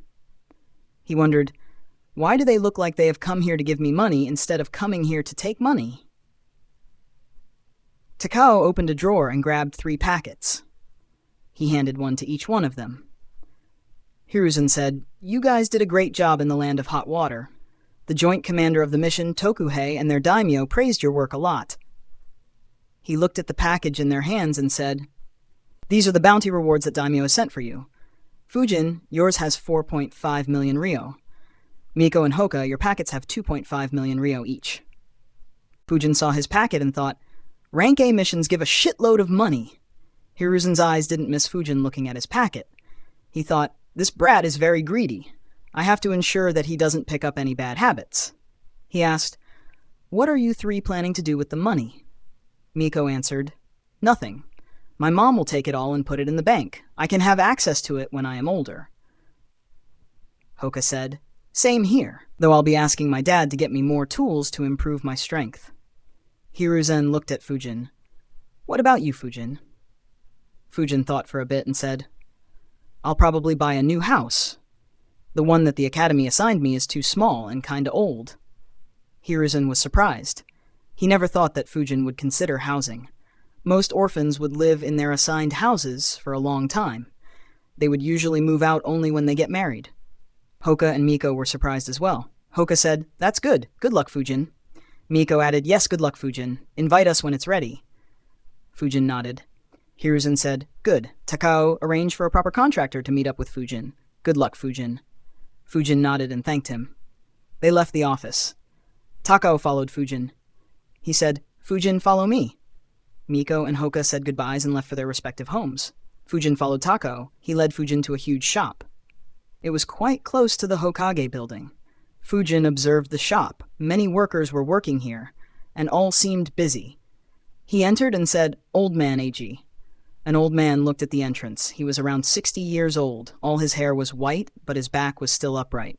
Seeing Takao, he walked towards him. Takao began walking towards him. Fujin followed. IG said, "Takao, to what do I owe the pleasure? Does Lord Hokage require my services?" Takao shook his head. He said, "This young man is planning to buy a house. Lord Hokage sees a lot of promise in him, so he asked me to recommend you to this young man." IG took a good look at Fujin.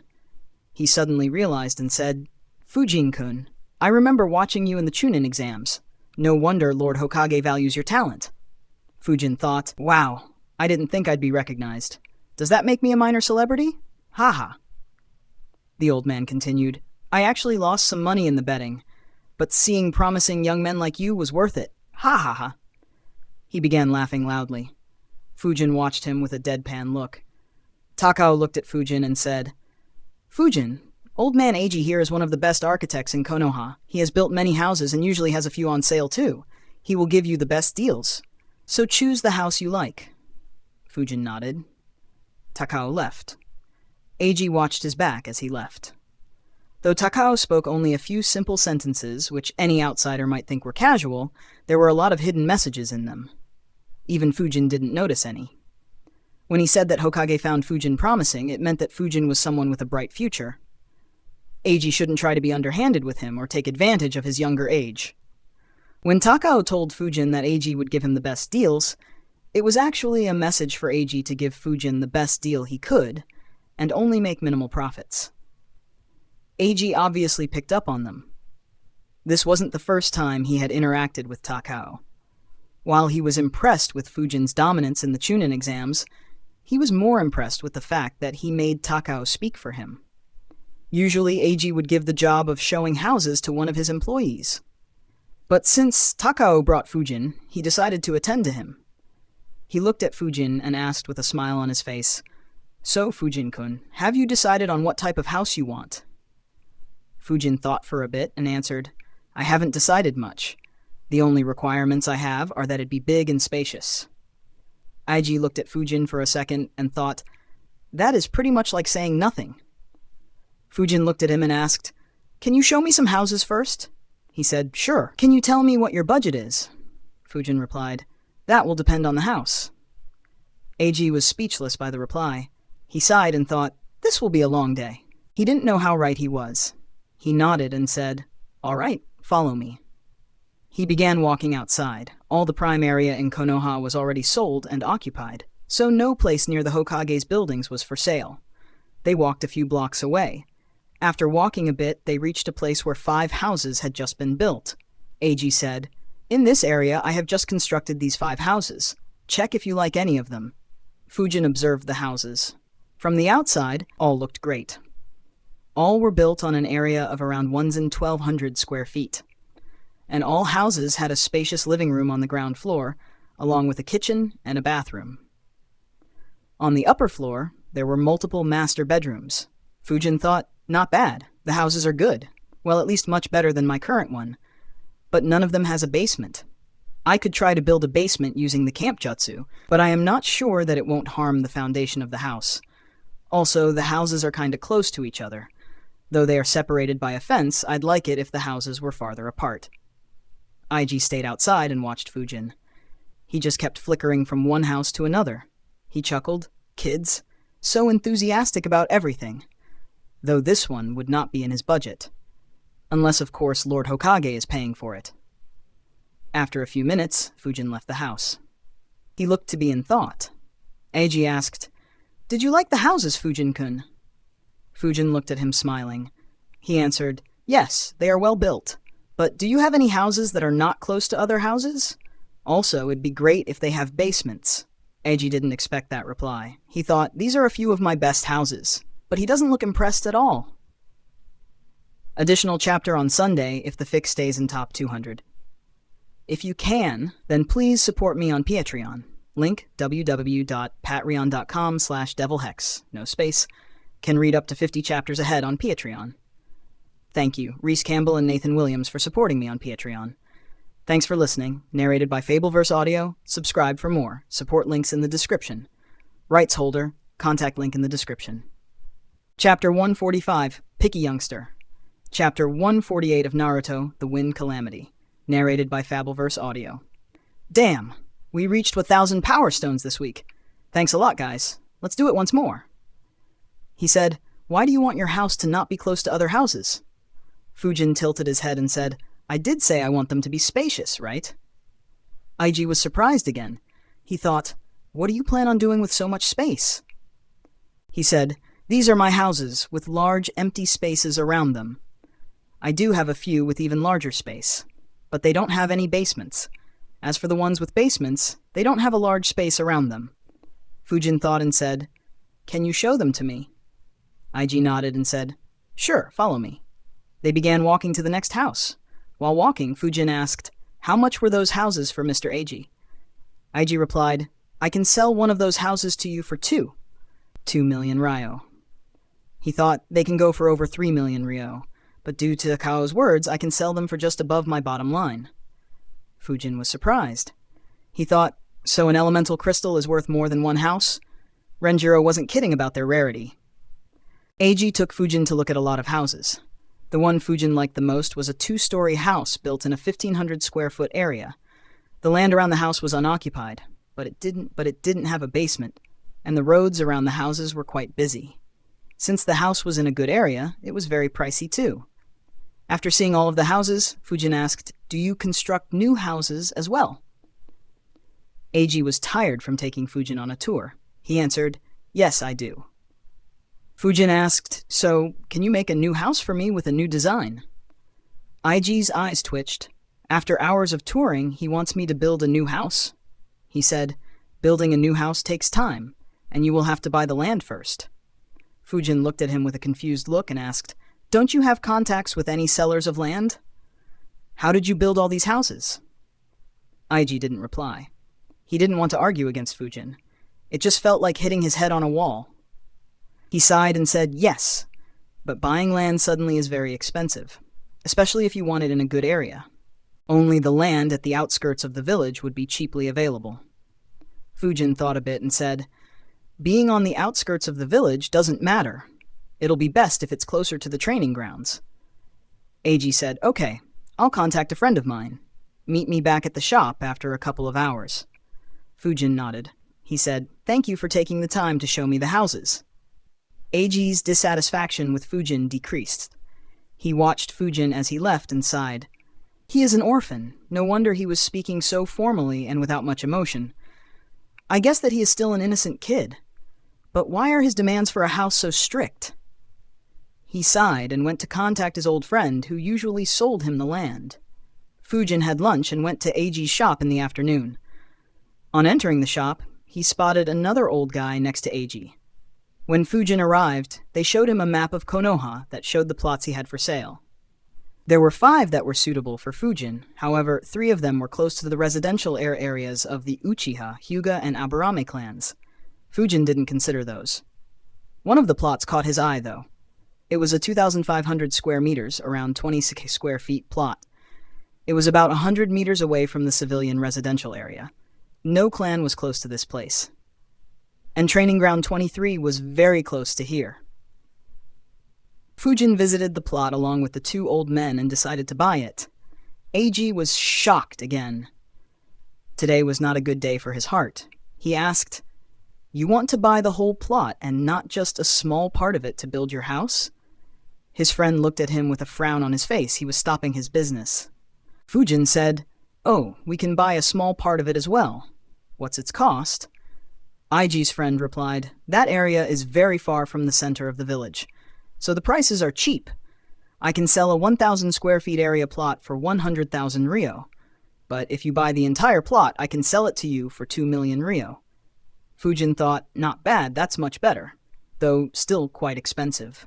Anyways, I don't have any big expenses lined up." He looked at Eiji and asked, "How much will constructing a house cost?" Eiji answered, "It depends on how big a house you want. A house like the ones I showed you first will cost around 500,000 ryo to construct." Fujin replied, "Great." He looked at his friend and said, "I'll buy the entire plot then. Can you go any cheaper, old man?" Eiji and his friend only had one thought. How rich is this kid? Fujin bargained over the price for a bit.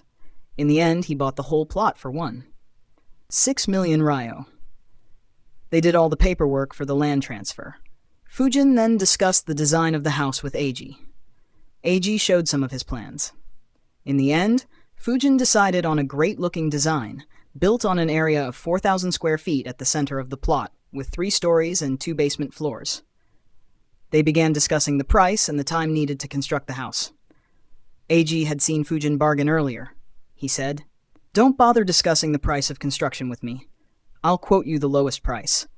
Constructing this house will cost you 8 million ryo, and it will take around 7 to 8 months to be entirely built." Fujin frowned. 7 to 8 months? That long? Eiji sighed and replied, "Do you think making a house is easy, kid? My men will first have to dig a deep hole to lay down a proper foundation.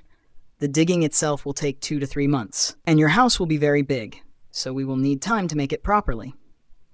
Fujin thought, "That's reasonable." He asked, "I have one question, old man. Will you be digging the entire ground, or do you have to leave some pillars for support?" Eiji was surprised by that question. He didn't expect to hear it from Fujin. He replied, "We will be digging the entire ground. Pillars made from the ground aren't very sturdy." Fujin said, "Okay, I can get the digging done quickly then." Eiji asked, "Do you have an affinity for earth nature manipulation?" Fujin was surprised. He thought, "I didn't expect a civilian to know about nature manipulation." Makes sense, though. There should have been other ninjas who did the same. He nodded. "Yes," Eiji replied. "That's great. All right then, once you have completed digging, I will reduce the construction costs depending on how much work is done." Fujin nodded and asked, "Another question. Will this house be able to withstand any attacks?" Eiji replied, "Only very weaker ones. If you want, I can invite a seal master to inscribe seals on your house to make it more sturdy. But even then, it won't be able to stop something very powerful. But we are in Konoha. Such attacks won't happen on us anyways." Fujin looked at him thinking, "Yeah, there will be 2 deadly attacks on us within a decade. The house is certain to be destroyed by pain. I'd just prefer it to survive sound and sand invasion." Fujin said, "All right, you can invite the seal master then." Eiji replied, "Inviting a seal master will increase the costs." Fujin asked, "How much?" Eiji answered, "I will have to talk with him. You can expect an additional 500,000 to 1 million ryo cost." Fujin's eyes widened. He thought, fucking million ryo for just inscribing some seals? If money could be used to get stronger, I'd have stopped going for missions and worked as a seal master all the time. Fujin said, "All right." Eiji replied, "I will need a week to test this ground and decide on a plan to proceed. So come to my shop after a week. Once I have marked everything, you can dig the hole." Fujin nodded and left. While leaving, he thought, "I didn't think that I would blow up almost the entire bounty rewards on the house. I could have saved money on the seal master, but I haven't ever professionally worked as a seal master other than selling storage scrolls. And putting seals on the house once it is done won't be as effective as applying them while constructing it. Let's forget it. I am not short on money, so it's fine. I will have to inspect the seals later, though. I doubt a professional would try anything funny, but it is always better to be vigilant. Fuinjutsu has a lot of applications. Additional chapter on Sunday if the fic stays in top 200. If you can, then please support me on Patreon. Link www.patreon.com/devilhex, no space. Can read up to 50 chapters ahead on Patreon. Thank you, and 1PE for supporting me on Patreon. Thanks for listening.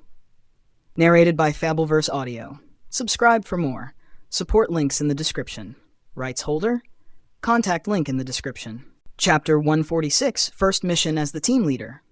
Chapter 149 of Naruto, The Wind Calamity. Narrated by Fabelverse Audio. The next day, Fujin returned to his training routine. A few days later, Fujin was breathing heavily.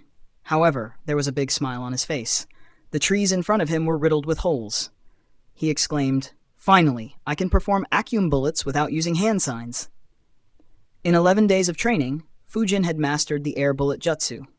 The hand signs for the Acum bullet jutsu were the same as the air bullet jutsu. He was able to perform it without hand signs a minute after mastering the air bullet jutsu. He practiced the Acum bullet jutsu till he was comfortable, and then began practicing the infinite breakthrough jutsu. On the appointed day, he met up with Eiji. Eiji had marked his entire plot. Eiji showed him the markings and told him where and how deep to dig. Eiji and his employees cleared the area and watched with anticipation. They were looking forward to Fujin's display. In the past, they had seen some amazing feats. Unfortunately, they would be disappointed. They stood for a couple of hours to see Fujin use Earth Camp Jutsu a few hundred times to dig up the hole. In fact, most got bored and left with disappointment. Fujin checked his work and left the hole. He walked towards Eiji only to see a dumbfounded expression on his face. He asked, "What's the matter?"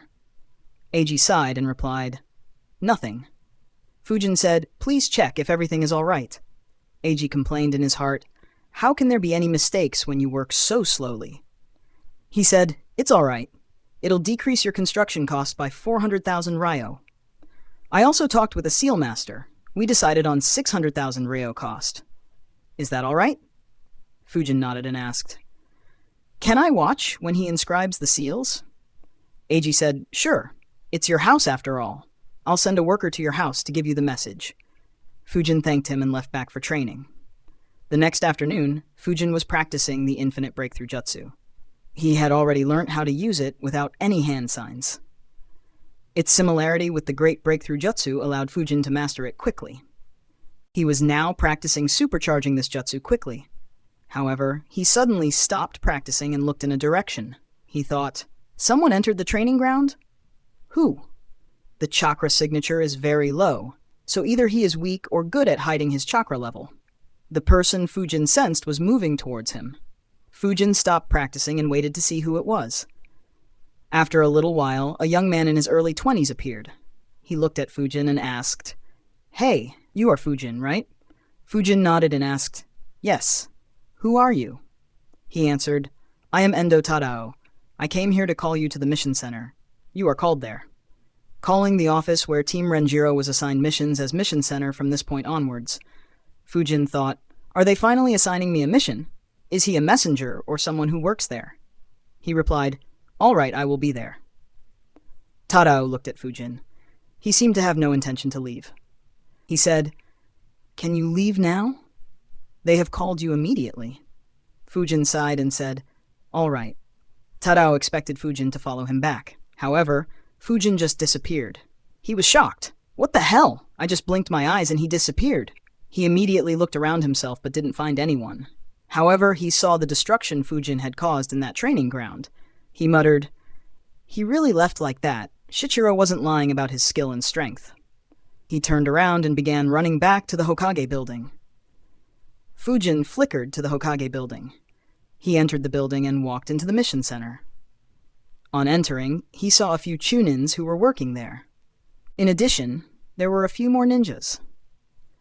Looking at Fujin, one of the chunin officers stood up and called him. Fujin recognized him. He was the one who assigned most of the bandit hunting missions to Team Renjiro. Fujin walked towards him while noticing two other ninjas standing in front of his desk. Shichiro said, "Fujin-kun, long time no see." Fujin nodded. He hadn't taken a mission from this room since the mission to the land of tea. Shichiro asked, "Where is Tadao?" Fujin replied, "The messenger? Not sure. I came here after he asked me to." Shichiro was dumbfounded. He sighed and said, "He isn't the messenger. He will be your teammate for the next mission." Fujin thought, "Really? He seemed weak. Was he hiding his strength?" Shichiro introduced the two ninjas next to him. "He is Kimiyama Yasuoka and he is Obake Kane. Along with Endo Tadao, they will be in your team. You will be the leader of this team for this mission." Fujin's eyebrows twitched. He thought, both their chakra levels are weak as well. Don't tell me. Shichiro took a document and handed it to Fujin. Fujin read the title and his face immediately became dark. Shichiro said, "Your mission is to eliminate this new bandit group. They have been creating a lot of trouble." Fujin looked at him and handed him the document back. He said, "I don't want it. Call me when you have any rank B mission for me." Yasuoka and Kane burned in embarrassment. A kid half their age was refusing to do a mission they couldn't undertake without supervision. Shichiro sighed and said, "Fujin, you have just become a chunin. Even if you are assigned a rank B mission, you won't be selected as the team leader. That role will be taken by the more experienced chunins. You will have to undertake rank C missions to build up your leadership skills. Only once you lead in a large number of rank C missions will you be able to lead rank B missions." Fujin observed Shichiro. He sensed that he wasn't lying. But he also sensed that what he said was complete bullshit. The reason that he was giving him this mission was just so he could get a laugh from Fujin's reaction. Fujin was sure that he would give Hoka and Miko bandit elimination missions as well. Fujin was about to leave, but Shichiro stopped him and began giving a number of reasons to take this mission. Wanting to get him off his back, Fujin finally agreed. However, he said, This is the last time I am taking a rank C mission. The next time you assign me a bandit elimination mission, I'll forge evidence that you are their ringleader."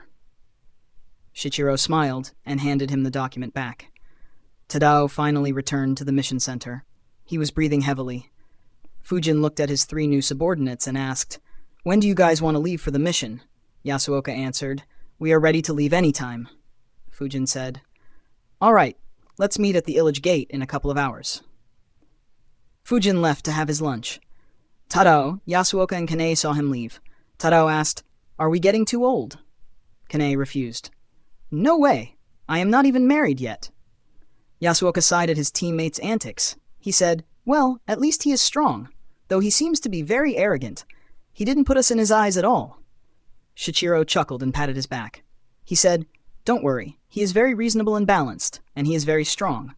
From what I heard, he is even stronger than me, and he has a reputation for being the bandit exterminator. You guys will be fine."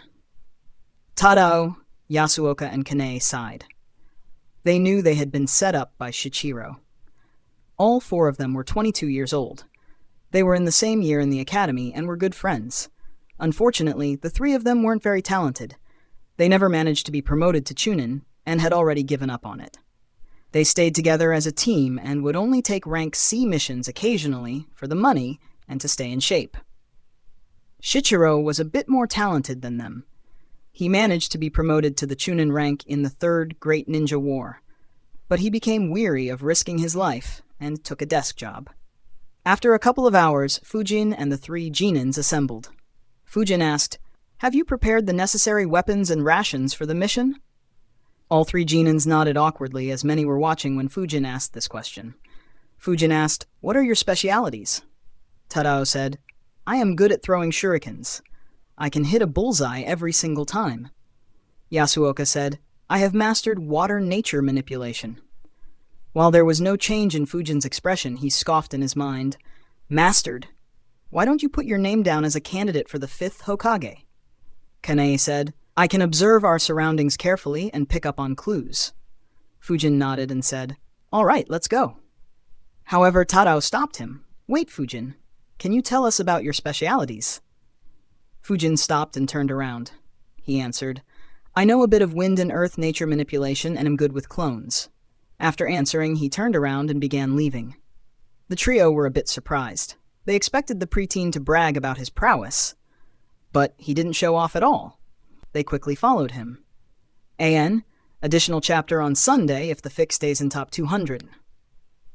AN, if you can, then please support me on Patreon, link www.patreon.com/devilhex, no space. Can read up to 50 chapters ahead on Patreon. Thank you The Last Guardian and Shubham Patel for supporting me on Patreon. Thanks for listening. Narrated by Fabelverse Audio. Subscribe for more. Support links in the description. Rights holder? Contact link in the description.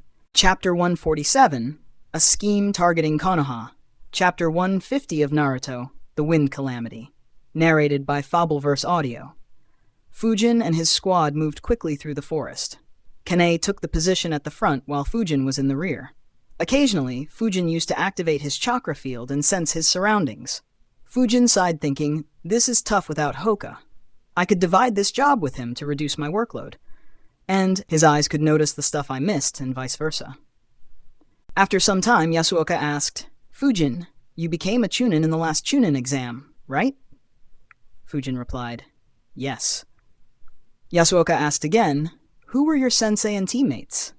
Yasuoka and his teammates were getting very bored by moving without talking even a bit, and talking among themselves while ignoring Fujin would have been rude. So Yasuoka began talking with Fujin. Fujin didn't have much of an interest in interacting with them. There wasn't much benefit in doing it. But, as they kept on talking, Fujin realized that those guys were fun, so their talks became more cordial. At some point, Fujin asked, "How often do you guys do such missions?" Tadao answered, "It depends on our expenses. Usually we do 1 or 2 missions per month." Shichiro assigns a Chunin to our team to lead the mission. Fujin asked, "And do you always do missions together?" Kanae nodded. "Yes. For rank C missions, we are together as a team. But if someone needs some extra money, then they take some rank D missions solo." Fujin thought, "Not bad. I guess it is a good method of making money. Well, at least to handle day-to-day needs. Plus, with the same team, they should be very familiar with each other and should have solid teamwork. Unfortunately, they are too weak. If they were at least Chunins, their team could have been slightly famous. They continued moving towards their target. While moving, Fujin seriously considered, should I create such a team too? Having teammates with a good bond, teamwork, and complementary skills could ease up the missions quite well. But even if I decide to make such a squad, who should I include? The only ones that come to mind are Mieko and Hoka. Perhaps I could even ask Teru and Yori as well, though I haven't met them for over a year. That said, both Mieko and Yori will die soon, so there isn't much point in including them. Also, both Hoka and Teru are quite headstrong, and neither have the fire element or the genjutsu skills that an Uchiha brings to the table. Fujin thought for a bit before finally giving up. Leave it.